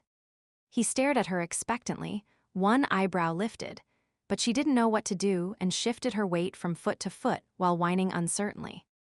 She had no recollection of how Shed managed to change in the park. Vaguely, she recalled the feeling of excitement and desire that had consumed her, the need to be with him, to press her body to his. Her face heated as images flashed through her mind, and she was almost glad of the fur that hid her response. Okay, so I guess you don't know how to shift back either. Bryan rubbed his chin and then sat on the arm of the sofa, bending over so they were on eye level. For centuries, shifting was considered magic, and often it's still referred to that way. But actually, it's a question of harnessing energy and directing it into a molecular restructuring of your form. Cassie whined and shook her head vigorously, her ears flapping against her skull. Oh great. Physics was always her worst subject. Now she'd be stuck in four-footed purgatory for the rest of her days. Bryan must have read her body language, or understood her whine, for he paused and frowned. I guess that's a bit deep at the moment. The way most of us do it is to just think human. We make a mental picture of ourselves, our hair color, height, facial features, and such. Of course, don't forget to include clothing in the picture, or you end up naked. That's a mistake a lot of young werewolves make the first few times. He coughed and looked uncomfortable as he said the next part, unless you're only half-blooded, not that there's anything wrong with that of course, but it has certain disadvantages. Halves usually don't have enough control of the molecular energy around them to include clothing in the change process. If that's the case, you might want to try this in your bedroom, or you could end up nude again. Cassie cocked her head to the side, having no idea if she was a full-blooded werewolf or half. All she knew was that she didn't want a chance accidentally flashing Bryan. He wouldn't mind, the beast within said slyly. Unfortunately, Cassie was sure the animal was right. She could recall the feel of his body and the ridge of flesh that had pressed close. The memory caused a warm liquid feeling within, and she glanced up sharply at Bryan. He was eyeing her speculatively. Was it possible that he somehow knew? She got to her feet, feeling a strategic retreat was in order, and trotted down the hallway to her bedroom. Nudging the door open with her nose, she stepped inside and looked around. Lace curtains hung from the window, a colorful quilt was spread on the bed. It was familiar, yet seemed different when viewed from this angle. She lowered her head slightly, and could clearly see a collection of shoes under her bed, as well as a few dust bunnies and a forgotten novel. The half-packed bag of clothing lay on the floor where she dropped it, and dresser drawers were pulled open, their contents spilling over the edge. Lifting her. Nose, she could see the clock on the bedside table. It had only been a little over half an hour ago that she'd been rushing around, trying to get out of the house before Bryan appeared. Bryan. She swung her head around and stared at the door. Not only was he in her home, but he seemed more in control of the beast inside her than she was herself. Said beast growled, and she struggled to push it aside. The creature wanted to be heard and kept trying to take over. It had when the thug was attacking Kellen and later. As Shed raced down the road, the animal had rejoiced in the excitement of running, and Shed totally lost control of beast until coming to her senses in Bryan's arms. Naked in Bryan's arms, no less. Cassie recalled the deliciously wicked feel of his hands sliding over her body, cupping her buttocks to pull her closer to his arousal. Another wave of desire ran through her, and she found herself panting in excitement. No. That wasn't a road her mind should be heading down. She was here to change back into a person, not lust after some half-animalic creature. Now, what had he said to do? Form a mental image of herself. Closing her eyes, she thought of the reflection she saw in the mirror each morning. Golden skin, deep green eyes, dark hair. For a moment, she considered adding some highlights to the hair, but decided she'd better not chance it. Who knew what kind of a mess she could end up in? Abandoning the thought, she mentally dressed herself and concentrated on being human. At first, there was no response, then a quiver ran over her skin. She held her breath expectantly, waiting for something else to occur, but nothing happened. Harumphing in exasperation, she hopped onto her bed and lay down, resting her chin on her paws. I am a human, I am a human. She chanted the phrase to herself while concentrating intensely on transforming. Another quiver and slight tingling about her nose. Her nostrils twitched, and she sneezed, which effectively chased the other sensation away. Disheartened, she let her head flop down and exhaled noisily, venting her frustration. A moment later, a slight knocking on the door drew her attention. She lifted her head and perked up her ears. Bryan peered into the room. Any luck? She whimpered and lay her head down again. He pushed the door open further and stepped inside. Want some help? He shoved his hands in his back pockets and looked down at her. I can force a transformation if you want. It's not something I do very often, though, so I can't guarantee the clothing. A soft laugh escaped him. Not that I'd mind. Cassie growled softly and drew her ears back, ignoring how the animal within chastised her. Bryan seemed to take no offense. A crooked grin graced his face. Not keen on that part, are you? Don't worry, I was just teasing. He sat down beside her and rubbed her shoulders. Damn, but your muscles are tight. Little wonder you aren't changing. His fingers began to dig into her fur, massaging the tense flesh underneath. At first, she stiffened, annoyed at the invasion of her personal space, but the animal in her was ecstatic over the attention. It did feel good. She gave a contented sigh, and she closed her eyes, relaxing with her chin on her paws. That's it. Bryan whispered in her ear. Just relax. Imagine you're lying on your bed, your arms and legs are stretched out, and the mattress is soft beneath your skin. Think of your fingers and toes, the way your hair is spilling over your shoulders. His voice was low and soothing, almost hypnotic. Cassie could feel the tightness in her muscles slipping away. It was as if she were falling through space, slowly spinning, the breeze ruffling her hair and clothes as she floated downward. Her whole body suddenly jerked, and her eyes flew open. She was on the bed, lying on her stomach, her arms folded and pillowing her head. Her arms. Pushing herself upright, she gave a happy cry. I am a person again. A wide grin spread over her face, and she looked triumphantly at Bryan. His hands were still on her shoulders. He squeezed gently, then stood up and nodded. There. You did it. Your first unassisted change. And you're clothed too, so you must be a pureblood.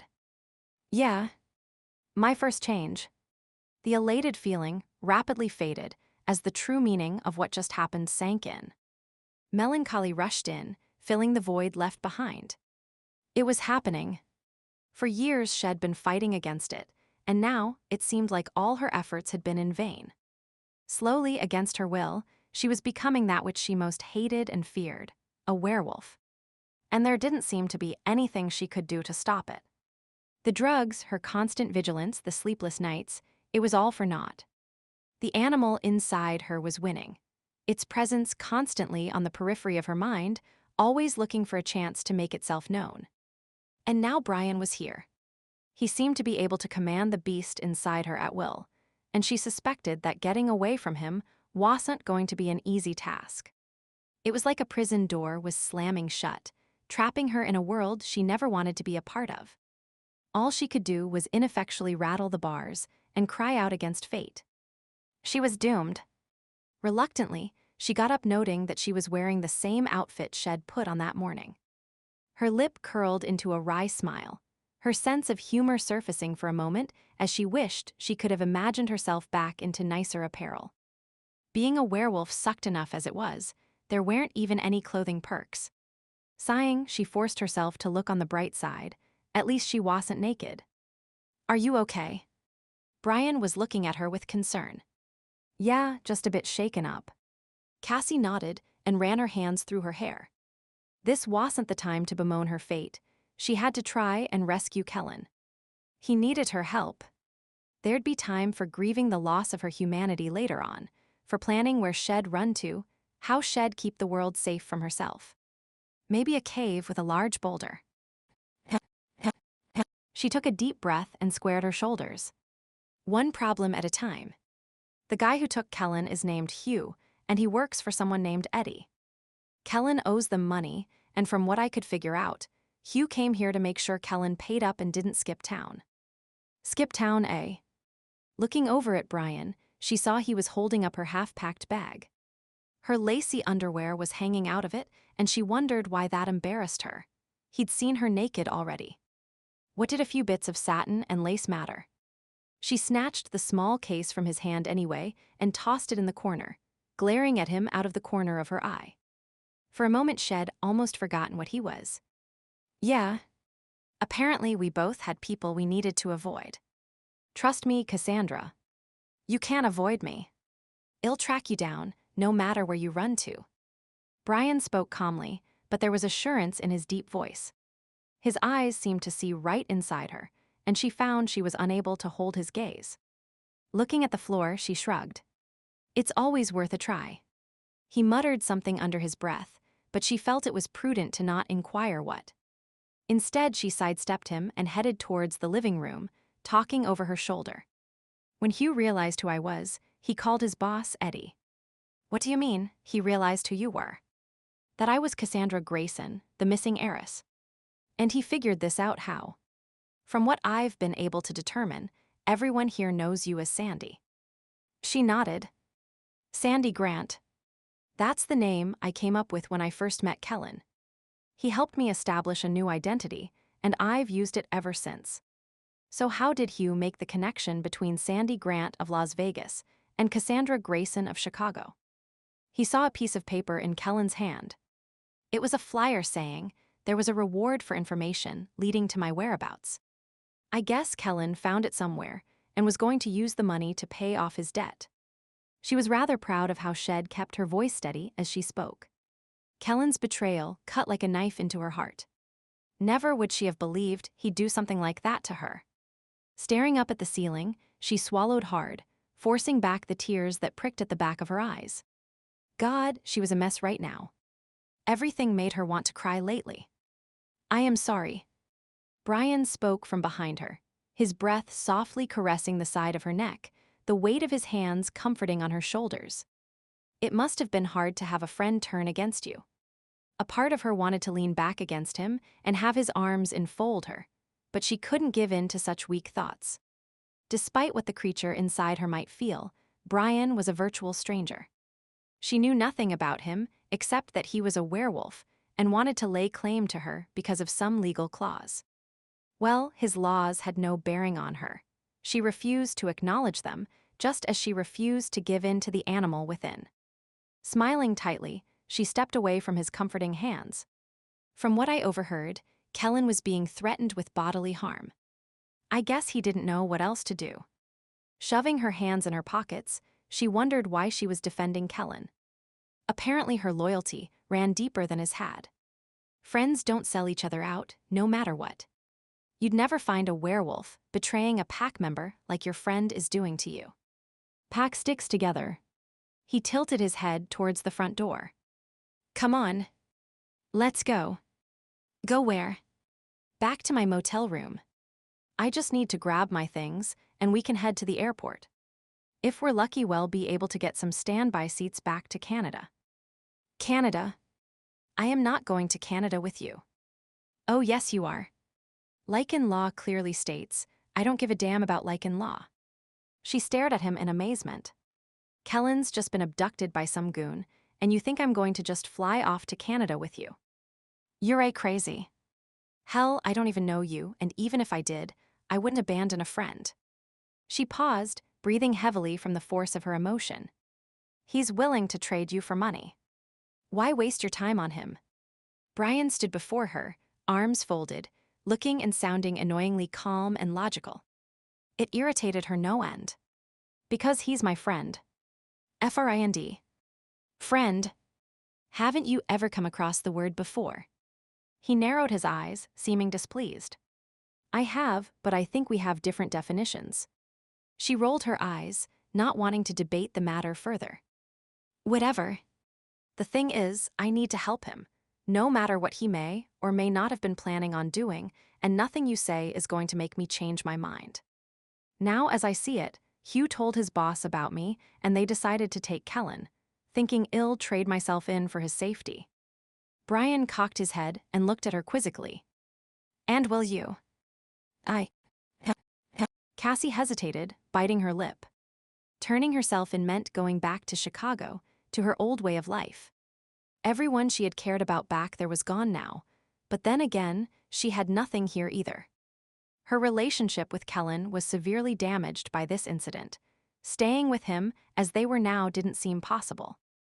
And Shedbit Hugh, had he connected her sudden disappearance to the animal that attacked him? He might, and that made remaining too dangerous. She turned to stare blindly out the window. Where would she go? An empty, lonely pit opened up inside her as, once again, she realized she was all alone with no real home.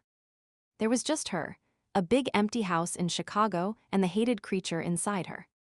Cassandra. Emma. She glanced behind her and saw Bryan watching her expectantly. What had the question been? Would she turn herself over to save Kellen? If I have to, but if there's another way, I'll take it. Chicago has no appeal to me anymore. I was hoping you'd say that. Bryan seemed pleased by her answer, and she idly wondered why he cared. He rubbed his neck and looked around the room. Do you have any idea where they might have taken your friend? No. She started to shake her head, then paused. Oh, wait. Hugh the thug mentioned taking me to someplace called Dollar Niche. I think it's where the boss, Eddie, might be. Dollar Niche. Okay. That's a start. And I have the license plate number from the van. Do you have internet? She nodded. Good, show me where it is. I have a friend, Daniel. He's a member of the pack, and he's a major computer geek. He'll be able to find out who owns the van, and where Dollar Niche is located a lot faster than we'd be able to on our own. Why are you doing this? Helping me find Kellen, that is. You don't know him. Bryan studied her for a moment before speaking. I am not helping Kellen, he's not my concern. I am helping you, and as for why. You're a pack, and like I said before, pack sticks together. She bristled at what he was implying. I am not pack. His face was expressionless. So you say. His eyes seemed to bore into her, and she shifted uncomfortably, finally looking down at the ground. If you help me, do I have to promise to go with you once we have Kellen back? That's not how I operate. When your friend is free, you and I will sit down and discuss your future. He looked at her unwaveringly, and a funny feeling rose inside her. As much as she wanted to continue arguing with him, she couldn't seem to find the will to do so. Instead, she changed topics. I'll show you the computer. She led him to the little alcove off from the living room, and then left him to I am his friend, while she began to pick up the pieces of the coffee table. It was broken beyond repair, and she sighed regretfully as she ran her hand over the shattered wood. Not that it had been expensive, just a yard sale special, but Shed polished it so the scratches weren't as obvious. It had looked quite nice, Shed thought. Of course, Kellen had only seen the imperfections and bemoaned the fact that it wasn't new. Cassie tightened her lips and resolutely pushed Kellen's failings to the side, time enough for that once he was no longer in danger. For now, Shed clean up the mess and then see what Bryan had come up with in the way of a plan. Cassie snuck a peek at Bryan. He was tapping away on the keyboard and staring intently at the computer monitor. She wasn't exactly sure why she was cooperating with him, especially since he was one of the creatures Shed been hiding from for the past 3 years. Perhaps it was because she didn't feel she had any other option. There was no one she could turn to. Not the girls at the grocery store or Mr. Bartlett. Certainly not Mrs. Mitchell or any of her other elderly customers. She didn't really even know her neighbors. And as for Kellen's so-called friends, she scoffed at the misnomer. They were the reason he was in debt to begin with. So for the time being, Shed have to rely on Bryan and accept his help, regardless of why he was giving it. That didn't mean she trusted him or believed she was part of his pack, though. Shed watch his every move, and once Kellen was safe, Shed have to try to escape. Bryan planned to force her to go to Canada and join his pack, she just knew it. And that was something of which she wanted no part. While he looked and acted human enough right now, she could just imagine the way the beasts probably lived in the backwoods of Canada. Uncivilized, dirty. She grimaced in distaste at the very idea. Sure, on their way back here, he'd told her about the Werewolves' Book of the Law and how it guided them, ensuring they lived peacefully and unobtrusively among humans. The very idea made her snort. She'd seen werewolves in action. The man in the woods had been covered in filth before shifting into a wolf and attacking. According to Bryan's explanation, that same beast was the leader of his pack. And simply because it had seen her that fateful night, some clause called the Finding came into effect, allowing the creature to basically lay claim to her. No, that wasn't going to happen. A few minutes ago after shifting, Shed been feeling defeated, as if her fate was sealed, but Shed fight it. Shed fight being a werewolf until the very end if need be. Cassandra Greyson had been raised as a human being, and that was what she was. The animal inside her couldn't be allowed to win. Marla paced the length of her office, cradling a cup of coffee and considering her options. The more she thought about it, the more she knew Sylvia Robinson had to go. Aldrich had become more distant of late, and she was sure it was due to the nurse, though why she had no idea. Sylvia was dumpy, dowdy, and dull. It made no sense for Aldrich to be interested in her, yet it seemed the only plausible explanation. The man had actually had the faintest hint of smile on his face when he stopped in the office a few moments ago. He'd had tea with Sylvia, he'd announced. Unfortunately, his good mood hadn't lasted. One of the messages Shed handed him, some legal query about the Greyson estate and probate, had quickly had him scowling again and dumping more work on her desk, guaranteeing Shed have to work late. Yes, Sylvia had to go. A falsified letter of dismissal had gotten rid of Aldrich's previous secretary, but Marla couldn't see that working with Sylvia. The nurse talked to Aldrich several times a day. The letter would definitely be questioned. Possibly a car accident. That trick had worked when Marla killed the alpha of her own pack. She knew how to sever a brake line and tamper with steering, but Sylvia only drove in town. The mountain roads had been key to the success of that scheme. Wrong, so wrong. The wolf inside her growled in anger, still not forgiving or forgetting how Shed dispatched Zach. He was our alpha. He cared for us. Protected us. Its ire rising, the creature pushed against the constraints she placed on it, trying to come to the fore. No. You have no place here. Angrily, Marla pushed the creature down and returned to her plotting. She nibbled on her lip as she thought, wincing slightly when she accidentally nipped herself with her canine. She could always dispatch Sylvia the old-fashioned way. It had been years since Shed allowed her wolf out. The idea had merit, but there were certain drawbacks too. For one thing, her wolf was decidedly contrary as of late. If she let it free, would it follow commands or try to take over? The animal inside her stirred, excited at the prospect of being given some freedom. Marla rubbed her hands up and down her arms, feeling the energy coursing through her veins. It had been so long since Shed experienced a change, and a full moon was approaching, too. Did she dare? Cold logic told her to not chance it for several reasons. The creature inside her was growing unstable. It would be hard to explain away Sylvia's death without drawing attention, and she might expose herself to other werewolves. True, she had her perfume, but the formula might not be as effective if she was in her wolf form, and being discovered by her own kind was dangerous. Marla stared unseeingly across the room, recalling the events of 3 years ago. She'd been left for dead, her body battered and bleeding. Unwilling to give in to the darkness that had threatened, knowing it would have been the end of her if she had, Shed dragged herself through the woods by sheer force of will. Once Shed reached her car, Shed used the last of her energy to pull herself into the vehicle. How Shed managed to drive the back roads without incident was a fact she still marveled at to this day. When exhaustion and blood loss had finally made her stop, Shed pulled into a woodlot and slumped sideways in the seat. Her last clear thought had been that Shed have a better chance of surviving in her wolf form, and had transformed just before blacking out. Hours had passed as Shed laid there, hovering on the brink of death, drifting in and out of consciousness. When Shed finally come to, her mind clear for the first time in over a day, her wounds had been almost healed. Of course, changing while seriously wounded and lying there untreated had resulted in some permanent damage.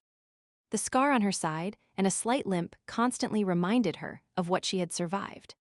Pursing her lips, she pondered if ripping Sylvia to shreds was worth the risk, and decided it probably wasn't. True, the presence of other werewolves in the area didn't mean they were actually looking for her. There could be other reasons. In fact, it was quite likely Shed been forgotten after all this time. Still, if ever she were discovered, word might get back to Kane and Ryan. Did she want to chance that? Not likely. Years ago, sentimentality and a misplaced sense of guilt had attached Kane to her, but once he'd mated with Elise, he'd switched allegiance. Marla sneered. The girl Kane fell in love with had been insufferably sweet and naive. It had almost been too easy to fool her. Too bad Elise had finally found some gumption that last day. If not for that fact, Marla's plan to kill Elise, mate with Kane, and then bleed the pack dry of funds might have worked. As for Ryan, well, the man was arrogant and sexy as hell, but quick-tempered too. Shed managed to string him along for a while before he'd finally grown wise to her game. Ryan was furious over how Shed duped him out of money and arranged that he take the blame for attempted murder and sabotaging the pack. No, he wasn't the type to let go of a grudge easily. Moving to the doorway of her office, she watched Sylvia move about the penthouse, humming softly to herself as she tidied up from the afternoon tea. Marla narrowed her eyes, recalling Aldrich's smile, the laughter Shed heard drifting down the hallway. Stepping back into her office, she closed the door and leaned back against the wooden panel. Her fingers clenched, the nails digging into her palms. Yes, Sylvia Robinson must go. It was just a question of how. Chapter 13, Eddie Perroni stared at the man that Hugh had dragged into the office, and his stomach did a flip-flop. Kellen Anderson had been much better looking last time he'd been at Dollar Niche. Right now, his eye was swollen shut, his cheek scuffed red, and marks from Hugh's fingers stood out on his neck. His arms were tied behind his back, and he sat awkwardly in the chair Hugh had pushed him into. Swallowing hard, Eddie wondered once again why he'd ever become involved in this line of work. Serious reevaluation of his career goals was needed. The idea of some sort of career in the theater had always appealed to him. He gave a half-smile at the idea. He shifted his gaze to where Hugh was leaning against the wall, looking incredibly pleased with himself. Hugh fit this line of work like a glove, following clients, digging up dirt, dragging them in. No doubt feeling he was living out a fantasy from one of the gangster movies he claimed to love watching. Eddie hated to burst his bubble, but Hugh, untie Mr. Anderson's arms. We can hardly have a decent conversation when the man can't even sit properly in a chair. Scowling, Hugh did as he was told, but then stood with his muscles tensed as if expecting a sudden attack. Strange, Hugh wasn't the nervous sort. Come to think of it, Hugh didn't usually arrive back covered in blood. His neck sported blood-encrusted scratches. What happened to your neck, Hugh? The blonde giant kicked the chair Anderson sat in. His damned dog attacked me, came out of nowhere and bit my neck, then ran off. Anderson shook his head. I told you before. I don't have a dog. The dog was in your house. Your house? Your dog? Hugh growled and kicked the chair again, causing it to tip precariously. Quickly, Anderson shifted his weight and righted the chair, preventing himself from landing on the floor. Anger flashed in his eyes, and he stood as if to confront the other man. Hugh stepped forward, a pugnacious look on his face that seemed to cause Anderson to reconsider whatever he had planned. Slowly, he sank down in his seat and answered tightly. It must have been a stray or maybe one, the neighbors just bought it. It was quite apparent that Hugh didn't believe the statement. That damned dog had better have had its shots. I don't want to get rabies. Gingerly, Hugh touched his neck, his jaw working with suppressed anger. Eddie rolled his eyes. Hugh's injuries weren't his main concern at the moment, and he wished he'd never broached the subject. If you're concerned, Hugh, go to the doctor. No way. The man shuddered and stepped away to lean against the wall. They give you needles in your belly if you've been bitten by a rabid dog. I saw it in a movie once. I hate needles. With that, the muscular man clamped his mouth shut and folded his arms across his chest. Fine. Just stand there and be quiet then. Eddie frowned at his supposed help. Hugh puzzled him. A tough guy in some respects, the man was whimpering over a dog bite. When he had more time, he'd have to try to figure the man out. In the meantime, giving his head a slight shake, Eddie cleared his throat, mentally got into his role and focused on Anderson. Mr. Anderson. Kellen. I hear that you've made an interesting find. Kellen shrugged, but said nothing, so Eddie continued on in a pleasant conversational tone. Hopefully, the young man was going to be cooperative. This situation could prove to be extremely beneficial to both of them. Hugh tells me you've found the missing Greyson heiress. She's worth a tidy sum, more than you actually owe us in fact. I've changed my mind. She doesn't want to be found, so I'll pay you another way. Eddie steepled his fingers and nodded slowly. I see. She's a friend of yours. Yeah, we know each other pretty well. Kellen stared at him, a look of wariness in his eyes. He was probably wondering where the question was leading. But as a friend, wouldn't you want her to have all the benefits of that money? I've done some quick research since learning of her presence in your life. She's worth millions and has houses all over the world. Surely, once she reconsiders, she'll see the benefits of claiming what's truly hers. Like I said, she doesn't want to be found. There was a determination in the man's voice and the set of his jaw. Eddie frowned slightly. Apparently the man was going to be difficult. Well, that is unfortunate, but we don't always get what we want in life. Eddie leaned back in his chair. You see, Kellen, I am in a bit of a bind myself. My employer, Leon Aldrich, isn't pleased with dollar niches profit margins. In fact, I strongly suspect that if things don't improve, my head could be on the chopping block. A situation I truly want to avoid. Kellen shrugged. So, by some amazing twist of fate, the person who is looking for Cassandra Greyson is none other than Leon Aldrich. He smiled slightly as the news had Anderson widening his eyes. As I said, I've done a bit of research since Hugh called me with the news. Mr. Aldrich is the lawyer and executor of the Greyson estate. He's spent considerable time and money looking for this young lady. If we present her to him, I am sure he'll be suitably grateful. forgiving the money you owe and looking on me in a much more favorable light than he has as of late. There was a minute hesitation, as if Anderson was tempted, but then he shook his head in the negative. No. No. Eddie raised his eyebrows in surprise.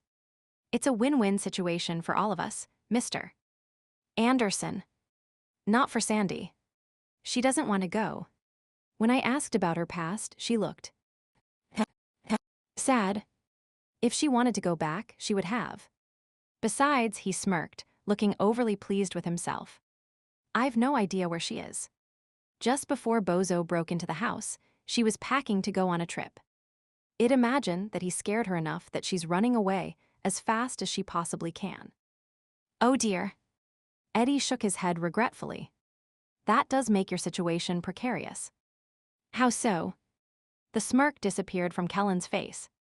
Eddie noted a nervousness in the man before him. The fellow was putting on a fine show of bravado, but his breathing had quickened and a bit of sweat was appearing on his upper lip. Good.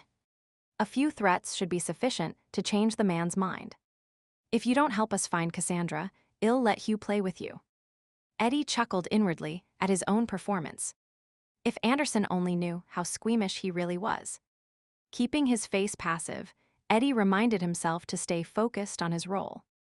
Anderson glanced over his shoulder and Hugh stood straighter, a look of excited expectation about him. Eddie felt a twinge of concern. Hugh seemed a bit too enthusiastic. Aldrich set aside the file he was reading and pinched the bridge of his nose. His mind refused to focus on the documents before him, the legal phrases nothing but a sea of words floating on the pages. He was seldom restless, but for some reasons, the confines of the office seemed stuffy. Standing, he wandered over to the window and carefully pushed the curtains aside, allowing himself the barest glimpse of the cityscape. Some would say it was $1 million view, but he seldom dared to appreciate it. A sniper could easily shoot him from the rooftops of the surrounding buildings. He wasn't sure if a werewolf would ever resort to high-powered weaponry, but he wasn't taking any chances. He valued his skin too much for that. Letting the curtains slide back into place, he folded his hands behind his back and paced the room. For 3 years now, he'd lived in constant fear of an attack, basically a prisoner in his own home, and now he was tiring of the fact. Unfortunately, there was no doubt in his mind that the wolves were still looking for him. 3 years ago, exposing the existence of werewolves had been a spur-of-the-moment plan on his part. His excitement over the discovery had temporarily clouded his good judgment. If he'd been thinking clearly, he would have gathered a team of experts to help him control the she-wolf rather than trying to deal with her on his own. And then the appearance of the other one had completely thrown his plan off kilter. Wistfully, he recalled his conversation with Sylvia. Over afternoon tea, Shed mentioned working in her small garden and taking walks in the park. Shed even suggested they go for a stroll together one day. The idea intrigued Aldrich. He'd never noticed the world around him, being too busy clawing his way to the top. But Sylvia had made the awakening of spring seem wondrous, rather than mundane. Aldrich sighed. He'd be too exposed walking in a park, werewolves could be lurking there. And he was sure they were like elephants, never forgetting, never forgiving. Not that he needed their forgiveness, there was nothing to forgive. Animals, that's all they were, freaks of nature. Real humans, such as himself, would one day prove to be their lords and masters, if only proof of the beast's existence could be attained. Well, should he ever find the Greyson girl, he'd be able to finally proclaim the truth, without being seen as a madman. The girl was a werewolf. Greyson had said as much just before he died, and it made sense. She'd been kept hidden away from the world. The nurse who tended her that last night said the girl was under confinement once a month. Greyson's trips had always been at the time of a full moon, no doubt trying to keep the young wolf under control. Yes, if he ever got his hands on Cassandra Greyson, he'd expose her for what she was, and then, once the truth was known, he'd finally be free. The werewolves would be hunted down and caged like the animals they are, and he'd no longer need to hide from them or their keeping law. The clock on the wall chimed softly. 5 o'clock. Quitting time for most of the world, but not him. He had nothing to live for except his work. An image of Sylvia flashed before his eyes. She was so calming, so ordinary. Pushing the idea aside, he moved to his desk. Work to do, always more work to do. A note on his planner caught his attention. Eddie Perroni. Ah, yes. He wanted to check on the man today. Aldrich suspected Eddie might need extra prodding to carry out his orders. Perhaps tormenting the fellow would help lift his morose mood. After dialing, he settled in his chair. Quite surprised when Eddie answered the phone on only the second ring, Aldrich raised his eyebrows. Eddie wasn't known for doing anything quickly. Dollar niche, Eddie Perroni speaking. How can I help you? Edward, how efficient you sound today. Leon. I mean, Mr. Aldrich. I was just about to call you. Really? With good news, I hope. The man chuckled on the other end of the line. Oh yeah. I think you're going to like this news. You know that girl you've been looking for? Cassandra Greyson. Aldrich frowned. Eddie had never spoken of her before. He tightened his grip on the phone and answered slowly. Yes. What about her? I've found her. Eddie fairly crowed as he delivered the news. Or at least the next best thing to finding her. She's been calling herself Sandy Grant, and I've got a guy here who has actually been living with her for the past 3 years. And where is Miss Greyson now? Aldrich struggled to keep the excitement from his voice.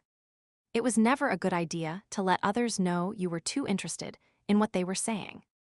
Well, that's the problem. The exuberance in Eddie's voice faded slightly. We had her, but then she slipped away.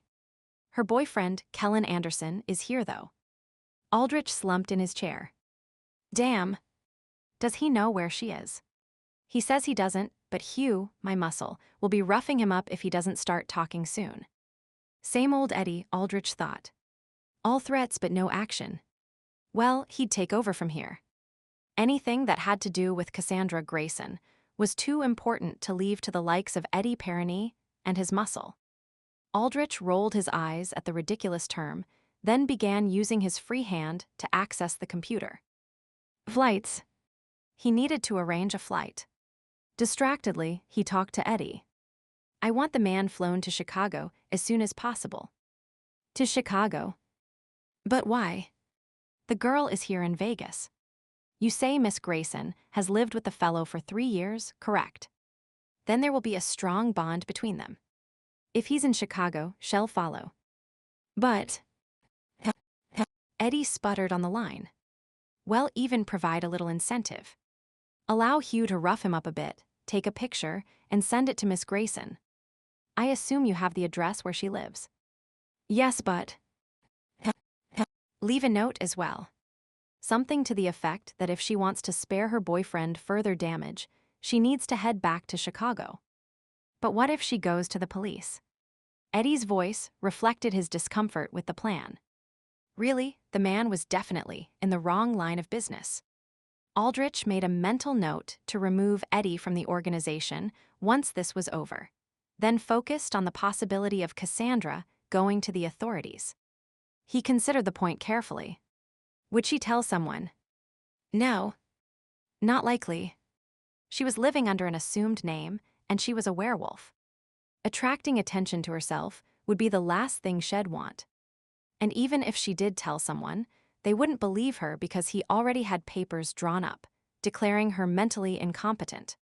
There was even a doctor waiting in the wings to sign them. No one could imagine a sane person running away from millions of dollars. Don't worry, Edward. I have that taken care of. I'll arrange for a private plane to meet you at the Vegas airport. It will fly him directly to Chicago, and I'm sure Cassandra will soon be hot on his heels. You just get the man on the plane. Yes, sir. Eddie sounded resigned to the plan, which was just as well since he really didn't have a choice. After a moment, Eddie spoke again. What about the reward? The $100,000.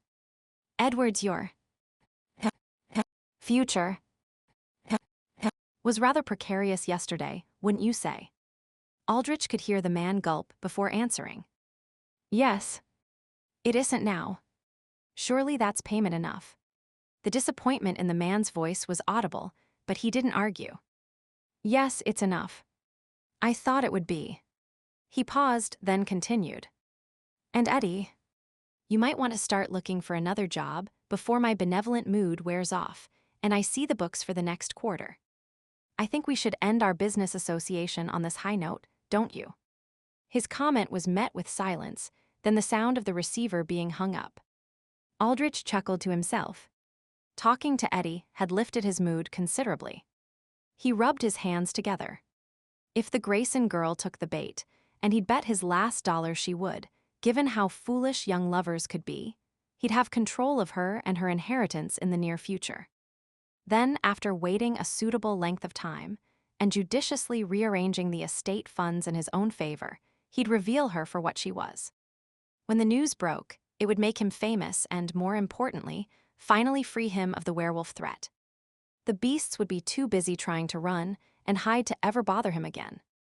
He chuckled gleeful, then began to cough as mucus gathered in his track tube. Reaching for the buzzer that would summon Sylvia to his side, he coughed again, managing to smile in anticipation of her gentle attention.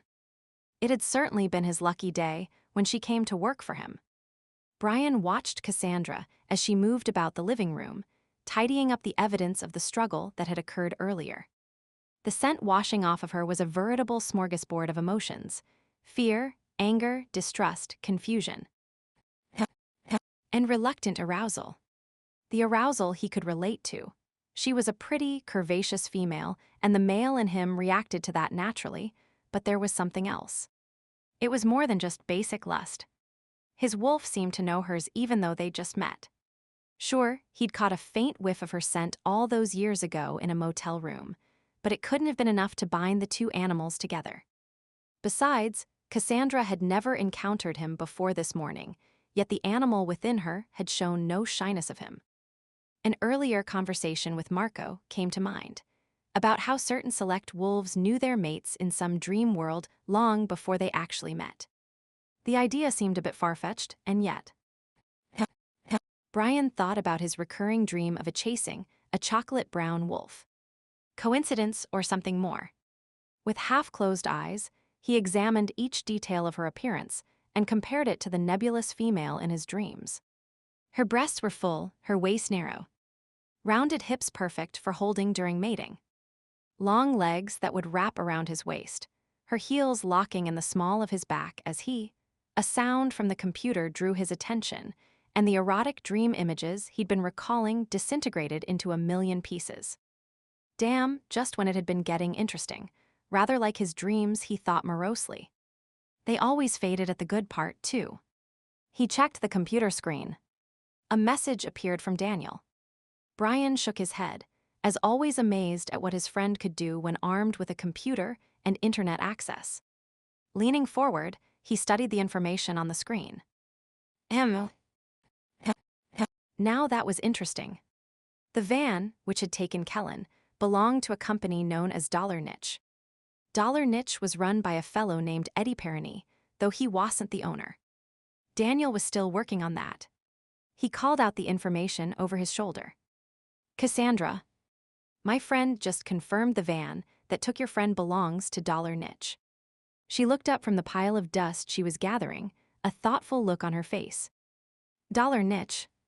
It certainly sounds like one of those shady loan places where you can get money quickly and end up repaying for the rest of your life. Bryan tapped the computer screen. That's basically what Daniel found out. It operates just this side of legal. Abandoning her cleaning, she came to stand beside him, peering at the screen over his shoulder. Her sweet breath softly caressed the nape of his neck, and he struggled to control the shiver of awareness that raced over him. Did he find an address for the place? That's probably where that goon took Kellen. Just a post office box, but Daniel should have that information in a few minutes. In his peripheral vision, he saw Cassandra twist the hem of her shirt and nibble on her lip. When we find out where he is, what will we do? Contact the police. Bryan snorted and spun the chair around so he was facing her. No, Remember what I said earlier. Werewolves keep a low profile. But Kellen isn't a werewolf, and I doubt Hugh and Eddie are either. Cassandra, the police ask questions. They'll want to know your name. Do you really want them checking into your background? Her hands stilled, then her fingers tightened into fists as she shook her head. So what do we do? Rubbing the back of his neck, Bryan considered the situation. He could easily take on the two men, knocking them out, but it might lead to questions. Hugh might already be wondering what type of creature attacked him at the house. Another attack would definitely put the man on alert.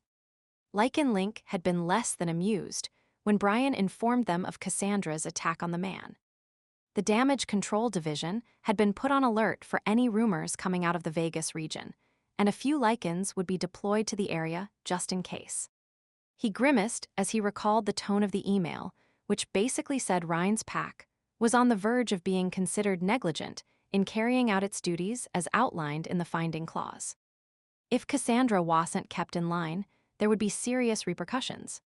Exactly what that meant, Bryan didn't know and didn't dare ask.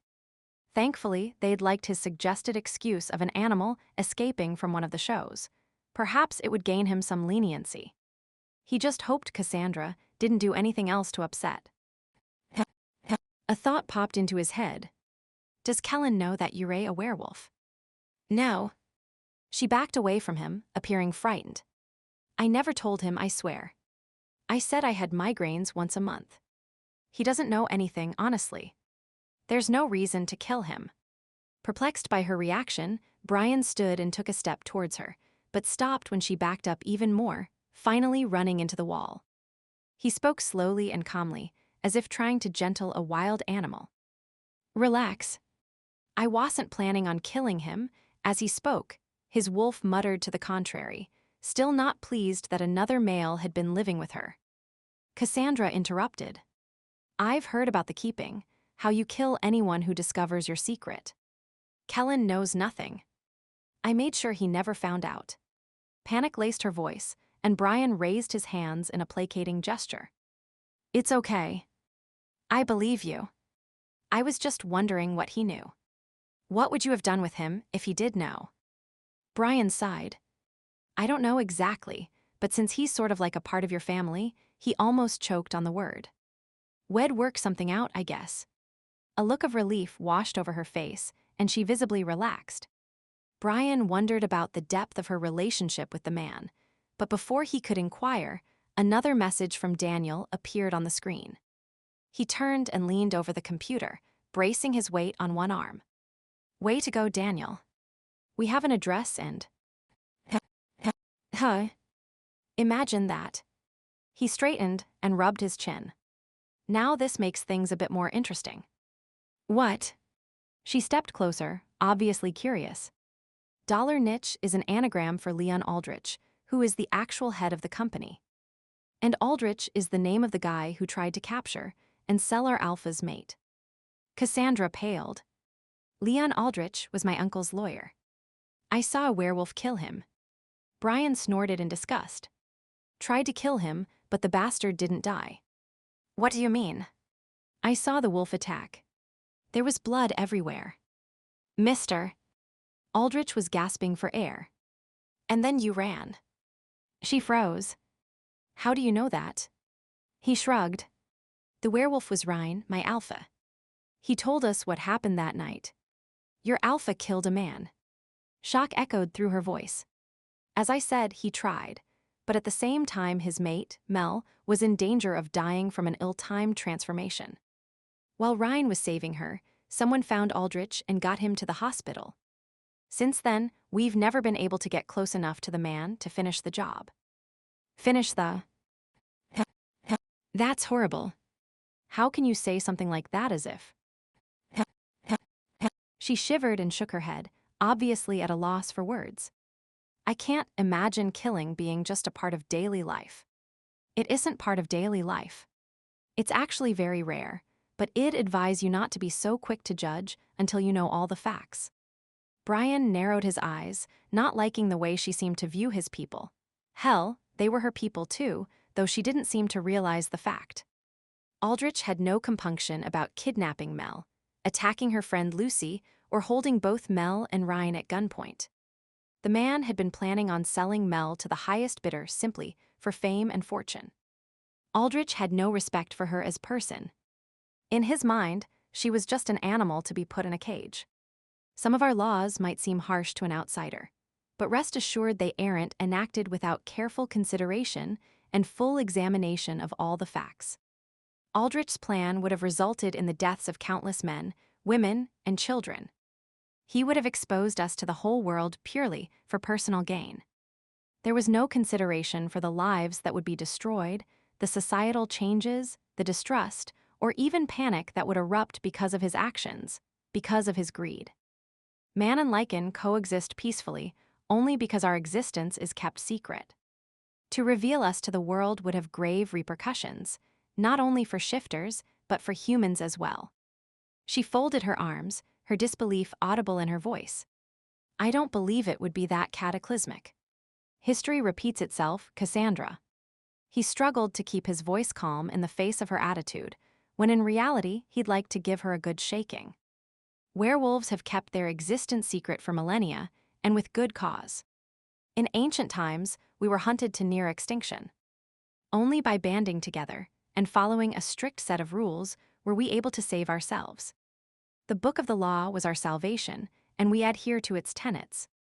Maybe someday, when humanity is more accepting of those that are different, when there is peace between countries, races, religions, ideologies, then we might come out of the shadows, but not now. Humanity isn't ready for us yet. Cassandra was frowning, but Bryan could tell she was considering his words. A heartfelt sigh escaped his lips. The girl was suspicious and unaccepting of her own kind. Finding out that Ryan, the man who would be her alpha, had attempted to kill someone was not helping him build a case as to the benefits of belonging to his pack.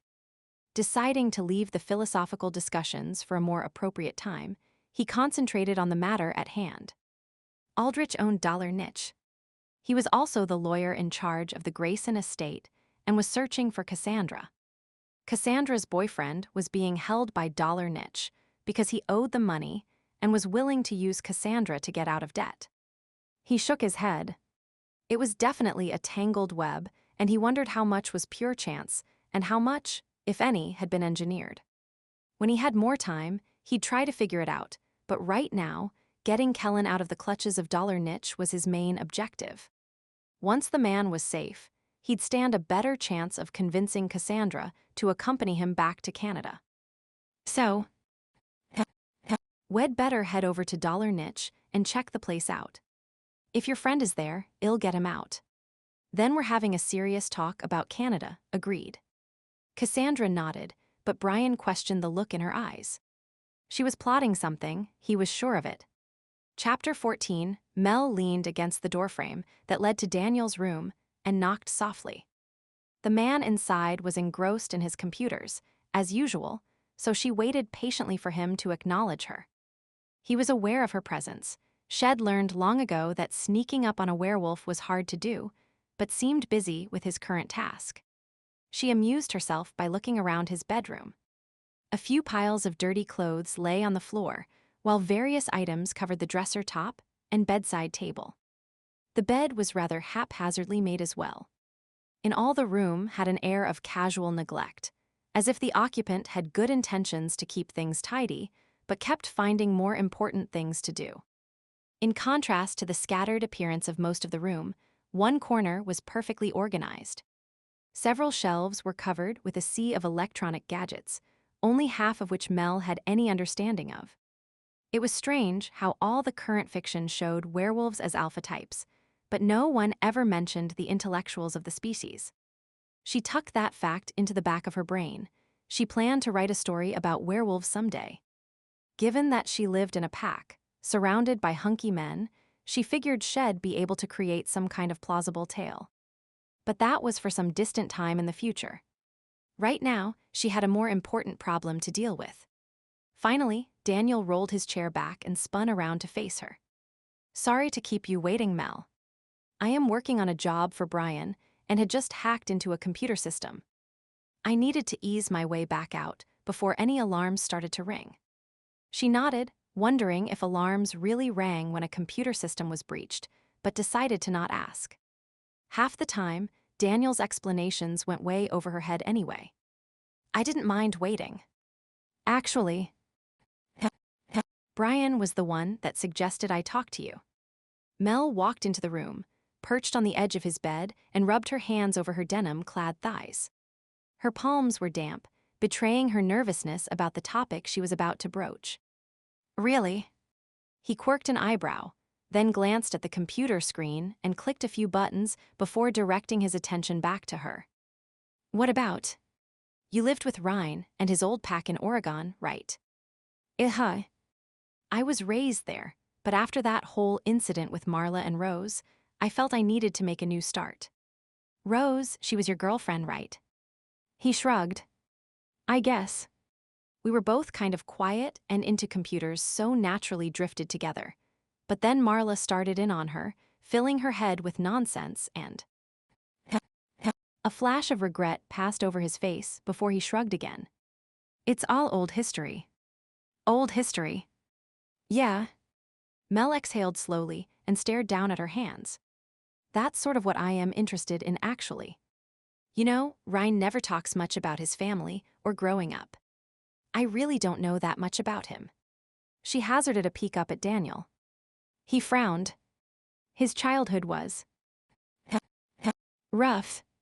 Mel leaned forward, eager to learn whatever she could. Can you tell me about it? Why don't you just ask Ryan? Daniel leaned back in his chair and laced his fingers behind his head. She shifted uncomfortably. Darn. He was just as tight-lipped as the rest of them. Why couldn't he just start spouting off what he knew rather than making her beg?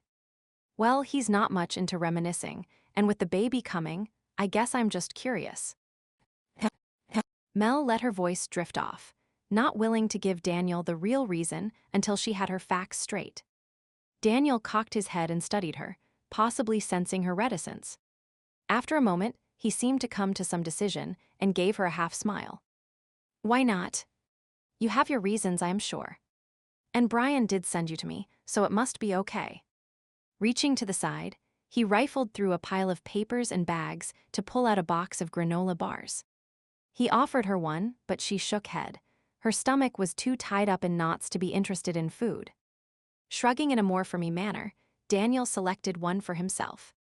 After unwrapping it, he took a bite and stared thoughtfully at the ceiling while chewing. Well, I am a few years younger than Ryan, you know, but I do recall looking up to him and his brother, Kane. They used to come and go from the pack a lot back then. His father was always on the move. Mel dug her hands into her palm and prepared herself to listen. There were specific questions she needed the answers to, but didn't dare voice them for fear of raising suspicion. Hopefully, she'd be able to slip a few into the conversation.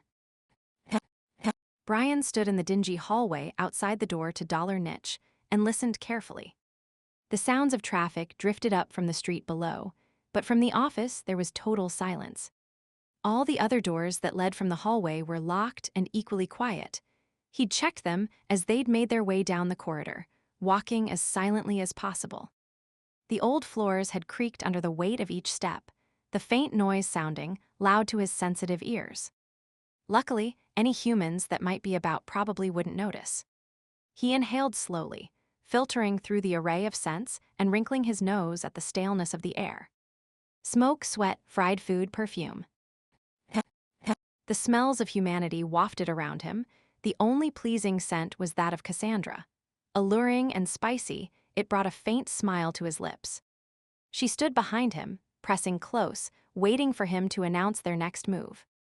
The warmth of her body felt good against his, and he longed to lean back, bringing them into closer contact, stretching out the moment as long as possible. But unfortunately, they had a job to do, and with a sigh, he resisted his body's urging. Besides, it wasn't appropriate for him to view the girl as anything other than a packmate at the moment. If his wolf insisted on being attracted to her, well, it would just have to wait until the situation was more settled. The animal wasn't pleased, but knew better than to kick up a fuss during the hunt for Kellen. Stalking required concentration. Having one's senses addled by outside concerns could be dangerous. A split-second break in focus could lead to deadly results. Bryan repeated these well-known facts to himself as he tried to ignore the woman behind him. He shook his head. What had he been thinking when he'd allowed Cassandra to come with him? True, she wasn't supposed to be here. As a matter of fact, he'd left her with strict orders to wait in the rental car since he wasn't sure what he'd be walking into. However, he'd gone no more than half a block from where he'd parked when he'd heard her tiptoeing along behind him, trying her best to hide in doorways and behind lampposts. When he suddenly turned around, she'd been scrambling to conceal herself behind a garbage bin. Shaking his head, he'd stalked back to confront her, rolling his eyes when she'd innocently claim she was just stretching her legs. I specifically said to wait in the car. He'd glowered at her, but there was only the slightest flicker of acquiescence in her eyes before she'd lifted her chin and glared back at him. Kellen's my friend. It's only right that I help rescue him. Or get yourself killed by being in a situation you can't handle. I can handle myself. I nearly took you in your motel room this morning. For a moment, he considered telling her that this morning he'd been trying to be gentle, not wanting to hurt her. If he'd really tried, he could have killed her with very little effort. However, the information would likely scare her, and he was trying to build up a degree of trust between them, not push her further away. He sighed heavily and stared at her, trying to decide what to do. Part of him wanted to show her what happened to disobedient wolves, but he reined in his temper. As appealing as it might seem to leash her with his belt again and lock her in the car, he knew he really couldn't go around treating her like a common pet. Besides, someone might see him forcing her transformation. There were lots of windows in the buildings on either side of them. Knowing he really had very little choice, he gave a quick nod. All right. I'll let you come along, but you have to follow my orders. If the thug who took your friend is inside, stay back and let me handle him. Cassandra had nodded solemnly, though he'd been sure he saw a hint of a smile playing over her lips. They'd made their way into the building without incident, Dollar Niche being located in a less than prestigious building, which didn't appear to have any form of security. After making their way up the stairs, they'd cautiously approach the door at the end of the hallway. Faded wording on the door proclaimed this to be Dollar Niche's head office, while a cardboard sign, thumbtacked to the wall, said the 2 chairs placed by the wall constituted the waiting area. Bryan had noticed Cassandra eyeing the nearby bulletin board, covered in flyers and advertisements. Was she wondering if that was where her friend had found her picture? It seemed a likely theory, since Aldrich owned Dollar Niche. Do you hear anything? Cassandra brushed his shoulder lightly with her fingers. The soft touch sent tingles of awareness through him, and he closed his eyes, enjoying the sensation before answering her question. No. What about you? He looked over his shoulder at her. Me? You're the one with the wolf ears. Not only me. You're a purebred werewolf too. You can hear and smell just as well as I can.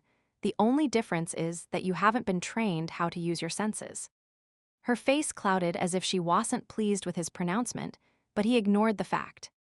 This was a good opportunity to slip in a little bit a werewolf training without her being aware of it. You know Kellen's scent better than I do. I want you to inhale deeply and tell me if you think he's inside. Cassandra seemed about to protest, but after a brief hesitation closed her eyes and did as she was told.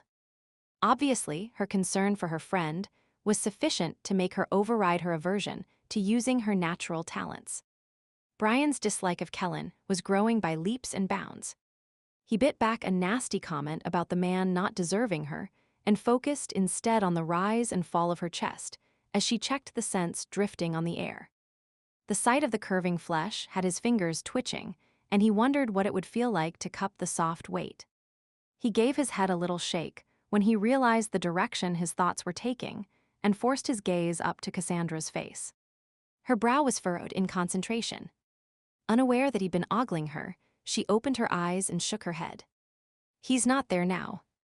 I can smell him, but it's not strong. Not like when he's in the room with me. The reluctance with which she delivered the information was evident. See? You use your abilities every day, you just don't realize it. Bryan pointed the fact out quietly and then straightened, ignoring the slight pout that had appeared on her face. She didn't like being proven wrong, he decided with an inward chuckle, tucking the little fact away for future reference. It would seem that no one is home, so we might as well go inside and do some snooping. He tested the handle and found it locked.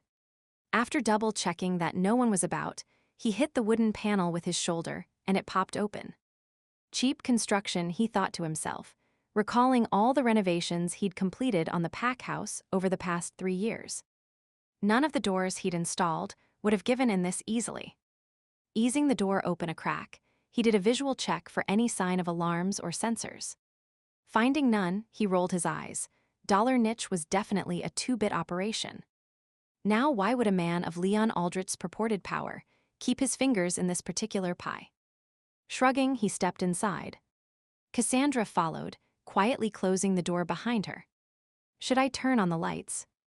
Better not. Someone might come by and realize that the office should be empty. He answered distractedly as he looked around the room. It was rather shabby and furnished with mismatched chairs and old filing cabinets. Definitely not what he'd expect Aldrich to be associated with. There was a wooden chair in front of the desk, a single drop of blood on the floor beside it. Bryan bent and touched it with his finger.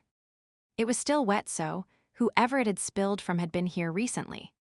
A quick sniff revealed it had come from Kellen. Tightening his jaw, he glanced up at Cassandra, knowing the news would upset her. Opening his mouth to tell her, she spoke first from her position near the desk. Here's the flyer Kellen had. She held up a piece of creased paper. And there's a number on the bottom that you're supposed to call if you find me. Really? Bryan rose to his feet, deciding to put off informing her about her friend for a moment. He took the paper and studied it.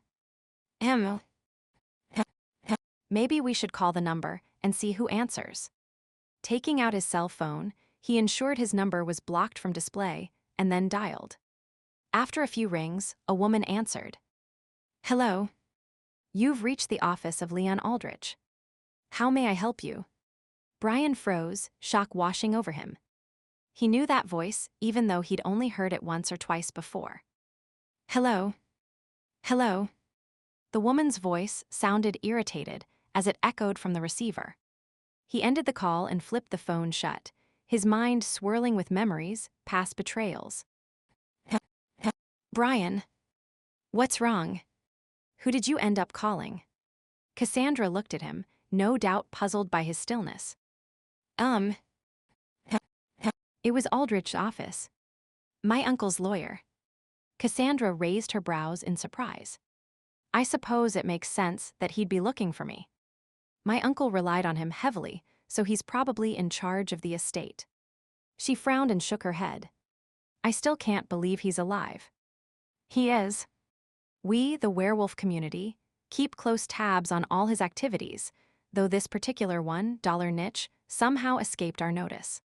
Cassandra swallowed hard and pushed her hands in her back pockets. Bryan could tell she was uncomfortable thinking about why they kept tabs on the man. She exhaled slowly, then continued.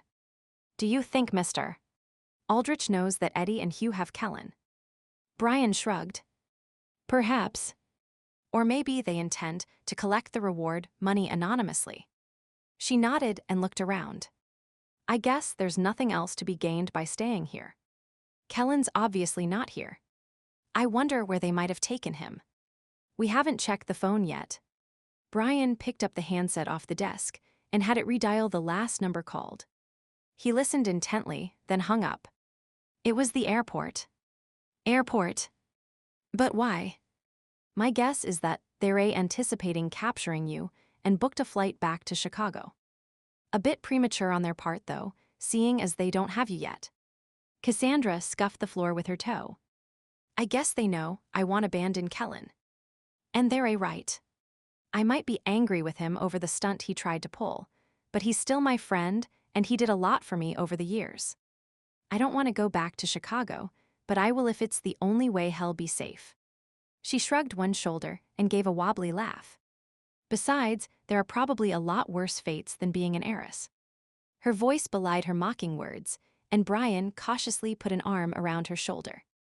When she didn't pull back, he drew her closer to him until she rested her head on his shoulder. He hugged her lightly. "Hey, it will be okay. I'll get Daniel on their trail.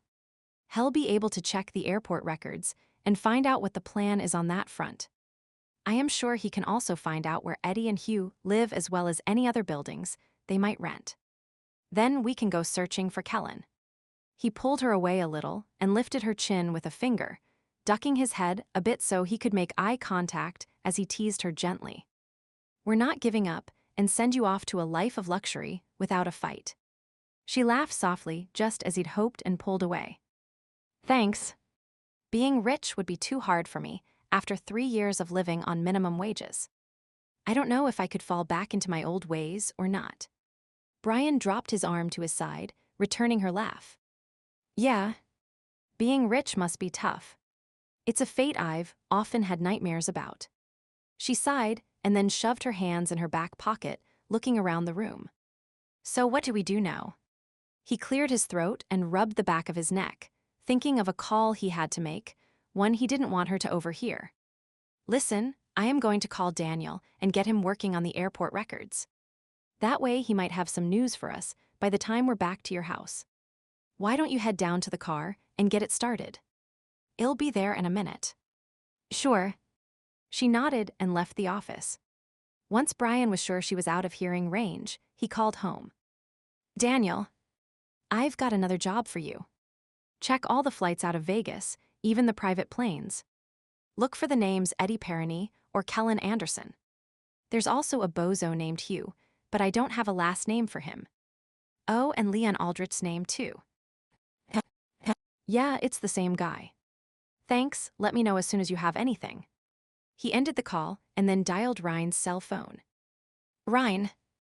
Bryan here." "What's that?" "Yeah, I've found Cassandra, but there's a bit of a complication. The problem is her boyfriend's been snatched by some loan sharks, and we need to rescue him before she'll even consider moving to Canada." "Yeah, it should be simple, but there's a bit of a twist I think y'all find interesting." He paused and chose his words carefully. "Apparently Leon Aldrich is involved." "Yeah, I know it's not surprising given that he's the executor of the Greyson estate, but the real surprise is what I heard when I called Aldrich's office. Brace yourself." Marla answered the phone. Bryan held the phone away as a string of loud curses reverberated across the airwaves. Gingerly, he brought the cell back to his ear. "I know it's crazy, but I swear it was her voice. I've only heard it a couple of times, but I am sure I am not mistaken." "Okay, I'll give you the number. You call and judge for yourself, then let me know your plans." "Right.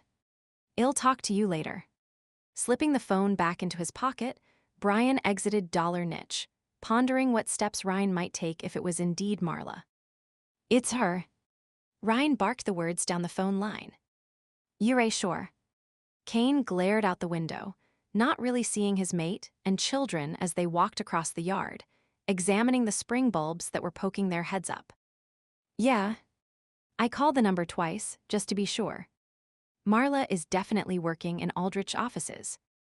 "Shit." Kane gripped the phone tighter as he considered the havoc those two could create together. Their two worst enemies had apparently joined forces. Go figure the odds on that happening. I wonder how they ended up together. I've no idea. I am just wondering if they're working together or not. They must be. How could they not be aware of each other? Kane pinched the bridge of his nose. It makes no sense, though. Aldrich was intent on exposing werewolves, and here he has one working with him. Why hasn't he said anything? Maybe they struck a deal. Marla would do anything for money. Or maybe she never told him. There'd be no way for him to find out what she really is. True. But why didn't the Chicago pack notice her? They claim to have had him under constant surveillance. Probably the same trick she used on us in Smythston, that scent masking perfume. Kane grunted in acknowledgement.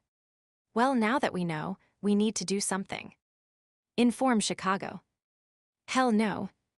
They've messed this whole thing up from the very beginning, starting with not knowing Cassandra Greyson was a werewolf living in their midst, all the way to being unable to eliminate Aldrich after 3 years of trying. I say we go in ourselves and take care of it. Trespass on their territory. We might ruffle some feathers, Kane. That's breaking the rules. So, since when have you cared about rules? He perched on the edge of his desk, thinking it was curious that he was the one instigating the situation. It was quite a role reversal for the two of them. Good point. Ryan chuckled softly. Being mated must be making me soft. It happens, brother. It happens. Kane smiled, thinking of how his own mate, Elise, managed to wrap him around her finger. So do we just barge into Chicago's territory, or do you have a cover in mind? Kane thought for a minute. I think we should take our mates on a vacation. Make it sort of a family reunion. Good idea. Mel's been acting strange lately. A vacation might be just what she needs. Do you think we should tell them exactly why we're going to Chicago? Kane focused on Elise. She had the baby on her hip and was listening intently to Jacob as he pointed out something to her. Elise had been rather vocal about him keeping his nose out of Chicago, but do you really think we'd be able to take them to Chicago and not raise their suspicions? Kane exhaled loudly. Good point. Elise will kick up a fuss, I expect, but maybe when she learns Marla's involved, she'll feel differently. I expect she will. The woman did try to kill her, after all. Kane chuckled. Having someone try to kill you does tend to color your perception of them. He sobered quickly, though. So we'll meet in Chicago, do some reconnaissance, and then formulate a plan to get at Marla and Aldrich. Agreed. Agreed. I'll see what flights are available and then get back to you. Sounds like a plan. Kane paused and then asked cautiously. Did you say Mel had been acting weird as of late? Yeah. There's something bugging her, but she won't say what. Even has me blocked out of our mental link. Olivia tells me it's just part of her being pregnant. Kane was silent. It wasn't his place to say anything, though why Mel was holding back he wasn't sure. He rubbed his chin. Yeah, Olivia is probably right. Marla stared at the phone in disgust. Not only was she stuck working late, but there'd been several prank calls. No one on the other end, just barely audible breathing, then the caller hung up. It wasn't even an obscene phone call, just creepy silence. The caller ID was blocked, so she had no way of knowing who it was without doing an elaborate trace. Her wolf wasn't at ease with the calls either. It seemed to sense something, but couldn't or wouldn't communicate what it sensed. Stupid beast. Why she found herself fighting and arguing with the creature, she had no idea. Werewolves were supposed to live in accord with their inner animal. It was just her luck that her animal had to be so contrary. All it did these days was whine and complain. Pursing her lips, she tried to concentrate on the last of her work, eager to clear her desk and then meet up with Jeffries for some tooth-rattling sex. The man wasn't a brain trust, but what he could do with his fingers and tongue was amazing. She shivered in anticipation while trying to keep the phone calls from creeping back into her mind. It was ridiculous to even give them a second thought. People got prank calls all the time. No one was out to get her, at least no one who'd be making a phone call, that is. A dark alley walking in a park, those were places for concern, not the penthouse suite. Besides, the security that Aldrich had in place ensured the safety of everyone in the building. No one got in or out without a thorough security check, and even then their movements were monitored by hidden surveillance cameras. Finishing the last form, she stacked the papers into a neat pile and began to shut down her computer. Finally, the day was done, and now she could have some fun away from paperwork, emails, and annoying prank phone calls. Jeffries was waiting for her, and she'd spend a sinfully delightful night with him. Briefly, she considered that perhaps she should be spending the evening working on Aldrich, cozying up to him, pandering to his ego. She hadn't done that in a while, and men enjoyed such attention, but Jeffries was so much more fun and responsive. Besides, Aldrich was such an old stick. Thus far, Shed fondled and cooed over him, presented herself in revealing dresses and displayed her legs, but the man hadn't made a move yet. Could he be gay? No. Shed'd seen a bit of tenting in his lap when Shed leaned over him on occasion, rubbing the side of her breast against his arm. He had a physical response to her, but chose to not act upon it, darn his self-control. Never before had she been forced to make the first move, but maybe it was time she changed her game plan. Standards were all well and good, but if they kept you from the main prize, well then they might need to be altered. But not tonight. Tonight, Jeffries awaited her. Gathering her things, she stood in the doorway, force of habit having her scenting the air and listening carefully, locating everyone else in the penthouse. Swanson, the security officer, was in his office, faint clicks and whirs letting her know he was reviewing surveillance tapes. The housekeeper was washing dishes in the kitchen and Aldrich was working in his office, coughing slightly. Sylvia's footsteps could be heard heading towards Aldrich's office. The woman was humming slightly under her breath. A growl escaped Marla's lips as she considered the nurse. Aldrich's lack of interest was partially that woman's fault, as hard as it was to admit. Marla proceeded to the elevator, her stiletto heels clicking on the terrazzo tiles. Determinedly, she punched in the security code that would summon the elevator. Over the electronic hum of the elevator, Sylvia's own humming could still be heard.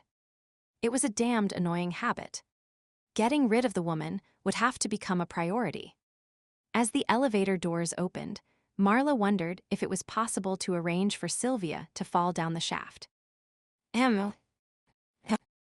She'd have to research that, but right now, there were more important things to be concerned about. Tossing her hair over her shoulder, she entered the compartment and pressed the button for the lowest level. As the door slid shut, she had the briefest glimpse of Sylvia standing in the shadows watching her. Now why would the woman do that? And what was that strange expression on her face? Something's gone wrong. Franklin paced the kitchen of the Greyson estate, running his hands agitatedly through his hair. Calm down, just calm down. Mrs. T still murmured the words as she endlessly added pepper to the simmering pot on the stove. Wearing a hole in the floor and stressing yourself into a heart attack want help, Miss Cassie. And adding a whole pot of pepper to the soup want either. He pointed out what she was doing. Mrs. T still gave a gasp, set the pepper pot down, and turned off the burner under the now ruined soup. What are we going to do? He shook his head. Meredith seemed so sure this morning that this new young man was one of them, and I concurred with her assessment of the situation. Her description of him and his behavior indicated a strong probability that he was a werewolf. But now it appears there's been a violent struggle in the house. If he's interested in her joining his pack, he would have treated her well. Perhaps it wasn't this young fellow who caused the problem. Maybe it was someone else. Mrs. Teasdale's voice quivered as she offered the vague hope. Franklin pursed his lips. Or perhaps Mr. Greyson was right to be cautious in approaching a pack. Maybe this pack felt she didn't meet their criteria and decided to do away with her. He always said if he found a pack, he'd have guards on hand to take her to safety in case she wasn't accepted. I thought he was too cautious, that a pack would willingly accept a young female. His voice trailed off and he dropped down into a nearby chair, hunching his shoulders, his hands clasped in front of him. What if I was wrong? What if my grand scheme leads to her downfall? Mrs. Teasdale placed a comforting hand on his shoulder. It wa'n't. And it wasn't just you. When we found out where she was, we weighed the options together and both agreed on the course of action every step of the way. From letting her live her own life to sending the anonymous personal ad to that little newspaper in Ontario, we tried to lure the pack to her, but were never sure if that worked or not, Franklin mused, staring sightlessly at the floor. Mr. Greyson's private files on that last project only indicated that the reporter was working in the Stump River area, not that the pack was actually there. It was all we had to go on at the time, and there was no way of verifying their existence without stirring up more trouble. But it wasn't enough. Meredith watched her carefully for the next month, and nothing unusual happened. Short of posting her address or where she worked, I don't know what else we could have done. You've told me over and over that subtlety is important in dealing with these wolves. He sighed heavily and stared morosely across the room. We did our best to lure the Ontario pack to her, and to the best of our knowledge, it didn't work, or the fools found her and rejected her. He nodded. That could also be the case. Either way, for 2 years we've sat twiddling our thumbs, waiting and praying for something to happen. Mrs. Teasdale finished the thought. And now, when there's finally some hope on the horizon, a new glitch occurs. Franklin grunted and rubbed his eyes. So what do we do? Do I call in some old favors and send in a team to rescue her? I am sure I could think up a plausible story without giving her true heritage away. Or do we trust in fate? Meredith Mitchell didn't know for sure who had been struggling in the house. When she peeked in the window, no one was about. Perhaps Miss Cassie wasn't involved. Perhaps it was that Kellen fellow who was in trouble. Franklin gave a short, dry laugh. Just a few hours ago, I was the one reassuring you. She patted his shoulder. That's what friends are for, Franklin. I say we wait a bit, let Meredith do a bit more snooping around before we act. If we jump in too soon, we may inadvertently ruin Miss Cassie's chances of bonding with a suitable young man. Reluctantly, he nodded. All right. We'll wait for Meredith's next report. I just hope nothing happens to her, because we waited too long to act.